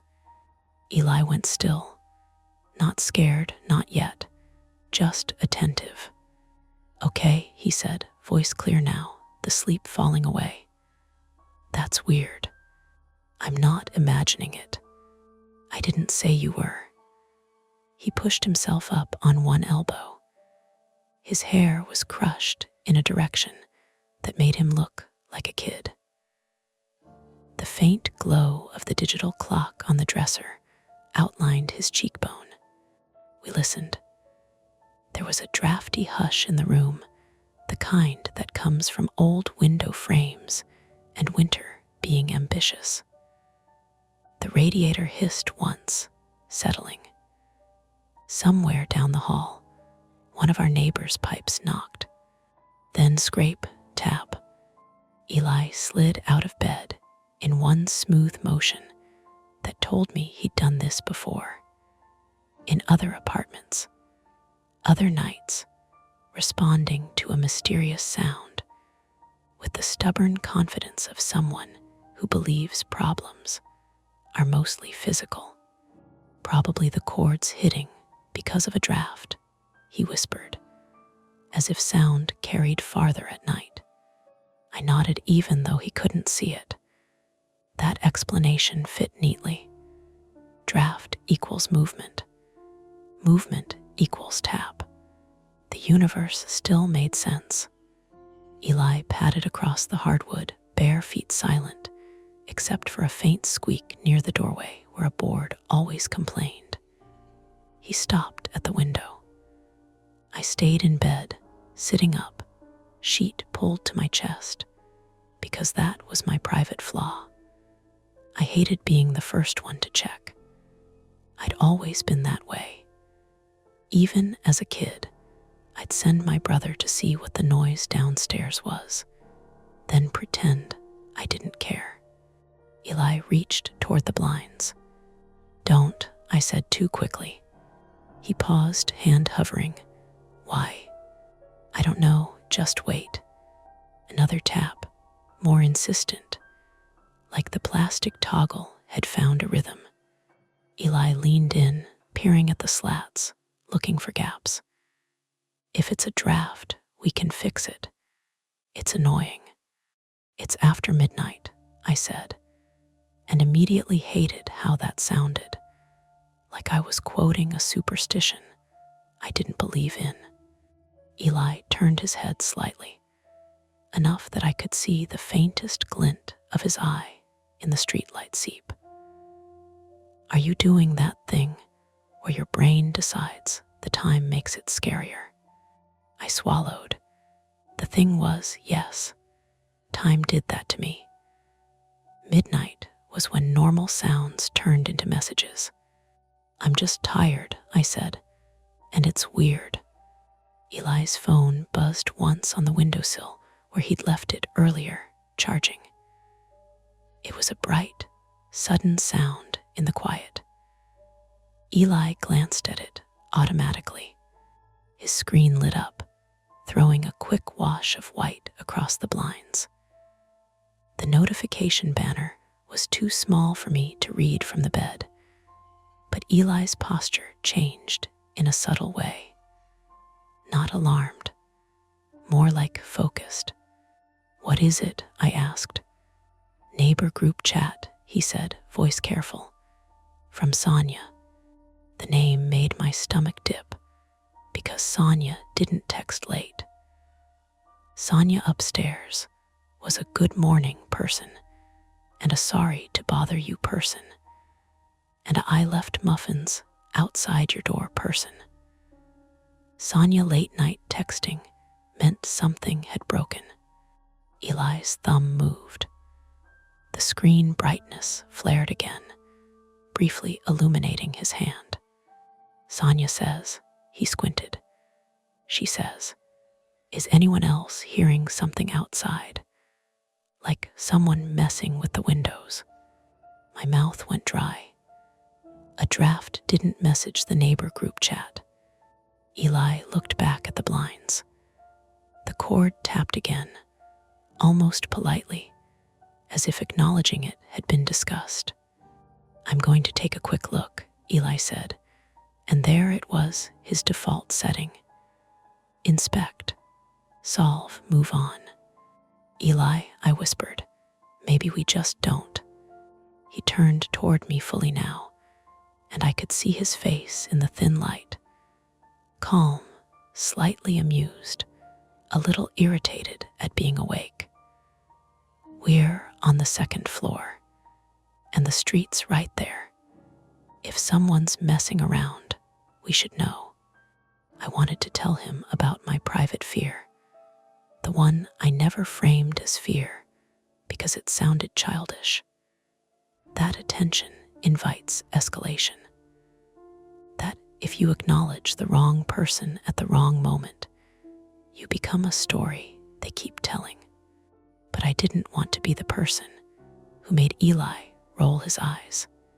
The tapping stopped. That was worse, somehow, because it felt like a response. Eli's hand closed around the blind cord. The plastic toggle was warm from being handled so often. He held it still. No movement, no draft. From somewhere outside, down on the street, a low laugh drifted up, then cut off sharply, as if someone had covered their mouth. Eli's eyes flicked to the gap near the pull cord. He hesitated just a fraction. "Okay," he said softly. "That's not wind." I stared at him, heart thudding in a way that felt too loud. The room smelled suddenly sharp, like metal and old paint. Eli didn't pull the blinds up. He didn't open them. He just stood there, hand still on the cord, listening. His phone buzzed again. Another message. Eli glanced down. "Sonia says," he swallowed, and the word that followed came out slower, heavier. "She says she saw someone in the courtyard, looking up." He looked back at the window. Then, very carefully, Eli lifted his other hand toward the slats, as if he could adjust them without revealing anything. I sat up straighter, sheet slipping from my chest. "Eli," I said, and my voice didn't feel like mine. "Don't look out." He stopped with his fingers an inch from the blinds, frozen between curiosity and caution. The choice was right there, thin as the gap between slats. We could leave them closed, lock ourselves into ignorance and wait for morning, and pretend the world couldn't touch us through glass. Or we could look, and once you look, you can't unknow what's outside. Eli didn't look out the window. That surprised me more than the tapping. He lowered his hand slowly, like the blinds might spook if he moved too fast. The room felt tighter with him standing there, a solid shape between me and the glass. His phone buzzed again, vibrating against the sill with a dry insect sound that made my shoulders jump. "I'm calling the building manager," he said quietly.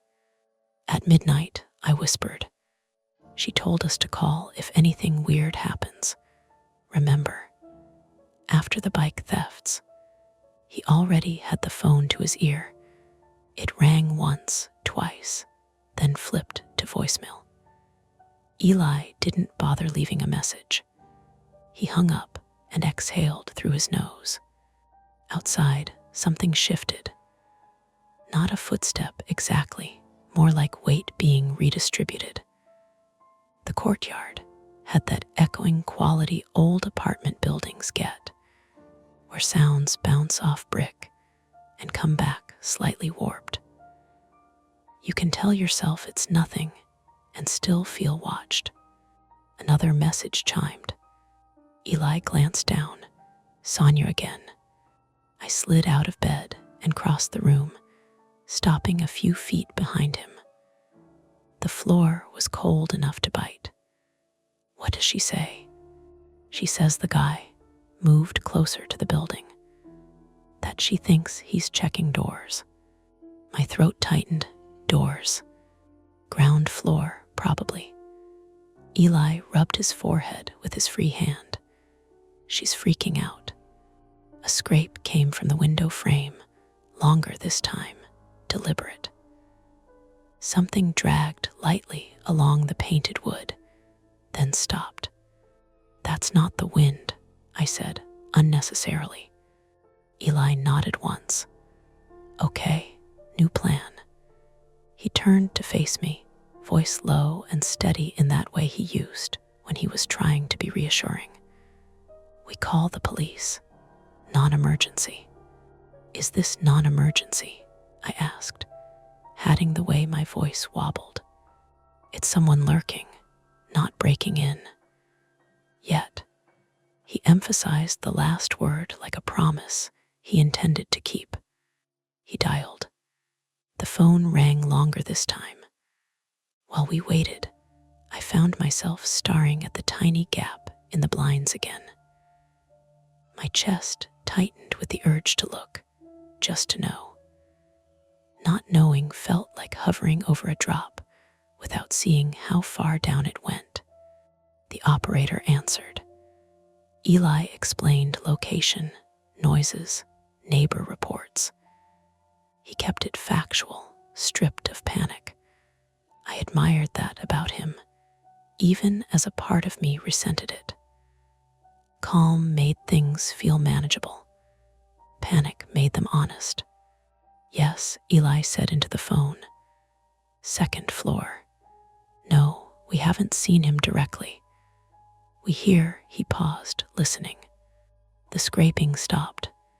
Silence rushed in to fill the space it left, thick and expectant. I could hear my own breathing too clearly. Hold on, Eli said to the operator. He muted the phone and turned to me. It stopped. That's not good, I said. That's worse. Agreed, he unmuted. Yes, sorry. The noise just stopped. We're staying inside. The operator's voice murmured through the speaker, too soft for me to catch the words. Eli nodded along, jaw tight. Outside, a low thud sounded from somewhere below, followed by a muffled curse. Human. Definitely human. My stomach dropped. Eli straightened. Did you hear that? Yes. That was downstairs. He pulled the phone away from his ear again. I'm going to check the hallway camera feed. The building had installed cheap security cameras after a string of package thefts. The feed was accessible through an app that worked most of the time. Eli crossed to the dresser and opened his laptop, fingers moving quickly. I hovered near his shoulder, trying not to crowd him, trying not to think about how exposed the ground floor apartments were. The app loaded slowly, buffering on a spinning icon that made my pulse tick up with every rotation. Come on, Eli muttered. My phone buzzed in my hand. A message from Sonia, all caps this time. He's at the back door. I can hear HIM trying the handle. I shoved the phone toward Eli. He read it, swore under his breath. He's trying to get in, I said, the words tasting wrong. The camera feed finally snapped into focus. Grainy black and white footage of the back entrance filled the screen. The door shook slightly, the handle jiggling in short, impatient bursts. Then a figure stepped into frame. He wasn't dramatic looking. That was the worst part.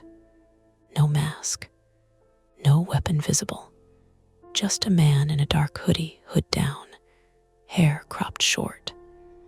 He leaned in close to the door, peering through the glass, then tried the handle again, harder this time. Jesus, Eli breathed. He looks normal, I said. Most people do. The operator was still on the line, her voice now sharper, more directive. Eli relayed what we were seeing. She said officers were en route, ETA unclear. The city at night was a patchwork of priorities. On the screen, the man stepped back from the door and tilted his head, listening. For a horrible second, I thought he was listening to us through the walls. Then he looked up, not at our window, higher, towards Sonia's floor. I felt a cold, sinking certainty. He knows someone's home. Eli's phone chimed again. Sonia, I'm in my bathroom. He's knocking now. On the feed, the man moved out of frame. door rattled once more, then stilled. "He's inside," I whispered. "No," Eli said quickly. "The door's locked." "He can't." He cut himself off as the feed switched cameras automatically, cycling to the interior stairwell. The man appeared again, climbing the stairs. My heart hammered. How did he get in? "The front door," Eli said. "Someone must have buzzed him." The operator's voice crackled. "Sir, do you know which floor he's heading to?" Eli hesitated, eyes flicking to me. It was a small pause, but it felt loaded. If we told them Sonia was alone upstairs, would that make it worse? If we didn't, would it make us responsible? "Third floor," Eli said finally. On the screen, the man stopped on the second floor landing. "Our floor." He turned slowly, as if orienting himself, then walked down the hall, toward our apartment. I backed away from the window, instinctively, bumping into the bed. "Eli." "I see him," Eli said, voice flat. "Stay quiet." The footsteps outside our door were soft, unhurried. The kind of steps someone takes when they're not afraid of being caught. A shadow passed beneath the doorframe, blocking the hall light for a second. Then a knock. Not loud, not violent. 3 measured taps with knuckles. "Police," a man's voice called, calm and practiced. "Open up."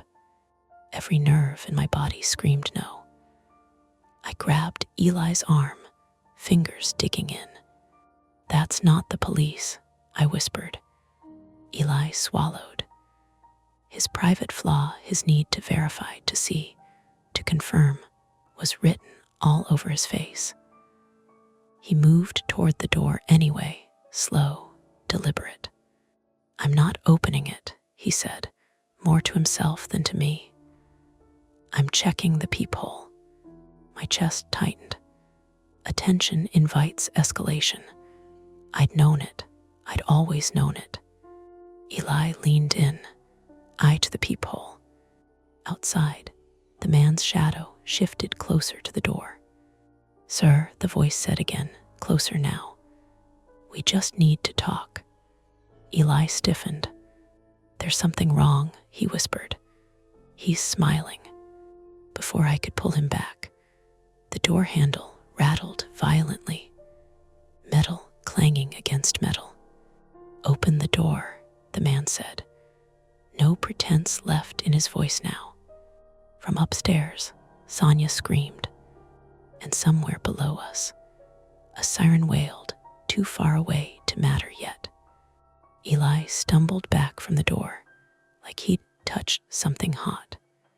"He's not police," he said, unnecessarily, because the man outside had already proven that by yanking the handle again, harder this time. The metal rang through the apartment, sharp and ugly. "Police don't smile like that," Eli added, voice shaking now. That was new. I dragged him away from the door by his sleeve, pulling him toward the kitchen, where the walls were thicker, where there was no glass. My heart was pounding so hard it felt like motion sickness. "Bathroom," I whispered. "Now." Another knock. Not polite anymore. Knuckles slamming flat, palm heavy against the wood. The doorframe creaked in protest. "Open up," the man barked. Eli shook his head like he was trying to clear water from his ears. "We need to help Sonia." That sentence cracked something open inside me. My fear, instinct to shrink and wait, collided headfirst with the reality of someone else paying for our caution. "She's upstairs," I said. "We can't just..." A loud bang cut me off. Not from our door, from above us. Sonia screamed again. A raw, animal sound that scraped my nerves bare. Eli was already moving. He grabbed his keys from the hook by the door, the metal clinking too loudly. I caught his wrist. "Eli, if we open this." "He's not at our door anymore," Eli said. He pressed his ear to the wall, then to the door. The hallway was suddenly quiet. Too quiet. The camera feed on the laptop flickered. I darted to it, fingers shaking as I dragged the cursor. The stairwell view showed the man halfway up the next flight, moving fast now, 2 steps at a time. "He's going to her," I said. Eli swore. Okay. We go out the fire escape." The fire escape was in the kitchen, a narrow window that opened onto a rusted metal ladder bolted to the back of the building. It wasn't ideal, but it bypassed the hall and connected to Sonia's floor. Eli shoved the kitchen window open. Cold air slapped my face, carrying the smell of damp brick and garbage bins. The ladder rattled softly in the wind. "Go," Eli said. "I hate ladders," I said, which felt like the stupidest possible thing to say. "I know," he said. "I'll be right behind you." That was my private flaw laid bare. Heights froze me. Something about trusting my weight to narrow rungs made my legs turn traitorous. Another crash upstairs, wood splintering this time. I swung one leg out, then the other, hands gripping the icy metal. The ladder swayed slightly, a normal thing, but my brain translated it as "you will fall." I forced myself down one rung, then another. From above, a door slammed. Sonia's voice shouted something I couldn't make out, words dissolving into panic. Eli climbed out after me, the ladder protesting under our combined weight. Halfway down, my foot slipped on frost. My knee slammed into a rung, pain flaring white-hot. "Shit," I gasped. "You okay?" Eli whispered. "Keep going," I hissed through clenched teeth. We reached the small landing level with Sonia's apartment. Eli pulled himself over first, then grabbed my arm and hauled me up. My knee throbbed, already stiffening. We crept along the narrow metal walkway towards Sonia's window. The building's brick wall loomed close, trapping sound. Somewhere below, a dumpster lid banged in the wind, a hollow, booming noise that made me flinch. A shadow moved behind Sonia's curtain. "Sonia," Eli whispered, tapping softly on the glass. "It's us." The shadow jerked. The curtain twitched. "Don't open the door," she hissed through the glass, face pale and streaked with tears when she pulled the curtain back an inch. "He's inside." "We know," I said, "bathroom." She nodded frantically. "He broke the bedroom door. I locked myself in here." A heavy thud echoed from inside her apartment, followed by the unmistakable sound of furniture being shoved aside. "He's looking for me," she whispered. Eli tested the window. Locked. "Can you open it?" he asked. "I think so." Sonia fumbled with the latch, hands shaking. The window stuck, swollen from winter damp. She shoved harder. Inside the apartment, footsteps approached. Slow, deliberate.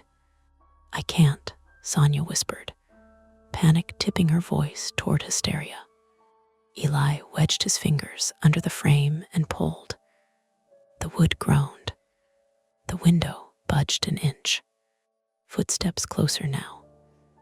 A shadow passed beneath the bathroom door inside. "Police are coming," I blurted, hopping it was true enough to matter. Just keep. The bathroom door handle rattled violently. Sonia screamed. Eli heaved. The window flew open with a crack that sounded like a gunshot in the tight space. Cold air rushed out, carrying the sharp smell of cleaning chemicals and fierce sweat. Sonia now, Eli said. She scrambled toward the window, climbing awkwardly over the sill. Her foot slipped, scraping skin. She cried out, but kept moving. Inside, something crashed into the bathroom door. Wood splintered. Sonia tumbled onto the fire escape landing, sobbing. Eli grabbed her under the arms, hauling her fully out just as the bathroom door burst inward behind her. A man filled the doorway. Up close, he looked worse. Eyes too bright. A smear of blood on his knuckles that I realized, with a sick jolt, was Sonia's. He stared at us for a second, breathing hard. Then he laughed a short, incredulous bark. There you are, he said. He lunged for the window. Eli shoved Sonia behind him and kicked at the man's hands as they came through the opening.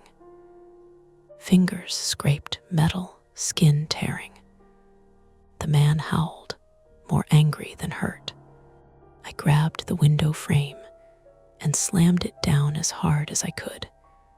The glass rattled. The latch didn't catch. The man slammed his shoulder against it from inside. Again, the window bowed inward, the frame cracking. We can't hold this, Eli said, breathless. Below us, the siren wailed again, closer now, but still not here. Then from the courtyard, a shout rose. Police, show me your hands. The man froze. For one hopeful second, I thought it was over. Then the voice shouted again, closer, echoing wrong against the brick. And I realized, with a sick twist, that it wasn't authoritative enough.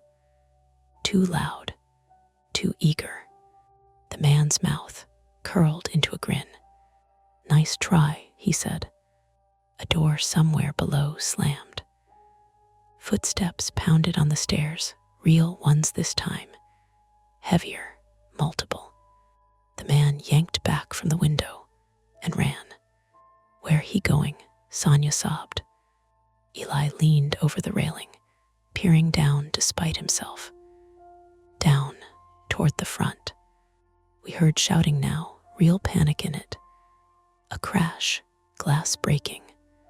And then, from the hallway behind us, the one connecting Sonia's apartment to the stairwell, a door creaked open. A second figure stepped out. Not the same man. This one held a crowbar. Eli's face drained of color. We're trapped. Behind us, the crowbar man blocking the walkway to Sonia's apartment door. Below us, the ladder swaying slick with frost. In front of us, open air. There was no way back inside without passing someone dangerous. There was no safe way down, and the fire escape groaned under our weight. A tired sound, like it had been waiting years to give up.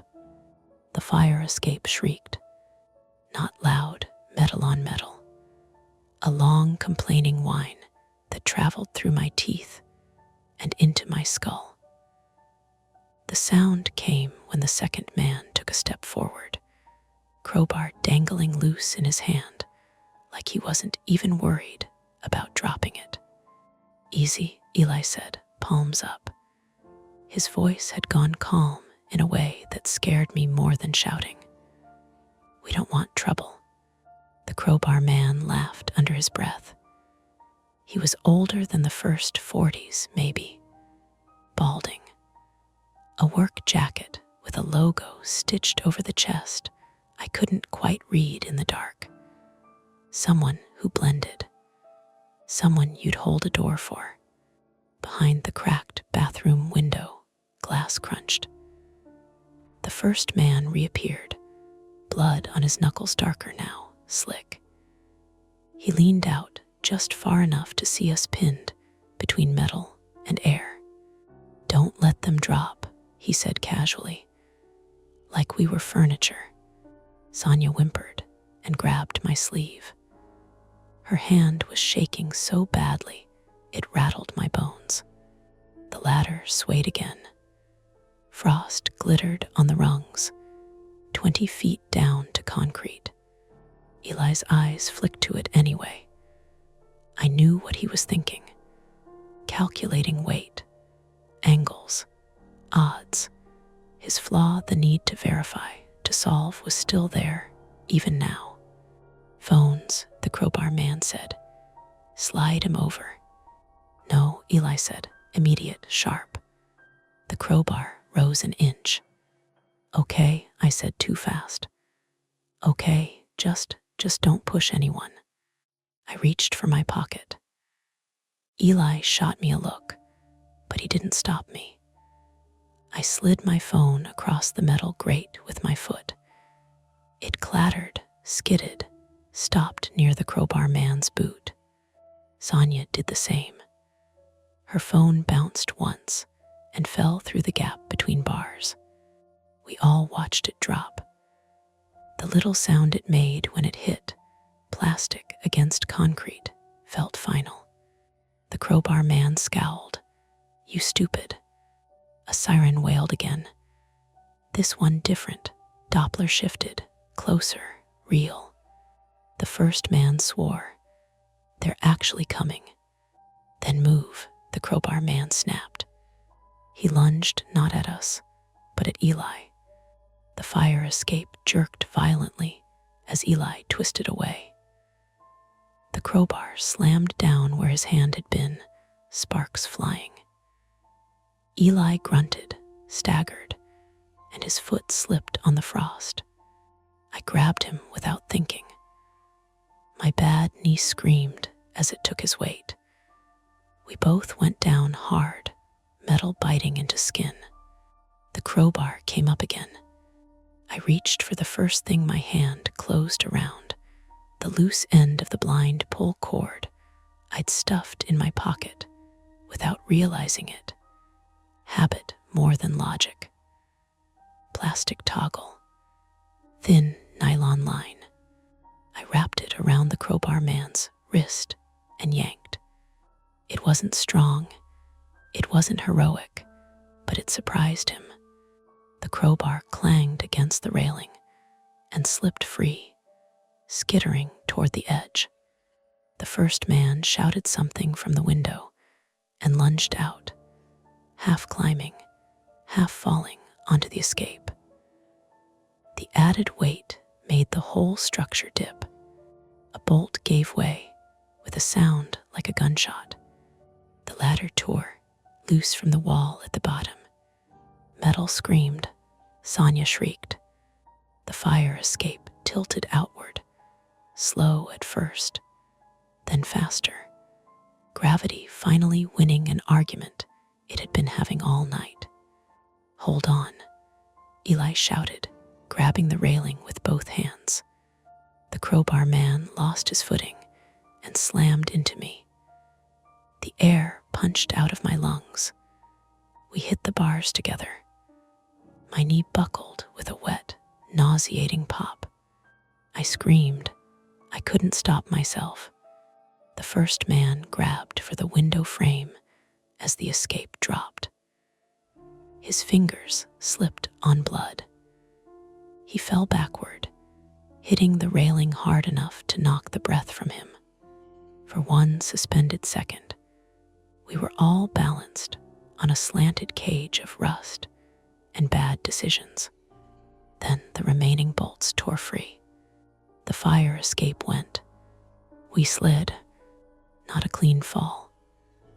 A grinding, tearing descent, metal ripping past brick, bodies banging against rails. I hit the side hard enough to see white. Eli hit harder, shoulder first, his grip finally failing. Sonia vanished from my sight, dropping out of frame with a sound I still hear when it's quiet. The first man screamed all the way down. We hit the dumpster. The impact folded the lid inward with a concussive boom. Garbage exploded up around us, wet cardboard, sour food, glass. Pain flared everywhere at once, too big to sort. I lay there, stunned, breath hitching. The world narrowed to smell and ringing. Sirens screamed, close now, tires skidded. "Don't move," someone shouted. A real voice this time, authority with weight behind it. Hands grabbed me, careful but firm, rolling me onto my back. A flashlight burned my eyes. Eli was on the ground a few feet away, not moving. Blood ran down his temple, dark against pale skin. I tried to sit up. My knee refused. I sobbed instead, a broken sound I didn't recognize as my own. They pulled the first man out from under twisted metal, screaming and cursing, one leg bent wrong. The crowbar man didn't get up at all. A sheet went over him quickly. Sonia was alive. They said it twice before it stuck. Alive but unconscious, broken ankle, cracked ribs. Eli groaned when they loaded him onto the stretcher. That sound saved me. I held onto it like a rope. As they wheeled him away, he found my hand and squeezed once. Weak, real. "I shouldn't have looked," he whispered. I shook my head, tears blurring everything. I shouldn't have frozen. The street filled with red and blue. Neighbors pressed back behind tape. Someone handed me a blanket that smelled like plastic and smoke. Above us, the windows were dark, blinds still crooked. One pull cord dangled, swaying gently in the night breeze. Resolved, but not gone. The hospital room smelled like antiseptic and warm plastic. A machine hummed softly at my left, measuring something I didn't feel qualified to understand. Morning light slid through the blinds in a way that should have been comforting, thin and pale and ordinary. My knee was wrapped from thigh to shin, immobilized at an angle that made it feel borrowed. Every pulse sent a dull reminder upward, not sharp anymore, just insistent. I'd been told the words ligament damage and surgery later, and I'd nodded like a person who understood timelines. Eli was 2 rooms down.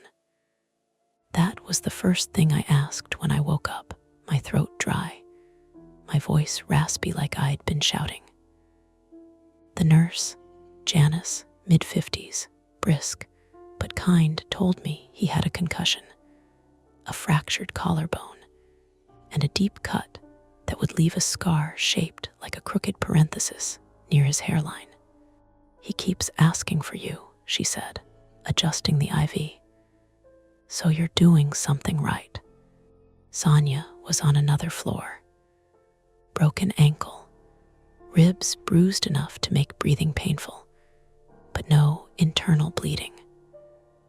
Lucky, the doctor had said, which felt like a strange word to use for someone who'd been dragged across a fire escape in winter. A police officer came mid-morning. He was young, early 30s, the kind of tired that looked permanent. He asked me to recount everything slowly. I did. I stuck to facts, sounds, movements. I avoided the moments where my thoughts had raced ahead of reality. When he asked why we went out onto the fire escape, I hesitated. To help a neighbor, I said finally. He nodded, scribbling. Fire escape was condemned last year, he said, not unkindly. Notice should have been posted. I thought of the rust, the way it had complained before it failed. I wondered how many nights it had held simply because nothing had forced it not to. The building manager came next, flustered and pale, apologetic in the abstract way of people worried about liability. He talked about inspections and renovations and unfortunate oversights. I didn't answer most of it. I watched his mouth move and thought about how the courtyard looked from above, how small it had seemed. By afternoon, the adrenaline wore off completely. What was left behind felt heavy and slow. The nurses encouraged me to rest. I stared at the ceiling instead, counting tiny cracks in the paint. Eli was wheeled in just before evening. Seeing him upright, propped awkwardly by pillows, arm in a sling, hit me harder than I expected. Relief arrived late and all at once. "Hey," he said, smiling carefully. His eyes were bruised yellow at the edges. "Hey," I said back. We sat in silence for a while. It wasn't awkward. It felt earned. "I keep replaying it," he said eventually. "The moment at the door." "I keep replaying the ladder," I said.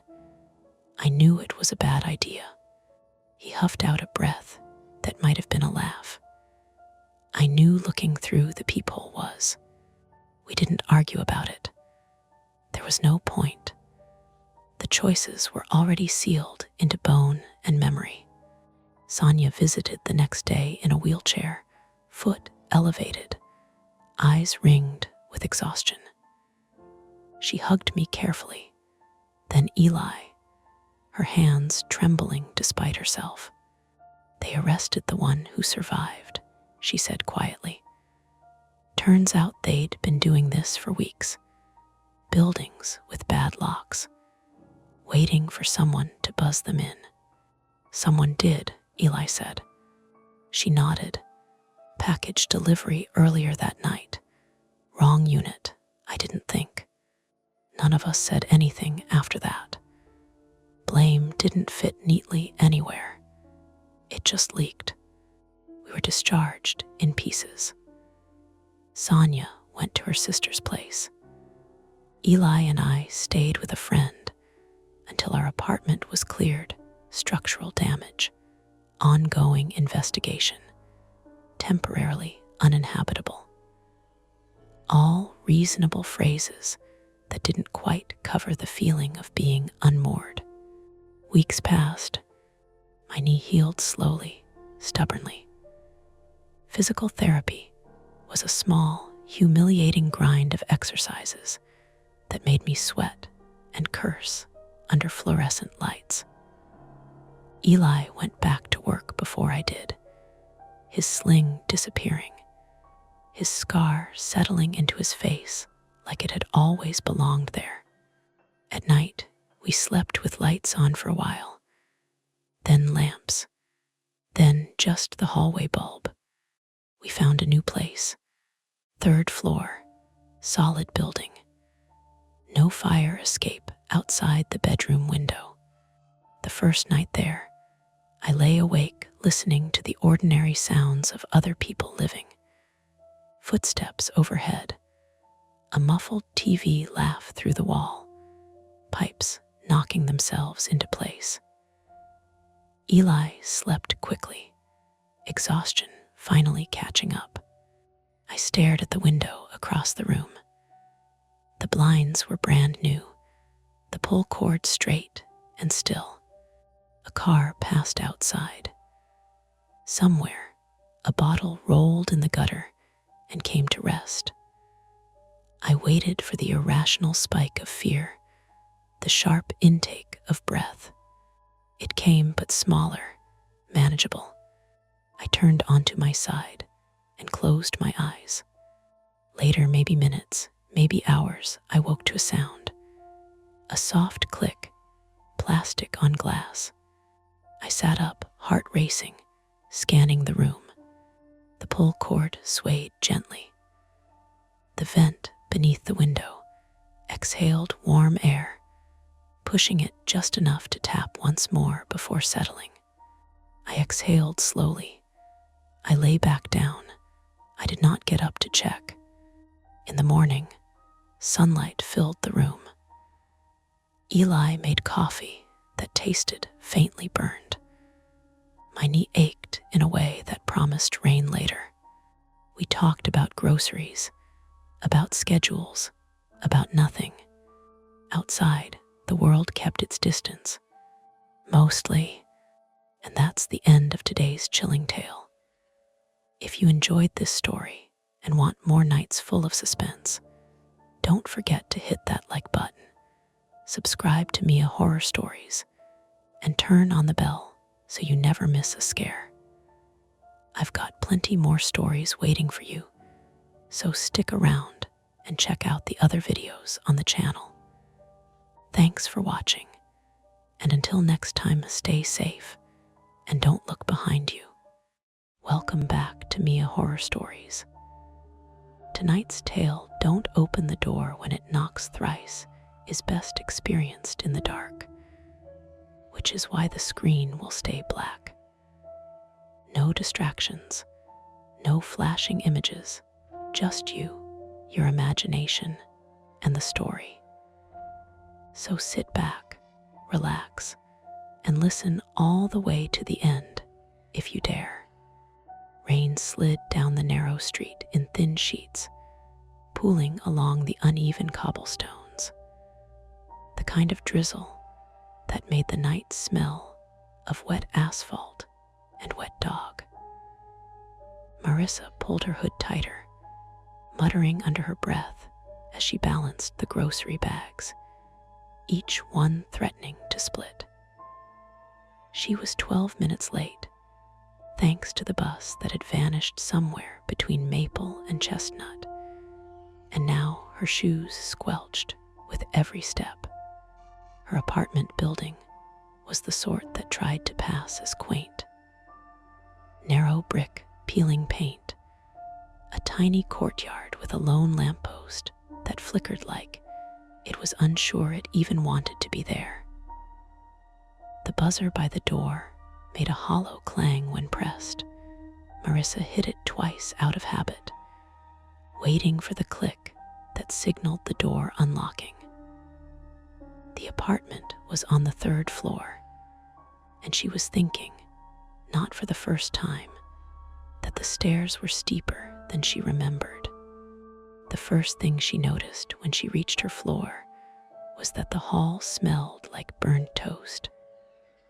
Not the faint smell of someone's breakfast, but the heavy, clinging aroma of scorched crumbs or overcooked bread, and it wasn't coming from her apartment. That was odd. She frowned. The smell had a sour undertone, like something else had been burning and gone off. She jiggled her keys. Marissa, the voice was her neighbor, soft, uncertain. She looked down the hall. Jeff was there, leaning against the wall outside his apartment. Jeff Carter, 34, male, lived alone in 3B.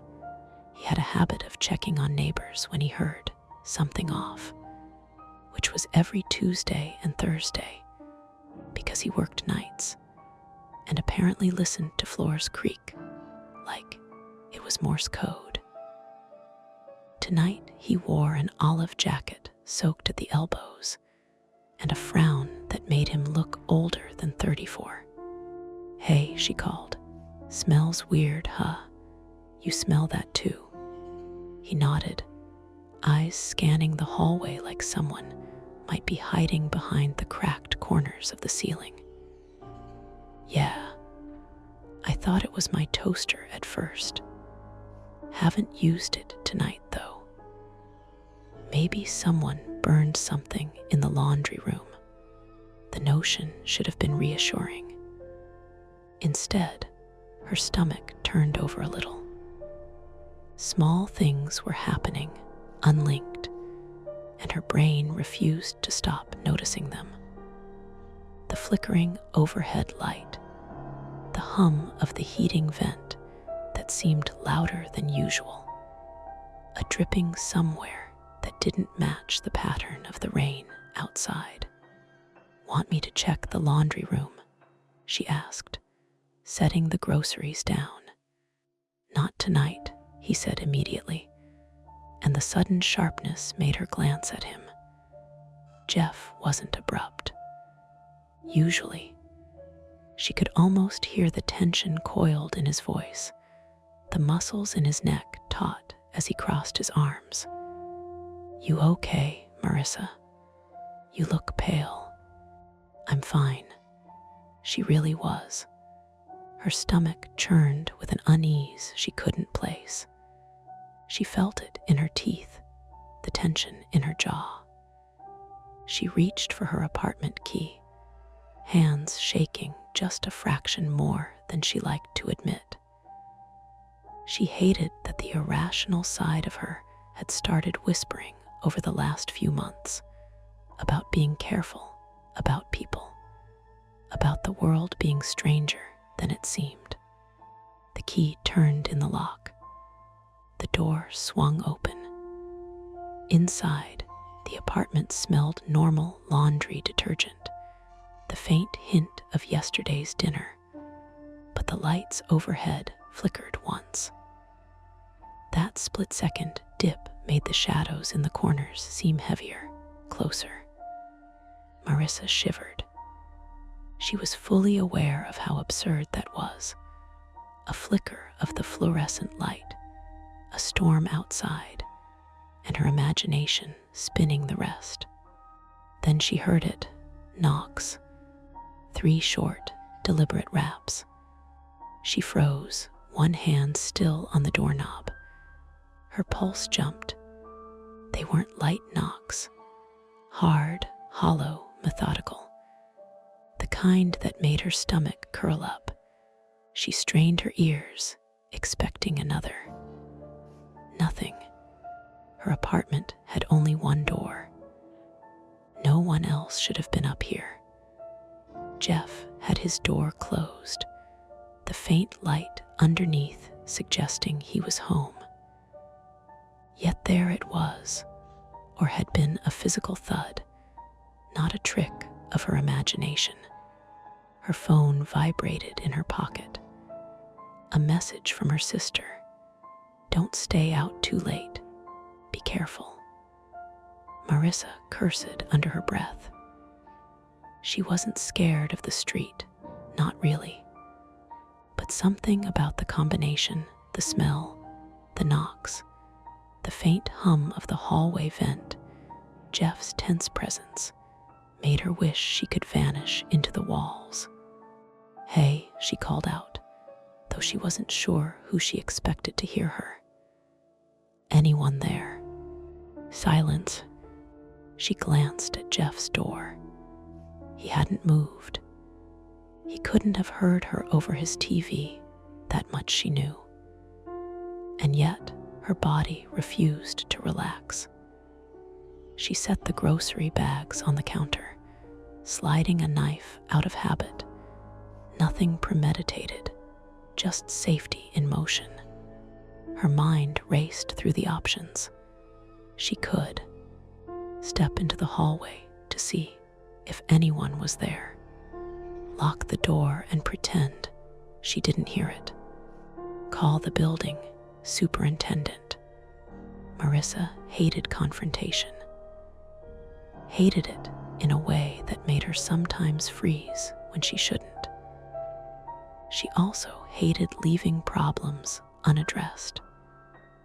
Both traits now tangled together, tugging her toward the hallway, toward answers. The rain outside hammered harder, drum-like against the windows. Her apartment felt too small, too exposed. She could hear the hum of the heater again, louder now, like it had picked up a rhythm of its own. Knock, knock, knock. 3 raps. She swallowed hard. The sound wasn't coming from the hallway this time. It was coming from the door. Her door. The groceries on the counter seemed heavier suddenly, a reminder of her own vulnerability. Her fingers tightened around the knife handle without thinking, teeth clenched. Marissa's heart thudded erratic. She considered retreating, waiting for Jeff to check, letting someone else make the first move. But the thought made her chest ache, not fear exactly, but something close to anger at herself for hesitating. She stepped closer to the door. Another knock, this one softer, almost polite, but deliberate. The decision pressed against her like the rain against the window. Open it and face whatever was there, or leave it closed and hope it went away. The ambiguity itself was suffocating. And then her phone buzzed again. Just be careful. She knew she was teetering, and she had to choose. Marissa pressed herself against the door, the knife handle tight in her hand. Every instinct screamed don't. Yet her curiosity, the one she hated in herself for always getting her into trouble, had her leaning forward, listening. Knock, knock, knock. 3 sharp raps, almost mocking. Her pulse accelerated. She could feel the ache in her stomach, a tight coil of nerves. The logical part of her brain ran through every mundane explanation. Delivery gone wrong, prankster neighbor, misfired maintenance crew. But the fear she couldn't shake whispered that someone had been watching her building all evening, waiting. Marissa, you sure you don't want me to check it? Jeff's voice was low, calm, but insistent. She could hear him moving behind her. The shift in the floorboards, the scrape of his shoes. I don't know, she admitted, swallowing. Her voice sounded foreign, small, even to her. She hated admitting uncertainty. Always had. Her hesitation felt like weakness now. Jeff leaned closer, eyes scanning the peephole from a safe distance. No one out there. Maybe it's one of those knockers who go around, old habit, I guess. Yeah, Marissa said, but her stomach nodded. She didn't believe him, not fully. She could feel the shadows in the hallway stretching toward her, shadows that weren't hers. Another knock, but this time it was softer, polite, deliberate, then silence. Okay, Marissa said, voice firmer than she felt. I'm going to check the hallway, just to be safe. Jeff frowned. I can come. Please don't, she snapped, almost immediately regretting the tone. Her private fear, the one that drove her to overcompensate in every situation, was showing. The fear of relying on anyone, needing to do things herself. It was pride disguised as independence. And right now, it was making her reckless. She grabbed the nearest flashlight, one of those small aluminum ones she kept by the door, and flicked it on. A thin beam cut through the dim hallway. The smell of burnt toast hit again, stronger now. And there, near the end, the laundry room door was cracked open just enough to let a slice of shadow slip into the hallway. Marissa's heart thudded. hard enough that she thought Jeff might hear it through the wall. She stepped forward slowly. Each step made the floor groan beneath her weight. She couldn't tell if the noises were from the rain, or the building itself settling, or something else. "Marissa," Jeff's voice came again, this time sharper. "If something's wrong, we call the cops, don't." She shushed him with a shake of her head. Another knock echoed, this time from the far end of the hall, by the stairwell. The timing didn't match her door anymore. Someone or something was moving, aware of her, aware of Jeff. A cold thought hit. The hallway had no security cameras. The broken lamppost outside threw a sickly glow across the street, but it didn't reach this floor. If someone was here with her, they had every advantage. She glanced back at Jeff's door. He hadn't moved, but she could see his silhouette framed by the dim light, arms crossed. Ready, but waiting. "Maybe we should just lock ourselves in my apartment," Jeff said, more insistently. "Wait for the cops. Whoever it is, they're playing a game with us." Marissa shook her head. "We don't know that. What if it's someone trapped outside in the rain, needing help?" She hated herself for the lie, hated herself more for believing it. Her flaw, her stubborn sense of responsibility, was making her rationalize danger. Another knock. This one was from her own door. She froze, mid-step. The beam of her flashlight quivered with her hand.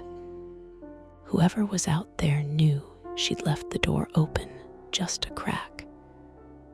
Maybe they were testing her, learning how far they could push her. "Marissa," Jeff's voice was closer now, anxiety threading it. "We should call, just call." Her fingers hovered over her phone, thumbs twitching. The battery icon glared red. Less than 10%.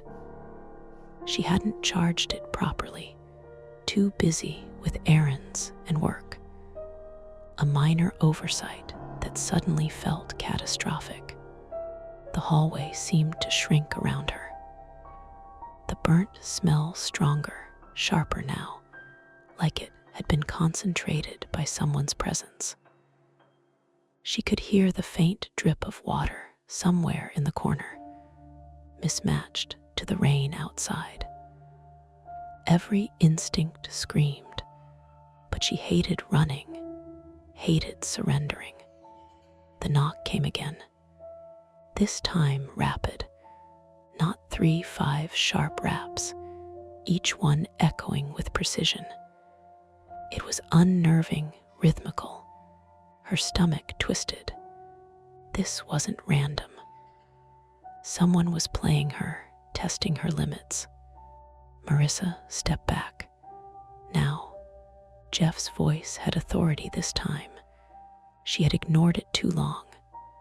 Her private fear collided with the immediate danger. She wanted to be brave. She wanted to prove she could handle it herself. But the reality pressed against her chest, heavy and wet, like the rain outside. She was alone in the hallway, exposed, with an intruder she hadn't seen yet. And her phone, her only link to help, was critically low. A sudden crash echoed from the laundry room. A metal cart tipped over, rolling across the floor toward her apartment door. She jumped, flashlight flickering, knife raised. Jeff cursed under his breath, knocking on his door now in a frustrated rhythm. Marissa's mind raced. Move forward and risk confrontation, retreat, and possibly leave the threat unchecked. or try to barricade herself until help arrived. Each option carried risk, and the time to choose was shrinking. Another knock, this time more aggressive, came from her door, shaking the frame slightly. And then, over the thrum of rain and dripping water, she heard something worse. The faint sound of a voice, low, muttering, indistinct, but close, too close. The hallway narrowed into a maze of sound, shadows, and scents. Her flashlight beam caught a flash of movement near the stairwell. Whoever it was had not left. They were inside, moving. And now, the choice she'd been avoiding loomed like a trap. Act or wait, and hope they didn't decide to act first. Marissa's hand shook as she pressed the flashlight closer to the door frame, scanning the narrow hallway. The rain outside hammered harder now, drumming against the thin window panes and echoing through the building. The smell of burnt toast had morphed into something acrid, almost chemical, like scorched oil. Her stomach churned, muscles tight with adrenaline, but she refused to step back. "Okay," she whispered to herself. "Just check the stairwell, quick glance, then back inside." She edged toward the stairwell entrance at the far end of the hall. The light bounced off the wet linoleum, highlighting the chipped edges of the walls, the patchwork of old paint, and the twisted metal railing of the stairs. She could see Jeff's apartment door behind her, a faint rectangle of light spilling out, but she ignored it. Her first attempt was cautious. Just a look down the stairs. The beam caught the dripping water from the ceiling near the landing, and for a heart-stopping moment, she thought she saw a figure crouched halfway down the stairwell. She froze. The beam wavered. "Who's there?" Her voice was tight, brittle. The figure didn't move. A clatter rang out behind her on the floor near her apartment door. Her flashlight flickered as she spun around. Jeff was banging on the door frame, face pale, signaling her to step back. "It's nothing." The wind blew the metal cart over. Relief hit in a pulse, but it didn't last. Her heart still raced. Adrenaline made her legs ache, her back throb from bending and peering. The building's thin walls carried every sound: the drip of water, the hum of the heater, the faint rattle of pipes. Each ordinary noise was suddenly a potential threat. Her second attempt was bolder. She needed to verify the door, to see if the knocks had been manipulated from inside. She edged toward the threshold, flashlight beam illuminating the tiny peephole. She pressed her eye to it, trying to focus in the dark. At first, she saw only darkness, then movement, a shadow stretching across the hall outside her door. She jerked back, heart in her throat. Knock, knock, knock, 3 sharp raps. Her breath caught. "It's still."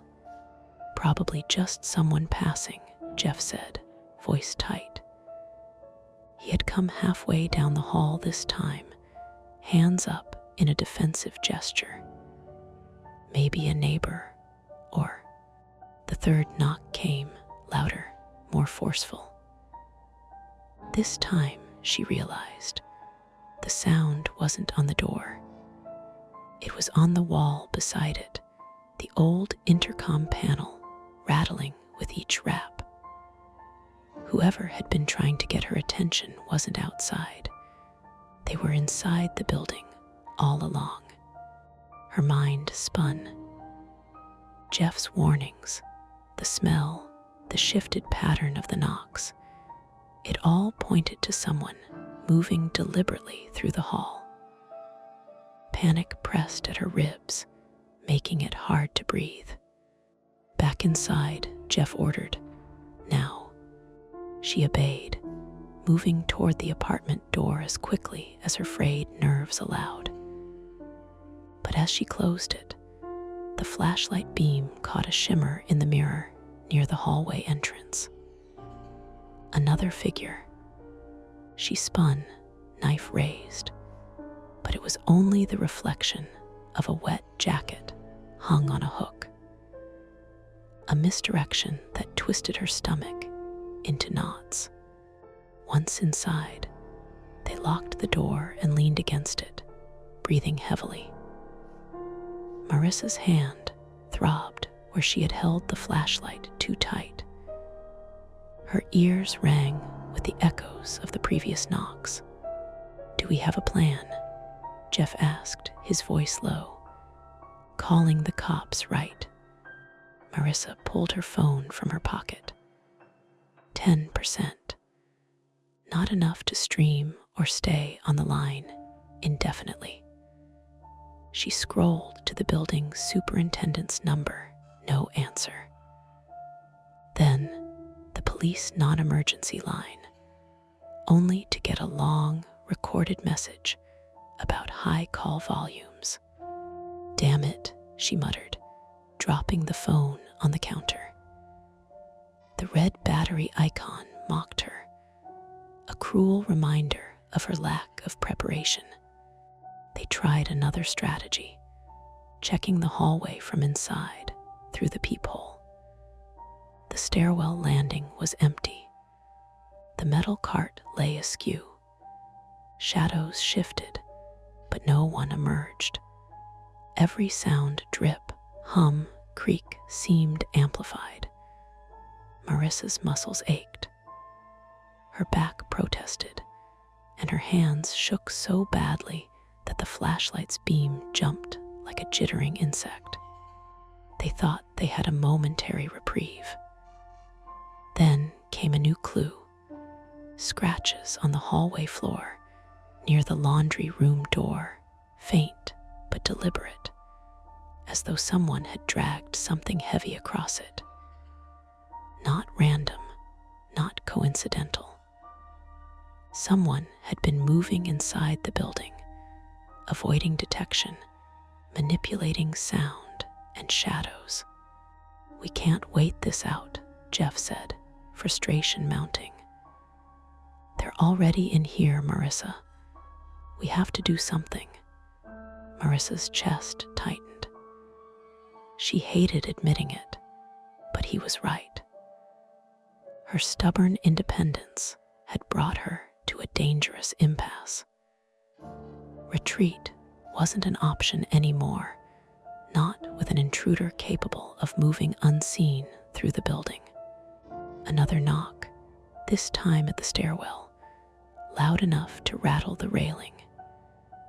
They exchanged glances. "Okay," she whispered, voice tight. "We have to move." "Where?" Jeff's eyes darted to the fire escape at the far end of the hall, just past the stairwell. The metal steps glistened with rainwater. It was the only route down without stepping into the hallway that had been manipulated against them. She swallowed hard. Her hands were sweaty, knuckles white. Her knife felt heavier than it had any right to be. She looked back at her apartment, safe until now, and realized there was no turning back. Whatever was in the building had seen them move, had timed the knocks, had manipulated sound. The illusion of choice had been stripped away. "Fire escape," Jeff said, voice calm now, but edged with tension. "We go together." one step at a time. Marissa nodded, gripping her knife like a lifeline. Her stomach ached, her muscles burned from adrenaline and fear. Every sense was sharp, straining for signs of movement, every shadow a possible threat. She opened the door. The hallway seemed narrower, darker. The smell of burnt toast and scorched oil thicker, more pungent. She could hear water dripping somewhere beyond the stairwell. A flicker of movement caught her eye, and she froze. But it was only the reflection of a dangling coat. Relief was instant, but fleeting. Knock, knock, knock, 3 sharp raps. Her stomach sank. This time it came from behind them, from inside the apartment. Someone was waiting, listening, maybe preparing to follow. Move, Jeff hissed. They ran toward the stairwell, and the fire escaped beyond it. The hallway seemed endless, every step echoing unnaturally, stretching time, pressing fear into their bones. Marissa's legs screamed, lungs burning. Each heartbeat felt louder than the last. When they reached the fire escape, rain drenched them instantly, cold and heavy. Metal stairs slicked beneath their feet. They had crossed the point of no return. No retreat. No apartment door to lock themselves in. The intruder could follow, could be waiting on the next floor, could be observing from a shadowed window. And they were exposed, completely. The fire escape shuddered beneath their weight, slick with rain. Each metal step groaning like it was protesting their presence. Marissa's knife cut through the dim light, its aluminum handle cold and slippery. Rain soaked through her jacket, plastering hair to her face. Her chest burned with exertion. Every step demanded focus she didn't fully have. Behind her, Jeff's breathing came in harsh, controlled bursts, the tension in his posture visible, even in the dark. "Keep moving," he hissed. "Don't stop, don't look down." Marissa's mind raced. The scratches on the hallway floor, the rattling intercom, the burnt smell. Every clue from before now stitched together into a terrifying picture. Someone inside had been watching, manipulating sound, steering them toward the fire escape. They hadn't been testing her, they had been preparing, waiting for the right moment. A metallic clang sounded above them. Someone had climbed to the fire escape too, or at least followed them. Marissa froze. Heart leaping into her throat, she swung the flashlight toward the noise. Nothing but darkness. Another step, and the beam caught a movement barely visible, shadowed against the wall of the adjacent building. A figure crouched, following. "Move," Jeff shouted, jerking her forward. They descended faster, rain sluicing over their bodies, each step treacherous. Her legs trembled, calves burning from adrenaline and exertion. The wind whipped through the narrow shaft between buildings, carrying the faint scent of smoke, burnt toast, chemical tang, acrid and sharp. The smell had been inside all along, a warning she had ignored. Halfway down, her boot slipped on a slick step. She lurched, knife sliding from her hand. It clattered down below, striking the metal steps. Jeff lunged and caught her elbow, steadying her. "You okay?" he yelled over the rain. I think so, she gasped. Her fingers brushed the knife as it slid toward the next step. She grabbed it, hands trembling, knuckles white. A sudden rap echoed up the shaft. 3 sharp knocks, deliberate, calculated. They weren't alone. Someone was waiting, matching their movement. Down faster, Jeff said, voice sharp. He grabbed her other arm, pulling her. The wind tore at her jacket, the rain pummeling their faces. Every instinct screamed caution, but there was no choice. Every step downward was a gamble on metal slick from rain, muscles screaming, and someone tracking them above. Near the bottom, a gust of wind swung a section of the fire escape railing toward them, narrowly missing Marissa's head. She stumbled back, scraping her elbow against the metal. Pain seared, stinging through her sleeve. She gritted her teeth, forcing herself to ignore it. They reached the street.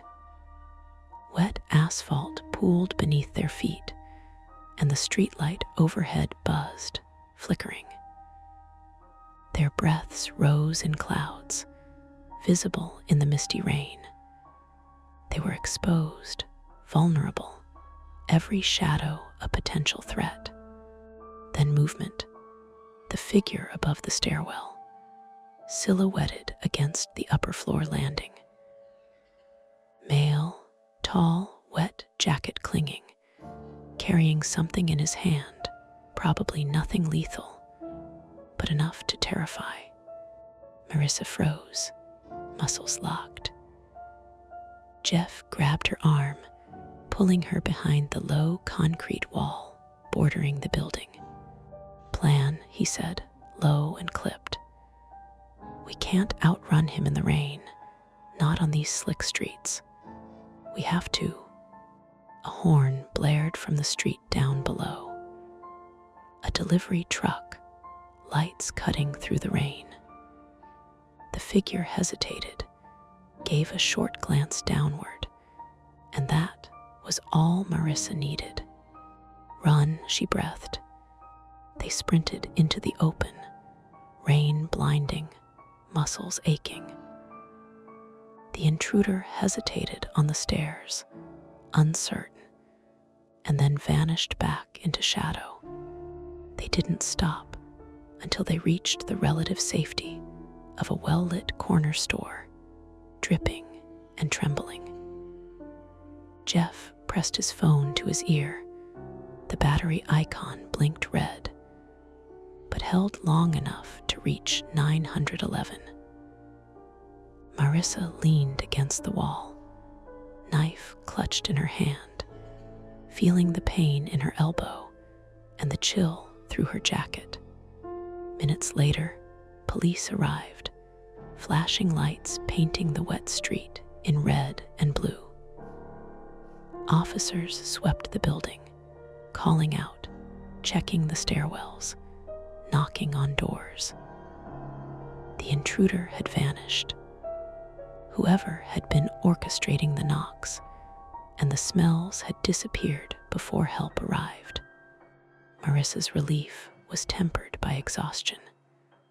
Her body ached, joints stiff from the sprint, muscles trembling from adrenaline, and a small cut on her elbow stung sharply.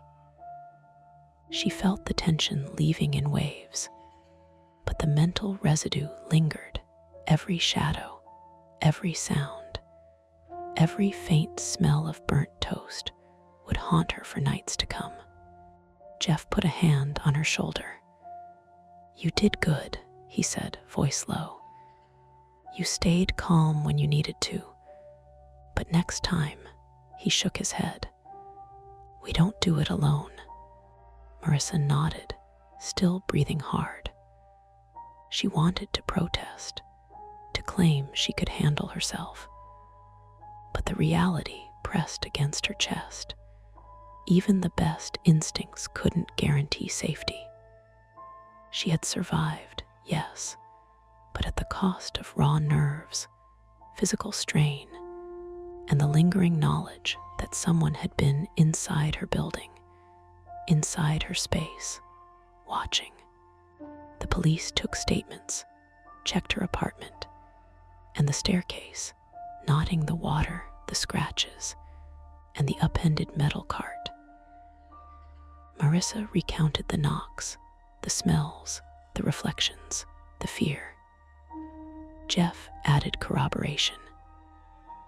No arrests were made, the intruder was gone. No signs left behind except the small, unnerving trail they had left in the hallway and stairwell. Later, back inside her apartment, Marissa sat on the edge of the couch, knife and flashlight now on the counter, rain still pattering softly against the windows. The adrenaline was fatting, leaving a hollow ache in her limbs and a gnawing awareness that she had been lucky. Her elbow throbbed, muscles sore, eyes dry from stress. But more than the physical pain was the lingering dread. That someone had infiltrated the building and orchestrated a psychological trap that fear alone would not leave her easily. The knocks might have stopped for now, but the memory, the knowledge of the intruder's precision, would haunt her in every shadowed hallway, every flickering light, for months to come. She looked at Jeff. "We made it." "Yes," he said, but even in his relief, his eyes scanned the window, the street beyond, alert. Warily, always wary. And for the first time, Marissa understood that survival didn't erase the consequences. Not really. It left scars, visible and invisible, and a deep understanding of how fragile safety could be and how quickly it could be shattered. Marissa sat on the edge of the hospital bed, one elbow bandaged, the other bruised from slamming into the metal railing during the fire escape scramble. The nurse had pressed a warm compress against her shoulder, murmuring about muscle strain and the importance of rest. But Marissa barely registered it.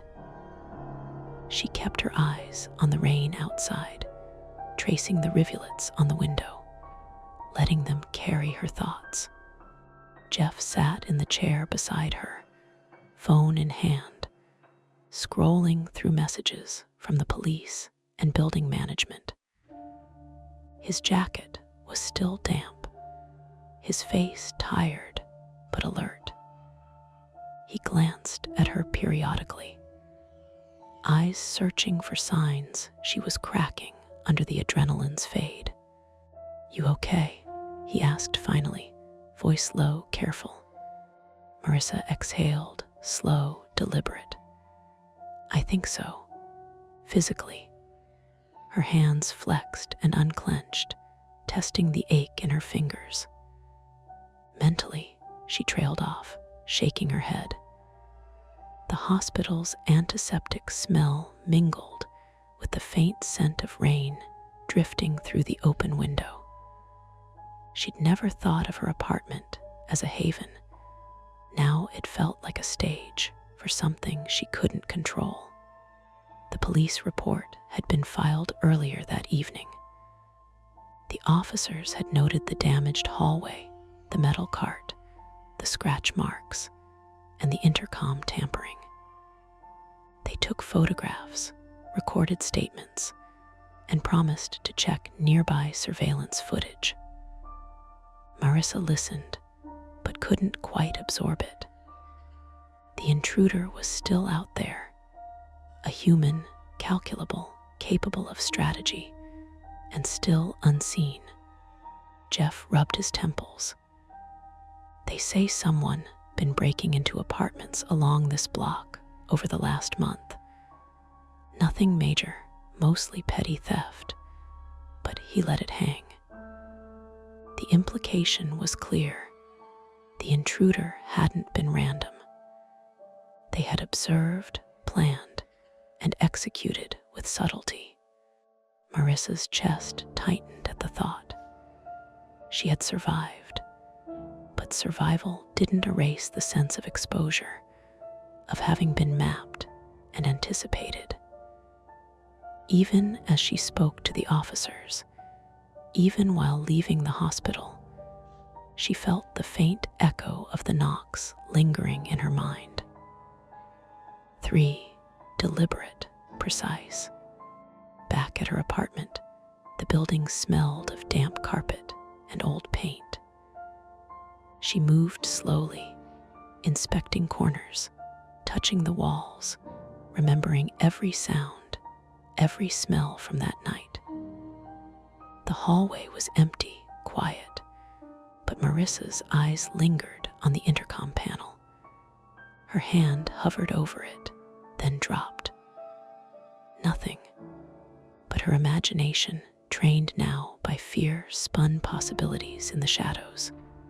Jeff helped her bring groceries inside.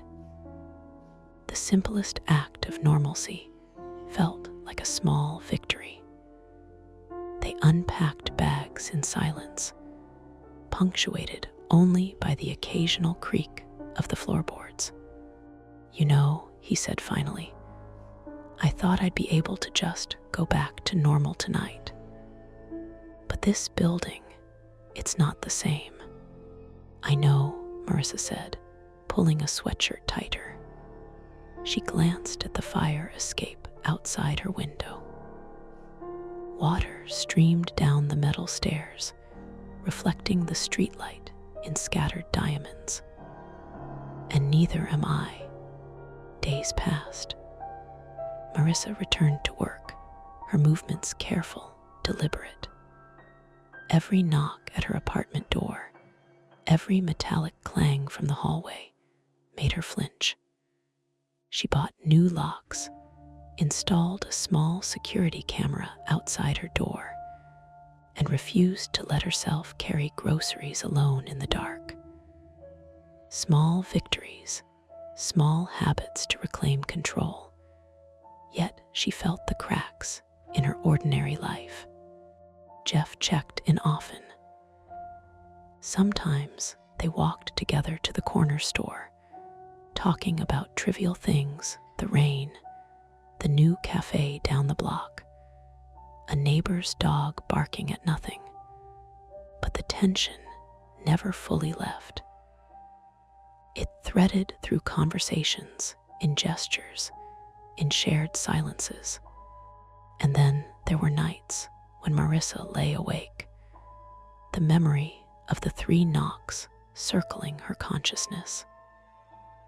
She had survived because she adapted, because she ran, because she forced herself to improvise, but the intruder remained unseen.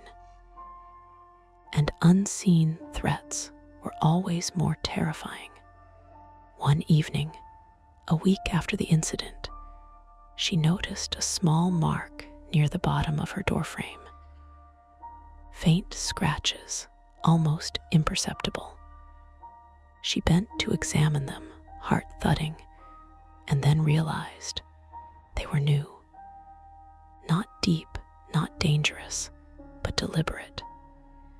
Someone had been close enough to leave them, testing, observing again. She backed away, knuckles white. Jeff's voice came from the kitchen, calling her name, and she forced herself to exhale, to step back into routine, into normalcy. But the mark lingered in her mind, a subtle thread of unease, unbroken. Marissa didn't sleep well that night. She double-checked the locks, peered through the peephole, and kept her phone within reach. Her apartment felt smaller, her vigilance heavier. But life went on in fragments, stitched together with the quiet, constant awareness of what had happened and what might still happen. The intruder was gone for now. The physical threat was resolved, but the sense of being watched, mapped, anticipated remained. Marissa understood, finally, that some dangers leave no immediate scars, only the echoing memory of their presence. And in that memory, she knew she would carry the lesson and the dread forever. And that's the end of today's chilling tale. If you enjoyed this story and want more nights full of suspense, don't forget to hit that like button, subscribe to Mia Horror Stories, and turn on the bell so you never miss a scare. I've got plenty more stories waiting for you, so stick around and check out the other videos on the channel. Thanks for watching, and until next time, stay safe and don't look behind you. Welcome back to Mia Horror Stories. Tonight's tale: every night at 2:14 a.m. something knocks from inside the walls is best experienced in the dark, which is why the screen will stay black. No distractions, no flashing images, just you, your imagination, and the story. So sit back, relax, and listen all the way to the end if you dare. At 2:13 a.m., the apartment makes its usual noises. The refrigerator gives a soft, tired click. Somewhere in the building, water starts in a pipe and then stops, someone turning a faucet on and off, half asleep. The heat kicks on with a faint metallic tick that always makes me think of a spoon tapping a glass. I'm awake for none of it on purpose. I'm awake because my phone buzzes against the nightstand and slides a half inch, the cheap case squeaking on the wood like a mouse. The screen lights the ceiling a weak aquarium blue. Low battery, and then the time, blunt and bright. 2:13. I roll over and reach for the charger by memory. My fingers graze dust bunnies and the edge of the nightstand. No cable. I've done that thing again where I unplug it in the morning to take to the couch. Swear I'll put it back, then forget. There's a smell in the room: warm cotton, a trace of detergent, and that faint old building scent that never quite leaves even when you mop. Plaster, paint, and something a little sour, like damp cardboard. I blink and stare toward the window, where the streetlight outside turns the blinds into stripes. That's when the sound comes. Not loud, not dramatic, not the kind of crash that makes you sit straight up. Just 3 knocks, measured, almost polite, like someone testing wood, like knuckles on a door. Except it isn't from the hallway. It's from inside the wall, behind my headboard. I lie still, waiting for my brain to label it properly: pipe expansion, neighbor's cabinet, someone dropping a shampoo bottle in the shower. I've lived in enough old places to know the building talks. I can explain most of what it says, but this is too placed, too close. The knocks feel like they're trying to locate something, like they're checking for hollow spots. I press my palm against the drywall. It's cool, smooth, no vibration. I hold my breath just to listen better. The building gives me nothing else. No follow-up, no scrape, no shuffle, no laugh, just the soft wheeze of the heat. My brain tries to ease back down into sleep. Then my phone buzzes again. Another warning. Another little vibration that feels personal now. And when I look at the screen, the time has flipped. 2:14. A longer series of knocks answers it. Not a bang, not frantic. A pattern that makes my throat tighten because it's too organized to be an accident. Knock, knock, pause, knock, pause, knock, knock, knock. It takes me an embarrassing second to realize I'm counting. Okay, I whisper, as if saying it quietly will make it less true. Okay, sure. I'm already sliding out of bed, careful not to wake my partner. The mattress creaks anyway, because everything in this apartment creaks. The bed frame, the floorboards, even the closet door if you breathe at it wrong. I step onto the cold strip of hardwood between the bed and the rug, and the chill goes straight through the soles of my feet. I'm not scared in a movie way. I'm annoyed first, the way you are when something interrupts a fragile little bubble of rest. I'm also, if I'm honest, relieved it's a sound I can point to. A definite thing. You can deal with definite things. You can call someone. You can take a video. You can Google it and find a forum full of people saying same. It's the indefinite stuff I can't handle. The hum you can't locate. The smell no one else notices. The feeling that you've forgotten something important and you don't know what. I walk to the living room in my socks, because if I go barefoot, I'll step on that one staple I can never find. The hallway is a narrow tube of dark, with one dim bulb in the kitchen that always flickers before it warms up. The air changes in the living room, it's cooler, and it smells faintly of the takeout we didn't finish, garlic and oil soaked into cardboard. The knocks don't follow me. That should make me feel better, but it doesn't. It's like a person stopping when you walk into the room. I stand by the thermostat for a moment, staring at the little digital numbers like they're going to explain it. The fan is set to auto. The heat is on. The temperature is the same it was when we went to bed. Nothing helpful. I pull my phone up again, screen brightness turned down so it doesn't hurt. The battery is at 4%. I get a bar of weak Wi-Fi. I could wake Lauren. I could tell her, hey, there were knocks, but not hallway knocks, wall knocks, and watch her go through that face she makes where she's trying to decide if I'm being reasonable or if I'm spiraling again. That's not fair. Lauren doesn't call it spiraling. She calls it getting in your head. She says it gently, the way she says you forgot your keys or you left the stove on low. Maybe I call it spiraling because my mother used that word like a threat. I rub my face and try to reset myself with practicalities.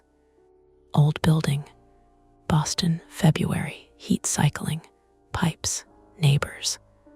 The apartment is on the 3rd floor of a narrow brick building in Jamaica Plain, on a street where people put bikes in their living rooms and argue politely about compost bins.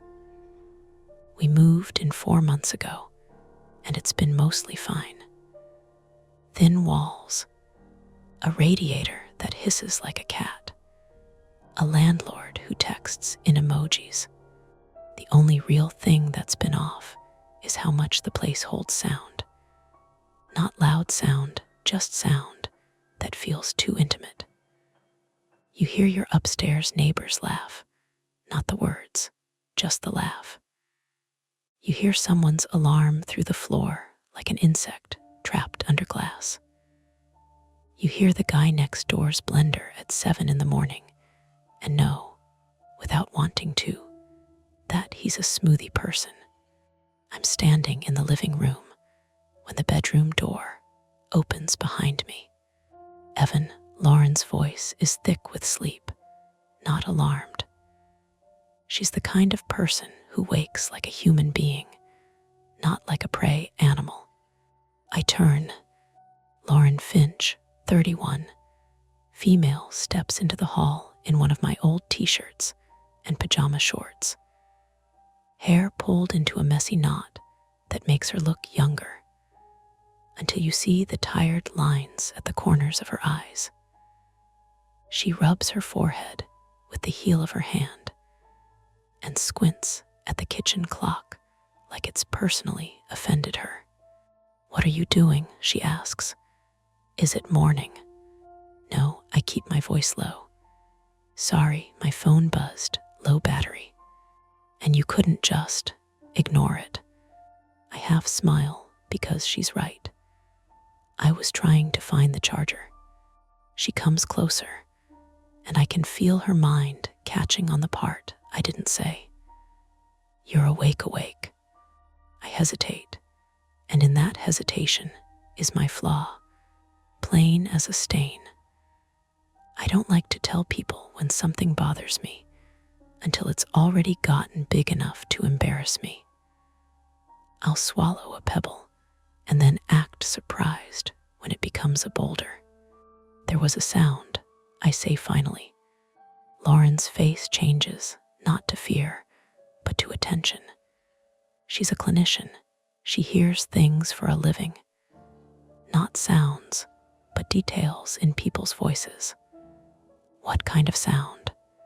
"Knocking." "From where?" I point without thinking, back toward the bedroom, toward the wall behind the headboard. She stands very still, listening, like the sound might politely repeat itself for her because she asked. "Nothing." Lauren exhales through her nose. "Okay," she says, which is her version of staying calm. "Could be the heat." It didn't sound like the heat. What did it sound like? I imitate it softly, tapping the side of my thigh. The rhythm feels wrong doing it in the open air. In the bedroom, it had weight. Lauren watches my hand, then looks toward the ceiling, as if to measure where the upstairs neighbor's bed might be. Could be someone upstairs bumping something against a wall. Behind our headboard, I hear myself, and the edge in my voice makes me hate my own tone. Lauren raises her eyebrows a little, not judgment. A question. "Do you want me to take this seriously?" "Yes, no, maybe." "I know," I say quickly. "It's probably nothing. It's just, it was right there." She comes to me and touches my arm. Her hand is warm, steady. "Do you want to go back to bed?" I open my mouth to say yes. And then, from somewhere deeper in the apartment lower, closer to the floor, comes a single knock. Not from the bedroom wall this time. From the living room side wall, the one shared with the next unit. Just one. A test. Lauren's hand tightens on my arm. She didn't jump. She didn't gasp. But her eyes sharpened in a way that tells me she heard exactly what I heard. We look at each other, and in that look, there's a choice forming. A fork, two reasonable paths. We can do the normal thing. Chalk it up to building noise. Turn on the fan for white sound. Go back to bed. And let morning soften it into a story we tell with a laugh over coffee. Or we can do the other thing, still reasonable, still explainable, but heavier with consequence. We can make it a thing. Turn on lights. Pay attention. Knock back. Text the landlord. Go into the hallway and listen. Decide we're not imagining it. Lauren's mouth opens as if she's going to speak, then closes. She glances toward the front door, toward the peephole, the chain lock, the deadbolt. I can feel my heartbeat, not fast, just loud in my own ears. "Evan," she says quietly, "what do you want to do?" And the apartment, as if waiting for our answer, holds perfectly still. The knock comes again at 2:14 on the dot the next night. And this time we're ready for it in the way people are ready for things they don't understand. Badly. We're sitting on the couch with the lights on, a mug of cooling chamomile between us that neither of us has touched. The TV is muted. My phone is plugged in now, finally, stretched awkwardly from the wall like it's on a leash. Lauren has her laptop open on her knees, not searching for answers so much as anchoring herself to something normal. Email, a grocery list, anything.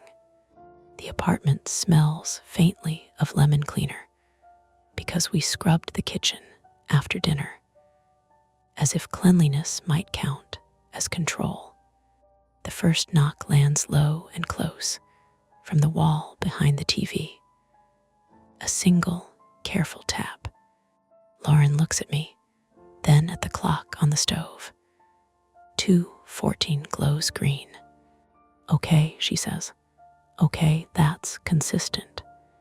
3 more knocks follow, spaced like before.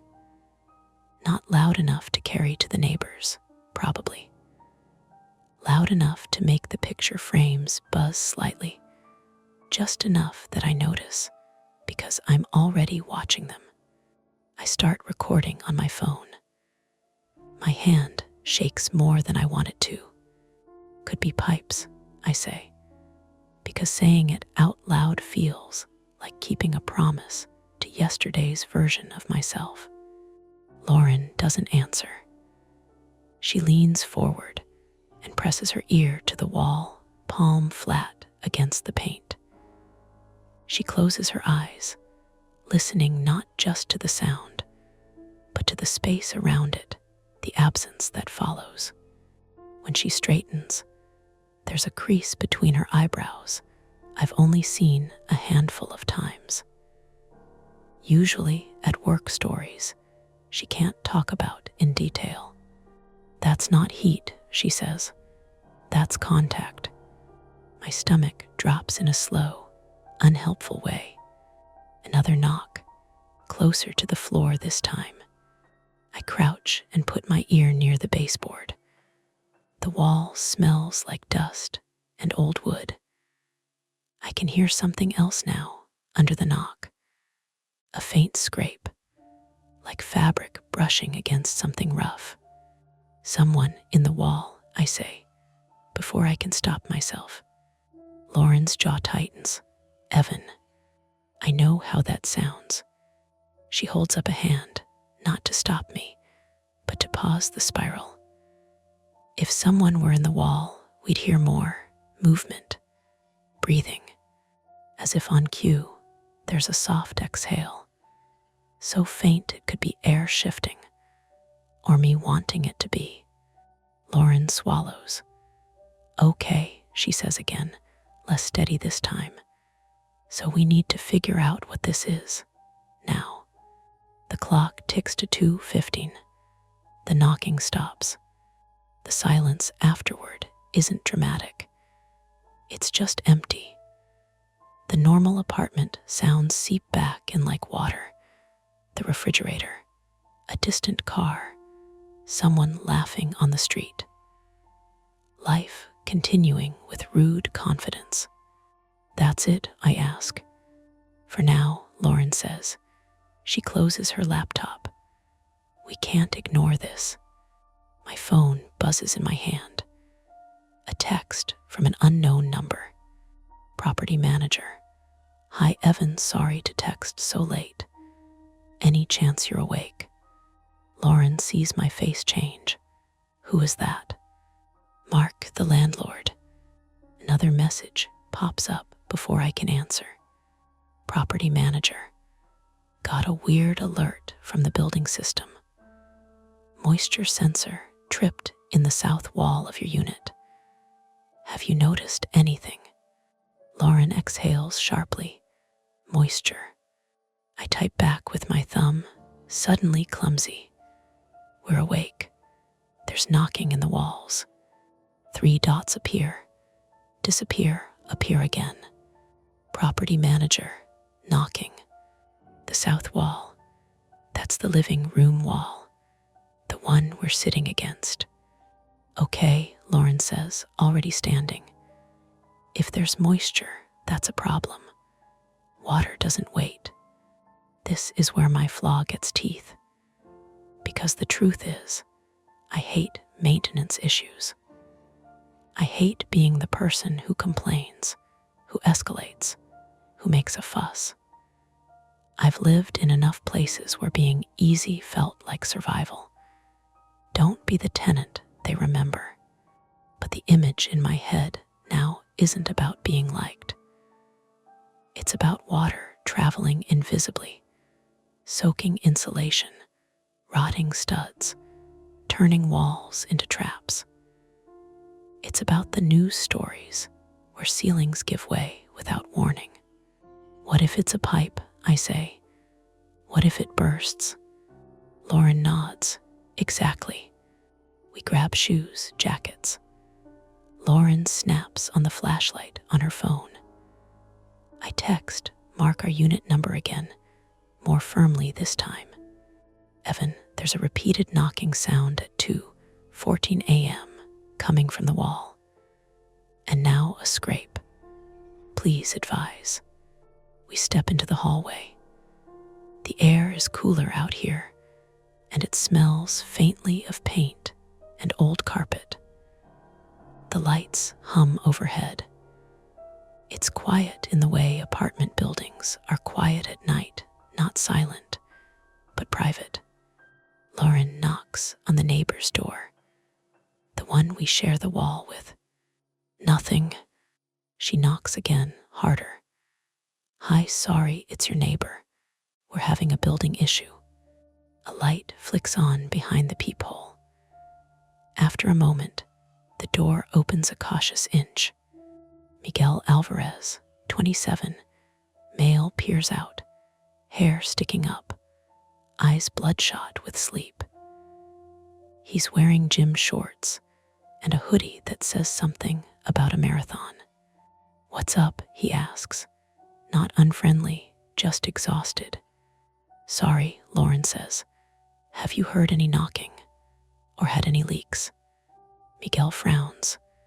I heard something last night. Thought it was the heat. No leaks, though. Behind him, I notice his living room wall. The same wall as ours. There's a damp, darker patch near the baseboard, like a shadow that didn't get the memo about the lights. You might want to check that, I say, pointing. Miguel turns. What the? His foot slides a little when he steps closer. He looks down. That's wet. Lauren's phone buzzes. Mark again. Property manager. On my way. ETA 15. If there's water, shut off the unit valve under your sink now. Lauren and I look at each other. The unit valve is in the cabinet under the kitchen sink. Behind the cleaning supplies we never organize properly. We run back into our apartment. The knock doesn't come again, but the scrape does, faint and continuous now, like something dragging slowly along the inside of the wall. I drop to my knees and yank open the cabinet. Bottles clatter. I twist the valve clockwise. It resists, then gives with a squeal that makes my teeth hurt. For a moment, nothing happens. Then the sound changes. A groan travels through the wall, low and stressed, like a building clearing its throat. The scrape turns into a rush. Water. Definitely water. Evan, Lauren says sharply. The wall. A dark line is blooming along the baseboard now, creeping outward like ink on paper. It reaches the rug and soaks in, spreading fast. This isn't just our unit, I say stupidly. Another text from Mark, urgent now. Property manager. Fire department is en route as precaution. Do not open walls. Evacuate if water increases. Fire department. Evacuate. Words that pull the situation out of the abstract and drop it squarely into consequence. From the hallway, someone shouts. A door slams. A dog barks. And then, distinct over the sound of rushing water, there's a knock from inside the wall again. Only this time, it's frantic. Lauren grabs my arm, hard enough to hurt. That's not pipes, she says. That's someone signaling. My heart starts racing properly now, finally catching up. Fire department's coming, I say. We shouldn't. The knock comes again, faster, closer, right where the wall is already darkening, softening. If someone is trapped in there, if this is a maintenance worker, or a squatter, or someone who made a bad decision and is now drowning between studs, the wall bulges just a little, a subtle give like wet cardboard. Lauren looks at me, eyes bright and terrified and determined. Evan, if we wait. Sirens bloom in the distance, still far, too far. The wall gives another inch, and the knock turns into pounding. Evan, don't. Lauren says it as the wall shudders again, the baseboard bowing outward like it's trying to breathe. Water beads through the paint in tiny dark freckles. The pounding is fast now, panicked, off rhythm. I'm not going to tear it open, I say, even as my hands move toward the coat closet. I just want to see. The geography of the apartment snaps into sharp focus in my head, like a floor plan drawn in fear. Living room on the south wall, shared with Miguel. Kitchen to the right, plumbing stacked there. Bedroom behind us. Hallway to the left, leading to the stairs. Front door dead ahead. The sound is coming from the lower third of the living room wall, about 3 feet from the corner where the TV stand sits. I grab the flashlight from the junk drawer, the one we use for blackouts, and kneel, angling the beam along the baseboard. The drywall is swollen, soft. The light catches a hairline crack I swear wasn't there before. Another pound. The wall flexes inward this time. Fire department said don't open walls, Lauren says, voice tight. She's standing back by the door, shoes on, jacket half-zipped. Ready to leave. Ready to be safe. I know, I say. I know. I press my ear close. The smell hits me first. Wet insulation, metallic and sour. Under it, something human, sweat maybe. Breath. Hello, I say, louder than I mean to. Can you hear me? The pounding stops. For a half second, my brain tries to convince me that's worse. Then a voice comes through the wall. Muffled, hoarse. Help. Lauren makes a sound I've never heard from her before, half gasp, half curse. She rushes forward and crouches beside me. Who is that? She asks the wall, steady, professional. Can you tell us your name? There's a pause. Water trickles audibly now, a thin stream running somewhere inside the wall cavity. Caleb, the voice says, I'm stuck. My heart is trying to climb out of my throat. How are you in there? I ask. I was checking a leak, Caleb says. The access panel jammed. I can't, there's water. A crash interrupts him, not from the wall, from the hallway. Lauren looks up sharply. That wasn't us. I stand, adrenaline making my knees weak. We open the front door crack. The hallway is chaos now. 2 doors open down the hall. Miguel is barefoot, holding his phone out like it's a weapon. Water is creeping along the carpet seam, darkening it. I heard yelling, he says, and then something fell. Another neighbor, Janice, mid-50s, female, hair in rollers, leans out her door. Is there a flood? Pipe burst, I say. Fire department on the way. As if summoned, a low groan reverberates through the building. The floor vibrates. For one terrible second, it sounds like the building itself is giving up. Janice yelps and slams her door. The groan resolves into a rush, water pressure shifting as something gives elsewhere. Not collapse, rerouting, misdirection. My brain latches onto that relief like a life raft. Lauren pulls me back inside and shuts the door. Focus, she says. We have a person in the wall. Attempt 1. Call it improperly. She dials 911, speakerphone on, kneeling by the wall so Caleb can hear. The operator's voice is calm, practiced. We have units en route, the operator says. Do not attempt rescue yourself. Is the individual conscious? Yes, Lauren says. He's trapped in the wall cavity of a residential building with active water intrusion. Okay, stay with him verbally if you can. Lauren does. She asks Caleb to keep talking, to conserve movement. He's coughing now, wet and shallow. I can't feel my left arm, he says. I glance at the wall.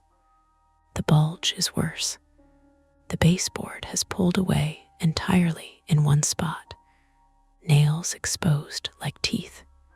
Attempt 2, reduce the water further. Mark said unit valve, I say. But if it's coming from above, I'll go upstairs, Miguel says suddenly from the open doorway. I'll see if anyone's home. Before I can stop him, he's gone, feet slapping on wet carpet toward the stairs. Lauren looks at me.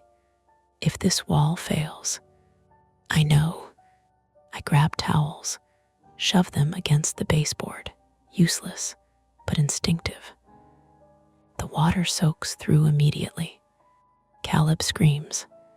It's sharp, sudden, and it makes everything in my body lock. What happened? Lauren demands. The wall moved, he gasps. I slipped. There's wiring, sparks.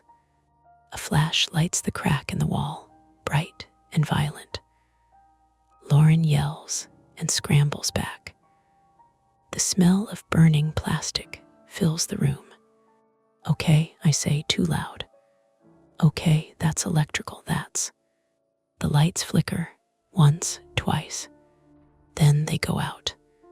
Darkness swallows the apartment, broken only by the flashlight beam shaking in my hand, and the green glow of exit signs bleeding through the hallway door. Caleb is breathing hard now, panicking.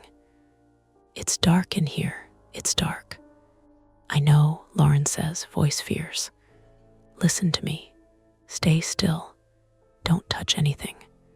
My phone buzzes with a text, the screen lighting my face ghostly. Property manager, FD at front of building. Electric shutoff initiated. Stay clear of walls. Stay clear of walls. The pounding resumes, weaker now, off tempo. The wall sags visibly, the drywall tearing with a wet, ripping sound that makes my stomach flip. Miguel barrels back in, soaked to the knees. Upstairs, unit's empty, he pants. But the ceiling, there's a hole, like someone cut it. Cut it, I echo. Big enough for a person, he says. That's when it clicks. The schedule, the 2:40 knocks. Someone working when the building sleeps, avoiding notice, cutting access panels, getting stuck. Evan, Lauren says quietly. If he came down from upstairs, the cavity runs. Straight through our wall, I finish. The wall groans again. Louder, the bulge turns into a bow. Sirens scream closer now, right outside. Red light pulses through the windows, strobing the room. Help is here, Lauren calls to Caleb. Just hold on. I can't, he says, voice small. I'm slipping. The drywall tears open another inch. A hand thrusts through, fingers scrabbling blindly, skin raw and bleeding. Everything in me surges forward. Lauren grabs my arm. If you pull. I know, I say. I know about collapse, about leverage, about making it worse. But the hand is there, real, human. The floor beneath us shifts. A subtle but undeniable tilt as water saturates the subfloor. There's a crack from somewhere deep in the wall. Structural, final. Behind us, the front door rattles as someone pounds, firefighters shouting, and the wall gives way with a sound like tearing cloth, opening wide enough now that there's no going back. The hole in the wall is not cinematic. It's ugly. Drywall slumps in wet sheets. Fiberglass insulation sags out like cotton candy that's been in someone's mouth. A strip of torn vapor barrier hangs and flutters with each panicked breath coming from inside. Caleb's hand is still there, fingers hooked around a broken stud, knuckles scraped raw. The skin is pale where it's been pressed against something hard too long. Don't pull, Lauren says, and it's not a suggestion. Her voice has the edge she uses at work when someone is about to make a bad decision with their whole body. I'm already on my knees anyway. Flashlight clamped between my teeth, the beam jittering into the cavity. I see him, not fully, not a face straight on, just the side of his head, dark hair plastered to his temple with sweat and dirty water. A shoulder jammed at an angle that makes my own shoulder ache in sympathy. One arm pinned somewhere behind him, the other reaching out, trembling. He's wedged between studs with the narrowness of someone who's been squeezing through spaces he shouldn't. The cavity is tighter than I imagined, filled with wires stapled along wood.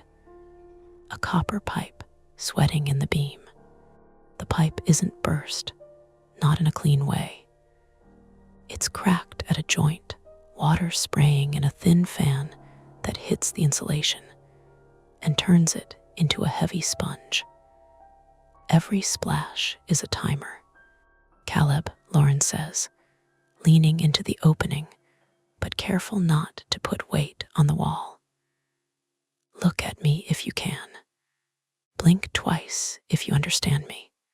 His head shifts. I catch a flash of his eye. He blinks once, twice. Good, she says. Good, don't thrash. Your arm, your left arm, can you move your fingers? His hand, the one I can see, flexes weakly. The other pinned doesn't respond. A shout from the hallway. Fire department. Anyone inside? The door is still shut.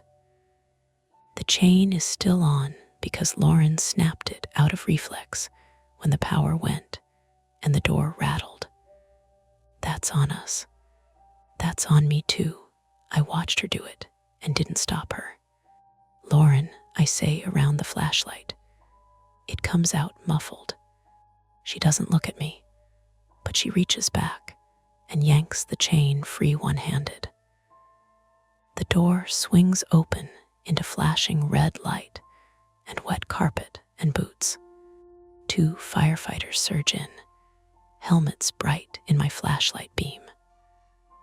One of them immediately scans the room, eyes flicking to the wall opening, the water line on the floor, the soaked baseboard.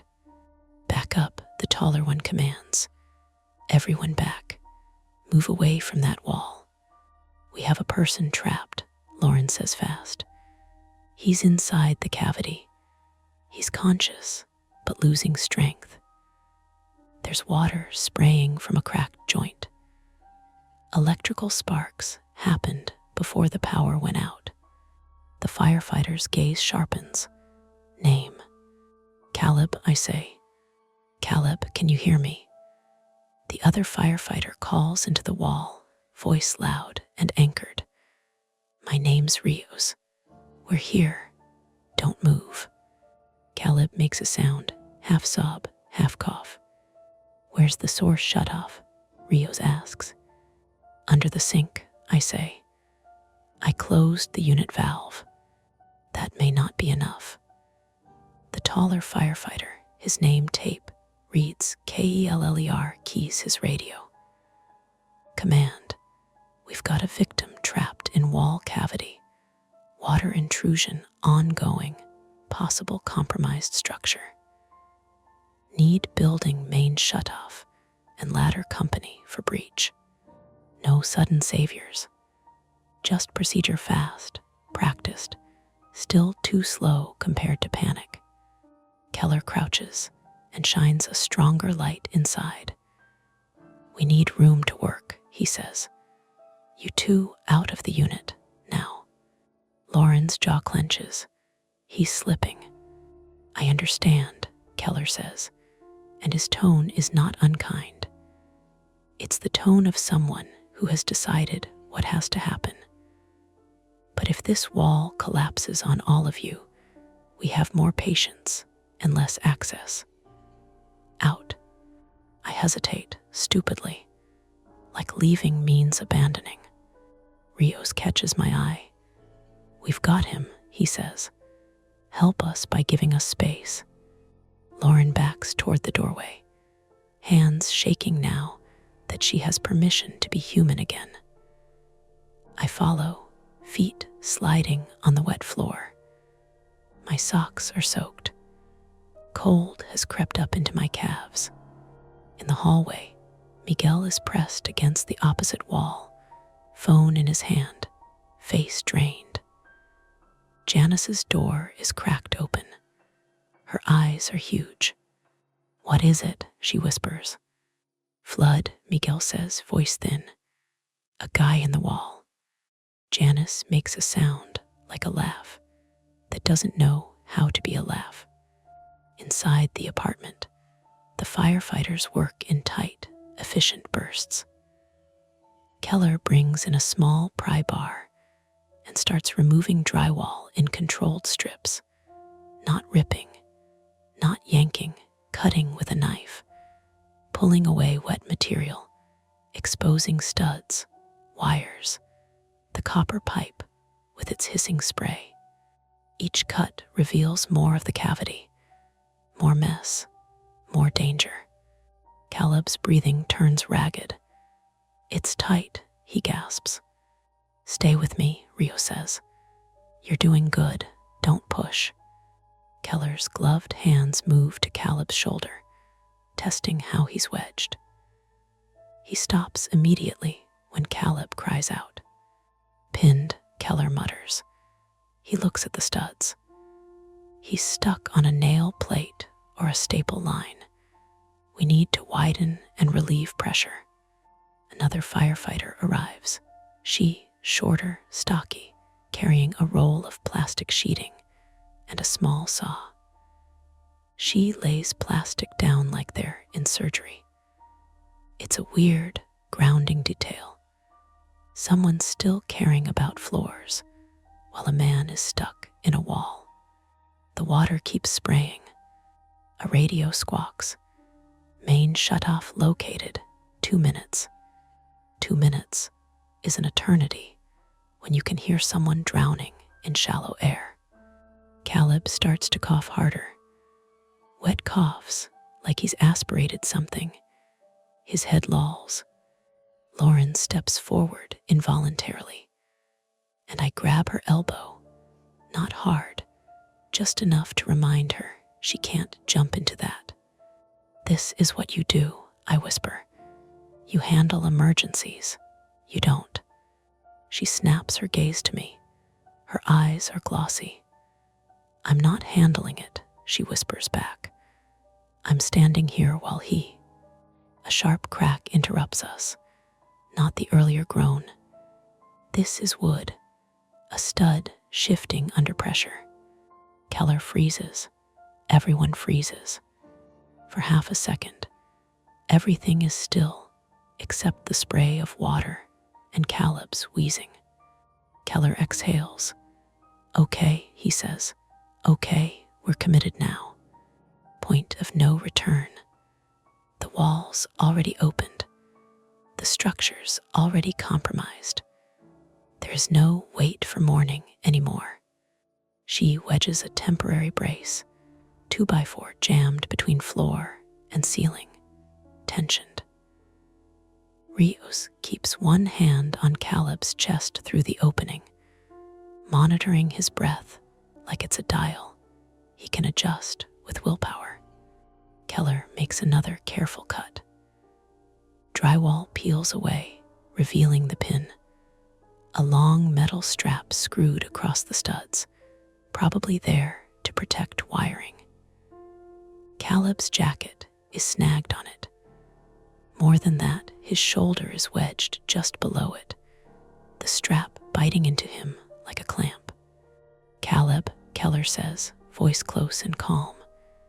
"This is going to hurt. I need you not to fight me." "I can't," Caleb's voice breaks. "I can't feel my arm." "We're going to get you out," Keller says. "But your shoulder's pinned. I'm going to move you. You may hear popping. That's okay. Don't twist." Lauren flinches at that. I do too. No one says the other possibilities out loud. Keller signals she. She positions the saw at the metal strap. The blade winds to life, loud in the small space, vibrating through the floorboards. Lauren's hand clamps around mine without thinking. Her palm is cold and damp. "Turn off," Rio starts, but the saw is already cutting. She keeps it steady, controlled, sparks minimal because the power's out, and the tool is battery-driven. A realistic mercy. The strap gives with a sharp, metallic snap. Caleb screams. His body jerks. The brace shifts. The floor trembles.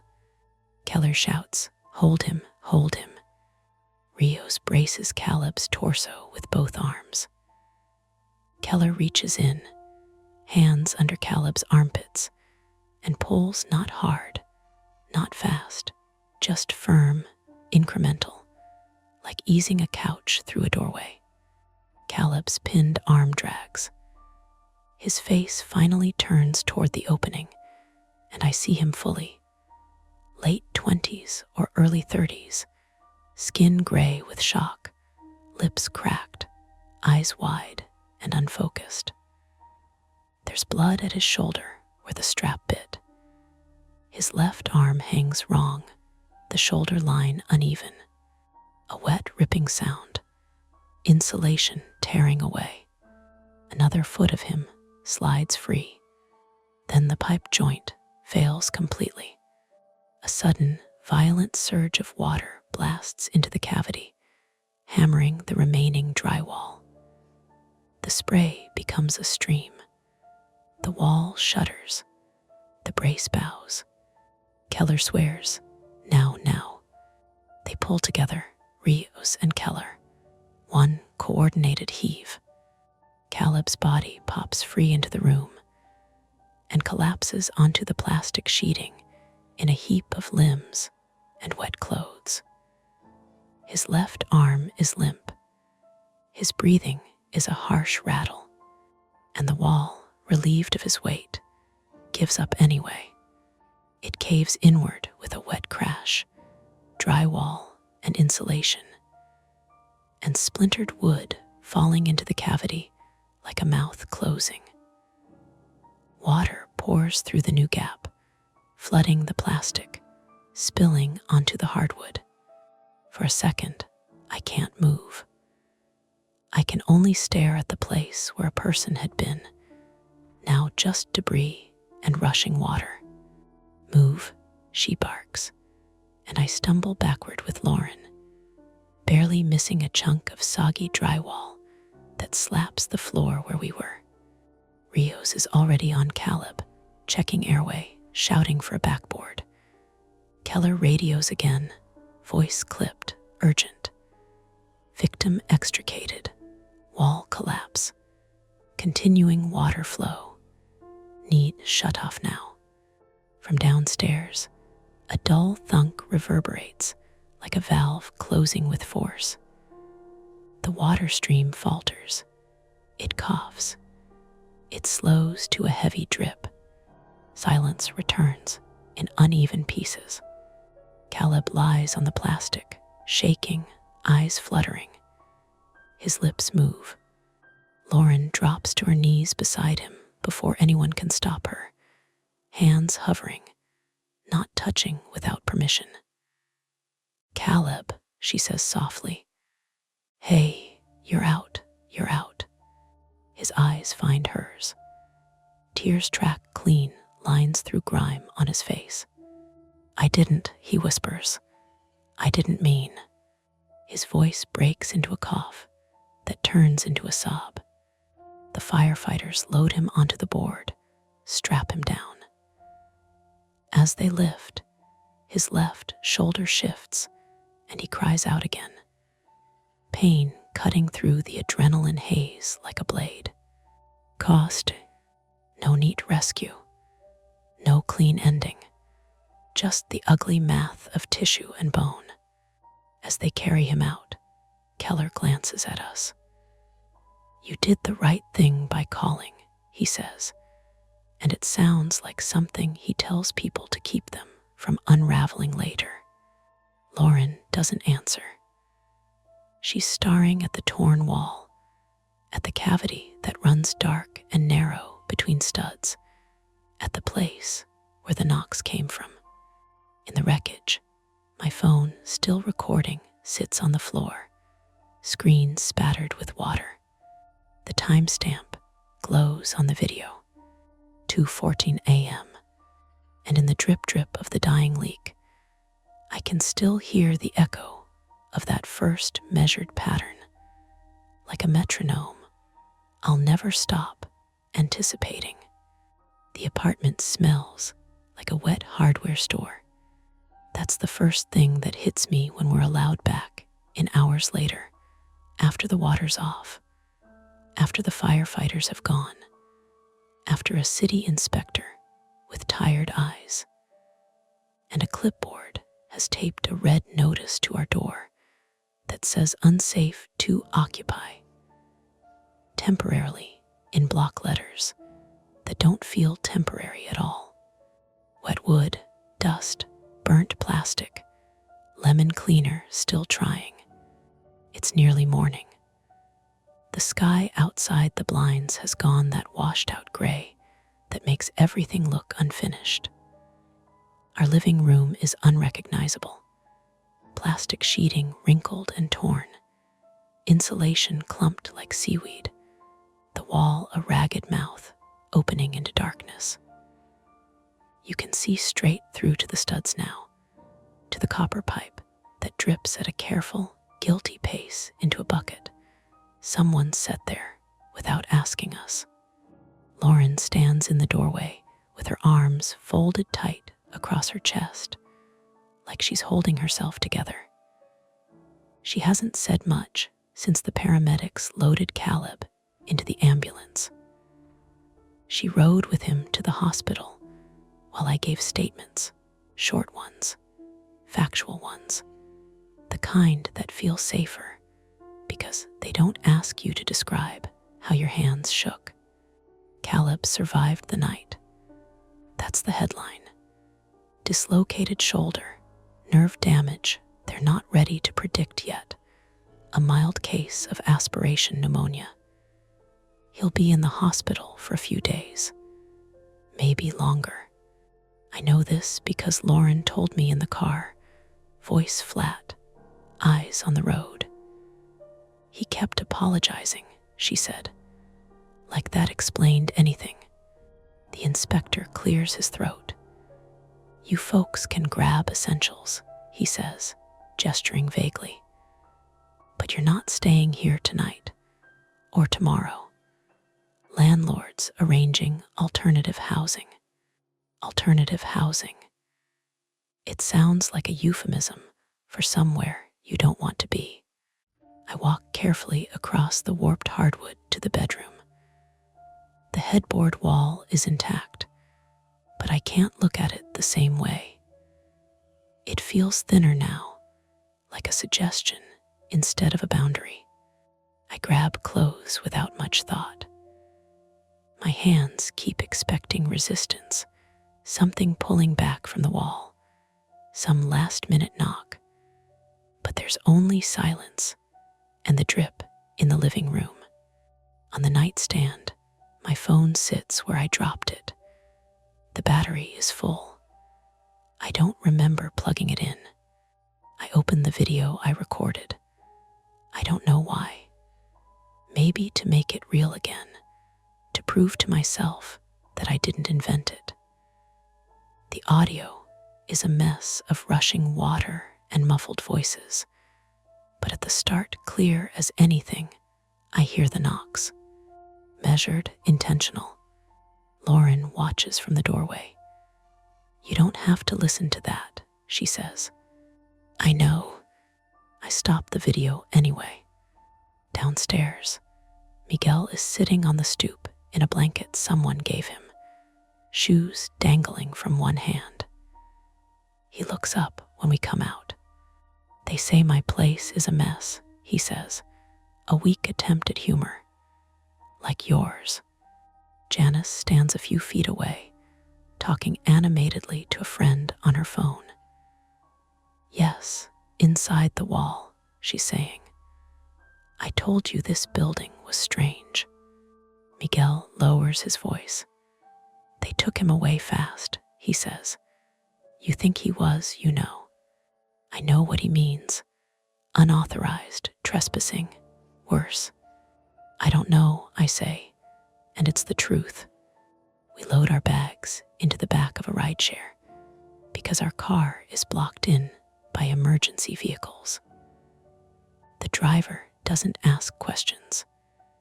He just wrinkles his nose at the damp smell and turns the radio up a little too loud.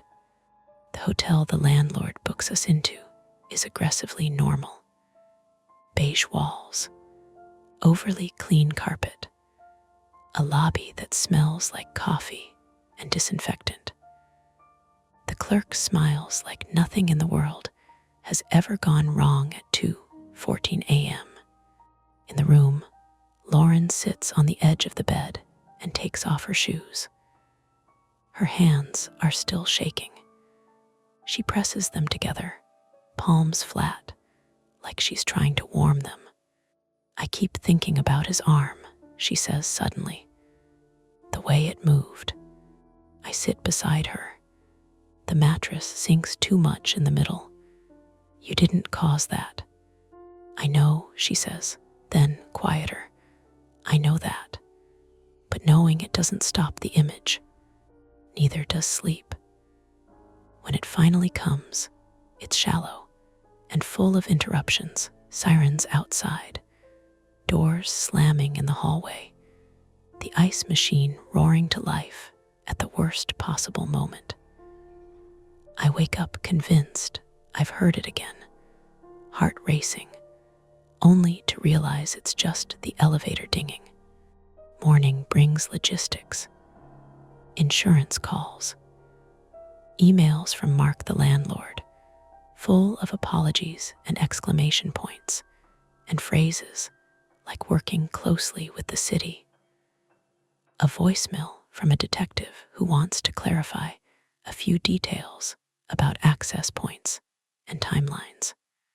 Lauren answers that call. I listen to her side of it, to the way she stays precise, grounded. She gives times. She gives locations. She doesn't speculate. When she hangs up, she rubs her face. They found tools in the upstairs ceiling, she says. Cut panels. Looks like he'd been going in and out for weeks.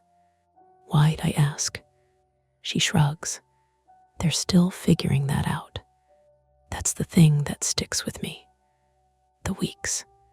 The idea that while we were cooking dinner, while Lauren was on her laptop, and I was half watching something forgettable, there was a man in the walls, measuring time, waiting for quiet, knocking softly, maybe to check if anyone was awake.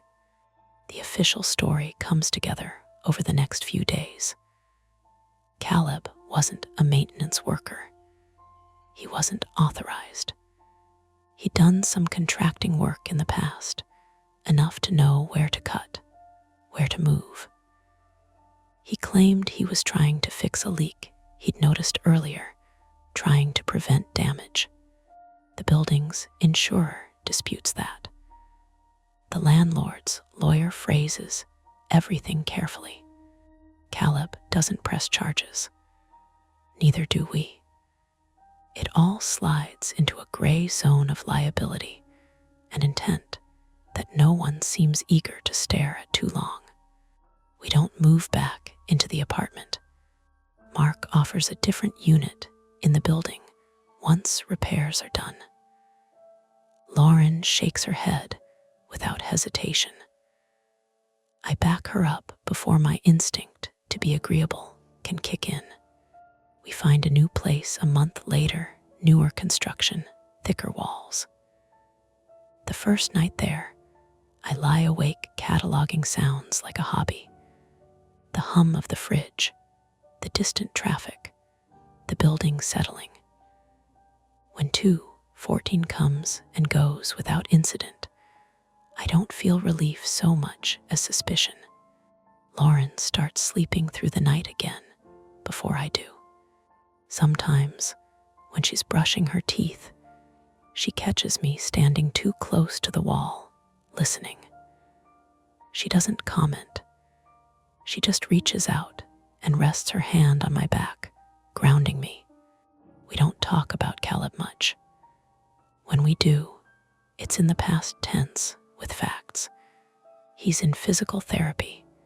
His arm is improving slowly. He moved back in with his sister. Life fills back in around the hole.